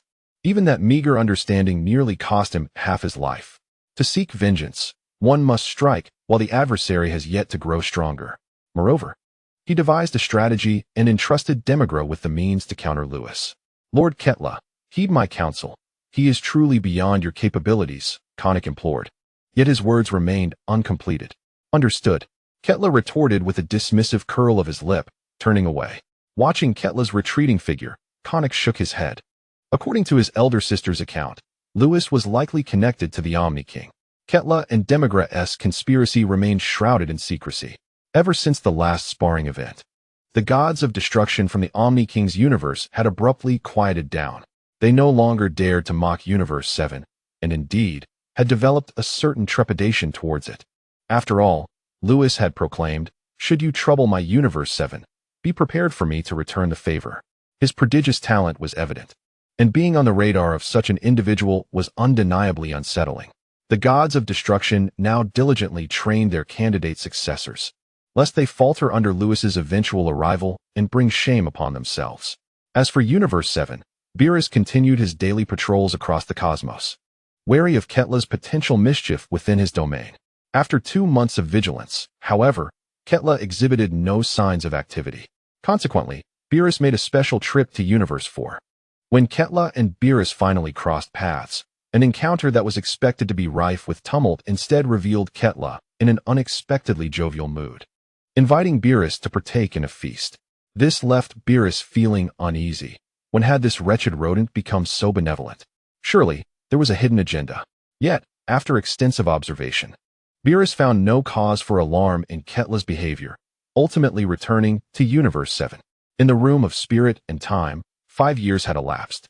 A striking figure was engaged in push-ups, clad in a cumbersome weighted suit, his garments soaked with perspiration. 999,998. 999,999. 1 million. Lewis gritted his teeth, completing his final push-up before collapsing onto the ground. The intense exertion left him utterly exhausted, his body trembling from fatigue. Lewis endured tremendous pain, yet the fruits of his arduous training were undeniably rewarding. With a resounding roar, his latent potential surged forth, a torrent of power flooding from the depths of his being. After a period of rest, the exhaustion in his cells began to dissipate, alleviating some of the torment he had endured. Lewis could finally move again, feeling the burgeoning strength within him. "Huh," he shouted, clenching his fist. With a resounding crash, a golden aura erupted, swirling around him like a tidal wave, radiating outward in brilliant flashes of light. Super Saiyan. The divine power surged, amplified 50-fold by his Super Saiyan form. Crack. A resounding crack pierced the air, shattering restraints. Power ascended to the realm of the divine. A thunderous roar echoed, reminiscent of a volcanic eruption, causing the entire world of the hyperbolic time chamber to tremble. Lewis, embodying an ancient warrior, radiated a golden light, exuding an overwhelming presence. An unparalleled force compressed within the void, creating a vacuum. Gasping for breath, Lewis exited his Super Saiyan state, panting heavily. At long last, his strength had transcended to the first tier of divine power. After 5 years of rigorous training, he had finally achieved this milestone. Now, should he encounter the previous candidates for the God of Destruction, he would no longer be subject to their blows. He even possessed the qualification to engage in a contest of strength with the God of Destruction. While Lewis had intended to continue his training, having only achieved one of his goals, the other, gaining insight into the powers of different rules, remained unaddressed. However, he recalled a matter. He had previously informed King Vegeta and the others that he would have Goku teach them how to transform into Super Saiyans. As for Goku's journey to the Galactic Patrol headquarters, he would first need to master instant transmission. Following the narrative of Dragon Ball, after the explosion of Namek, Goku would learn instant transmission on Yardrat. Yet, due to Lewis's interference, Goku had only transformed into a Super Saiyan without acquiring instant transmission. This was unacceptable. Lewis had no choice but to temporarily cease his exploration of other powers and exit the hyperbolic time chamber. "Open!" he shouted. A powerful sonic wave breached the chamber, and he leaped through. Outside the heavenly palace, the Supreme Kai and Kibito stood beside the celestial plaza, observing the two figures in the center. "What are Goku and Vegeta doing?" Kibito inquired. "Goku is teaching Vegeta how to transform into a Super Saiyan," the Supreme Kai replied nonchalantly. "A Super Saiyan? Is that the golden-haired form?" he asked, puzzled. Just then, a figure emerged from the temple. The Supreme Kai approached respectfully, saying, "Lord Candidate God of Destruction, you have emerged." Lewis nodded, glancing at the two in the plaza with curiosity. "What are they doing?" he asked. The Supreme Kai responded. "Kibito mentioned that Goku is teaching Vegeta how to become a Super Saiyan." "Kibito said that?" Lewis turned his gaze toward Kibito, who maintained a calm demeanor, exhibiting no emotional fluctuations. Chapter 0. The exciting second place. Shaking his head, Lewis walked toward the center of the plaza. "Vegeta, transforming into a Super Saiyan requires rage. I broke through due to my immense anger back then." "Rage? I am already quite angry. But why can't I transform?" "Kakarot, you wouldn't deceive me, would you?" "Why would I deceive you? Think of what could truly enrage you. See if you can break through." The two continued their conversation. As Sun Wukong beheld Lewis emerge, he exclaimed with delight, "Lewis, you have come out." Grasping Vegeta's hand, he approached Lewis and added, "I told you that transforming into a Super Saiyan requires immense anger. But Vegeta refuses to believe me." Vegeta, casting a skeptical glance at Lewis, furrowed his brow and inquired, "Is what Kakarot stated indeed true?" "Yes. To achieve the transformation into a Super Saiyan, one must harness extreme rage," Lewis affirmed. "Extreme rage? Yet despite racking my brain for anything that could incite my anger, I find myself unable to transform." Vegeta lamented helplessly. During Lewis's training, he had persistently sought guidance from Sun Wukong, attempting to provoke his own anger as instructed. Alas, his efforts proved futile. "Are you unable to enter a state of extreme rage?" Lewis pondered, a mischievous glint in his eye as he regarded Vegeta. "Shall I give it a try? It might be quite exhilarating to hurl some insults, especially at this proud, perennial second fiddle. Will you assist me in reaching that extreme rage? Then let us proceed." Vegeta, exasperated, relented. Upon hearing this, Lewis beamed with joy, as if struck by a delightful thought. "You said it." Suddenly, Lewis's expression shifted to one of seriousness, startling both Vegeta and Sun Wukong. The celestial realm fell silent, an eerie atmosphere enveloping them as Lewis fixed his gaze upon Vegeta for a prolonged moment before finally uttering two words, "Useless." Useless? Those words struck a nerve with Vegeta, causing his chest to heave with indignation. Yet, aware that Lewis was attempting to provoke him, he steeled himself, allowing the anger to dissipate. Sun Wukong, recognizing this subtlety, shook his head. While Lewis had indeed stirred Vegeta's emotions, it was still not quite enough. "Vegeta, you are nothing but a useless being. As Prince of all Saiyans, you could not even safeguard your own planet. Where were you when Frieza annihilated your world? You were fleeing from the Frieza force. The proud Saiyan prince, relentlessly pursued for over a decade, relying on Kakarot for the mere chance to confront Frieza. What else can you be but useless?" Lewis continued to revel in his tirade, the thrill of berating the age-old second-in-command proving irresistible, and words flowed freely. A barrage of insults pierced Vegeta's ears, igniting a fire within him. "Silence!" he bellowed, his anger flaring as the mention of relying on Sun Wukong to confront Frieza proved too much to bear. His eyes blazed crimson, and his knuckles cracked ominously. Sun Wukong's eyes widened. He had not anticipated that Lewis possessed such prowess. It appeared Vegeta stood on the precipice of successfully transforming into a Super Saiyan. However, Vegeta's fury began to wane, for he recognized Lewis's deliberate provocation for what it was, and the psychological conditioning began to take effect. Upon witnessing the scene, Sun Wukong's expression turned anxious, eager to prompt Lewis to continue speaking. Lewis, with a slight smirk, thought to himself, "What's the rush? The true bombshell has yet to be unveiled." He confronted Vegeta directly, bellowing, "What are you if not a waste? Since arriving on Earth, have you ever surpassed Kakarot? In terms of combat prowess, Kakarot's strength will always eclipse yours. Kakarot has mastered the spirit bomb. Can you? As a lower-class warrior, Kakarot can transform into a Super Saiyan. Can you?" Boom. A sense of humiliation engulfed Vegeta entirely, his face flushed crimson, his body trembling with rage. "Silence. I command you to be silent." "Be silent?" Lewis pointed at Vegeta's chest. "You, a Saiyan prince, cannot even measure up to a lower-class warrior. You are a waste." But that was not the end. With a wry smile, Lewis taunted, "You, worthless trash, are destined to be the perennial second." Perennial second? Vegeta, pointing at himself, felt his face grow hot, the embarrassment rendering him utterly mortified. The humiliation was unbearable. Boom. At that moment, Vegeta could no longer contain himself. His fury erupted. A tremendous force surged through him, shaking the very heavens. A white aura began to shimmer with golden glimmers. Sun Wukong and Lewis jumped aside, as Sun Wukong immediately recognized that Vegeta was on the verge of transforming into a Super Saiyan. "Lewis, you've truly provoked him into transforming. You're remarkable." "Just a small feat." Lewis chuckled. He understood what weighed heavily on Vegeta's mind. Sun Wukong was his lifelong rival. He yearned to surpass him, yet he had never succeeded.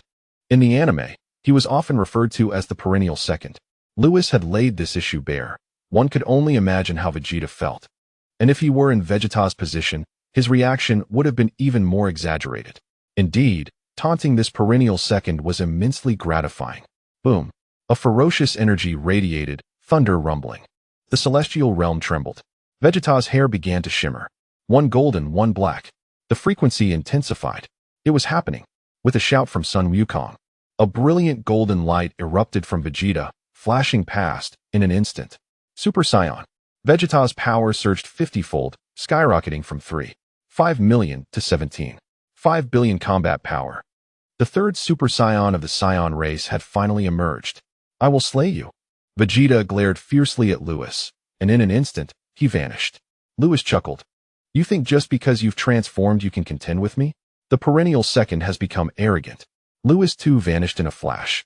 Sun Wukong clenched his fists, not expecting such an exhilarating spectacle to unfold. Bang! Bang! A sound of collision echoed through the void. In mere seconds, the anguished cries of Vegeta pierced the silence. Vegeta, do you dare to strike at me again? No, I won't. Not again. In the next moment, Vegeta materialized from the emptiness, falling to the ground like a defeated dog, utterly disheveled. Vegeta, you should refrain from provoking me. Ha ha ha. Lewis hovered in the air, reveling in his amusement. How infuriating. I will dare next time. Vegeta, sprawled on the ground, gazed upward, feeling a profound sense of frustration. Despite transforming into a Super Saiyan, he was still no match for Lewis. However, it was only natural, given that Lewis was a candidate for the god of destruction. Yet, being humiliated and then thoroughly thrashed was truly vexing. Seeing this, Goku stood to the side, laughing heartily. For some reason, the sight of Vegeta being beaten brought him great joy. Thus concluded this farcical episode. Lewis finally broached the topic of teaching Goku the instant transmission technique. Upon hearing this, Vegeta quickly scrambled to his feet, insisting that he wished to learn as well. Lewis had no objections. Instant transmission was an invaluable skill, whether for escaping or in battle. It remained uncertain, however, if Vegeta could master it, for in the anime, he had never demonstrated such a technique. Ding! A task has been issued. Sign in before Tawa. Reward: Full Power Super Saiyan. Chapter 0. The Catastrophe of Planet Yardrat in the Celestial Palace. Lewis paused momentarily. Goku inquired, Lewis, what troubles you? Vegeta, equally puzzled, regarded Lewis with curiosity. It's nothing, Lewis replied, shaking his head. The system had just announced a sign-in task requiring him to present himself before Tawa, which took him by surprise. Nonetheless, the reward was quite appealing. Full Power Super Saiyan, distinct from the ordinary form, required significantly less energy. Previously, when he transformed into a Super Saiyan and his power reached the first tier of Divine Realm, that state was immensely taxing on his stamina. Fortunately, Lewis's dimensional breakthrough had elevated him to a divine level, endowing him with divine energy that nourished his body, allowing him to maintain the Super Saiyan form with relative ease.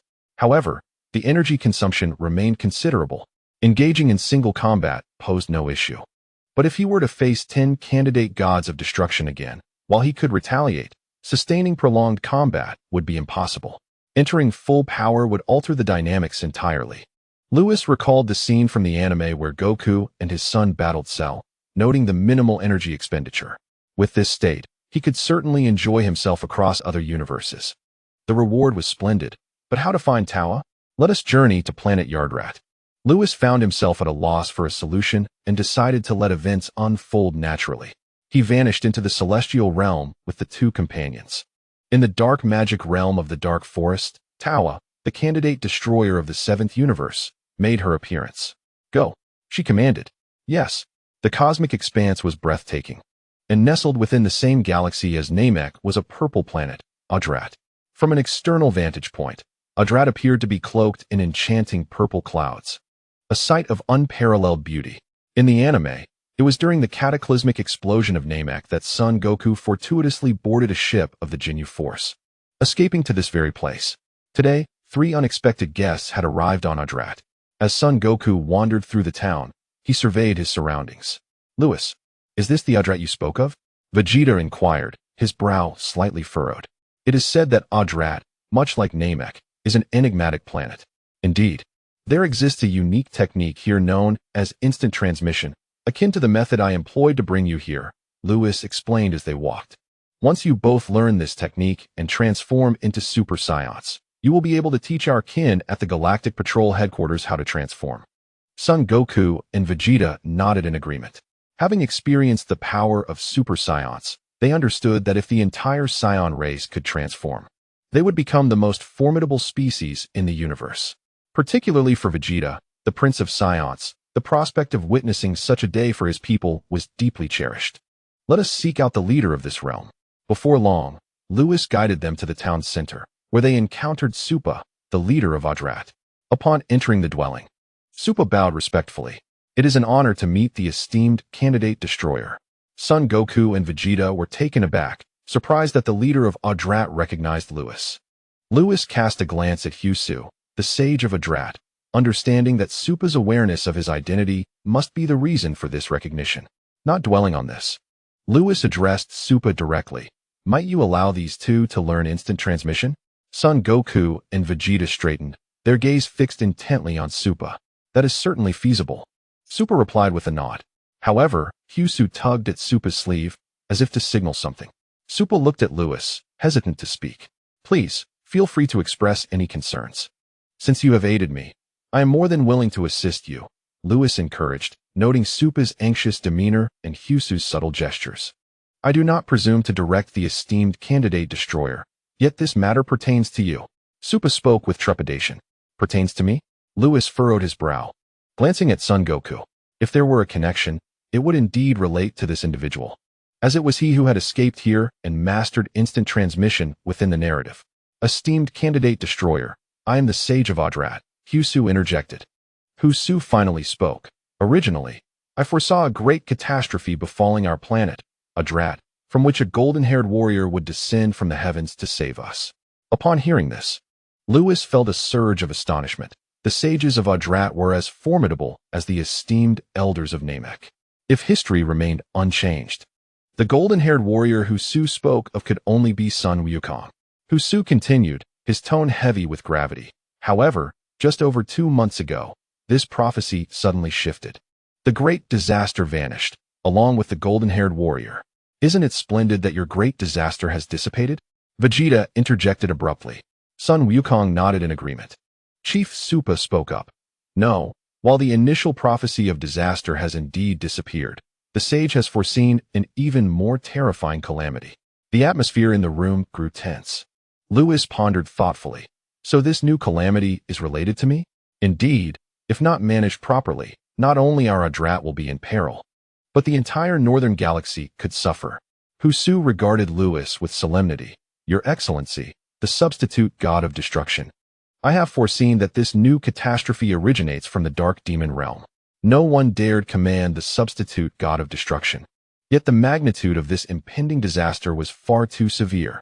It was precisely because this new calamity was linked to Lewis that Husu and Supa had the audacity to risk destruction by seeking his assistance. The dark demon realm. Lewis's pupils dilated in shock. He soon recalled the system's task to sign in before Tawa. Based on his understanding of the system, it seemed that he always completed the task promptly. A realization struck him. It must be Tawa. She intends to cause turmoil in the 7th universe. Lewis rose from his chair, his expression darkening. Lewis, what troubles you? Vegeta asked, startled by Lewis's demeanor. Is this dark demon realm truly formidable? Sun Wukong inquired anxiously. For Lewis, a substitute god of destruction, to exhibit such panic indicated that the matter was indeed grave. Supa spoke weakly. Your Excellency, this disaster. Lewis shook his head and pointed towards Sun Wukong and the others. You two take them to learn instant transmission. I shall handle the affairs of the dark demon realm. It was no wonder Husu and Supa were willing to risk destruction to have him intervene, even if it were unrelated to him. The appearance of beings from the dark demon realm in the universe necessitated his action. After all, the Omni King's universe stood in opposition to the dark demon realm. Very well. Ultimately, Lewis departed from Adrat. Chapter 0. The 6-star sealing technique having left Adrat, Lewis ventured into a desolate expanse of starry void. According to the tasks assigned by the system, coupled with Husu's prophecy, Tawa would undoubtedly seek to trouble him. This meant that the impending calamity on Adrat was a consequence of his involvement. As long as he distanced himself from Adrat, the planet should remain safe. How could Tova possibly come to trouble me? Lewis hovered amidst the starry expanse, surveying his surroundings, where silence reigned supreme. Unable to fathom the situation, Lewis remained in this desolate void. He worried that if he wandered aimlessly, he might inadvertently lead Tova elsewhere, precipitating a catastrophic event. As time slowly passed, 3 days elapsed. The barren cosmos continued to exhibit no signs of life. How peculiar. Lewis furrowed his brow. Logically, the system's sign-in task should conclude within a week. Yet, 3 days had passed without any sign of Tova. With the task still incomplete, Lewis had no choice but to persist in waiting amidst the desolate stars. Unbeknownst to him, a pair of enchanting eyes had been observing him from the shadows, and Lewis remained entirely oblivious. For 3 days, Tova had been discreetly watching him. The dimensional level had reached that of a deity, yet Lewis's power had not even attained the divine realm. This was Tova's initial impression of him. What Tova did not realize was that Lewis was currently in his normal state. Only upon transforming into a Super Saiyan would his power ascend to the divine tier. To the casual observer, Lewis appeared exceedingly ordinary, leaving Tova perplexed. According to the journal given to her by Katra, the candidate destroyer of the 7th universe was enigmatic, capable of disregarding attacks. To contend with him, one could only resort to sealing techniques. Was it truly necessary to go to such lengths for a mere candidate destroyer? Tova internally scoffed. After observing for a considerable time, the moment had come. Tova prepared to take action. Suddenly, she recalled the scene in the dark forest. Remember not to stumble in the gutter. Katra had uttered those words before departing. Tova pursed her lips, inexplicably haunted by a sense of foreboding. Very well. Let us proceed with the sealing technique. In the shadows, Tova extended her right hand, and a staff emerged from the dimensional void, clasped firmly in her grasp. Aiming it at Lewis in the barren starry expanse, she began inscribing a spell in midair, reciting the sealing incantation, Buzz. The entire star domain trembled as Lewis's eyes snapped open. Here she comes. A figure of alluring grace materialized above, clad in a red magical attire, exuding an enchanting aura. Ding. Successfully signed in before Tova. Reward. Super Saiyan full power. A warm current surged through Lewis's being, and he instantly mastered this state. At that moment, a 6-pointed star seal descended from the heavens, bearing immense pressure, as if it sought to crush the cosmic void. Immunity. Lewis swayed slightly, but then returned to normal. Tova, who was inscribing the sealing incantation, suddenly jolted. How could this be possible? This was a sealing technique capable of binding powers below the 3rd level of the divine realm. As long as one's power has not transcended to the 4th level of the divine realm, standing firm before such sealing techniques is utterly impossible. No wonder Ketla warned against potential missteps.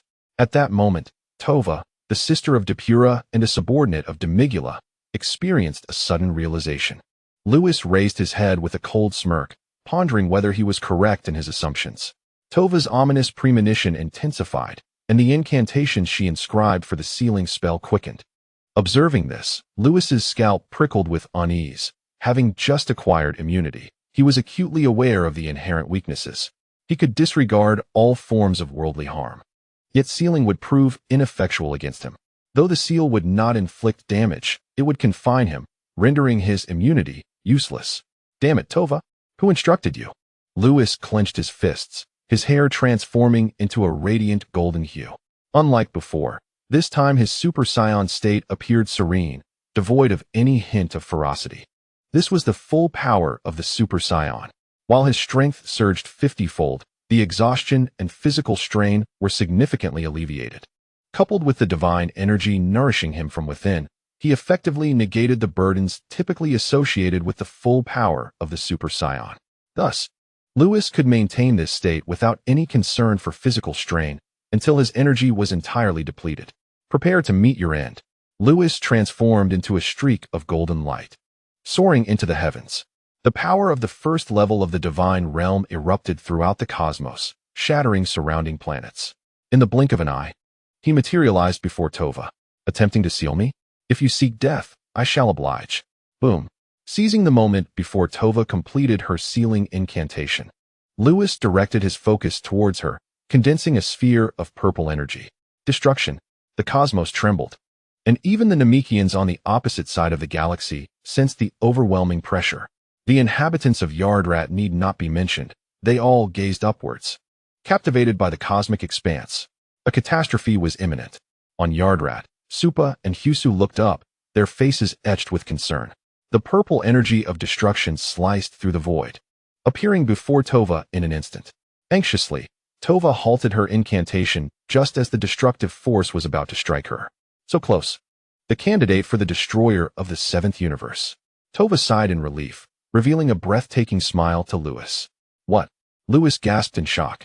With a hum, the six-star seal instantly formed, enveloping the stellar domain. The destructive energy he unleashed collided with the six-star seal, having no effect whatsoever. The seal had been established. Even the destructive energy could not shatter it. The area within a 10,000-mile radius was enveloped by the six-star seal, beginning to constrict towards Lewis. Tova retrieved a jar. Once the hexagram seal shrinks to the size of a fingernail, she could confine Lewis within it, thus permanently sealing him away. Tova, who has commanded you to seal me? Lewis surveyed the shrinking hexagram seal with an impassive expression. Does it truly matter who guided you? Outside the hexagram seal, Tova observed Lewis's calm demeanor and chuckled, covering her mouth. Oh, Mr. Lewis, you appear remarkably composed. Have you perhaps conceded? Within the hexagram seal, Lewis crossed his arms, gazing at Tova outside. It must be Ketla. Just 3 months ago, after sparring with the candidates for the destroyer from other universes, I was first ambushed by Ketla, and now I find myself sealed. Who else could have devised such a sealing technique, especially someone harboring enmity towards him? I can think of no one but Ketla. Tova, retracting her staff and squinting her eyes, remarked, the identity of the instigator seems to have lost its significance. Are you not resisting? Are you merely waiting for death? Waiting for death? Lewis responded with a peculiar smile, fixing his gaze upon Tova. If you were to be erased, I wonder if your master, Demigula, would seek the Super Dragon Balls to resurrect you. Chapter 0. Entering the Dark Demon Realm, the hexagram seal was inscribed against the backdrop of the pitch-black cosmic expanse, centered around Lewis, with the golden hexagram rings contracting. Lewis hovered in the void, arms crossed, a strange smile adorning his face. Erased? Outside the hexagram seal, Tova furrowed her brow. Confusion etched across her face as she regarded Lewis within. She could not fathom the meaning of erasure. In Tova's understanding, the most formidable existence was her master, Demigula. As for the erasure by the Omni King and the Grand Priest, Tova had neither witnessed nor even heard of such a thing. For reasons unknown, an ominous premonition grew stronger within her. Buzz. The temperature of the cosmic expanse plummeted abruptly. The first layer of divine power began to accumulate, intensifying Lewis's aura. The surrounding space trembled. Is he about to initiate a rebellion?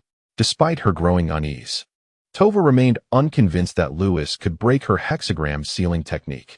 This was a sealing method capable of restraining the power of the third layer of divine realm.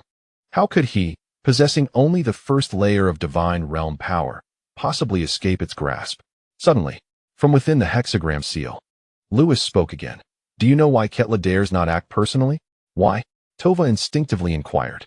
Lewis fell silent, erupting into maniacal laughter. Tova felt a wave of irritation. Surely, he must be a fool.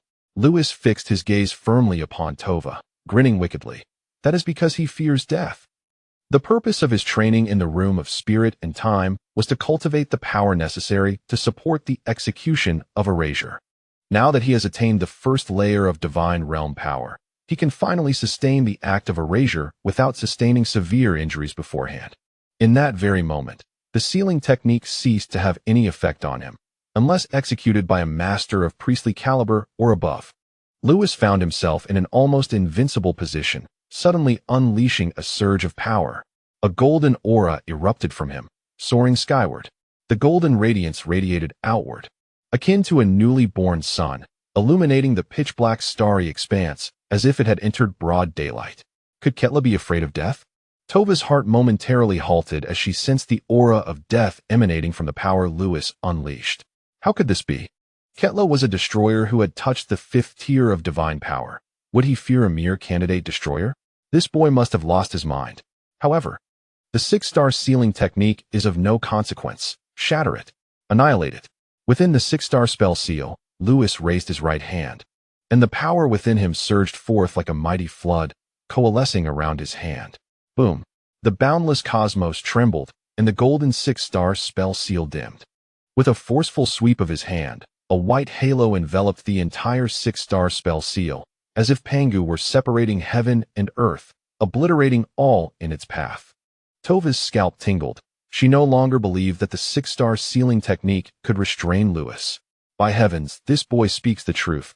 Ketla, you have deceived me. Flee. Tova waved her staff, and a spatial rift appeared in the starry sky. As the white halo touched the six-star spell seal, Tova leaped into it. Before departing, Tova glanced back. Her soul trembled.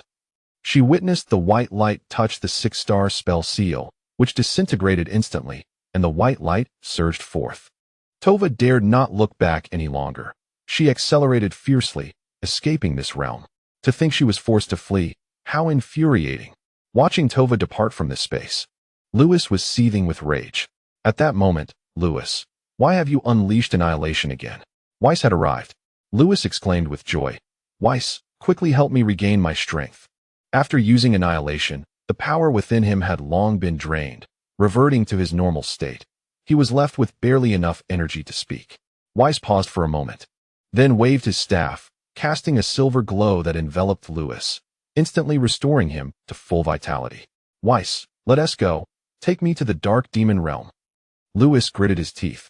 He couldn't swallow the humiliation of being outmaneuvered by a mere girl. What do you intend to do in the dark demon realm? Weiss frowned. The dark demon realm is not a place for ordinary individuals. Moreover, it is teeming with powerful beings, including those of priestly caliber. If he were to enter, he might not even be able to escape unscathed. I am going to kill someone. Lewis was consumed with rage, unable to calm himself. Weiss silently observed Lewis, and after 3 seconds, nodded. All right. He was quite eager to counsel Lewis, yet it was evident that Lewis was consumed by his rage, rendering him impervious to any advice. Perhaps it would be more prudent to escort him through the dark demon realm, for with his robust constitution, no one could inflict harm upon him. Even those beneath the rank of priest would dare not provoke him. It might even turn out that he would need this lad's protection. After all, the erasure of existence is no trivial matter. Come, let me take you on a tour of the dark demon realm. With that, Weiss and Lewis vanished from sight. The dark demon realm. The dark forest. Katra, Tawa has already gone to deal with the candidate for the destroyer of the 7th universe. What of the super Dragon Balls you promised? We shall discuss it once you have sealed that brat. Seal. Demigra scoffed. Is he not merely a candidate for the destroyer? Does he truly require the sealing technique?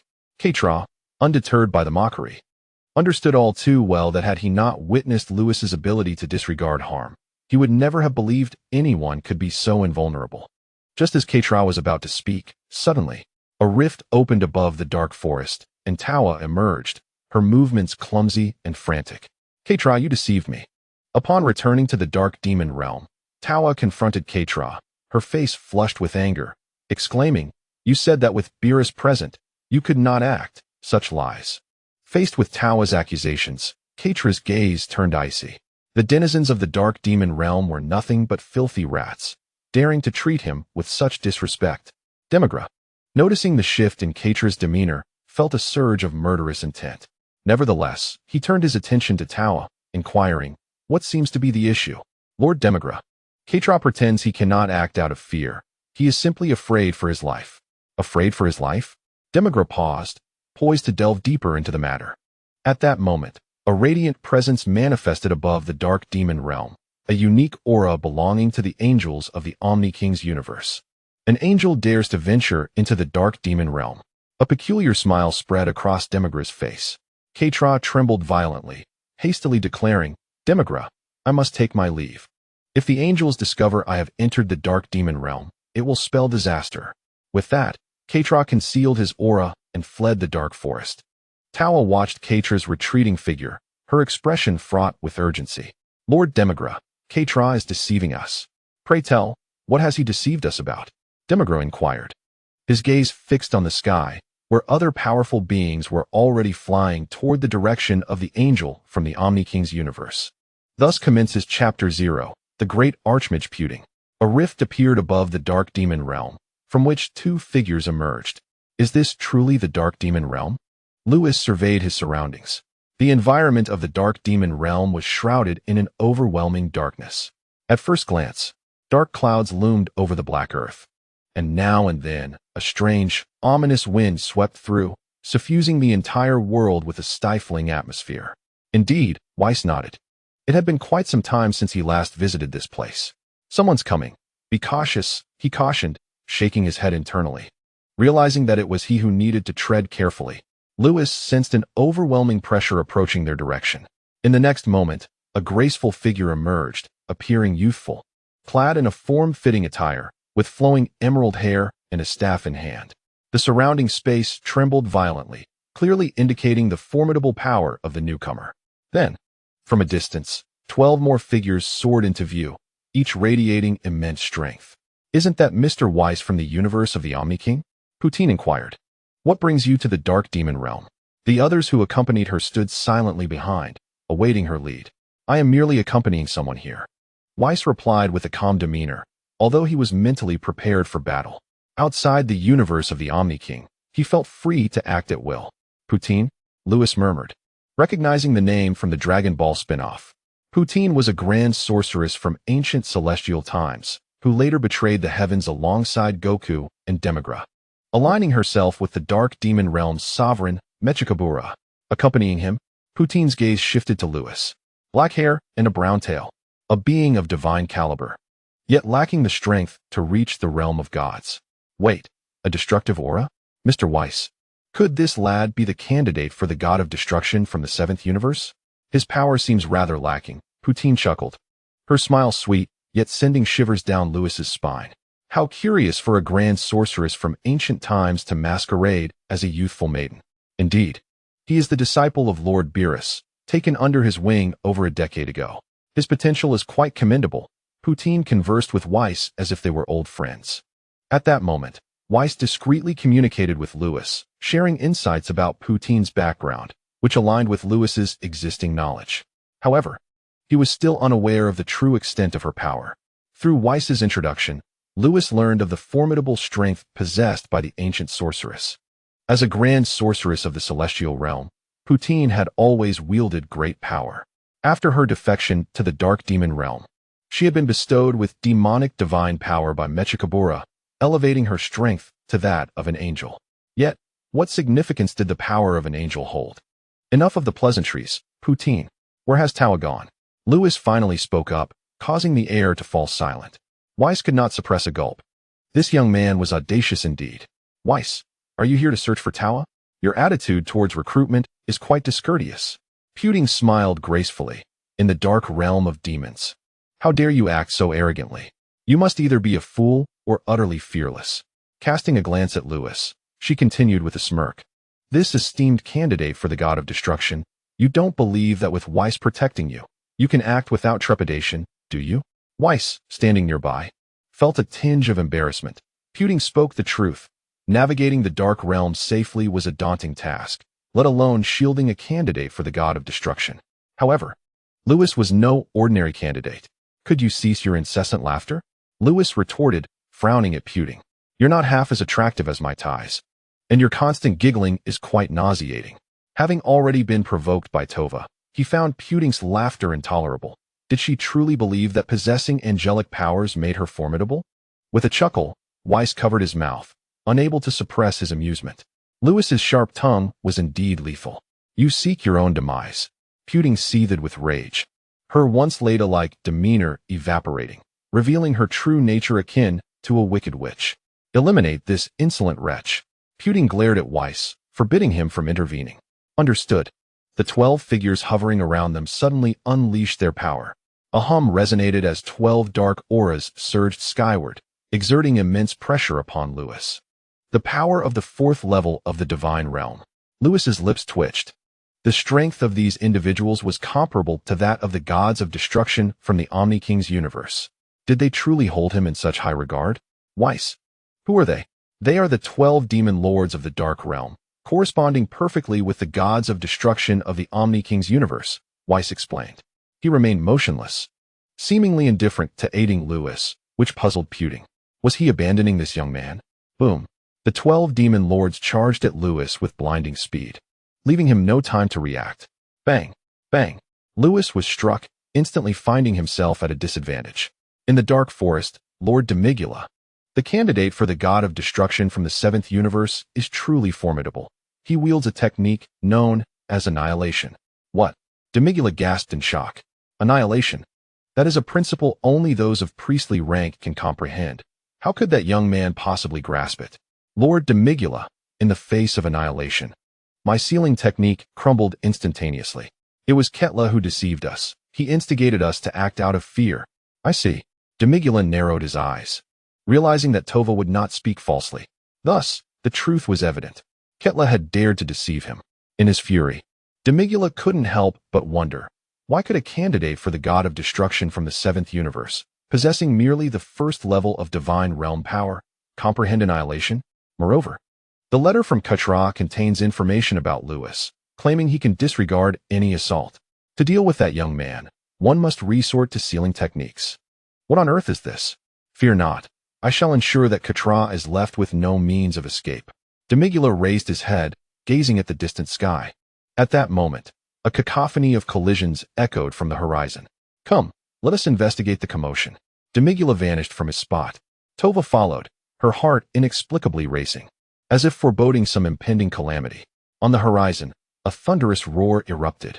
Waves of energy and light scattered in all directions, crashing to the ground with deafening explosions. The earth lay pockmarked and desolate. Suddenly, a figure plummeted from the sky, creating a massive pit with a diameter of 100 meters. Cough, cough. Lewis's destructive attire was tattered, and he patted his chest, the rising dust causing him to cough twice. Damn it, beaten up again. These demon lords lack any decency. Chapter 0. The shock of Puting last time, being besieged by 10 candidates for the role of destroyer was one thing. But to be assaulted by 12 demon lords from the dark magic realm this time is truly infuriating. Lewis felt utterly vexed. However, his frustration was eclipsed by the disbelief of others. 12 dark silhouettes circled above, the void steeped in silence, as the demon lords gaped in astonishment, as if encountering a ghost. How is this possible? This young man remains unscathed? Our power is that of the 4th tier of the divine realm. In the entirety of the king's universe, such might reaches the level of a destroyer. Why? How can someone who doesn't even reach the divine realm survive against us 12 demon lords? He seems entirely unharmed. How can this be? Nearby, Vis, observing the spectacle, wore a smile. Let me assure you, even if Demigula were to descend personally, he would find no means to contend with Lewis. Vis, what is the situation with this young man? Puting cast a glance at Lewis below, turning her head coldly. Naturally, this would not divulge Lewis's peculiarities. Instead smiling and saying, Miss Puting, perhaps you should inquire about Tova's whereabouts. Otherwise, we might encounter a significant incident. A significant incident? Puting laughed heartily. With just you, an angel of the 2nd tier, do you think a crisis could arise in the dark magic realm? The powers of the angelic realm are divided into 3 tiers, and Vis currently resides in the 2nd tier. Yet, to believe that a mere 2nd tier angel could instigate trouble in the dark magic realm is quite absurd. Vis shook his head. Alas, why do you refuse to heed my counsel? Lewis's power has ascended to the 1st tier of the divine realm, and he has recently performed an erasure technique. It is evident that he is now capable of sustaining its execution. In his perception, although Lewis's erasure was not as formidable as that of the king, it still bore significant weight. Yet, he still sensed the looming threat of death amidst Lewis's erasure. If this group of demons compelled Lewis to unleash his erasure, they would all meet their demise. Weiss forced a bitter smile and once more urged, Miss Puting, perhaps it would be best to let Tawa out. Otherwise, it may truly come to dire consequences. Puting interrupted his speech, her voice icy. Humph, with all this chatter, are you devising a way to assist your family's candidate for the destroyer? She gripped her staff tightly, her gaze fixed intently on Weiss. Any movement from him would elicit her devastating strike. Alas, it is indeed challenging to reason with the damned. Weiss fell silent, yet he braced himself for battle, prepared to summon aid. If he did not summon help, he and Lewis would likely be trapped in the dark demon realm. After all, even priests of high caliber could be found there. Noticing Weiss's stillness, Puting finally shifted her gaze to the ground where Lewis lay. How outrageous. Lewis had been ambushed by a mere girl and was now being besieged. This was intolerable. In a flash, golden light soared into the sky. The Super Saiyan's full power unleashed. His strength transcended to the first tier of the divine realm. What on earth? How could this boy's power ascend to the divine realm? I had thought a candidate for the destroyer would hardly reach such strength. Enough of this nonsense. Attack him. The dark aura surrounding the 12 demon lords surged violently as they twisted their bodies, vanishing in an instant. Shadows flickered through the void, reappearing around Lewis the next moment. Now it is my turn. Lewis surveyed the surrounding demon lords, raised his hand, and countless shockwaves erupted. Purple energy sliced through the void, a breathtaking spectacle. The demon lords raised their hands to block. The destructive energy crashed upon them, akin to a mere tickle. Smoke billowed. Where are they? As the smoke dissipated, the demon lords stood momentarily stunned. The next second, one of the demon lords cried out in agony, transforming into a cannonball and hurtling backward. Boom. Mountains crumbled one after another. How infuriating. Attack. The demon lords, enraged and humiliated, surrounded a single opponent, who still had the audacity to counterattack. What a disgrace. The demon lords located Lewis and swiftly appeared at his side. A flurry of punches. A direct kick. Energy explosions. The onslaught from 11 demon lords was akin to a tempest, utterly terrifying. The demon lord who had been repelled returned to join the fray. From the heavens to the earth, the space trembled and the ground shattered. The ferocious power stirred the very magnetic fields of the universe, summoning relentless winds that swept across, striking terror into the creatures of the dark demon realm. Bang! In midair, Lewis was struck in the face, his head jolting from the impact. Immunity unscathed. Humph! Take this punch from me. Lewis relinquished his resistance and swung his fist at the Demon King. The power of the first layer of the divine realm surged into the air, producing a deafening sonic boom.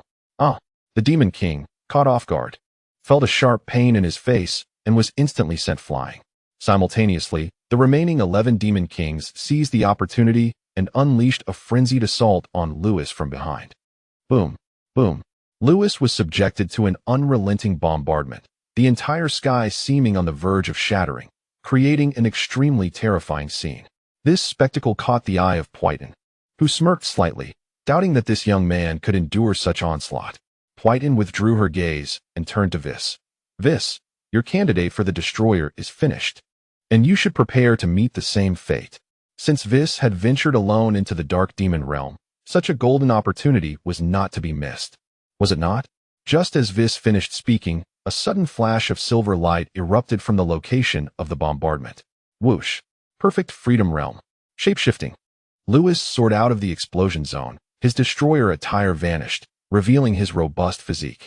Yet, at first glance, Lewis bore not a single scar. Impossible. Perfect freedom realm. How did he emerge without a scratch? Poitin was left dumbfounded. She was at a loss for words. Considering this was an assault from 12 Demon Kings combined, how could this young man remain unscathed? Moreover, he had comprehended the perfect freedom realm. Why? Has the world changed? Equally astonished were the 12 Demon Kings, who had sensed something amiss from the very beginning. They initially believed it was Vis's protective measure for the young man, sufficient for only one round. Now they realized their error, and it was a monumental one. Humph. I refuse to believe it. Let me test him. Poitin vanished from Vis's side, and Vis did not intervene. However, he was keenly aware that a great calamity was about to unfold, hastily waving his staff. Summon. Whoosh. A silver light pierced through the dark demon realm. Poitin sensed Vis's actions behind her, yet she did not stop him. After all, the dark demon realm was her territory, unless the Supreme King intervened. No number of adversaries could pose a threat. Poitin approached Lewis, with the 12 Demon Kings gathering closely behind her. The 13 of them collectively gazed at Lewis. I shall repeat myself. Summon Tawa. Lewis, bare-chested, hovered in the void. Having been beaten twice, he had proven no match. However, compared to the previous group of candidates for the destroyer, these 12 Demon Kings were significantly more formidable. Fortunately, thankfully, his power had ascended to the first layer of the divine realm, and the Super Saiyan had also reached full power.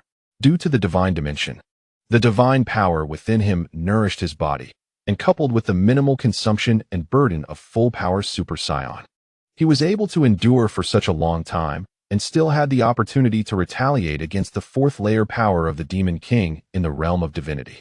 Compared to the last encounter, his progress was remarkable. Chapter 0. Demigula released Tova, or you shall meet your demise. A torrent of anger surged within Lewis. He had no intention of continuing the fight. He understood that even if he employed the perfect state of tranquility, he could not eliminate the group of Demon Kings before him. With his immunity, the odds would be at best 50-50 until his stamina was utterly exhausted. This mirrored the outcome of his previous spar with the candidate for God of Destruction, utterly meaningless. The Demon Kings, initially engulfed in astonishment at the existence of someone who could disregard damage, were soon amused by Lewis's proclamation. You're quite audacious, boy. You think you can make us perish? While we may not comprehend how you defy harm, to suggest our demise is sheer madness. Silence. Pertin raised her hand, and the assembly of Demon Kings fell silent at once. Having endured attacks from 12 Demon Kings without a scratch, she was determined to see if he truly could ignore damage. Pertin fixated her gaze on Lewis, finding him exceedingly enigmatic. She made her move. Time and space momentarily froze. She traversed through both dimensions, suddenly appearing before Lewis, delivering a powerful punch to his chest.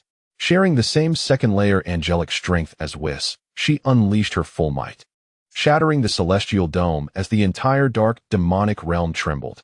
This time, surely he would meet his end.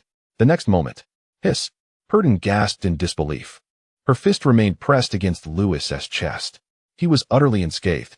He truly could disregard damage. How is this possible? Pertin's complexion turned pale.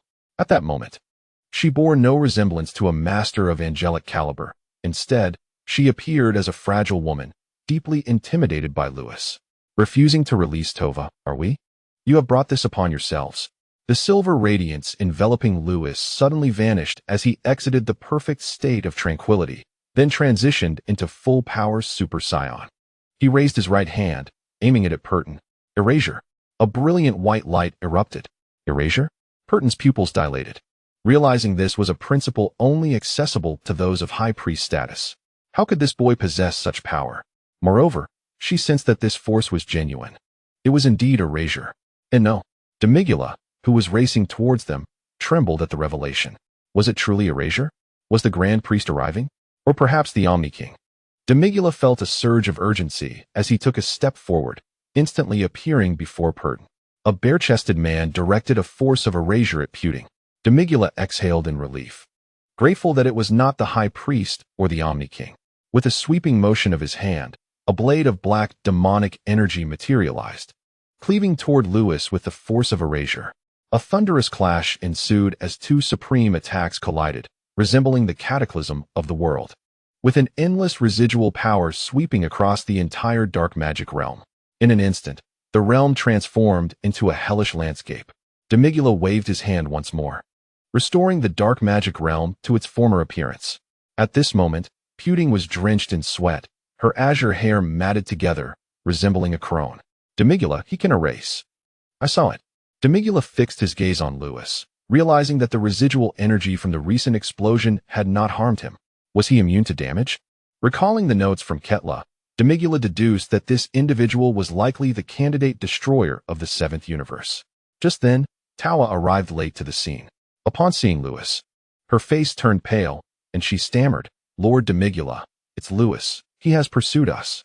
She had not anticipated that Lewis would follow her into the dark magic realm. If he caught her, it would spell disaster. Whis also approached Lewis's side, observing Lewis's struggle to revert to his normal state. With a wave of his staff, he restored Lewis's strength. The two stood in confrontation against 15 adversaries. Demigula glanced at Lewis before shifting his gaze to Whis. Whis, it has been quite some time. Whis forced a smile, replying, Indeed, it has been a while. Demigula remarked nonchalantly, Are you feeling tense? Whis responded, His anxiety is not without merit. For Demigula is a master of priest-level power in the dark magic realm. Why not try standing before my father and see how you fare? With that statement, the tension dissipated abruptly. Demigula's lips twitched slightly. Confronting the high priest was out of the question. The high priest's power far exceeded that of a mere priest. Demigula turned to Lewis and inquired, Whis, what is the story behind this young man? Haha, do you really think I would divulge such information? Whis shook his head. fully aware of Demigula's curiosity regarding Lewis's origins. However, he too was at a loss. In his observations, Lewis appeared to be an ordinary Saiyan. Demigula continued to scrutinize Lewis, increasingly sensing something amiss. Destructive energy, the essence of freedom, erasure, immunity. At such a tender age, he had grasped so many formidable powers. How had he accomplished this? Demigula was utterly perplexed. The two sides lapsed into silence, the atmosphere heavy with tension. Lewis, having regained his composure, looked towards Tawa and finally spoke. "Why aren't you running? Why have you stopped?" His words shattered the stalemate. Tawa trembled slightly. Could this fellow be a demon? He had actually pursued him from the Omni King universe to the Dark Demon realm. To dare utter such words in the Dark Demon realm. He truly had no fear of death. Demigris stepped forward. "Fear death?" Lewis sneered. "If it weren't for my ability to erase, I would have been sealed long ago." Sealed? Beside him, Whis was taken aback and filled with rage. "Lewis, what is the meaning of this?" He was aware that Lewis could ignore damage. Yet the obvious weakness of such an ability was sealing. Previously, when Tawa ambushed me near the Adrat Star region, I had no choice but to allow you to bring me to the Dark Demon realm. Such a thing occurred. Whis realized, understanding now why Lewis had been so furious. He had assumed something serious had transpired. However, Whis glared at Demigra before him. "Speak. Who ordered you to ambush Lewis?" From Lewis's account, he discerned that the matter was far from simple. Until now, Lewis had only demonstrated his ability to ignore damage within the Omni King universe. Sealing was the weakness of that ability. How had the Dark Demon realm discovered it? Clearly, someone was orchestrating events from behind the scenes. Chapter 0, Lewis vs. Demigra. Noticing that everyone was unaccustomed to the protagonist having dual names, I have amended it. Henceforth, the protagonist shall be known solely as Lewis. Above the dim sky, both parties were locked in confrontation. "Whis, as you just stated, do you truly believe I would divulge anything?" Demigra smirked wickedly. Whis, usually composed, displayed rare anger. This was primarily because Lewis had been entrusted by the Grand Priest to be properly guided, as he was the hope of the Seventh Universe. Someone was brazenly targeting Lewis, conspiring with the Dark Demon realm to take action. It was impossible not to feel enraged. "Whis, I know who is responsible." Lewis stepped forward, gazing at Tawa, and remarked with a cold smile, "The only beings aware of my ability to ignore damage are the deities within the Omni King universe. Furthermore, with my status as a candidate for a destroyer god, I likely do not even merit your attention. No one knows of my existence. How could you dare to ambush me, employing sealing techniques? Such perfect coincidences." Lewis shook his head. "Aside from Ketla, I truly cannot fathom who else might have betrayed me." In the distance, Tawa fell silent. How could this boy be so astute? "Lewis, is it truly Ketla?" Whis's brow furrowed tightly. The Dark Demon realm and the Omni King universe were opposing forces, and if Ketla had indeed leaked information, he was undoubtedly betraying the Omni King universe. If my suspicions are correct, it must be him. Lewis cast a glance at Whis, clenching his fists. Time and again he seeks to trouble me. This journey to the Dark Demon realm shall mark the end of Ketla. Haha, I must say, young Lewis, your imagination is truly boundless. Although Katra deceived him, Demigra refrained from revealing their transaction.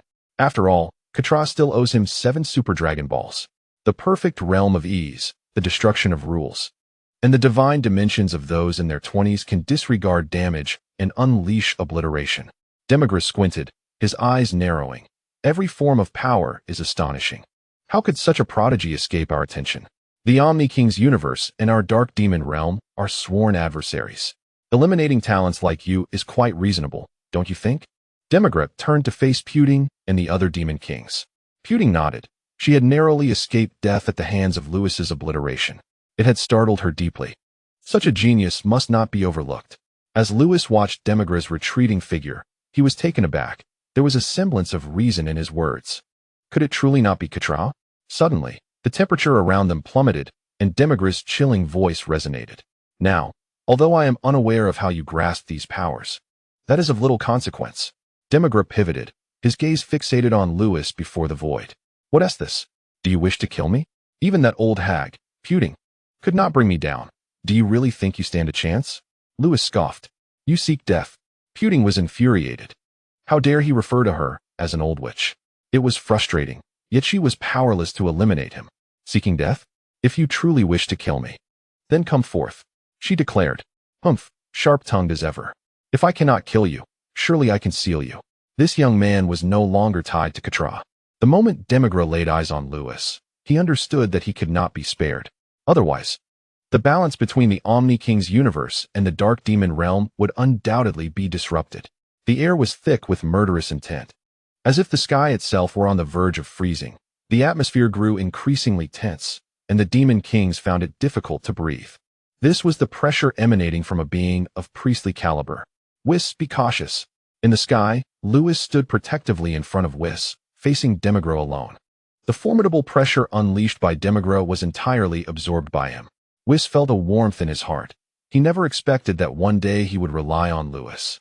Feel free to unleash obliteration. I can help restore your strength. Furthermore, I have already summoned reinforcements. Just hold your ground. To be honest, Whis was somewhat burdened by Lewis's actions, yet he did not mind. Instead, he felt a surge of adrenaline. Haha, then I shall rest easy.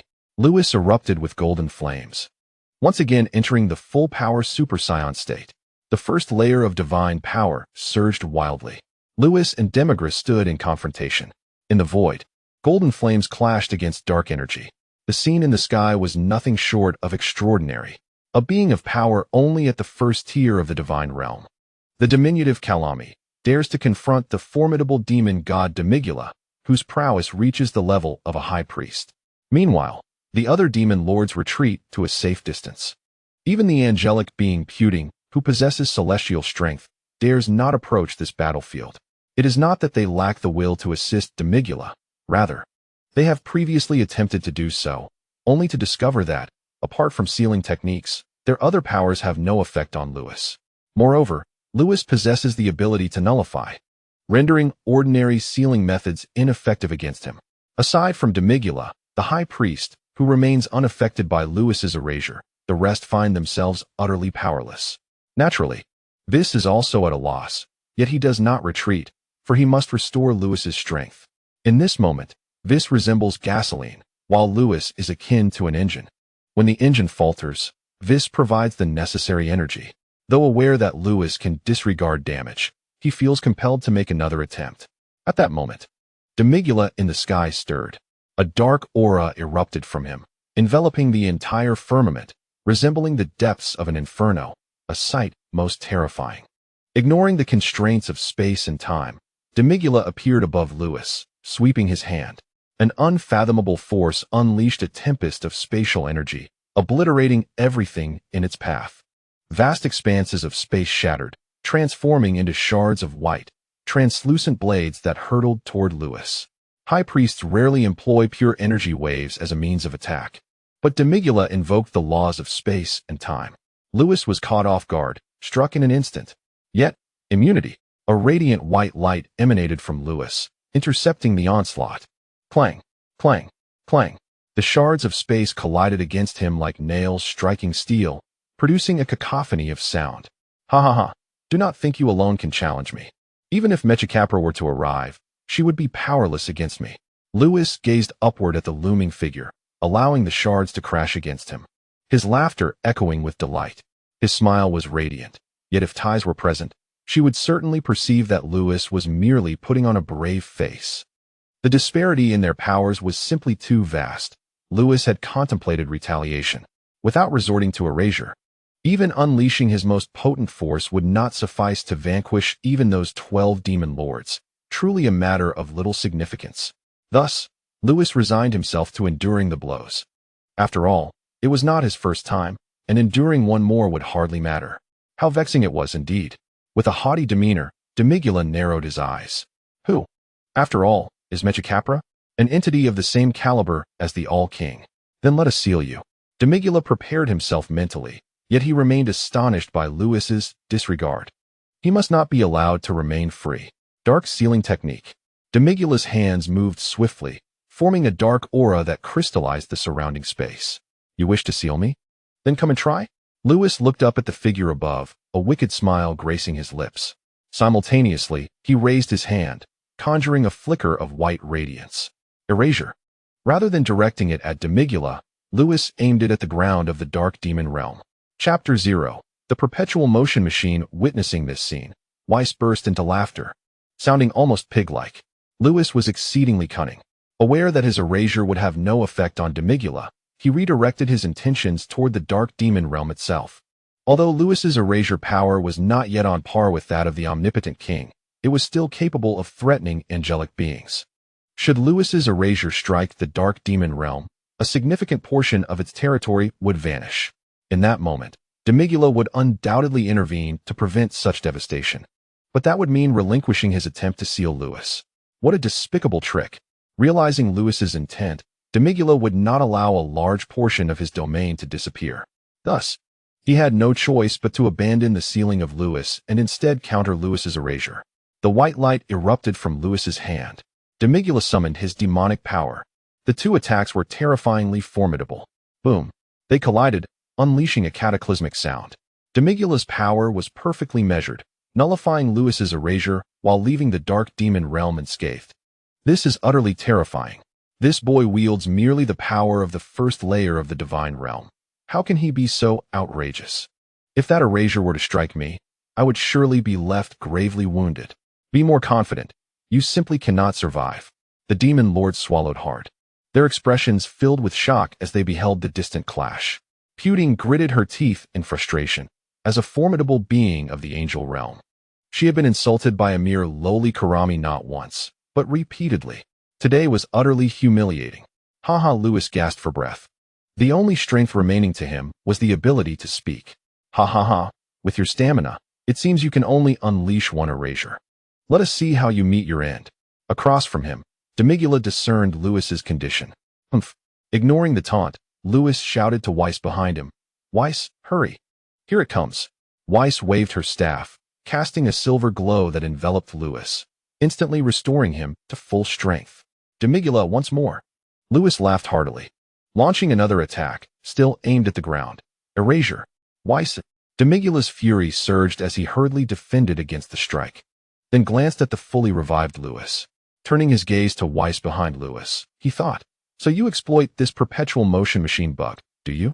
Humph, dispose of Weiss, and let us see how you recover your strength. Oh no. Lewis's expression shifted dramatically. While he himself was unafraid of the attacks from a priest-level being, Weiss certainly was. He raised his gaze to find Demigula had vanished. Lewis's pupils constricted sharply as he turned to Weiss behind him and shouted, Run. Buzz. Demigula materialized before Weiss, declaring die. The ominous power of the demonic deity enveloped his fist as it surged forward. No, don't. Weiss, run. Lewis's heart raced with anguish. Weiss was not only his mentor, but also his dear friend. Originally, Weiss had been well within the All-King universe, but Lewis had persuaded him to venture into the dark demon realm. It was all his fault. If anything were to happen to Weiss, he would surely raise the dark demon realm to the ground. Lewis bellowed, just as Weiss was about to be struck by Demigula. Time in the dark demon realm seemed to freeze, halting in its tracks.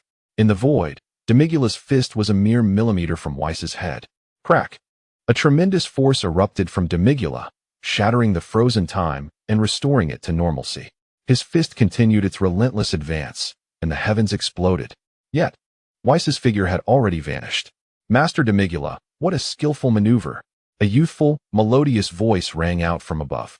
Lewis looked up sharply to see Kaishin, that little bundle of joy, and beside her stood Weiss. Weiss, you're alive. How wonderful. Tears welled in Lewis's eyes. He had nearly put Weiss in peril. Thankfully, help had finally arrived. You little rascal, were you wishing for my demise? Weiss teased upon seeing his elder sister arrive. No longer needing to worry about Demigula, he approached Lewis and affectionately ruffled his hair. He had brought this child along since he was 6. And now he was capable of facing off against a priest-level being like Demigula, which filled Weiss with pride. Meanwhile, when did you reach this level? Demigula's pupils constricted in disbelief as he gazed at the girl above. It's been quite some time, Kaishin replied, shaking her little head and chuckling. Demigula swallowed hard, falling into silence. The power of a priest-level being. Was the eldest daughter of the high priest truly this formidable? Lewis glanced at Kaishin and noted Demigula's astonished expression. Clearly, Kaishin had surpassed the priest level. Her strength and talent left even Demigula in awe. No wonder among all the angels, this little bundle of joy's power was unparalleled. Kaishin's talent was indeed extraordinary. Oblivious to Lewis's thoughts, she flew in front of Demigula. Puffing up with indignation, "It seems that Lord Demigula wishes to harm my brother. You may leave." Demigula shook his head and spoke directly. He had anticipated that the high priest would descend upon the dark demon realm, yet he was taken aback to find that the visitor was none other than Kes. Kes's power had ascended to the level of a priest, while the other demon gods of the dark demon realm remained in slumber. As for Mechikapra, he found himself alone in facing Kes, leaving him no opportunity to confront Weiss. It was perhaps wiser to let them depart, lest a great conflict arise and unleash destructive forces upon the dark demon realm. "Are we just to be allowed to leave?" Kes's innocent eyes sparkled with mischief. Demigula emanated the power of a demon god, coldly stating, "If you do not depart soon, I shall change my mind." "Ha ha ha, Lord Demigula, such a magnanimous spirit." Kes chuckled. "Weiss, shall we take our leave?" "Wait," Lewis interjected. All eyes turned to him. "You must hand over Tova." Lewis had yet to finish his sentence. "Are you seeking death? Hurry and leave," Weiss urged, dragging Lewis away as they vanished from the dark demon realm. Kes smiled and followed suit into the void. Chapter 0. Then let us slay Ketla. Only Demigula remained in the empty expanse of the dark demon realm, his expression somber. In the distance, Tova, Puting, and the other demon kings returned. Tova timidly inquired, "Lord Demigula, what of that young man?" Demigula remained fixated on the spot where Lewis had vanished, silent and seemingly lost in thought. Puting glanced at Tova and said, "They were rescued by Kes. Now, tell me what you have done to provoke their arrival." She was nearly apoplectic at having been referred to as an old witch. Her fiery gaze seemed capable of igniting the very fabric of space. Tova shrank back, preparing to explain.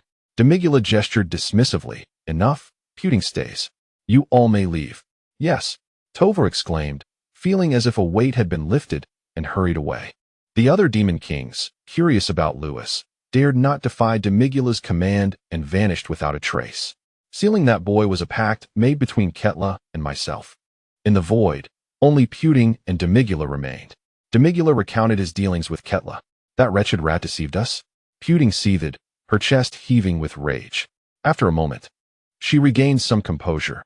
"Yet, it is fortunate that Ketla forged a pact with us. Otherwise, we would remain oblivious to the emergence of such a prodigy in the entirety of the cosmic realm." Puting turned to Demigula, but it was merely Kes's arrival. "Why did you allow that young man to go?" "Kes's power has transcended to the level of a priest." Demigula's voice was flat, yet it resonated in Puting's ears like thunder. "What? A priest-level power?" Puting was left speechless. In her time, when she defected from the ancient heavenly realm to the dark demon realm, her power had been at the 5th tier of divinity.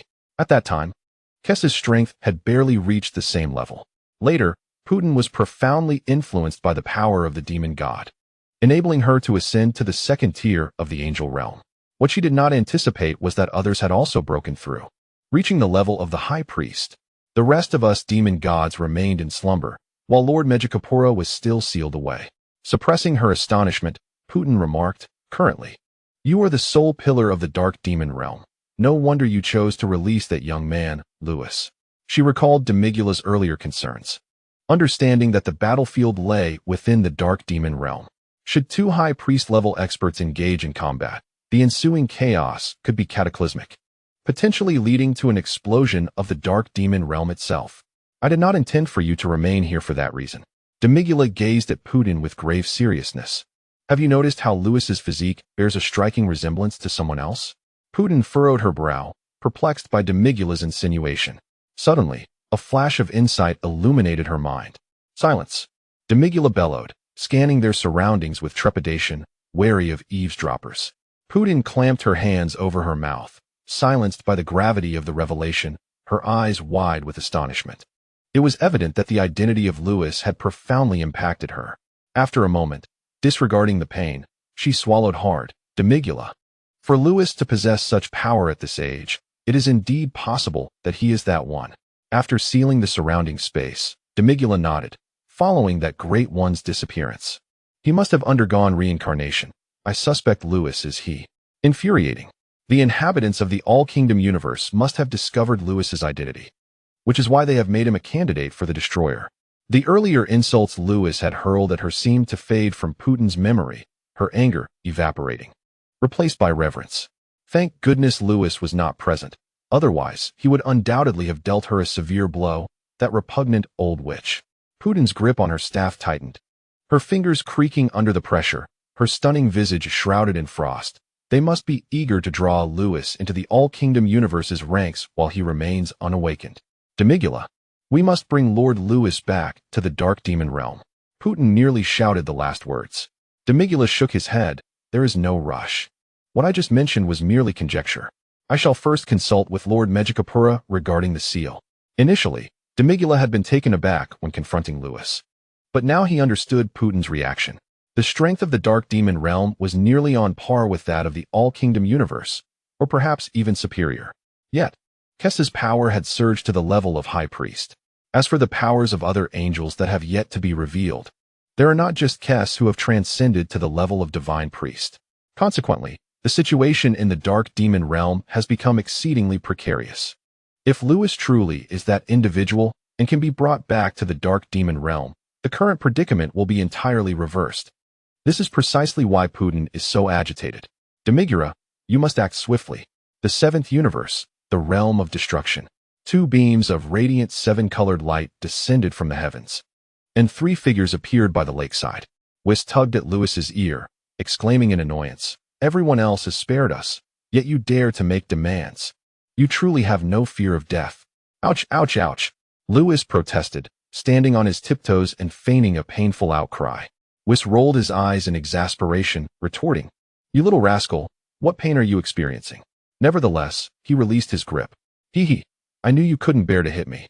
Lewis lay on the ground, gazing up at the sky with a silly grin. Whis pursed his lips, although this fool had caused him trouble. Recalling how the boy had stood protectively in front of him and uttered those sentimental words filled him with a slight sense of warmth. It truly was not in vain that he had trained this lad for so many years. At that moment, Kes squatted beside Lewis and inquired, "How could you allow Whis to take you to the Dark Demon Realm? Am I just a little guy?" Lewis lay on the grass, observing the adorable expression on Kes's face, his lips twitching slightly. "Am I small? You should ask Sister Tais. However, one must admit that this little fellow is indeed formidable, having single-handedly forced back the demon god Demigura. If I am not mistaken, it must be due to a betrayal by Katra." Lewis sat up from the grass, his expression darkening as he divulged everything. Upon hearing Lewis's detailed speculation, Whis replied coldly, "He has always had a vendetta against Lord Beerus, but they have refrained from conflict due to the command of the Omni King." After a pause, Whis continued, looking at Lewis, "Quitra's nature has always been sinister, or one might say, vengeful. He previously ambushed you, and you then insulted him harshly in the 4th universe. The enmity with Beerus and your own anger provide ample motivation for him to commit such acts." Whis turned to Kes, his expression grave. "Sister, Katra may very well have betrayed the Omni King's universe." Upon hearing this, Kes replied coolly, "I initially thought that preventing you from eliminating Katra would put an end to your grievances, yet I never anticipated that such an incident would occur again." Furrowing her brows, Kes rose from the grass, declaring, "Then let us go and eliminate Katra." "What?" Lewis sprang up from the grass, utterly astonished. Whis, standing nearby, was equally taken aback. In any universe, 2 divine positions are indispensable, the Kaioshin and the god of destruction. One governs creation, the other destruction. A perfect balance, both are indispensable. Now, however, Kes has declared her intent to eliminate Katra. What will become of the 4th universe? Let us not forget that while the 4th universe has a candidate for a destroyer, it lacks a successor for the Supreme Kai. If Katra is slain, the 4th universe will be doomed. Miss Kes, these are merely my conjectures. Do you truly intend to kill Katra?" Lewis swallowed hard. Initially filled with murderous intent towards Katra, he had returned with the intention of erasing him.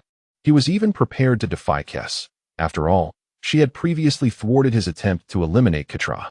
Yet her words left Lewis feeling uncertain. "Sister, I wish to inquire something," Whis began, but Kes interrupted him. "Enough. Betrayal of the Omni King's universe is an unforgivable sin." She then cast a penetrating glance at Lewis. "Then let us proceed." Lewis, oblivious to Kes's expression, was exhilarated by the prospect of erasing Katra. "You wish to cause me trouble repeatedly, do you?" I shall deal with you. Lewis failed to notice Kess's demeanor, but Weiss did, his curiosity piqued, eager to speak. Kess, however, shook her head, sweeping her hand in a grand gesture, and with that, she, Lewis, and Weiss transformed into a radiant stream of colors, soaring skyward by the lakeside. In the distance, Beerus, savoring instant noodles, was taken aback, shouting, "Where are you two going?" "To catch a mouse for me to eat."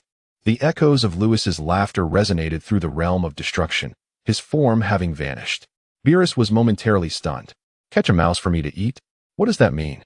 He stood dazed, oblivious to the instant noodles dropping from his grasp. "Are you not polite?" Following the catastrophic events on planet Yardrat, Goku and Vegeta began mastering instant transmission. The Saiyans at the Galactic Patrol headquarters awaited King Vegeta's return, validating the existence of Super Saiyans. The Saiyans continued their rigorous training, aspiring to one day transform into Super Saiyans. All in the 7th universe unfolded normally, yet at this moment, Katra in the 4th universe was consumed by unease. Within the palace of the Destroyer God in the 4th universe, Konik observed Katra pacing, puzzled. "My lord Katra, what troubles you?" Beside him, Troy, having been disheartened since Lewis's last confrontation, showed little interest in Quitra's peculiar behavior, merely remaining an unnoticed presence. "It's nothing." Katra shook his head. While he claimed all was well, his anxious expression told Konik otherwise. Something must have transpired to unsettle Katra so profoundly. "Are you truly all right?" "I am indeed fine. You may leave me be." Katra turned his back on them, waving his hand dismissively.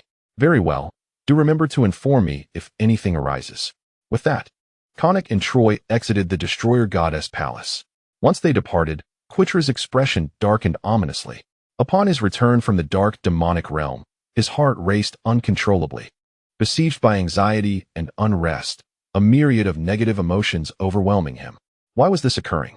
Ketra clutched his chest, the ominous premonition growing ever more intense. Could it be that Vis had sensed his presence in the dark demonic realm? Impossible. He had concealed his aura adeptly. Suddenly, a voice brimming with murderous intent reverberated throughout the realm of destruction.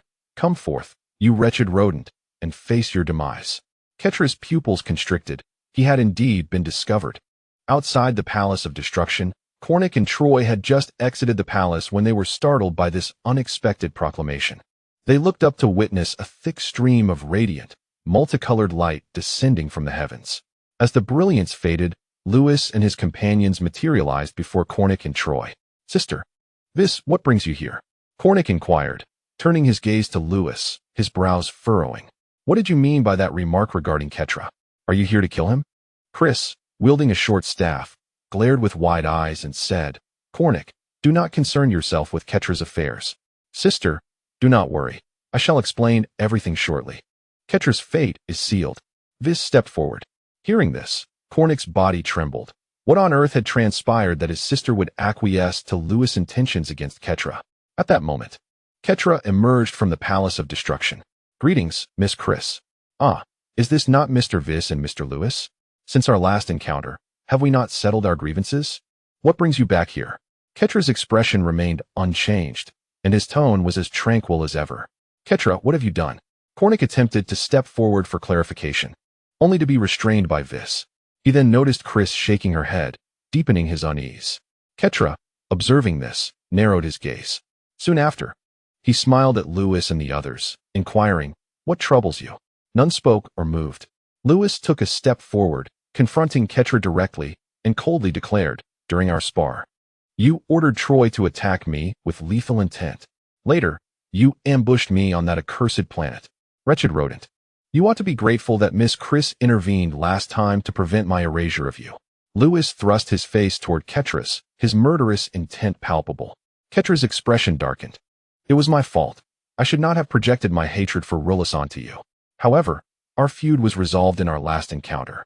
What more do you desire?" Ketra retreated a step and shouted, "Will you not relent?" Ketra appeared to bear an insurmountable grievance, his pitiful expression stirring something within Konik. When had he ever witnessed Ketra display such vulnerability? "Mr. Lewis, Lord Katra has acknowledged his wrongdoing. Shall we let it go?" Lewis shook his head. "Despite his numerous attempts on my life, all of which failed, this wretched rat now feigns victimhood. I could overlook that. However, The collusion with the Dark Demon Realm cannot simply be dismissed. Lewis leaned closer to Katra, enunciating each word with precision. Lord Katra, you do agree, do you not? Chapter 0. Erasure of Katra. As Lewis's words echoed, a profound silence enveloped the entire Destroyer realm. Only the chilling whispers of the wind could be heard. By the lakeside, a small fish leaped from the water, creating ripples. In that instant, the atmosphere of the Fourth Universe's Destroyer realm turned ominously lethal. Nearby, Kornik's body trembled as he hurried over, grasping Quitra's shoulder. Lord Katra, is what Mr. Lewis said true? Have you truly conspired with the Dark Demon Realm? No. Katra vehemently shook his head, his tone resolute. It was only at this moment that he realized others had indeed uncovered his dealings with the Dark Demon Realm. Yet, admitting to it now would spell his doom. Glancing at Kes beside him and then at Kornik in front, Katra considered that if he denied the accusations, with Kornik present, there might still be a slim chance of survival. Mr. Lewis, since Lord Katra has stated otherwise, do you possess evidence? Kornik urgently inquired. This matter was too grave. If confirmed, Katra would undoubtedly meet his end. Though angels are typically not swayed by emotions, after so many years with Katra, Kornik truly wished for him to escape this fate. I have no evidence. Everything stems from Lewis's conjecture, but the truth is likely very close. Observing Kornik, Lewis furrowed his brow. Kes had not intervened. Was Kornik about to take action? Without evidence, how could one proceed? Kornik had yet to finish his sentence when Kes interjected. Lewis, there's no need for further discourse. Simply eliminate him. With a flick of her hand, a brilliant light enveloped Katra, transferring his destroyer god essence to the silent Troy. This scene left Kornik utterly speechless, as if questioning whether they truly intended to act. Could one truly slay a destroyer god without evidence? Lewis and Whis were equally taken aback, yet upon hearing Kes's words, Lewis acted without hesitation. Erasure. Fearful that Kes might reconsider, Lewis entered his full-powered Super Saiyan state, with the strength of the first layer of the divine realm surging through him. Streams of white light erupted from his hands, coiling and forming a terrifying radiance. The void trembled. No, please. I truly have not conspired with the Dark Demon Realm. I was wrong. Spare me. Quitella sensed the impending aura of death and let out a desperate cry. In that moment, he was engulfed by a profound sense of regret. He lamented the transference of his hatred for Beerus onto Lewis and cursed the moment he sought out Demigra. Stop. Konnik's expression shifted as he felt a tremor at the erasure of Lewis. Witnessing Lewis's decisive action, Konnik attempted to intervene, but with a flick of her wrist, Kexis rendered him immobile, trapped in place. A brilliant halo flashed momentarily, casting the world into shadow. When the radiance dissipated, Quitella had vanished entirely. Having touched the fifth layer of divine power, he met his demise. The universe remained intact. Yet the god of destruction perished first, an unprecedented event in the realm of the Omni King. Silence enveloped the god of destruction realm in Universe 4, once again descended into stillness. After a moment, a sense of doom loomed. Following Quitella's erasure, Lewis collapsed to the ground, utterly drained, unable to utter a word. Whis, startled, approached and inquired. What troubles you, young one? He hastily restored Lewis's energy. Having slain Quitella, Lewis felt elated, rising from the ground with a foolish grin. When I left Universe 7, I mentioned capturing a mouse for Lord Beerus, yet Quitella is now but dust. Whis, Kexis, you have gone too far. Konnik, enraged, could not contain his fury. Having served the god of destruction for so long, he was incensed that Lewis had erased Quitella and now insulted his memory. It was utterly intolerable. Lewis coldly fixed his gaze upon him. What, do you have a problem? At those words, Konnik recalled the image of Quitella's erasure, causing his body to tremble. Enough. Kexis waved her hand. She transmitted Lewis's previous conjectures and identity directly into Konnik's mind. Take good care of Troy. With that, she departed with Lewis and Whis. Leaving Konnik and Troy alone, the two remained silent for an extended period. Troy, gazing at the astonished Konnik, asked, What shall we do now? Konnik remained speechless, overwhelmed by the revelation Kexis had imparted. It dawned on him why his sister had so readily allowed Lewis to erase Quitella without demanding evidence. She sought to recruit Lewis into the Omni King's camp before he awakened. Troy, focus on your training. I shall guide you henceforth. Remember, do not provoke anyone from Universe 7 again. Yes. At the barrier of the Omni King's universe, a figure circled, fixated on the fourth sphere of light. Quitella was truly dead.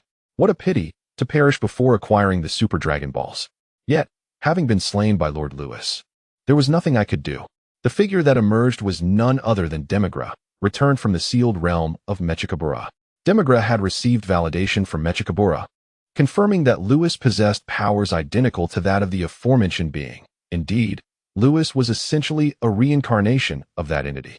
Ultimately, Demigra departed from the barriers of the Omniverse, returning to the Dark Demon realm. In the seventh universe, within the realm of the Destroyers, Lewis finally exhaled with relief after eliminating Katra. No longer needing to worry about that troublesome rodent, he and Whis were brought back by Kais, who subsequently departed from the scene. Before leaving, Kais, with a knowing smile, sparked an inquiry within Lewis. Given that he had just been permitted to eradicate Katra without evidence, why had he been obstructed previously? Kais merely smiled enigmatically, leaving Lewis with a profound expression before vanishing. As for Lewis's bewilderment, Whis shared his confusion. It appeared that his elder sister possessed knowledge that even their other siblings were aware of, yet none had chosen to enlighten him. The two oblivious fools in the Destroyer realm exchanged glances. How would I know? Whis retorted with an eye roll. At that moment, a purple light approached. Lewis, what of the rodent you mentioned? Beerus inquired as he tossed his instant noodles into the lake, clearing his throat and fixing his gaze intently on Lewis. Beerus's expression suggested a genuine desire to feast upon the rodent. Lewis, visibly distressed, responded timidly, Lord Beerus, are you truly intent on eating a rodent? It was a commonplace occurrence for cats to hunt mice. Yet, Beerus, as a destroyer, merely spoke casually. Why, then, did he express such an appetite? Noting Beerus's silence, Lewis sighed. Since you have such a penchant for rodents, I'll procure a duck neck, or rather, a dead mouse, for your enjoyment. Would that suffice? Chapter 0. The Love of Sun Wukong's Disappearance, a duck neck? What on earth is that? Beerus's lips twitched slightly as he scrutinized Lewis. Enough with the distractions. Have you ventured to the fourth universe? A ludicrous hypothesis surged in his mind. Could it be that Lewis had slain? Lewis fell silent, taking a couple of steps forward before turning back to declare, yes, I killed Katra? Boom. Beerus's pupils constricted sharply, his mind rocked by the revelation. Just recently, he had been deriding Katra, and now Lewis had actually put an end to him. Was Lord Beerus blaming him? Observing Beerus's incredulous expression, Lewis furrowed his brow. This was perplexing.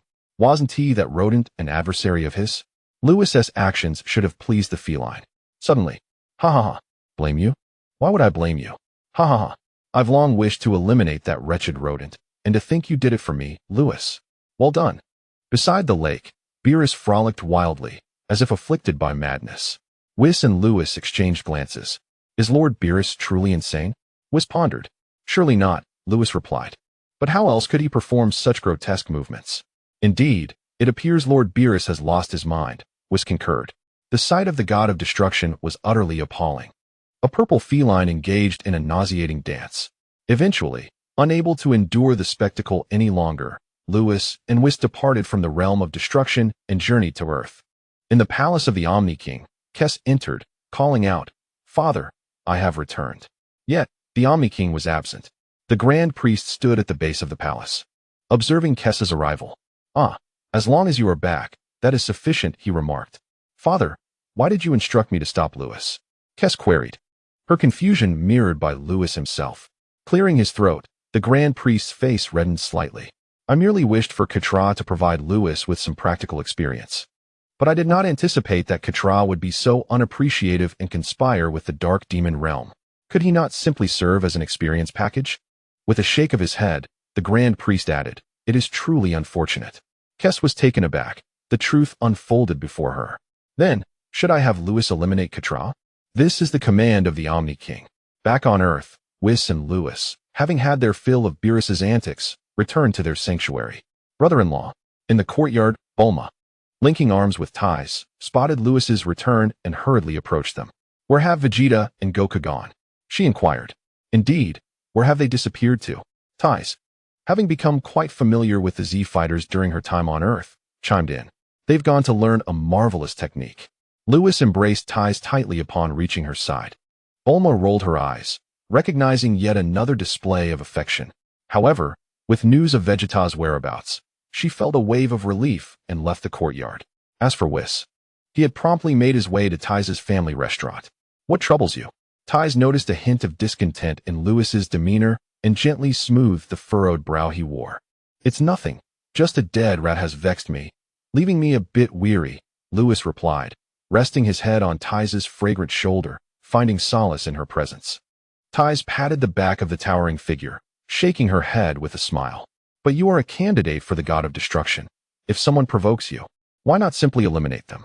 Her heart ached seeing Lewis's frustrated expression. Upon hearing Ty's words, Lewis lifted his gaze, cupping her delicate face in his hands and planting a kiss upon her lips. Eliminate them, you say? He mused, gazing into her beautiful eyes, chuckling softly. I never imagined my sister Ty's possessed such a fierce disposition. Whenever someone provokes you, you do not hesitate to retaliate, do you? Tai Si and Lewis exchanged glances, a mixture of amusement and exasperation evident on their faces. After all these years by your side, my heart has grown colder than a butcher's knife poised to slay fish. As long as you are happy, that is all that matters. Tai Si affectionately ruffled his hair. Lewis felt his heart race. Her words were utterly captivating. Oh, Tai Si, I am so moved, he exclaimed, nestling into her embrace. Get off me, Tai Si retorted, momentarily speechless, bemused by the immaturity of the grown man before her. All right then. Lewis feigned sorrow, extricating himself from her hold. In the next instant, he exclaimed, when I said get off, I didn't mean it literally. Come back. Tai Si firmly pressed Lewis's head back into her soft embrace, holding him tightly. In the courtyard, the two remained entwined, as if time itself had come to a standstill. For Lewis, an unprecedented tranquility enveloped his heart. After a while, Tai Si remarked, oh, by the way, a girl came looking for Kakarot. She mirrored Lewis's tone, referring to Sun Wukong as he did. Who? Lewis released his hold on Tai Si, pulling her close as they reclined on a beach chair. I think her name is Chi-Chi. Chi-Chi? Lewis sprang up from the chair, gripping Tai Si's fragrant shoulders as he hurriedly inquired. Tai Si, has the 23rd World Martial Arts Tournament concluded? You mean the tournament from last year? Their battles were rather lackluster, and the champion was that Namekian, Tai Si replied, having seen the Namekians during her visit there. Last year, Lewis finally recalled the timeline of Dragon Ball. Yes, that was indeed last year, when Sun Wukong was supposed to participate in the 23rd World Martial Arts Tournament after completing his training in the other world. He realized that Sun Wukong would encounter Chi-Chi during the tournament. In the final match, Sun Wukong would face off against Piccolo and ultimately claim victory. However, in reality, Sun Wukong had not participated in the 23rd tournament at all. Instead, he had been taken to the North Kai for training in the Kaioshin technique and spirit bomb. Furthermore, he had been brought to Namek this year by a certain long-standing rival. Sun Wukong had even ascended to Super Saiyan status following Bardock's demise. To Lewis's astonishment, Kakarot's lost love had unexpectedly resurfaced. Chapter 0, Understanding the Rules of Time upon receiving news of Chi-Chi. Lewis was determined not to let Sun Wukong's foolish love fade into oblivion. After all, the strongest warrior in the Dragon Ball universe had yet to be born. Ultimately, Lewis instructed Tai Si to invite Chi-Chi to stay at the estate and to impart knowledge about the universe to her. Lewis aimed to alter Chi-Chi's perception of education as a pathway to success, hoping to ensure that Son Gohan would indeed become the mightiest warrior of all. Under Lewis's guidance, Tai's naturally followed suit. During the ensuing days, Sun Wukong and Vegeta trained in instant transmission on Yardrat, while Chi-Chi and Bulma awaited their return at home. Tai seized every opportunity to approach Chi-Chi, recounting the dangers she had encountered in the cosmos. Only through formidable strength could one survive perilous situations. Furthermore, Tai's enlightened Chi-Chi about the celestial beings in the universe, explaining the roles of angels, destroyers, and candidate destroyers. These divine entities, capable of annihilating planets, posed a threat that mere mortals could not withstand without significant power. Chi-Chi trembled at the revelations, realizing the futility of her scholarly pursuits. Consequently, she resolved that any children she bore with Sun Wukong would undergo rigorous training.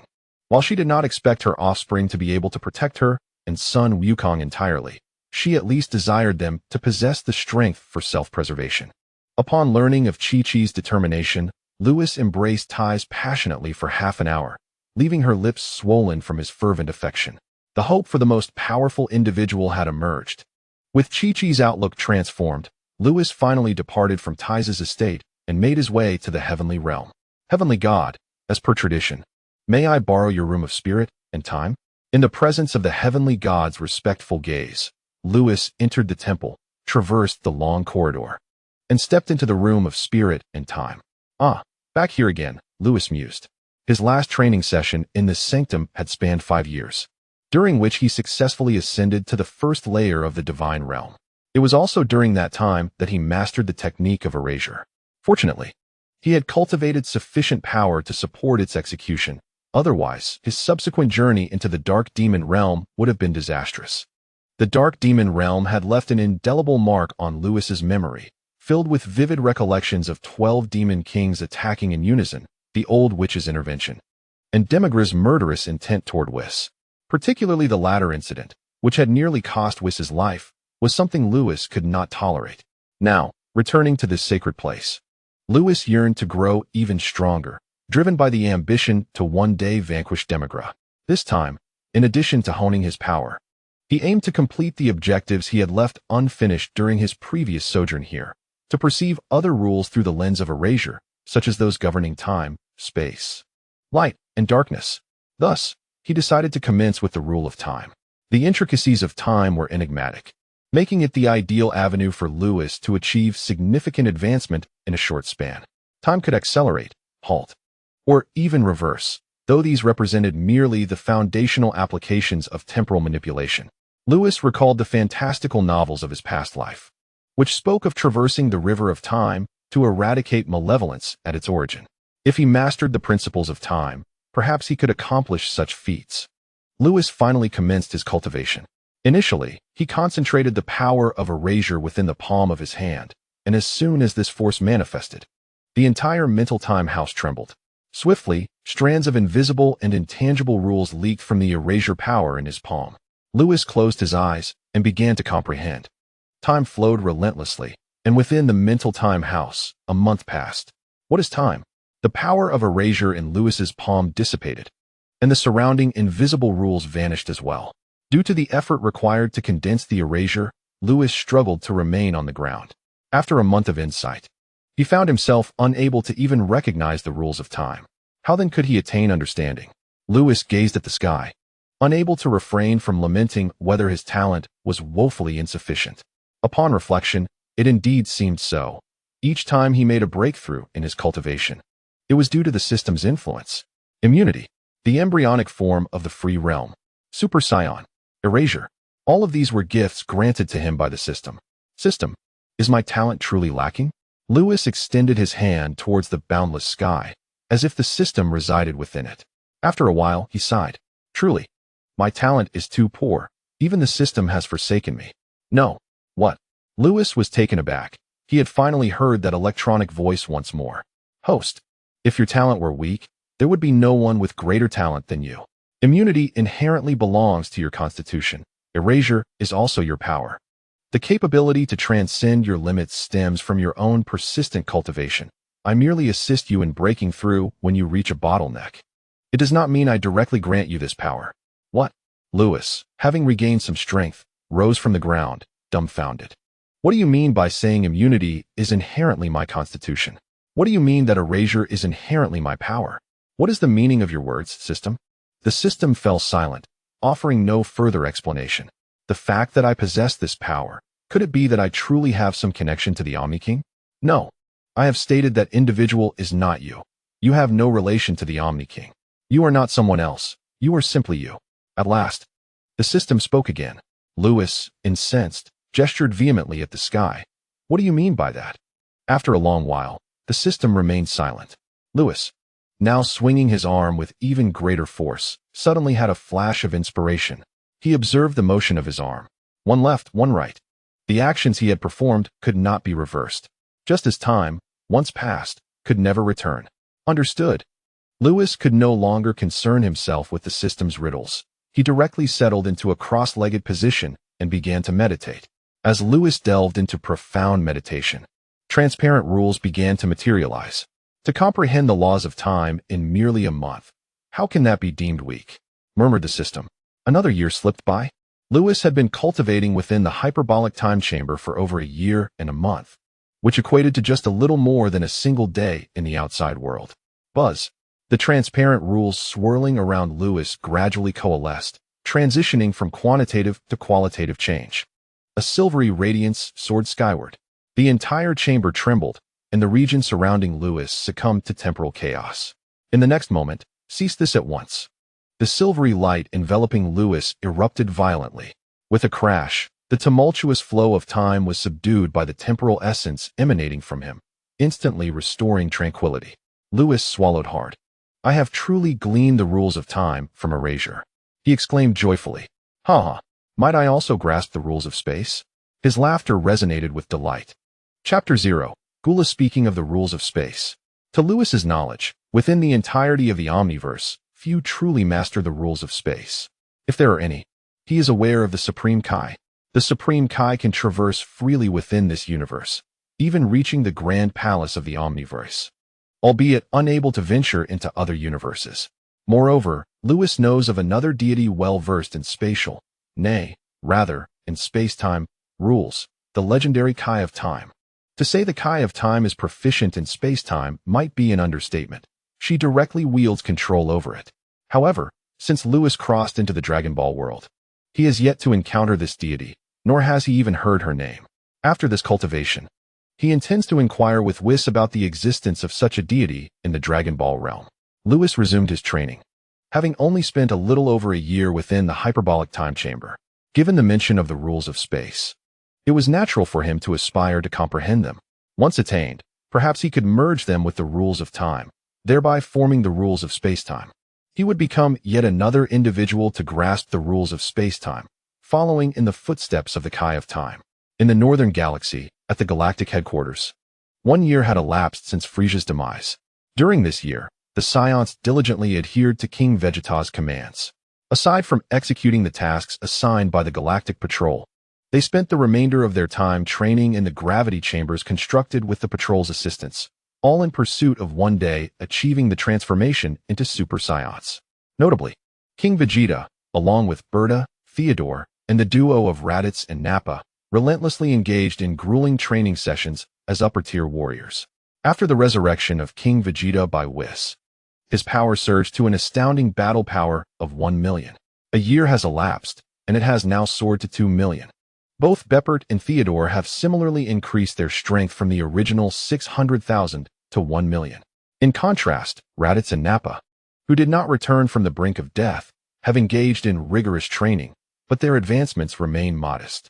Raditz possesses a battle power of 600,000, while Nappa stands at 700,000. As for Bardock, apart from Goku and Vegeta, he is the foremost warrior of the Saiyan race, excluding Broly, of course. Over the course of this year, Bardock's power has dramatically escalated from 2 million to 4 million, an astonishing leap indeed. The remaining Saiyans have all achieved battle powers exceeding 100,000. This remarkable transformation among the Saiyans is evidently due to the awakening of their S-cells. On this day, Gak rushed into the Galactic Patrol headquarters, making his way to the top-floor office. In a state of panic, Gak exclaimed, "Galactic King, this is dire news. The forces of Cooler from the Eastern Galaxy are advancing towards our Northern Galaxy." Upon hearing this, the great octopus trembled in his chair. "What? Cooler?" The Galactic King sprang to his feet, fixating intently on Gak. If we speak of the strongest bosses in the early stages of Universe 7, aside from Frisia, there is indeed his elder brother. Compared to Frisia, Cooler's power is even more formidable. In the anime film, when Cooler invaded Earth, he transformed into his ultimate form, boasting a battle power exceeding 400 million. This is catastrophic. Cooler must be aware of Frisia's demise and is coming to claim territory. What shall we do? The Galactic King paced anxiously. Investigations revealed that the entire Frost clan has been discordant, prompting the clan leader, King Cold, to separate Frisia from Cooler long ago.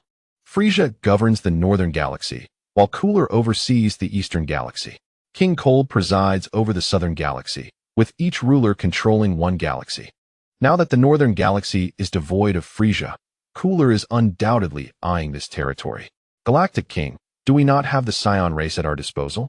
Since their victory over Frisia, their strength has grown considerably, and they can surely repel Cooler. Gak exclaimed excitedly. Perhaps they could even eliminate Cooler. Gak, you have remained in the Northern Galaxy and are unaware of the true extent of Cooler's power. The Galactic King looked at Gak, shaking his head. As Frisia's elder brother, Cooler's strength is beyond comparison with Frisia. Even if we were to summon that Super Saiyan who defeated Frisia, or several others of his kind, they would still be no match for Cooler. Surely not. Is it not said that Super Saiyans are the bane of the Frost clan? Gak replied, utterly astonished. I am uncertain whether the adversary is truly formidable, yet I am acutely aware of the terrifying power of Gula, which may compel the attendance of the candidate god of destruction. At this point, the Galactic King shook his head. The candidate god of destruction governs destruction. How could such a deity be concerned with the mundane affairs of the universe? Now that the Northern Galaxy has finally attained a semblance of stability, we cannot allow the Frozen Clan to taint it. The Galactic King fixed his gaze upon Gak, stating, Mel's is not here. Currently, aside from the Saiyans, we have no alternative. Go, inform King Vegeta. Understood. After departing from the Galactic Patrol, Gak swiftly disseminated the news throughout the Galactic Patrol headquarters, plunging it into a state of panic. Fortunately, the Saiyan clan remains, and upon receiving the news, King Vegeta promptly dispatched Bardock to lead the Saiyan elite forces into action. The other Galactic Patrol members felt a wave of reassurance at this sight. The Saiyan clan, already the most formidable force within the Galactic Patrol, instilled confidence that their involvement would ensure victory. On North Kai's planet, despair loomed large. Frisia's demise had indeed roused Gula. The Northern Galaxy was doomed. It was imperative to quickly notify Goku and Vegeta. In the Kaioshin realm, alarm bells rang. Oh no! Ancestor, come quickly! Our universe is on the brink of catastrophe. What calamity has struck? The Frozen Clan is preparing for war against the Saiyan clan. Our human average power index has just risen again. Do you think I should intervene? Silence. How can you be so flustered over such trivial matters? You are bringing shame upon the Kaishin. But nothing. We Kaioshins oversee creation and cannot excessively interfere with mortal affairs. Let them unfold naturally. Sometimes, conflict does not signify the annihilation of civilization, but rather its propagation. Furthermore, if the trajectory of civilization development is misguided, a god of destruction will intervene. When has it ever been your place to act? Ancestor, I understand now. Chapter 0. The rules of time and space in the Northern Galaxy. Undercurrents surged, while on Earth, within the Tai family estate, a purple cat sat cross-legged upon the lawn. An intense aura of time permeated the surroundings. Centered around the purple cat, a transparent cubic space enveloped an area of 10 meters. From a distance, it resembled a small room. Beside this transparent cube, two individuals reclined in beach chairs, occasionally sipping on beverages. I didn't expect you to grasp the rules of time and space, Weiss remarked casually. Lewis had vanished for a month a year prior, and upon his return, he emanated an aura of temporal energy. Lewis entered the Super Saiyan full power state, his strength having transcended to the second tier of the divine realm. This revelation startled Weiss.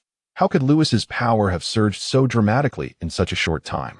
The increase in power was not the crux of the matter.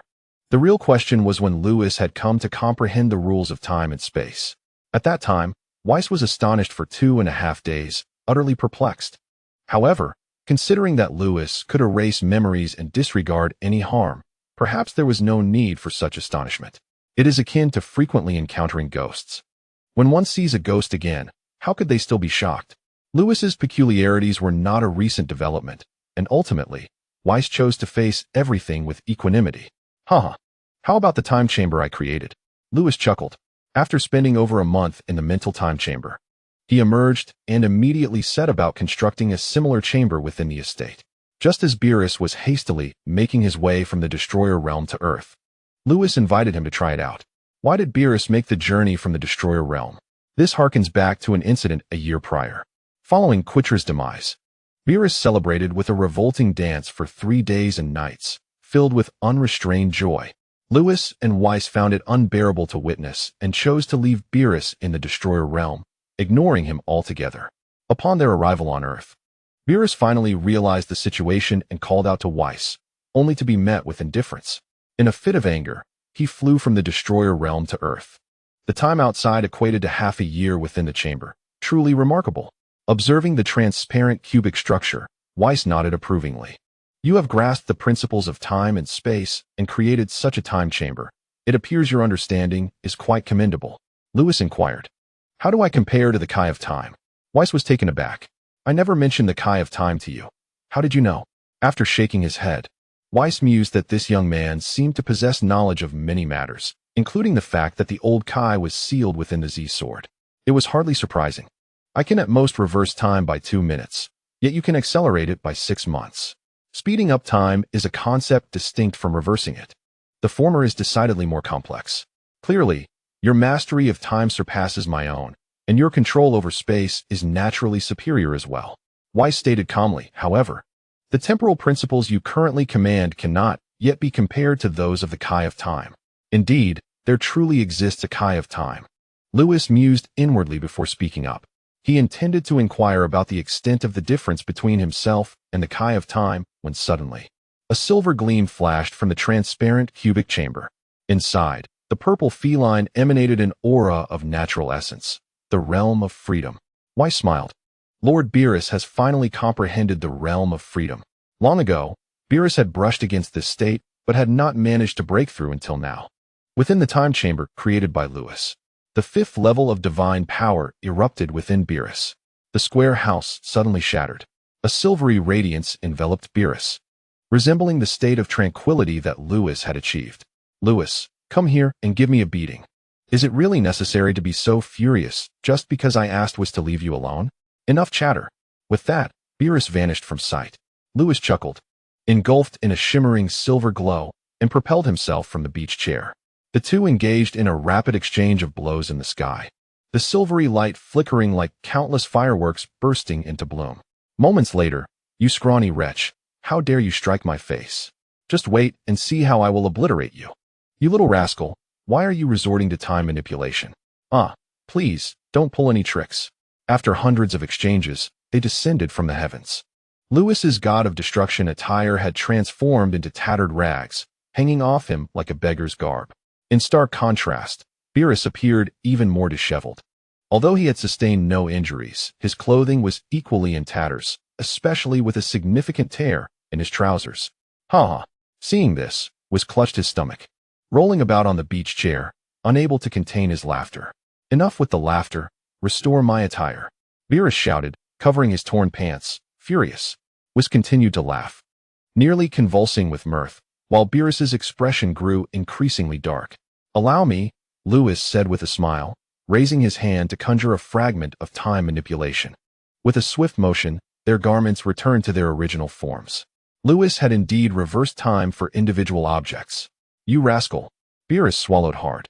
During their earlier skirmish, both had entered a state of tranquility simultaneously. There was no doubt that Lewis was no match for him. After all, without transforming into a Super Saiyan, Lewis could not compete with Beerus in terms of strength or speed. However, whenever Lewis was struck, he would simply employ time manipulation to rewind the moment. Every attack was rendered transparent to him, allowing Lewis to foresee the actions of his opponent, thus placing Beerus at a disadvantage. How does it feel, Lord Beerus, to be in such a state of tranquility? Lewis inquired with a grin. This state, I must say, is unfathomable. I can hardly imagine the ultimate realm beyond tranquility. Beerus replied, shaking his head, his tone filled with awe. Truly, it is worthy of the angelic tier. Clenching his fists, Beerus grinned broadly. If I were to face those 11, no, those 10 fellows again, I would undoubtedly have the confidence to take them down all at once. Indeed. This realm is incredibly powerful. It is merely unfortunate that my current base strength remains too feeble to fully harness the power of tranquility. Lewis sighed. If he could enter the state of Zen while in Super Saiyan form, it would be a remarkable achievement. Beside him, Weiss remarked, Lewis, I have long advised you that your transformation is a misguided path. You should refrain from transforming in the future. True strength lies in the power within oneself. Beerus turned his gaze towards Lewis, stating, You surely cannot access the state of Zen while in Super Saiyan form, can you? Lewis chuckled helplessly. To enter the state of Zen, one must possess a tranquil mind, unperturbed by errant emotions. while Lewis's Super Saiyan transformation is nourished by divine power. It does not burden his body. However, the Super Saiyan state is inherently volatile. As the saying goes, the more one is enraged, the stronger the Super Saiyan's power becomes. Thus, Lewis cannot access the state of Zen while in Super Saiyan form, unless he achieves Super Saiyan 4. Chapter 0. The advantages of Super Saiyan 4. Super Saiyan 4 represents the ultimate transcendence of the Saiyan bloodline, distinctly different from the first three forms. The initial three states retain the unique ferocity characteristic of Saiyans, which is why their power intensifies with anger. However, Super Saiyan 4 adeptly resolves this issue. It embodies the pinnacle of the bloodline's evolution, or rather, it serves as another baseline for Saiyans, reaching a state of simplicity and purity, free from the influence of tumultuous emotions. The burdens placed upon the body are entirely eradicated. Well, enough of that. Even if we discuss it, you would not heed the advice. Beerus understands Lewis's nature. He will not turn back until he confronts a significant obstacle. Nevertheless, with the power Lewis possesses, even if he becomes ensnared in the misguided path of transformation, it seems inconsequential. After all, he has already triumphed over Quitella. As he continues to cultivate his strength, who could possibly stand against him? Approaching the beach chair, he reclined comfortably. Beerus took a sip of his drink, saying, "Now, let us discuss the temporal rules." Whis glanced over. "Why do you look at me so? Is it not normal for one who can erase to comprehend temporal rules?" Lewis settled beside Beerus on the beach chair, and the three elder gentlemen reclined together, sipping their beverages, enjoying a leisurely day.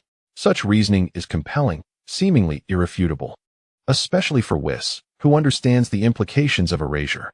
Erasure encompasses the collection of various rules. Only by grasping these rules can one qualify to comprehend erasure. Time and space are merely two of the rules encompassed within erasure. Hence, Lewis's ability to grasp the rules of time and space appears quite reasonable. "You ought to thank me, Lord Beerus," Lewis continued, "if it were not for my creation of this time chamber. You would not have been able to break through to the state of Zen." Beerus retorted, "What credit do you deserve for that? Without your time chamber, I would have achieved my breakthrough in due time." He scoffed, having never encountered someone so brazen. Just like that shameless feline from Universe 6. Crossing the river and dismantling the bridge. "I am not referring to you, but rather to a certain purple cat," Lewis remarked casually. Beside him Whis, who was sipping a drink, suddenly burst forth, spewing his beverage in surprise. He hadn't mentioned Beerus, but wasn't he the purple cat indeed Beerus? Upon hearing this, Beerus felt a mixture of annoyance and amusement. How could Lewis, who was so endearing in his childhood, have transformed into such an infuriating figure? "Lord Beerus, I have comprehended the laws of time. Even if I do not erase, you will no longer be my match in the future." Lewis delivered another devastating blow.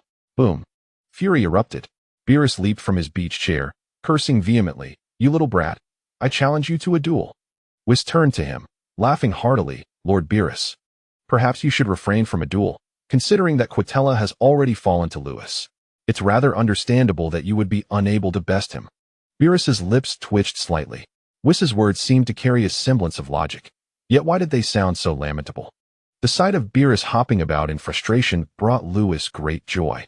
The trio continued their conversation, delving into the average power level of humans in Universe 7.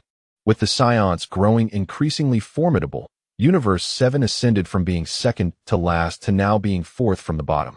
This thrilled Beerus immensely. "All right, Lord Beerus.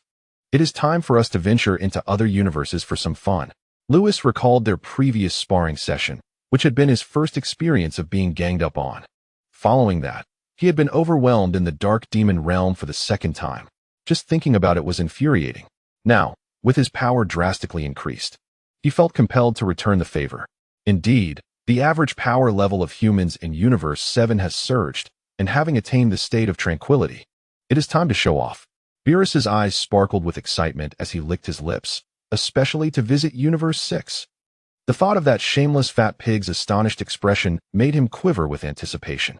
With excitement flooding his face, Beerus became a sight that amused Whis and Lewis. Truly, these two brothers were quite peculiar. As the trio prepared to depart, a sudden voice interrupted. "Lewis, I have learned instant transmission from Vegeta." 5 figures approached from the courtyard. Bulma, Tais, Vegeta, Goku, and Chi-Chi. Goku hurriedly rushed to Lewis, followed closely by a stunning woman clad in a qipao. Goku, don't run so fast, Chi-Chi admonished as she tightly clung to Goku's arm. Lewis paused. Kakarot, when did you return? Just got back. Sun Wukong scratched his head, saying, after a year of training with Vegeta, I have finally mastered instant transmission. However, I was unable to sense your energy, so we returned to Earth before coming back here. Lewis nodded in acknowledgement. A year had passed since he brought Sun Wukong and Vegeta to the planet Udrat, and it was only fitting that Sun Wukong had learned instant transmission by now, which aligned with the timeline depicted in the anime. Furthermore, Sun Wukong's inability to sense his energy was quite reasonable. Mere mortals cannot perceive the essence of deities unless Sun Wukong ascends to the level of a Super Saiyan god. Has Vegeta also learned it? Lewis inquired, directing his gaze towards Vegeta, whose irritation was palpable. Vegeta exploded in outrage. What kind of look is that? Are you implying I can't learn it? That shouldn't be the case. Lewis furrowed his brow. Given your innate talent, you should not be able to master it. In the anime, Vegeta had indeed failed to learn this technique. Boom. Vegeta was infuriated. Did Lewis mean to suggest that his talent was inferior to Sun Wukong's? A disgrace. An utter humiliation. Lewis, I challenge you to a duel. As the words escaped his lips, Whis and Beerus exchanged glances, their lips twitching slightly. Another individual had been provoked by Lewis. Vegeta, be quiet. How dare you speak to your brother-in-law like that? Bulma approached, tugging at Vegeta's ear and raising her voice. Vegeta immediately wilted under her reprimand. Ha ha. Witnessing this, everyone erupted in laughter. The proud Prince Vegeta appeared so intimidated by Bulma. Lewis, observing Sun Wukong's hearty laughter, glanced at Chi-Chi beside him, musing, Kakarot, do not rush. Soon you too shall know the fear of Chi-Chi. He then cast a look at Bulma's sister, Tais. Chuckling inwardly, relieved that his sister Tais was not as fierce. Now that you have returned, it is time for you to head to the Galactic Patrol headquarters and teach Bardock and the others how to transform, Lewis stated. All right, I will return with Kakarot in a couple of days, Vegeta replied. Just as he finished speaking, a familiar voice echoed from above. Wukong, Vegeta, something terrible has happened. Chapter 0. The arrival of Cooler beside them. Beerus raised an eyebrow, recognizing the voice. Lord North Kai, what has occurred? Sun Wukong looked up. While Vegeta felt an ominous premonition wash over him, others also turned their gazes upward. Beerus, upon hearing the voice, suddenly realized who it belonged to. It was none other than the short-statured North Kai. Silence lingered in the air. Suddenly, a gulp was heard. North Kai was nervously swallowing, followed by, I need to speak with Lord Beerus. His voice trembled, betraying his anxiety. Lewis smirked slightly. Could one not be nervous? After all, Beerus had once obliterated his Kai planet with a single punch. Lord Beerus, what is the matter? The North Kai inquired coldly. I had intended to visit other universes, but I was interrupted by that diminutive creature, and it vexed me. What? Speak. It is Guldo from the East Galaxy who has launched an attack on the North Galaxy. Who is Guldo? The others present, save for Lewis, were momentarily taken aback, including Beerus himself. However, it did not take long for Beerus to recollect that Guldo was none other than Frisia's elder brother, who commanded the entire Frost Demon clan. Let him come. As long as Earth remains unscathed, I have no concern for the rest. Ignoring the North Kai's words, Beerus turned to Whis and Lewis. Let us proceed to Universe 6. Wait, Lewis halted Beerus, grinning. Lord Beerus, would you like to see the average power index of humans in Universe 7, sir, once more? Beerus's eyes sparkled with intrigue. What do you mean by that? Their conversation was incomprehensible to the others, and Goku sensed that something significant was afoot, particularly Vegeta, who was acutely aware of what Guldo represented. If Frisia was the emperor of the universe, then Guldo was indeed the emperor's brother. Listening to Lewis felt akin to receiving enlightenment. Lewis, oblivious to Vegeta's thoughts, gazed at Beerus with a smile. Lord Beerus, if all of our Saiyan race were to transform into Super Saiyans, how much do you think the average power index of humans in Universe 7 could elevate? Goodness. Beerus gasped. He understood that a Super Saiyan could amplify their base power by 50-fold. If every Saiyan could transform, boom. The mere thought sent shivers of excitement through Beerus, who tightly grasped Lewis's arm. Lewis, can you truly achieve this? It was no wonder Beerus was so fervent. The average power index was critical to the universe's ranking. And if Lewis's words held truth, Universe 7's standing could indeed rise. Perhaps it might even ascend to a more respectable position.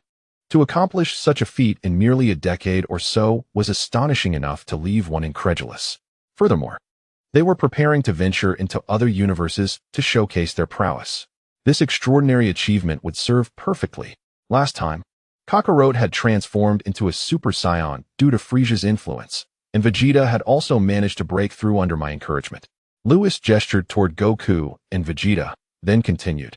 As for having the entire Saiyan race transform into Super Saiyans, that may not be feasible just yet, but in a decade, it should be entirely possible. Many things come gradually. Now that Guldo has set his sights on the North Galaxy, perhaps another Saiyan will transform. Right. There's no rush to visit other universes. If more of you Saions can transform, then Universe 7 will prosper. Beerus breathed heavily, filled with anticipation. Thank goodness. Fortunately, back in the day, on account of Lewis, the Saiyan race was not eradicated.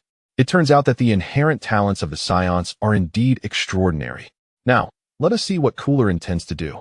Lewis then turned to Goku and Vegeta. You two should go together. Without you, Bardock and the others might meet with a tragic fate. Goku shuddered at the thought and quickly inquired, is Cooler really that powerful? Bulma and the others looked at Lewis with wide eyes, astonished by his words. Lewis waved his hand dismissively. You will understand once you confront him. You have mastered instant transmission, so hurry. If you delay any longer, Bardock and the others may truly be in peril. Understood. Goku exclaimed urgently, glancing at Chi-Chi. Chi-Chi, I'll marry you when I return. Vegeta also turned to Bulma. Bulma, wait for me at home. I will ensure my safe return. Chi-Chi and Bulma nodded vigorously. In an instant, Goku and Vegeta vanished from sight. As Lewis prepared to depart, Bulma hurriedly called out, Brother-in-law, could you please look after Vegeta if he finds himself in danger? Rest assured. Lewis waved his hand reassuringly.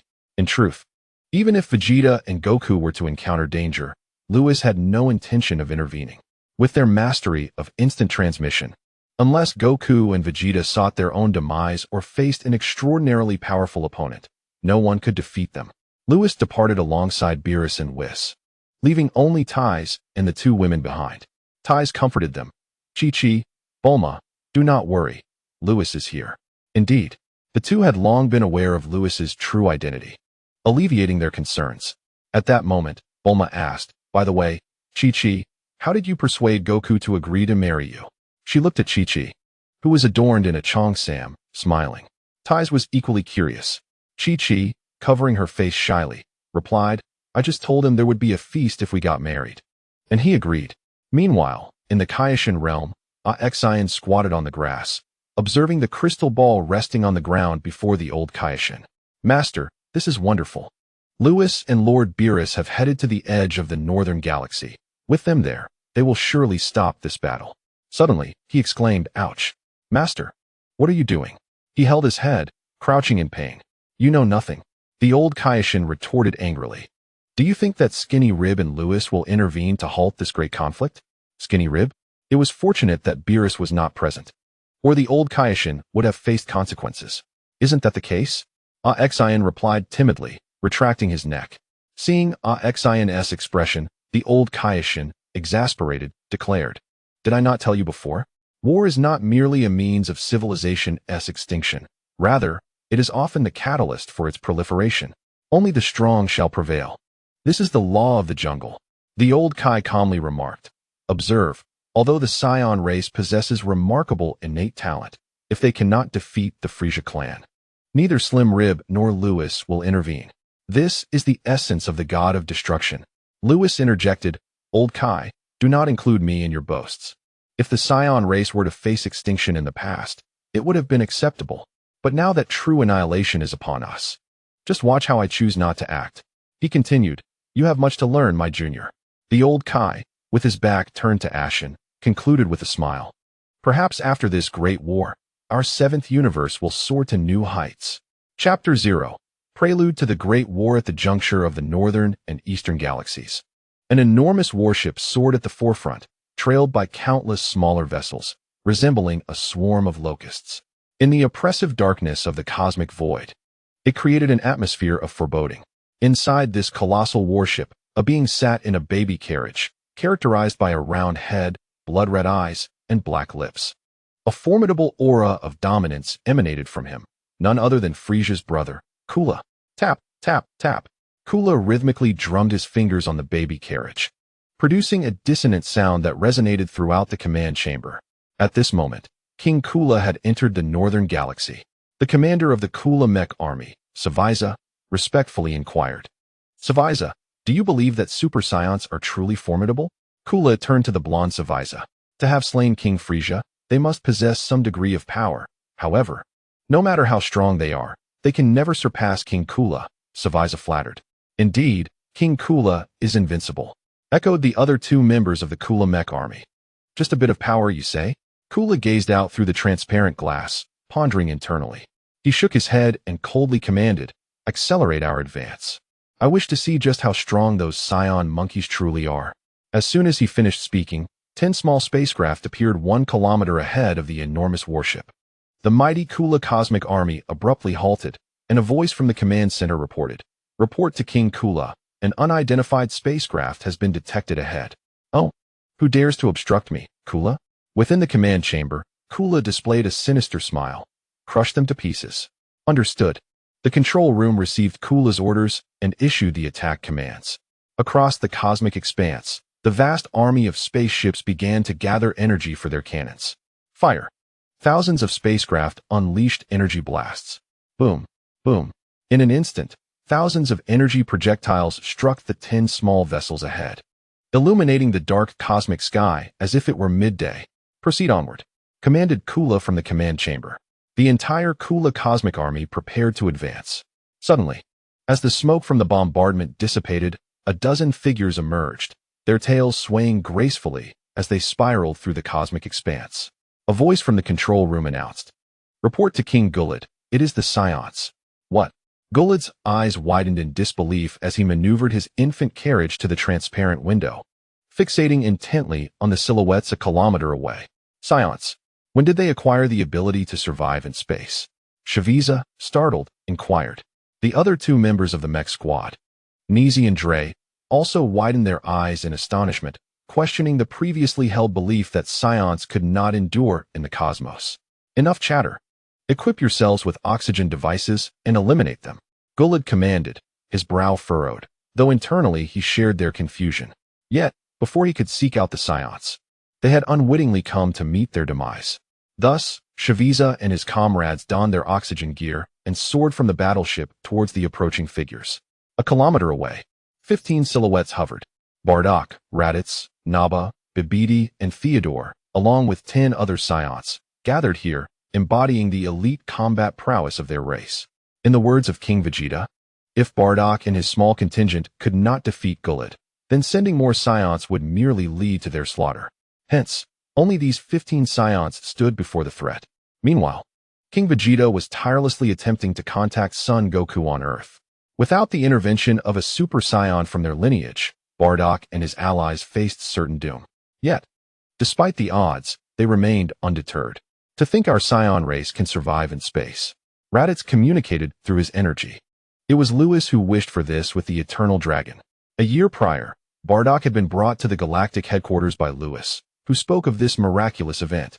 Initially, Bardock had dismissed it as a jest, but upon testing it, he found the Saiyans truly could survive in the void of space. At that moment, they arrived. Naba announced, observing Saviza and his companions approaching, equipped with oxygen devices. Bardock sneered. These three were far too weak. Having spent time on Earth, he had already adapted to its energy-sensing techniques. In his perception, the strongest among them was the green-skinned individual, whose power was barely a fraction of his own. Raditz. Go and eliminate them. Yes, Raditz affirmed, erupting in a blaze of white energy as he sped towards Saviza and his associates. Suddenly, a group appeared in the distance. Lewis, Beerus, Whis, Son Goku, and Vegeta. Observing Raditz entangled with Saviza's trio, Goku exhaled in relief. Thankfully, the real battle has yet to commence. Vegeta nodded, scanning the surroundings, quickly realizing his father was absent. Unbeknownst to them, King Vegeta was sending messages from the galactic headquarters. Lewis observed the fierce battle between Raditz and Shavisa and inquired, Lord Beerus, what is your opinion of our Saiyan race? Your talents are undoubtedly exceptional, yet the abilities of the others leave much to be desired. Beerus crossed his arms and glanced at Goku and Vegeta nearby. Of course, these two are commendable as well. Chapter 0. The talents of the Saiyan race. During his time on Earth, Beerus had become acquainted with all of Earth's Z warriors. Goku's ability to defeat Frieza demonstrated considerable prowess.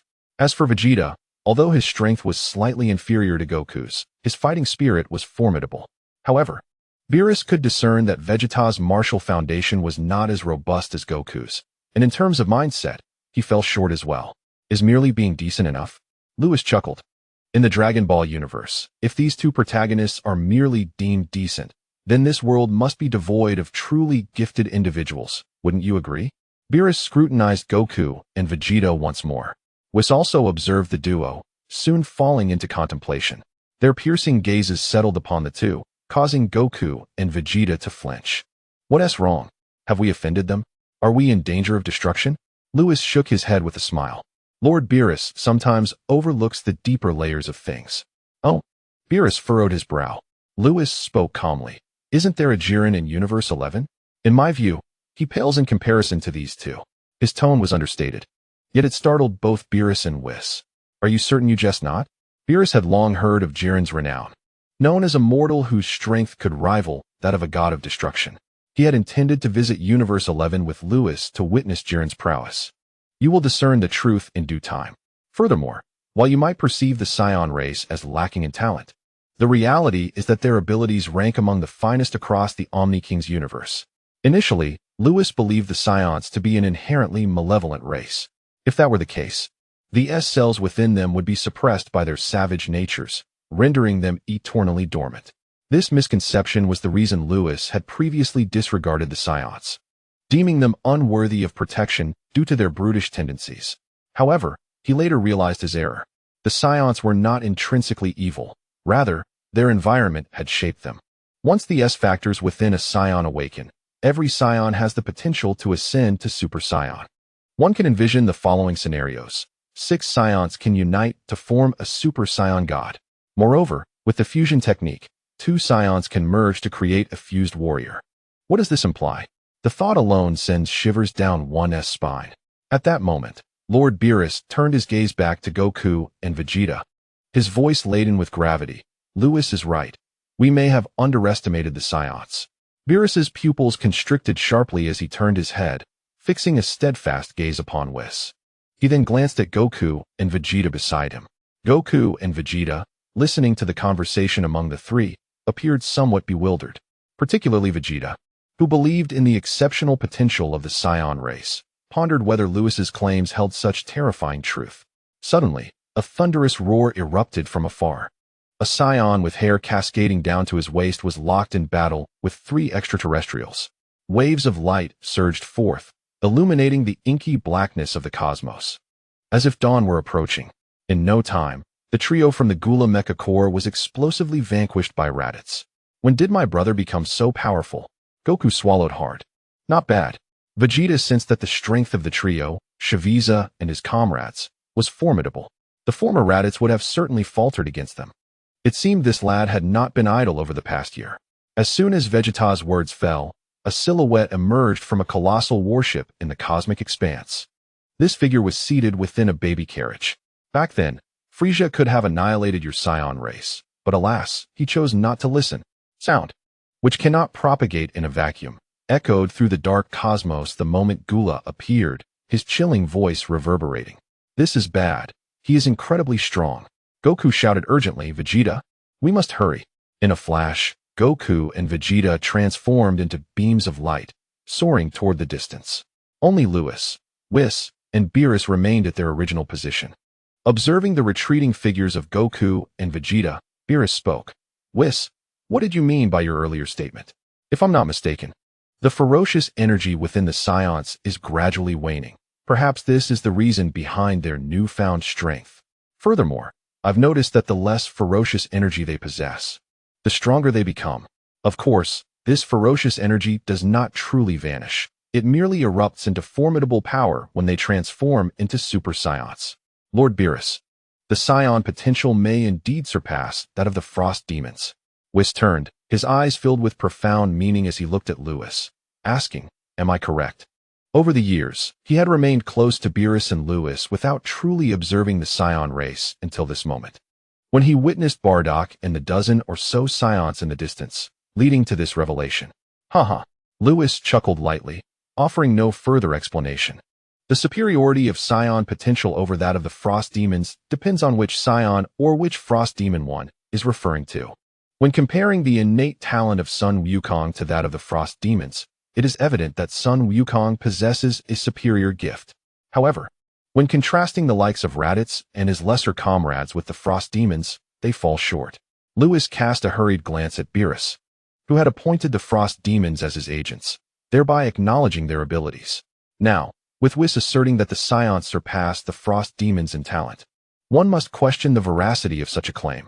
If indeed this holds true, Beerus pondered the fact that the entire Saiyan race comprises over 2,000 members, each of whom, upon transforming into Super Saiyans, surpasses even Frieza, Cooler, and King Cold. The thought filled him with exhilaration. You will understand these matters in due time. Lord Beerus. For now, simply enjoy the show. Lewis concluded the topic, shifting his gaze towards the horizon. Beerus nodded, aware of Lewis's uniqueness. The very notion that Lewis would assert such a thing, coupled with Whis's explanation, suggested that the Saiyan talent undoubtedly eclipsed that of the Frost Demons. This was indeed a remarkable revelation. The three gazed into the distance. In Chapter 0, amidst a pitch-black cosmic expanse, a cosmic being sat in a stroller, hovering before a colossal spaceship. Cooler, with a glacial gaze, surveyed the remnants of the Savaiza and their shattered pieces floating in the void. I cannot believe my mechanized troops fell to a single Saiyan. It is no wonder you managed to slay Frieza. It seems you possess some measure of strength. Cooler laughed heartily from his stroller, showing no sorrow for the demise of Savaiza and his comrades. The Frost Demons embody the very essence of coldness and ruthlessness. I had long wished for Frieza to eliminate your Saiyan race, yet he disregarded my counsel. Nevertheless, Frieza belongs to the Frost Demons, since you have slain him. It is only fitting that you meet your end as well. This will allow me to claim his territory. Cooler had no intention of deploying his remaining subordinates. After all, with Savaiza's trio gone, sending others would only lead to further losses. In the starry sky, Cooler's aura intensified, emanating an increasingly terrifying presence. Normally, his battle power stood at 60 million. Suddenly, with a full-force eruption, the stroller he occupied shattered explosively. A dreadful energy enveloped the cosmos, causing chaos in the magnetic fields as countless ions coalesced into shimmering silver dragons. Under the influence of this overwhelming force, Cooler's armada began to sway perilously, prompting his subordinates to retreat in alarm. Be cautious. In the distance, Bardock gazed at Cooler with grave concern. Cooler's aura was dreadfully formidable, reminiscent of a primordial beast. As an infinite pressure surged towards them, it was astonishing to realize just how powerful Cooler truly was. In the presence of Bardock, the power of Cooler in this state is nearly equivalent to that of Frieza's ultimate form. Prepare to conjure an artificial moon. King Vegeta has already contacted Kakarot, hoping he can arrive in time. Cooler's aura is exceedingly terrifying, and Bardock currently possesses only 4 million in battle power. Engaging Cooler in his normal state would surely lead to a gruesome demise. Although lower-class warriors lose their sanity upon transforming into great apes, Bardock can no longer afford such concerns at this moment. Yes, as he senses the explosive power emanating from Cooler. A flicker of fear momentarily crosses the eyes of Bert and the other Saiyans, but they swiftly suppress it. Suddenly, a voice pierces through. "Father, I have arrived." Two beams of light race toward them. It is Kakarot. Kakarot is here, and Vegeta as well. The gathered Saiyans erupt with joy. Without the arrival of these two, their fates would have been sealed. In the distance, Cooler pauses momentarily upon seeing the two. More fools have come to meet their doom. Very well. I shall grant you your wish. Cooler transforms into a violet beam of light, charging toward Bardock. The void trembles. Fall back. Sun Wukong shouts, urging everyone to retreat as Cooler approaches. Vegeta, transform into a Super Saiyan. Right. Just as the words leave his lips, a dazzling golden light bursts forth from Sun Wukong and his companion, resembling two newborn suns, blindingly radiant. The overwhelming momentum expands outward, causing the vacuum of space to resonate with thunderous roars. Once transformed, the two soar toward Cooler in an instant. No way. The golden-haired form. Prince Vegeta. When did Prince Vegeta acquire the ability to transform into a Super Saiyan? How splendid it is to possess such power. Ha ha. Cooler is as good as finished now. The retreating Saiyans, witnessing this, are filled with exuberant joy. As Cooler approaches, he cannot help but tremble at the sight before him. Golden hair and azure eyes. Just as the legends of the Frost Demon race foretold. A Super Saiyan. Is this the legendary Super Saiyan who defeated Frieza? Humph. I shall see if the Super Saiyan truly possesses such strength. Cooler accelerates, and in the next moment, he collides with Sun Wukong and his companion. You all retreat. I must assist them. Bardock, who had been falling back, suddenly halts. Having learned to sense ki on Earth, he can distinctly perceive that Cooler's power in this state is not inferior to Frieza's ultimate form. Let us not forget that Frieza can transform, and thus, Cooler must be capable of transformation as well. If Cooler were to transform again, his strength. Bardock's heart quakes. Could it be that even a Super Saiyan falls short against Cooler? Bardock shoots forward with fervor. Father! Raditz cries out. Raditz, we are unable to assist. Let us depart. Bardock will be fine. Raditz was halted by Bardock. A multitude of Saiyans retreated as Goku and Vegeta engaged in combat with Cooler. Boom, boom. The force of their collision unleashed a tempest across the starry sky, causing the very stars to tremble. Bang! Goku struck Cooler with a powerful punch, sending him hurtling into the cosmic expanse. Suddenly, a golden light surged forward as Vegeta swiftly caught up with Cooler. With both hands converged to form a colossal hammer. He channeled an immense power and delivered a fierce blow. Cooler's head was indented several centimeters, eliciting a heart-wrenching scream of agony as he was propelled back towards Goku. Bardock joined the fray, and the battle escalated to a fever pitch. In that moment, the entire cosmos seemed to erupt in fervor. In the distance, two Super Saiyans indeed. Beerus observed, laughing heartily.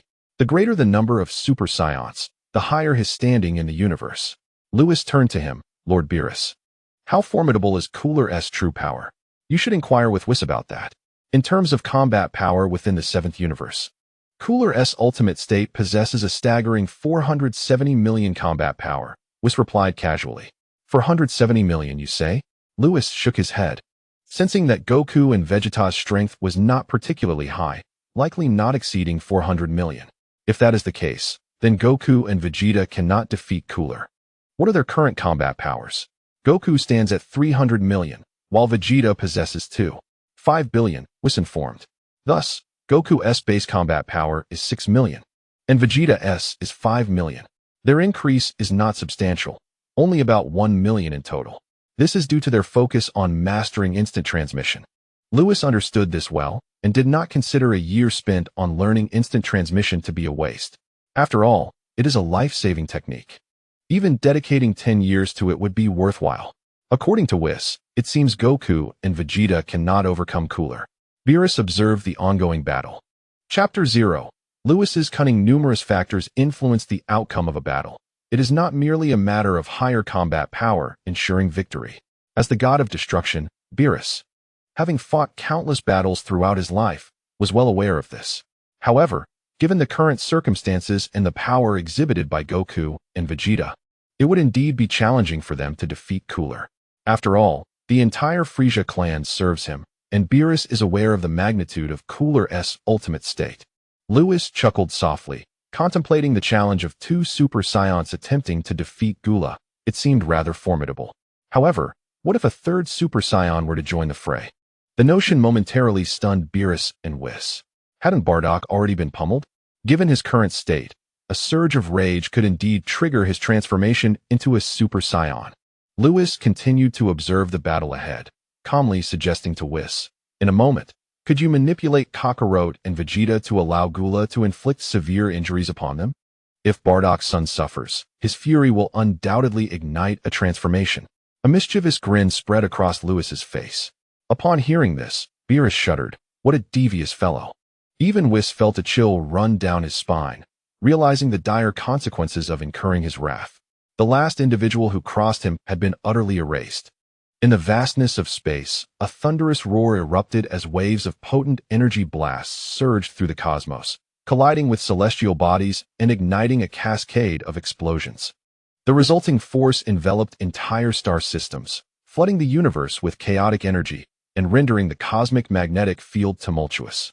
Suddenly, two golden beams of light, reminiscent of magnificent golden dragons, intertwined in the starry expanse, converging upon an alien with a bruised face. Under normal circumstances, Gula possessed a battle power of merely 60 million. In contrast, he was no match for Goku, who, transformed into a Super Saiyan, boasted a staggering battle power of 300 million, nor for Vegeta S2. 5 billion. Gula was relentlessly struck, emitting heart-wrenching cries of anguish. Meanwhile, Bardock sought opportunities to land blows on Gula, seething with fury. Damn Saiyan monkey. With a fierce punch, Gula was propelled back into the depths of space. Observing from afar, Lewis marveled at the resilience of the Ice Clan. How could Gula, with a mere 60 million in battle power, endure such a prolonged assault, yet remain so vigorous? Above in the cosmos, Gula steadied himself, wiping the blood from the corner of his mouth, and coldly remarked, "Is this the extent of your Super Saiyan power? I must admit, it is indeed formidable. No wonder you could vanquish Frieza. However, if this is all you possess, then mark my words. Next year on this very day shall be your doomsday." Gula erupted in maniacal laughter, a terrifying aura suddenly radiating from him, shrouding the entire star system in a chilling aura of death, reminiscent of an icy abyss. "This is bad. Gula intends to transform. We must stop him." Bardock, who had been stealthily observing from a distance, felt a tremor of fear within him. Above, Goku and Vegeta recalled the horrifying events on Namek. "We cannot allow Gula to succeed in his transformation." The three sprang into action. Goku soared to the side, gathering his hands at his waist, where a ghostly blue orb materialized in his palm. Vegeta stood motionless in the center, his hands pressed together at his chest. As a golden energy wave materialized in his palms, Bardock soared to the opposite side, mirroring Goku's stance, focusing his energy into a powerful attack. The three of them formed a triangular formation, Kamehameha, Ultimate Flash Cannon, Radiant Shockwave. Boom. The three attacks surged towards the ancient Gula in the heavens above with immense force, overwhelming the starry sky. In that fleeting moment, it felt as if the very fabric of the universe was being torn apart. Boom. The three assaults struck Gula squarely. In an instant, smoke billowed, obscuring the area where Gula once stood. Lewis and his companions witnessed the spectacle. "Lewis, the surprises from your Saiyan clan continue to astound me," remarked Beerus, his arms crossed, voice steady. "Apart from Goku and Vegeta, that Bardock possesses remarkable talent as well."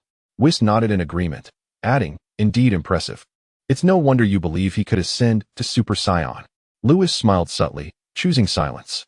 As the father of Dragon Ball's protagonist, Bardock's prowess was undeniably formidable. Gula was on the verge of entering his ultimate form. "Whis, be cautious." Lewis grinned mischievously. "At the critical moment, ensure you restrain Kakarot and Vegeta. Do not allow them to escape with instant transmission." Bulma had instructed her brother-in-law to safeguard Vegeta, yet Lewis had resorted to cunning tactics. Fortunately, Bulma was absent. Otherwise, she would certainly confront Lewis. "You are willing to go to great lengths to enable Bardock to become a Super Saiyan." Whis rolled his eyes and replied, "Rest assured, I will keep them under control." In the expanse of the starry sky, a resounding boom echoed. A violet light surged into the heavens, dispersing the cloud of smoke. There appeared a diminutive figure, reminiscent of Frieza's ultimate form, standing firm in the void. Fourth transformation unlocked, fifth form achieved. Combat power at 4.7 billion. To perish beneath my ultimate state is your honor. Gula hovered in the void, his cold gaze fixed upon Goku and his companions. At that moment, Gula resembled a demonic entity from the depths, his overwhelming presence warping the very space around him. His unparalleled strength sent tremors through Goku and his allies. Bardock was astonished. Vegeta was filled with dread. Goku was exhilarated. Each reacted in their own distinct manner. "Be careful." As the trio momentarily froze, Goku noticed Gula's sudden disappearance and shouted urgently. Suddenly, A streak of violet light danced across the starry expanse. Goku and Vegeta rushed to engage, swiftly clashing with Gula. After hundreds of exchanges, it became evident to Goku and the others that they could not withstand Gula's might. Physical strength is rapidly declining, and the wounds on his body are multiplying. In stark contrast, Cooler's aura grows increasingly formidable. The gap in battle power between the mightiest Sun Wukong and the ultimate form of Cooler is an astounding one. 7 billion. Ultimately, the disparity in strength is insurmountable. How could this happen? Gazing at Cooler hovering above, Vegeta spat blood. Gritting his teeth, we Saiyans are utterly no match for the frost demons. In the sky, Cooler cast a glance at Vegeta and then at Bardock, spotting yet another target. Cooler erupted into laughter, transforming into a bolt of lightning as he charged towards Bardock. His speed was so overwhelming that Bardock could scarcely react. In an instant, with a sickening sound, Bardock coughed up blood, which sprayed into the starry expanse, defying gravity as it coalesced into droplets. Again, Bardock expelled blood, grievously wounded. His voice lost to him. With a mere battle power of 4 million, being struck by Cooler's 7 billion was a miracle he had not been reduced to mere pulp. Father! Sun Wukong cried out urgently, instantly teleporting to Bardock's side and placing a senzu bean in his mouth. Simultaneously, he and Vegeta consumed one as well. The three were revitalized to full strength. A request for favorable reviews. Gratitude for the small gifts everyone has sent. Special thanks to the passerby who contributed character summons and inspiration capsules. Heartfelt appreciation to the world for the inspiration capsules. Deepest thanks to the uninformed for the urging talisman. Chapter 0. Bardock transforms in the distance. Beerus paused in astonishment. What is this bean? It can fully restore someone from a grievous state. Whis furrowed his brow. That essay sends a bean. I believe they were extinct. Upon hearing this, Lewis was taken aback. Whis, do you recognize these beans? This is from the former Grand Minister before he could finish. Whis' body shuddered as memories flooded back. While on Earth, he had sensed a familiar style in the Northern Tower. It turns out Lewis raised an eyebrow, surprised to discover that Bobo's origins were linked to the former Grand Minister. Truly an angel. Whis, come quickly and restrain Kakarot and Vegeta. Lewis, disregarding the matter of the senzu beans, shouted as he observed the unfolding battle. Ahead, Sun Wukong and his companions sensed the precarious situation and prepared to teleport away. Whis snapped back to reality, momentarily setting aside thoughts of the senzu beans as he swiftly waved his staff. A silver light enveloped Sun Wukong and Vegeta. Above, Cooler's presence became ever more terrifying. We cannot win. We must retreat, Sun Wukong declared. If he were alone, he would never so easily concede. But his father is here, rendering him helpless. Quite exasperating. Very well. Vegeta gritted his teeth and nodded resolutely. Despite transforming into Super Saiyans, they were still no match for Cooler. This was utterly frustrating. Goku prepared to use instant transmission to rescue Bardock, when suddenly, he and Vegeta became frozen in place. As if time itself had come to a standstill. What is happening to you?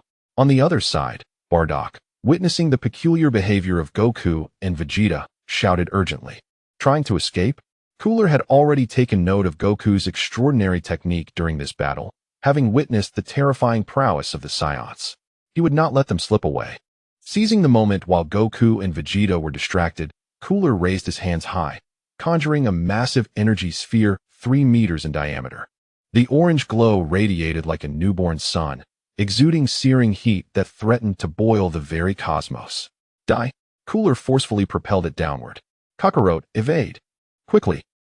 Upon seeing this, Bardock let out a heart-wrenching scream, his back ablaze with heat, yet entirely unaware of the impending doom. Boom!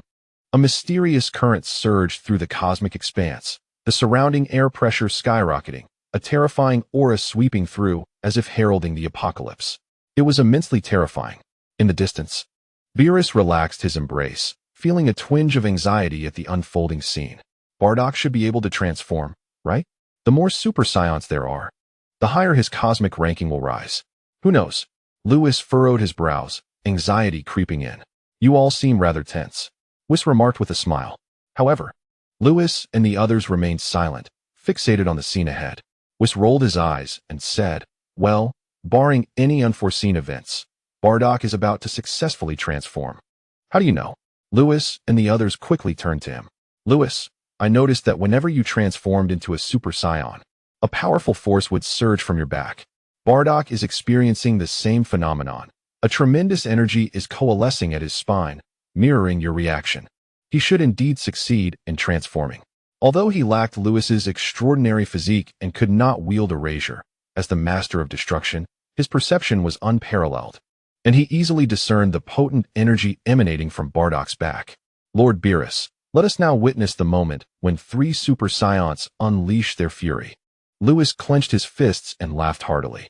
If 2 Super Saiyans could not defeat Cooler, what about 3 together? In the cosmic void, the colossal orange energy sphere plummeted with increasing velocity. No, Kakarot, Vegeta, you must hide at once. Bardock's eyes widened with fury, his aura intensifying with each passing moment. The chaotic magnetic field around them became increasingly tumultuous.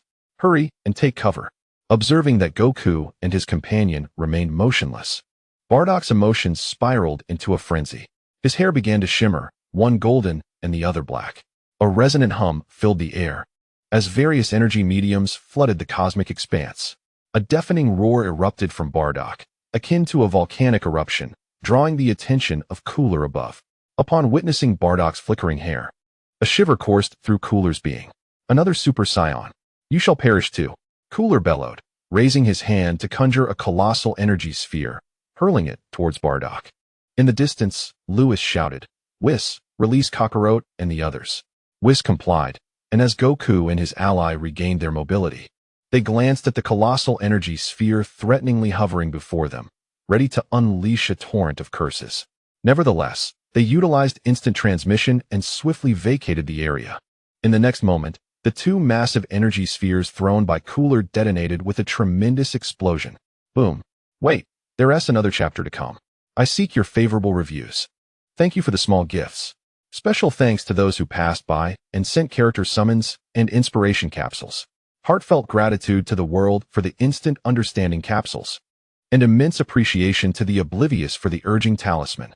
Chapter 0. The Sacred Beans. Instantly, the cosmic expanse was adorned with 2 mushroom clouds, each with a radius of 10,000 meters. The unleashed ferocity of the explosion sent crackling vibrations through the universe, as if it were on the brink of shattering. This entire star region was illuminated. Above, Cooler, having exerted every ounce of strength while battling Goku and the others, was nearly exhausted after launching 2 colossal energy spheres. Surely, this must spell doom for them. Gritting his teeth, Cooler gazed at the mushroom clouds. Damn Frisia, leaving our frost demon race with such a disaster. This time, upon entering the northern galaxy, we must eradicate the entire Saiyan clan. Regaining a modicum of strength, Cooler turned to retreat into his spaceship. Suddenly, amidst the vacuum filled with various energy mediums, 3 explosive sounds echoed. Cooler's pupils narrowed as he swiftly turned to face the 2 mushroom clouds. Suddenly, one of the clouds erupted, revealing 3 figures gleaming with golden light. 3 Super Saiyans. No, it's impossible. Cooler trembled uncontrollably. The recent blows I delivered were my utmost effort. How could you endure them? At the moment when the colossal energy blasts were unleashed by Gula, Sun Wukong, and Vegeta instantaneously materialized beside Bardock, and together they thwarted one of the attacks. Ahead, Bardock, enveloped in golden radiance, glared coldly at Gula and proclaimed, If 2 Super Saiyans cannot vanquish you, what of 3? Let Gula meet his demise. Both Sun Wukong and Vegeta shouted in unison, charging fiercely towards Gula. In the distance, as the 3 beheld Bardock glowing with golden light, they collectively exhaled in relief. It was settled. Gula was destined for death. Lewis cast a glance at Beerus and remarked with a grin, Lord Beerus, my kin has eliminated your other agent. Is that acceptable? Vados, standing by, stifled a chuckle. Beerus, exasperated, replied, If he is dead, then so be it. Can you truly believe I would refuse your whims? Whether it be Frisia or Gula, even if King Cold were to fall, I would harbor no objections. After all, with Lewis as the candidate for the god of destruction, what need have I for an agent? Isn't it clear that I have remained here beside you? I have not acted. How can you claim this is what I desire? He pondered who had instigated Whis's involvement, his expression darkening. Lewis playfully rested his hand on Beerus's shoulder, grinning. as I stated. It is not my hand that has executed the deed. How can you attribute Gula's demise to my intentions? Beerus retorted, how shameless. The battle ahead raged fiercely. Sun Wukong's combat prowess soared to 300 million. Vegeta's reached 5 billion. Bardock, transformed into a Super Saiyan, shattered the barrier of 200 million. Gula, in his ultimate form, wielded a staggering 7 billion. Previously, he had maintained a crushing advantage against the two Super Saiyans, but such power had come at a great cost, depleting much of his strength during his skirmish with Sun Wukong. As Gula unleashed two massive energy orbs, he was nearly spent. Now, the three Super Saiyans surrounded him. As Lewis had predicted, Gula could no longer withstand the onslaught.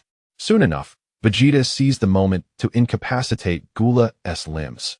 Sun Wukong pierced a gaping hole through Gula's abdomen. Witnessing Gula's ultimate form, Bardock was reminded of the horrific demise Frieza had inflicted earlier. Thus, Bardock resolved to return the favor. With Frieza vanquished, he would exact revenge upon his brother. He concentrated an energy blast and forcefully thrust it into Gula's mouth. In an instant, Gula's head erupted, a gruesome mix of brain matter and blood splattering everywhere. The Emperor of the North Galaxy had barely stepped into the fringes of his domain when he was utterly obliterated. Sun Wukong and his companions transformed into a beam of golden light, racing towards the edge of the North Galaxy, where they annihilated Gula's subordinates. At that moment, Lewis and his comrades soared towards them. Lewis, just now Vegeta and I couldn't move. What is going on? Goku inquired. Vegeta also turned to Lewis. I have no idea. Lewis chuckled, his smile rather mischievous. Vegeta cast a glance at Goku, then at Bardock, deep in thought. It seemed reminiscent of their earlier encounter on Namek. Suddenly, Lewis shot a glare at him, causing Vegeta to shudder. He had intended to speak, but quickly sealed his lips. Lewis withdrew his piercing gaze from Vegeta and turned to the golden-haired, blue-eyed Bardock, saying, Bardock, how does the power of a Super Saiyan feel? Bardock examined his hands. Blinking his wicked eyes, it's incredible. This power is overwhelmingly strong. He had previously believed that a battle power of 10,000 was formidable. Yet now it had surged to 200 million. Ha ha ha, you will grow even stronger. Lewis smiled. After all, Bardock and the others were merely in their Super Saiyan form, with Super Saiyan 2 and 3 yet to come. At that moment, Whis glanced at Goku, furrowing his brows. Mr. Goku, do you still have that bean from before? The inquiry left everyone puzzled, while Beerus was taken aback, realizing that Whis had inadvertently mentioned the bean's connection to the former Grand Minister. When had there been another former Grand Minister? Unlike Beerus, Lewis had already deduced Bobo's angelic identity, but he had not anticipated that Bobo was the former Grand Minister. The bean? Upon hearing Whis, Goku was momentarily stunned, then retrieved a single Senzu bean from his pocket. Is this what you meant, Mr. Whis? What is the matter? Indeed. That's it. Whis held the Senzu bean in his hand, examining it closely before shaking his head. Unfortunately, it only works on mortals now. Lewis shook his head, recalling that upon his arrival in this world, he had intended to gather Senzu beans. However, awakened to the system and being chosen by Beerus as a candidate for a destroyer, along with Whis's presence, he had grown less fixated on the beans. Now, hearing that they were only effective for mortals, Lewis felt even less inclined, as he was now a deity. In the end, Whis returned the Senzu bean to Goku. Whis's peculiar action left Goku and the others bewildered, yet they didn't press further. Kakarot, how many Senzu beans are left on Earth? Lewis finally asked. There are plenty. Plenty? Lewis was somewhat taken aback, as he had thought all the Senzu beans had been consumed by Yachirobe. Yes, initially all those beans were hoarded by Yachirobe. But then Vegeta came to Earth and snatched them all. Goku scratched his head, chuckling. So that is how it is. Lewis looked at Vegeta with an appreciative gaze. For the Z Warriors, Senzu beans were an invaluable healing treasure, both in the early and later stages of their battles.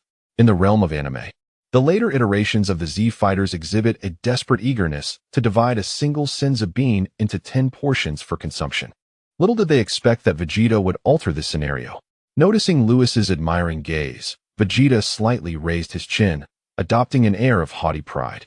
He would certainly not allow that gluttonous fool to squander such miraculous beans.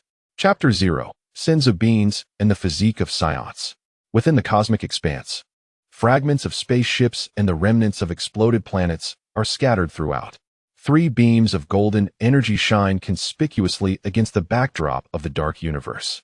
Speaking of senzu beans, Lewis recalled the unique resilience of Saiyan physiology. Surely, you have observed how we Saiyans surge back to life from the brink of death, our powers exponentially increasing? Lewis glanced at Vegeta and the others, chuckling. Perhaps you could take advantage of the senzu beans. Inflict severe wounds upon yourselves, then utilize the beans to recover. Buzz. A spark of inspiration flashed through Vegeta and Bardock's minds. Since their last resurrection from death, they had discovered this remarkable trait of Saiyans. With senzu beans at hand, why not exploit their potential? Elated, even Goku had grasped this notion, exclaiming, Lewis, you are truly brilliant. Indeed, your wisdom rivals my own. Vegeta's lips curled into a slight smirk. Bardock remarked, it seems Vegeta has lost his mind. Lewis dismissed Vegeta with a wave of his hand. Well, I actually do not recommend this method. There are no shortcuts in training. Sudden acquisition of immense power invariably carries its drawbacks. Just as he himself had always reached a bottleneck in his training, only to have the system help him break free from those constraints. As for erasing those limits, did the system not state that this power rightfully belonged to him? That does not count. The system, Lewis paused momentarily, then continued, you should journey to Yardrat to learn instant transmission. If you refrain from training for a year, perhaps you could experiment with this approach.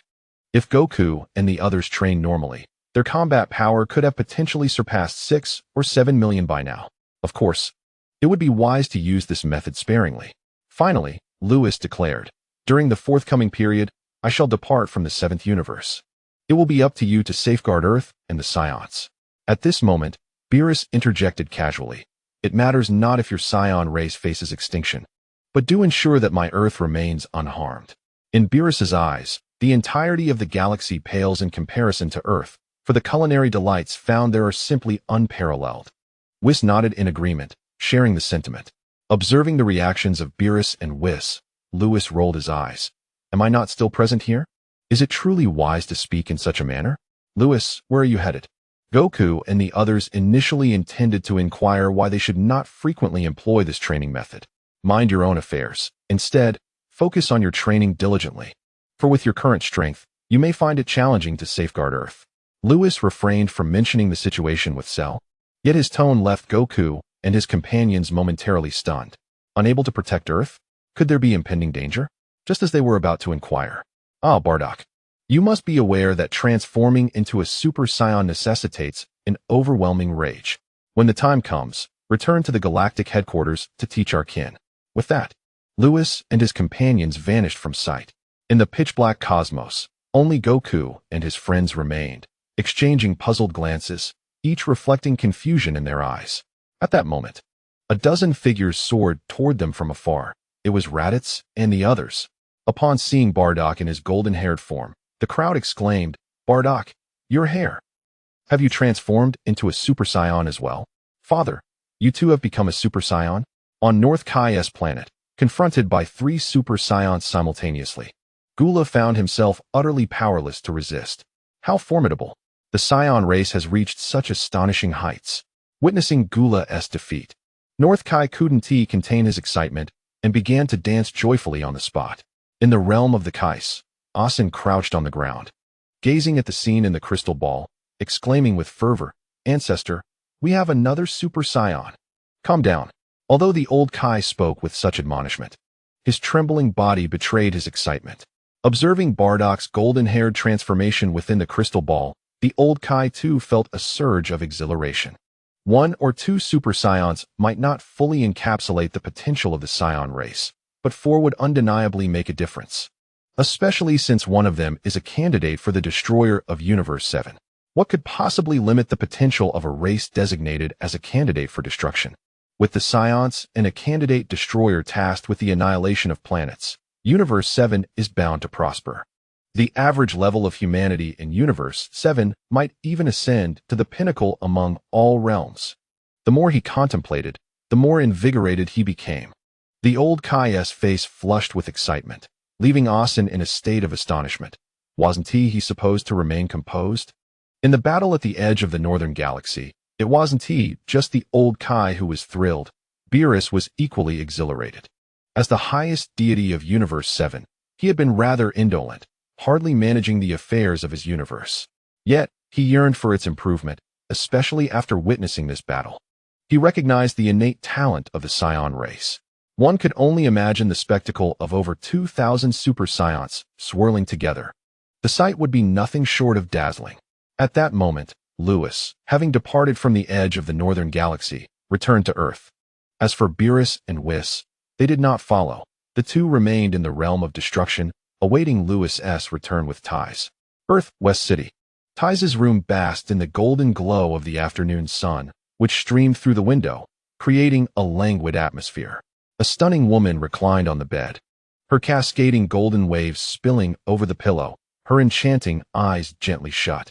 Her ruby lips parted slightly, as if to whisper a soft breath, resembling a sleeping beauty, exuding an irresistible allure.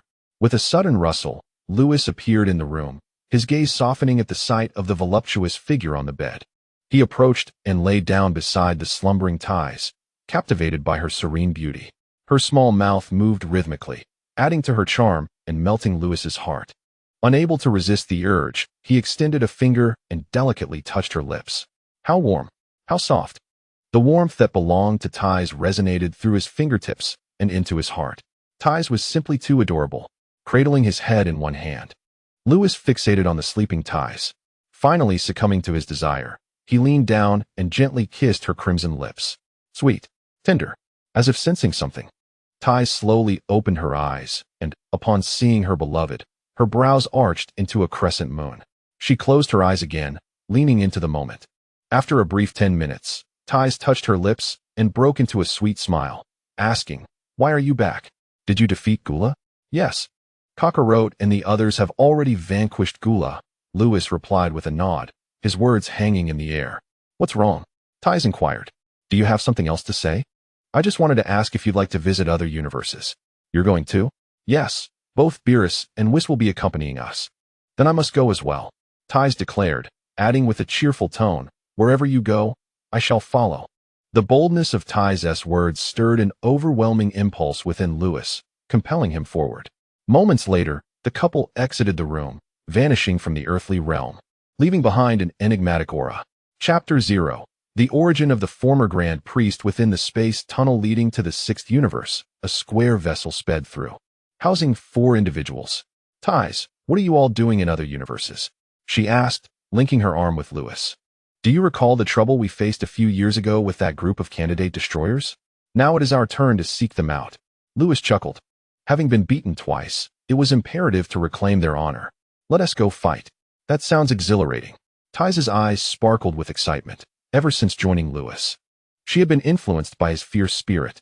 "Thus, I can find a plethora of novel material again," Ties chuckled. Her previous journey to Namek with Lewis had already provided her with abundant inspiration, such as the tales of Dragon Ball and the Saiyan clan. These serve as excellent sources of creativity. However, as Lewis's wife, she naturally understood what should be penned and what ought to remain untold. The Dragon Balls of Namek were certainly not to be included in her narratives. Otherwise, the precariously stabilized 7th universe would once again be plunged into endless turmoil. "By the way, Lord Beerus, what was it that you instructed Lewis to seek me for?" Ties turned her gaze towards Beerus. It was only now that she comprehended that Lewis's journey to Earth to find her was also at Beerus's behest. He and Whis intended for her to prepare meals for them. Lewis huffed, proclaiming that he had no intention of catering to the two of them, suggesting they could subsist on those instant noodles laden with additives.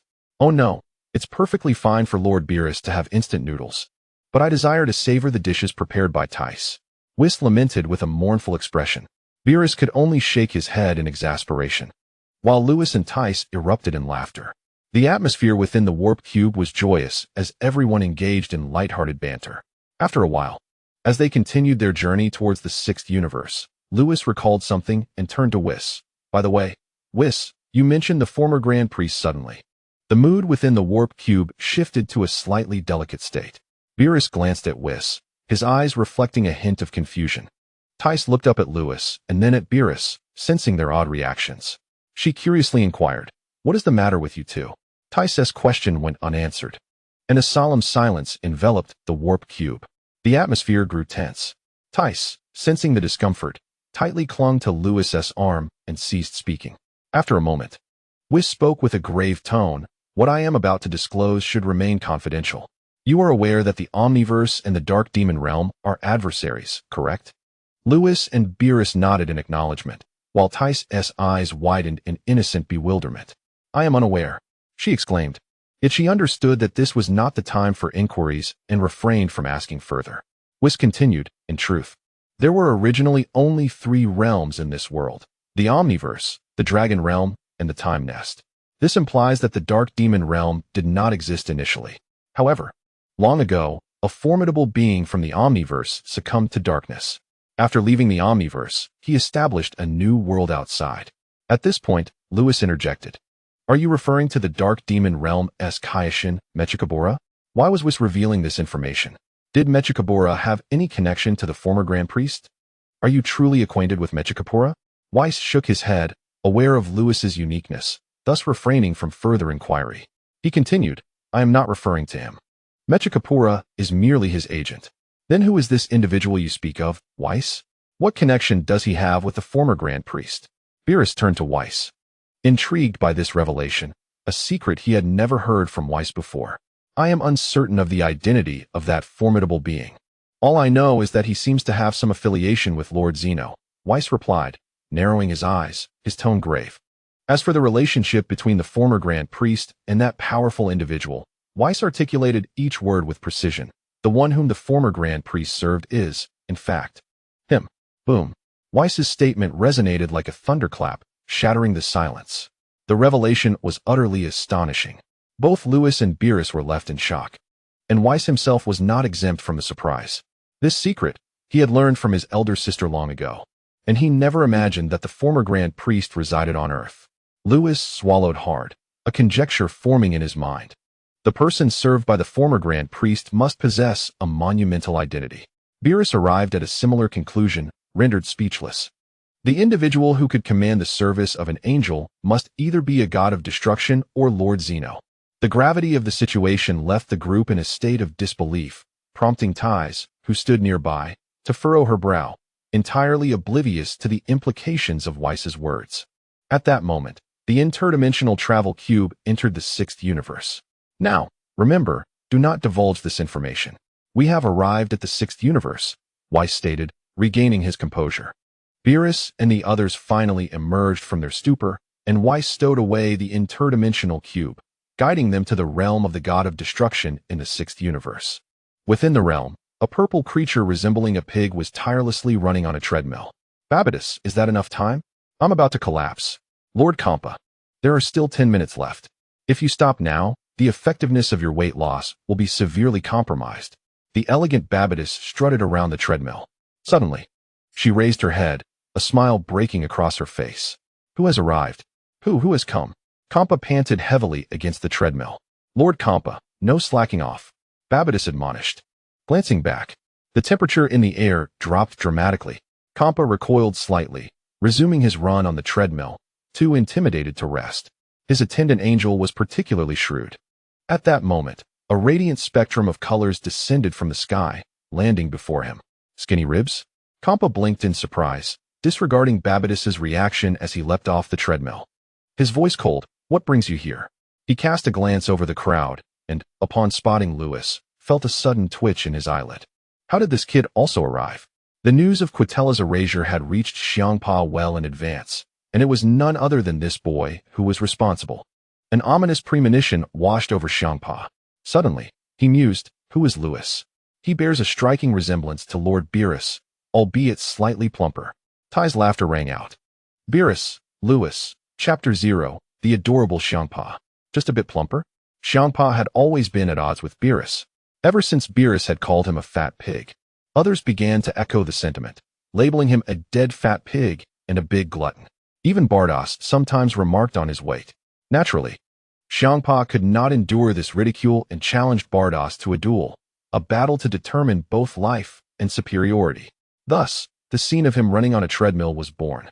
In his life, nothing irked Xiangpa more than others calling him fat. This woman, whom he had encountered on Earth, dared to utter such words. Uncle could bear it, but a fat man could not.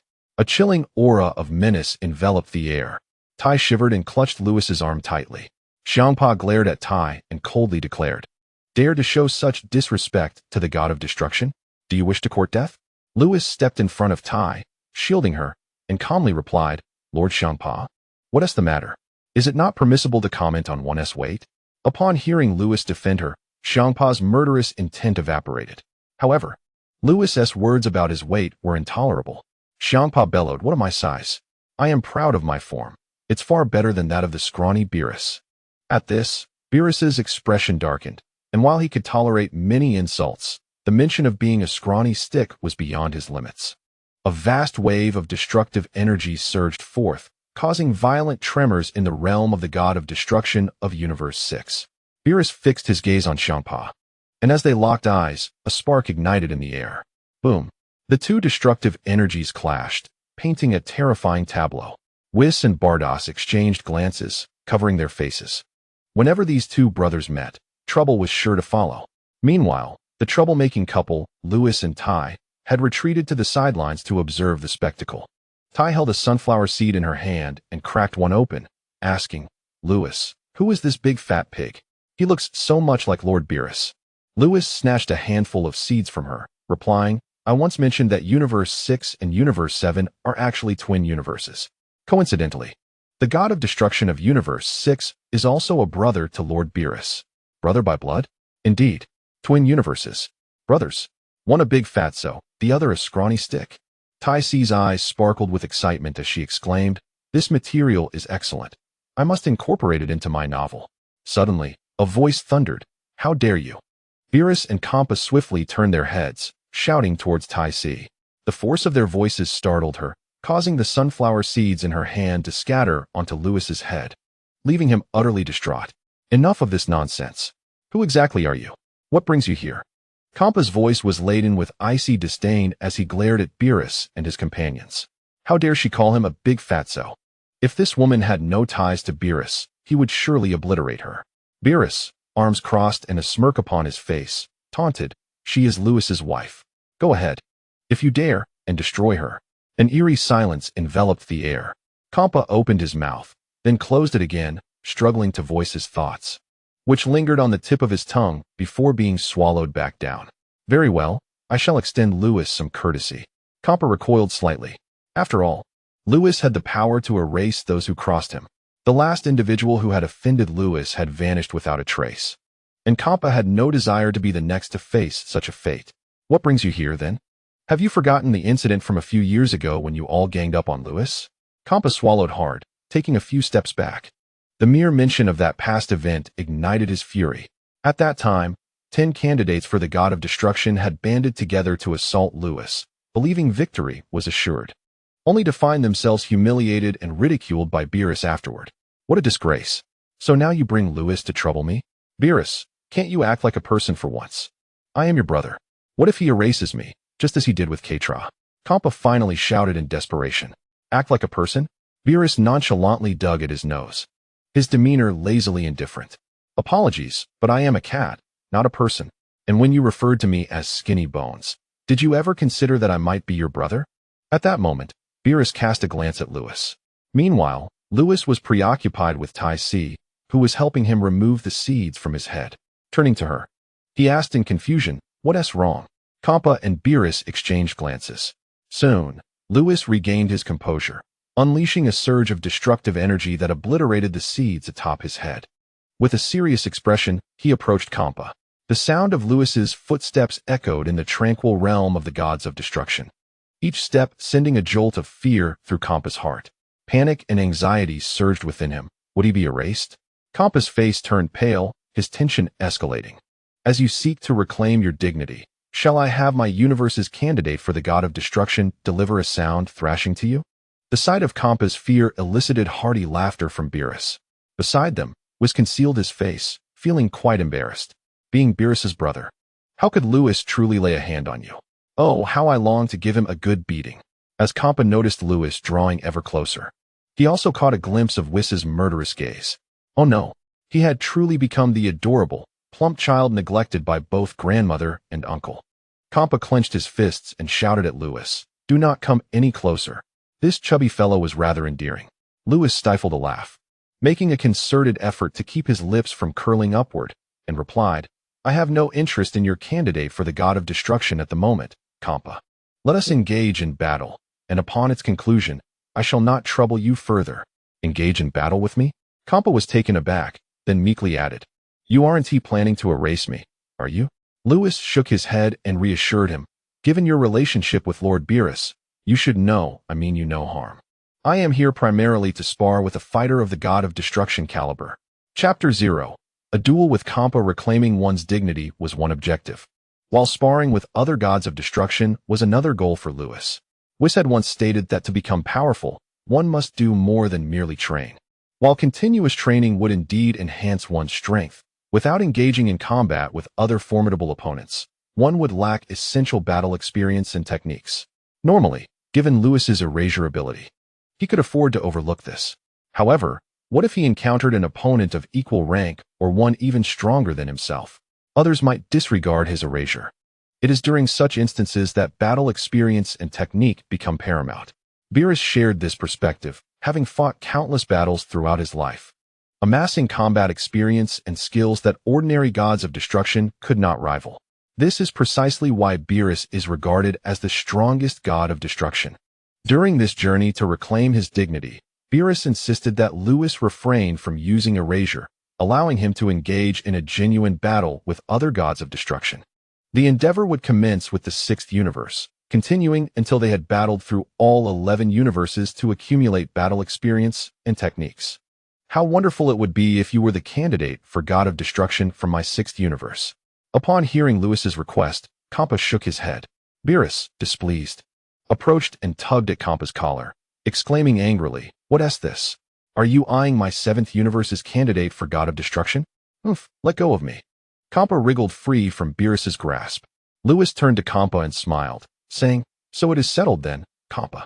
I shall fight you, and we shall consider the previous incident of your beating a thing of the past." Kampa felt a twinge of anxiety. Although Lewis assured him that he meant no harm, he still feared an unexpected erasure from Lewis. In a fleeting moment, Kampa suddenly discerned Beerus's intentions.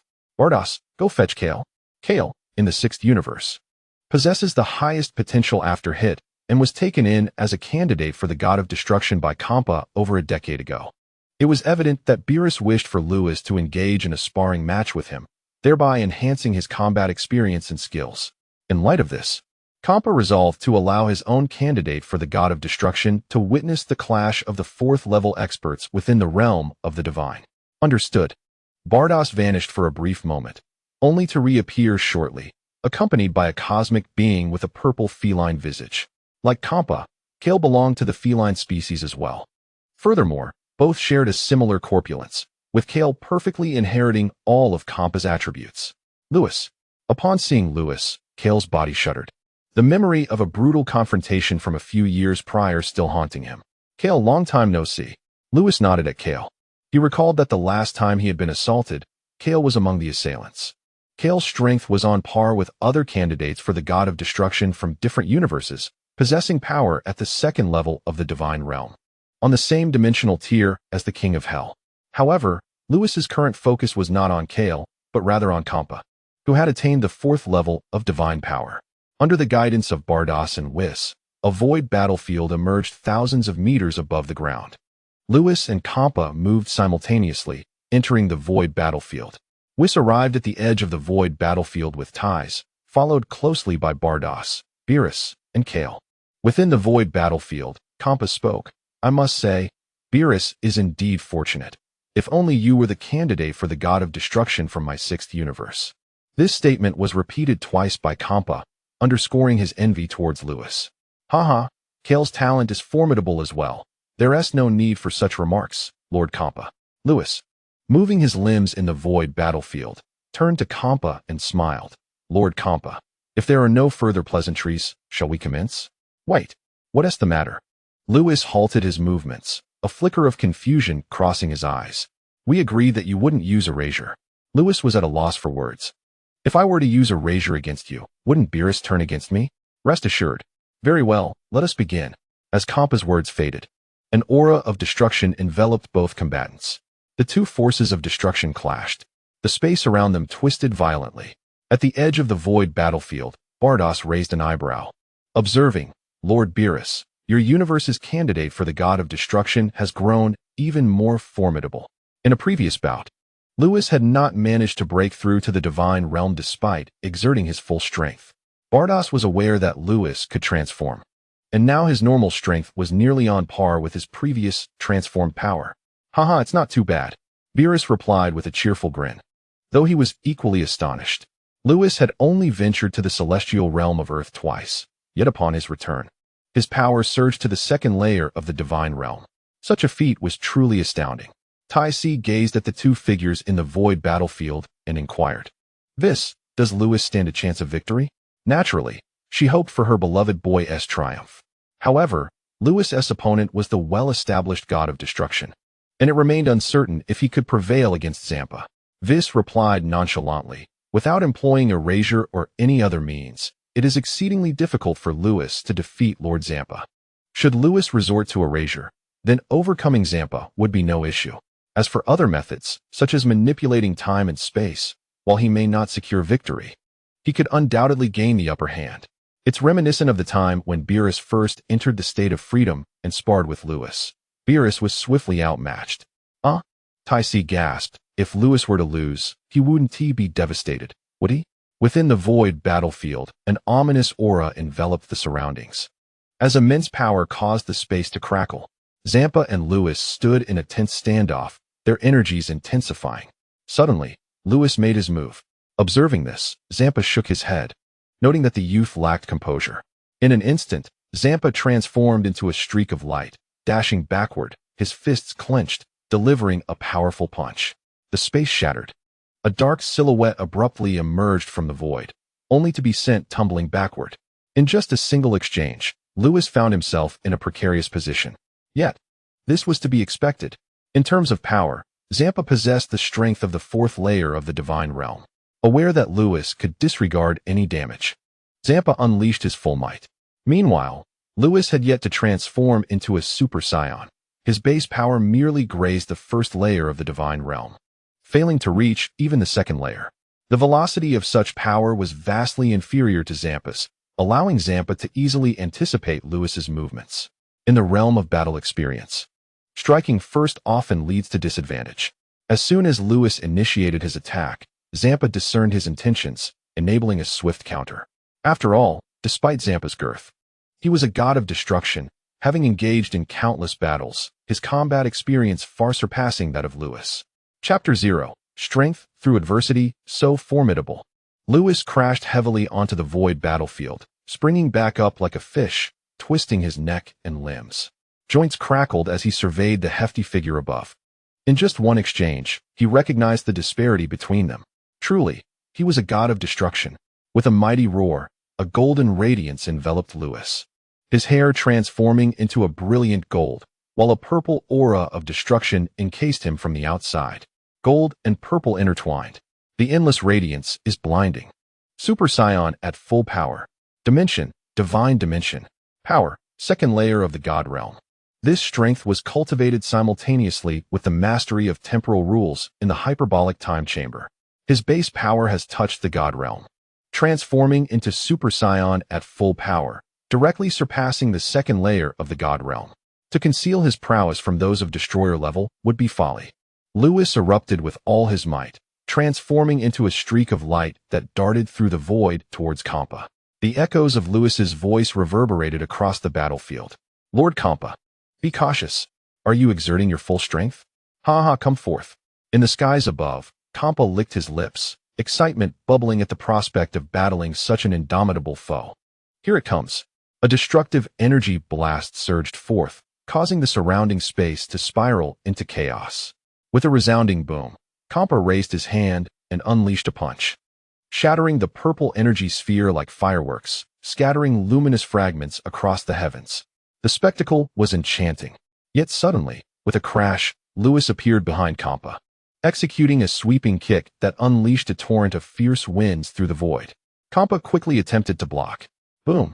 It was as if struck by a nuclear explosion. the power of the second layer of the god realm erupted. Kampa's expression shifted as he was forced to retreat several hundred meters. What a remarkable child! Just as Kampa was momentarily stunned, Lewis vanished once more. Yet, even with the power of the second layer of the god realm, Lewis's speed remained insufficient. Despite Kampa's momentary distraction, he was still able to respond. Kampa twisted his body and promptly disappeared. Bang! Bang! In an instant, two luminous forms intertwined in the sky. In but a fleeting moment, the two engaged in countless exchanges. Clang! Clang! Clang! Immunity to all. Every attack that struck Lewis erupted with a cacophony of sound. The endless radiance blossomed forth, blinding all who beheld it. As two phantoms descended from the heavens to the earth, the energy waves unleashed by their battle surged forth like a deluge, spreading outward. Space distorted. The magnetic field became chaotic. 10 minutes elapsed. Kampa grew increasingly alarmed. During these brief moments, Lewis absorbed knowledge and experience like a sponge soaking up seawater. His combat skills and experience surged exponentially. It was not that Lewis had neglected to train Lewis's fighting techniques in the past. The primary issue lay in Lewis's previous weakness. Formerly, Lewis possessed a mere combat power of 75 billion, still within the realm of mortal strength. Lewis's training and combat techniques for Lewis had only reached the level of a candidate for a destroyer. The disparity in skill required for the destroyer level was simply too vast. Who could have anticipated? In the subsequent years, Lewis ventured into the celestial realm merely twice. Yet his power surged to the second tier of divine status. This took Weiss completely by surprise. On the edge of the void battlefield, the two combatants continued their fierce exchange, and Lewis's growth was evident to the naked eye. Observing this, Kal swallowed hard, exclaiming, "Goodness, this lad is still human." Not only was Kyle astonished, but Bardos, gripping her staff tightly, felt her knuckles turn pale. In fact, several years prior, Bardos, along with other angels, had met the high priest at the All-King's palace and had learned about Lewis's extraordinary identity, even noting his connection to the All-King. However, just a few years had passed, and Lewis's strength had ascended to the second tier of divine status. Now, after merely a brief encounter with Xiangpa, his combat skills and experience were rapidly catching up to that of Xiangpa himself. "Weiss, your Lewis is astonishingly powerful," Bardos exclaimed, her mouth agape. Hearing this, Tai pouted. "What does it matter if my Lewis is formidable? Ha ha ha, this kid has always been a freak. I've grown accustomed to it." Weiss chuckled softly. "Oh, it's just average." Bilas crossed his arms, humming a little tune, in a remarkably good mood. Others didn't even bother to inquire about his well-being. Weiss and Bardos exchanged slight twitches of their lips. Soon, the attention of the onlookers shifted back to the void battlefield. Within it, Lewis's tattered attire had been torn apart, revealing his muscular physique, while Xiangpa remained unscathed. This clearly indicated that Lewis was being overwhelmingly dominated. In the air, the two locked eyes and engaged once more. Bang! A fist struck Lewis squarely in the face. Immunity. Lewis disregarded the damage but was violently sent flying. A purple light streaked across the sky, swiftly pursuing Lewis, revealing a plump figure relentlessly pummeling him. In the midst of receiving blows, Lewis seized an opportunity and landed a punch on Xiangpa's face. Boom! Xiangpa's face contorted instantly, a fang flying from his mouth. "Li Nine Eyes!" Xiangpa roared in fury, launching a relentless pursuit of Lewis. Boom! The purple aura of destruction swirled chaotically, akin to waves crashing upon the shores of an ocean, each surge slamming against the barriers of the void battlefield. After yet another 10 minutes, Lewis's combat acumen had begun to match that of this long-established god of destruction. Yet, due to the disparity in power, Lewis could not pose a threat to him. After a strenuous effort to once again send Lewis flying, Xiangpa's heart raced wildly. "Goodness, what a freak! Ha ha ha, delightful! Bring it on, Lord Xiangpa." In truth, Lewis's strength was inferior to Xiangpa's. The difference between the second and fourth tiers of divine status was indeed vast, though the gap remained significant. After all, within the realm of the divine, each level of power is vastly different. Yet the second layer of power in this divine realm already qualifies as that of a candidate for the god of destruction, possessing the ability to comprehend the combat techniques typical of such esteemed beings. The crux of the matter remains: if any other candidate for the god of destruction were to engage with Xiangpa, they would be utterly obliterated. But this individual is Lewis. Lewis possesses the extraordinary ability to disregard any harm, enhancing his combat techniques with every blow he endures. As Lewis was sent soaring into the air, he clasped his hands together, a flicker of violet illumination beginning to shimmer. The atmospheric pressure around him surged dramatically, transforming the entire void battlefield into a veritable pressure cooker. Destruction. With a resounding crash, a torrent of violet light erupted, dazzling in its brilliance. What a formidable lad! Xiangpa laughed heartily, though one of his feline teeth had mysteriously vanished. His aura suddenly surged, raising one hand as his lips moved slightly. Destruction. A resonant hum reverberated through the cosmos. As two opposing principles of destruction collided, a cataclysmic wave of destructive energy spread forth, seemingly poised to rupture the void battlefield itself. In the next moment, the two forces of destruction collided with a resounding impact. At the epicenter of this clash, a radiant white light emerged, akin to chaos fracturing, extinguishing everything in its path. The confrontation intensified. Xiangpa's principle of destruction was terrifyingly potent, effortlessly overwhelming Lewis's destructive force. What a fearsome power! Witnessing the onslaught of destructive energy, Lewis's veins bulged as his strength surged forth uncontrollably. He exerted every ounce of his power, yet it yielded no effect. Suddenly, Xiangpa, my lord, I cannot match your strength. Lewis laughed heartily, his eyes glinting as he relinquished his attempt to clash with Xiangpa's principles. Unfazed, he regarded the approaching wave of destruction with an unwavering demeanor.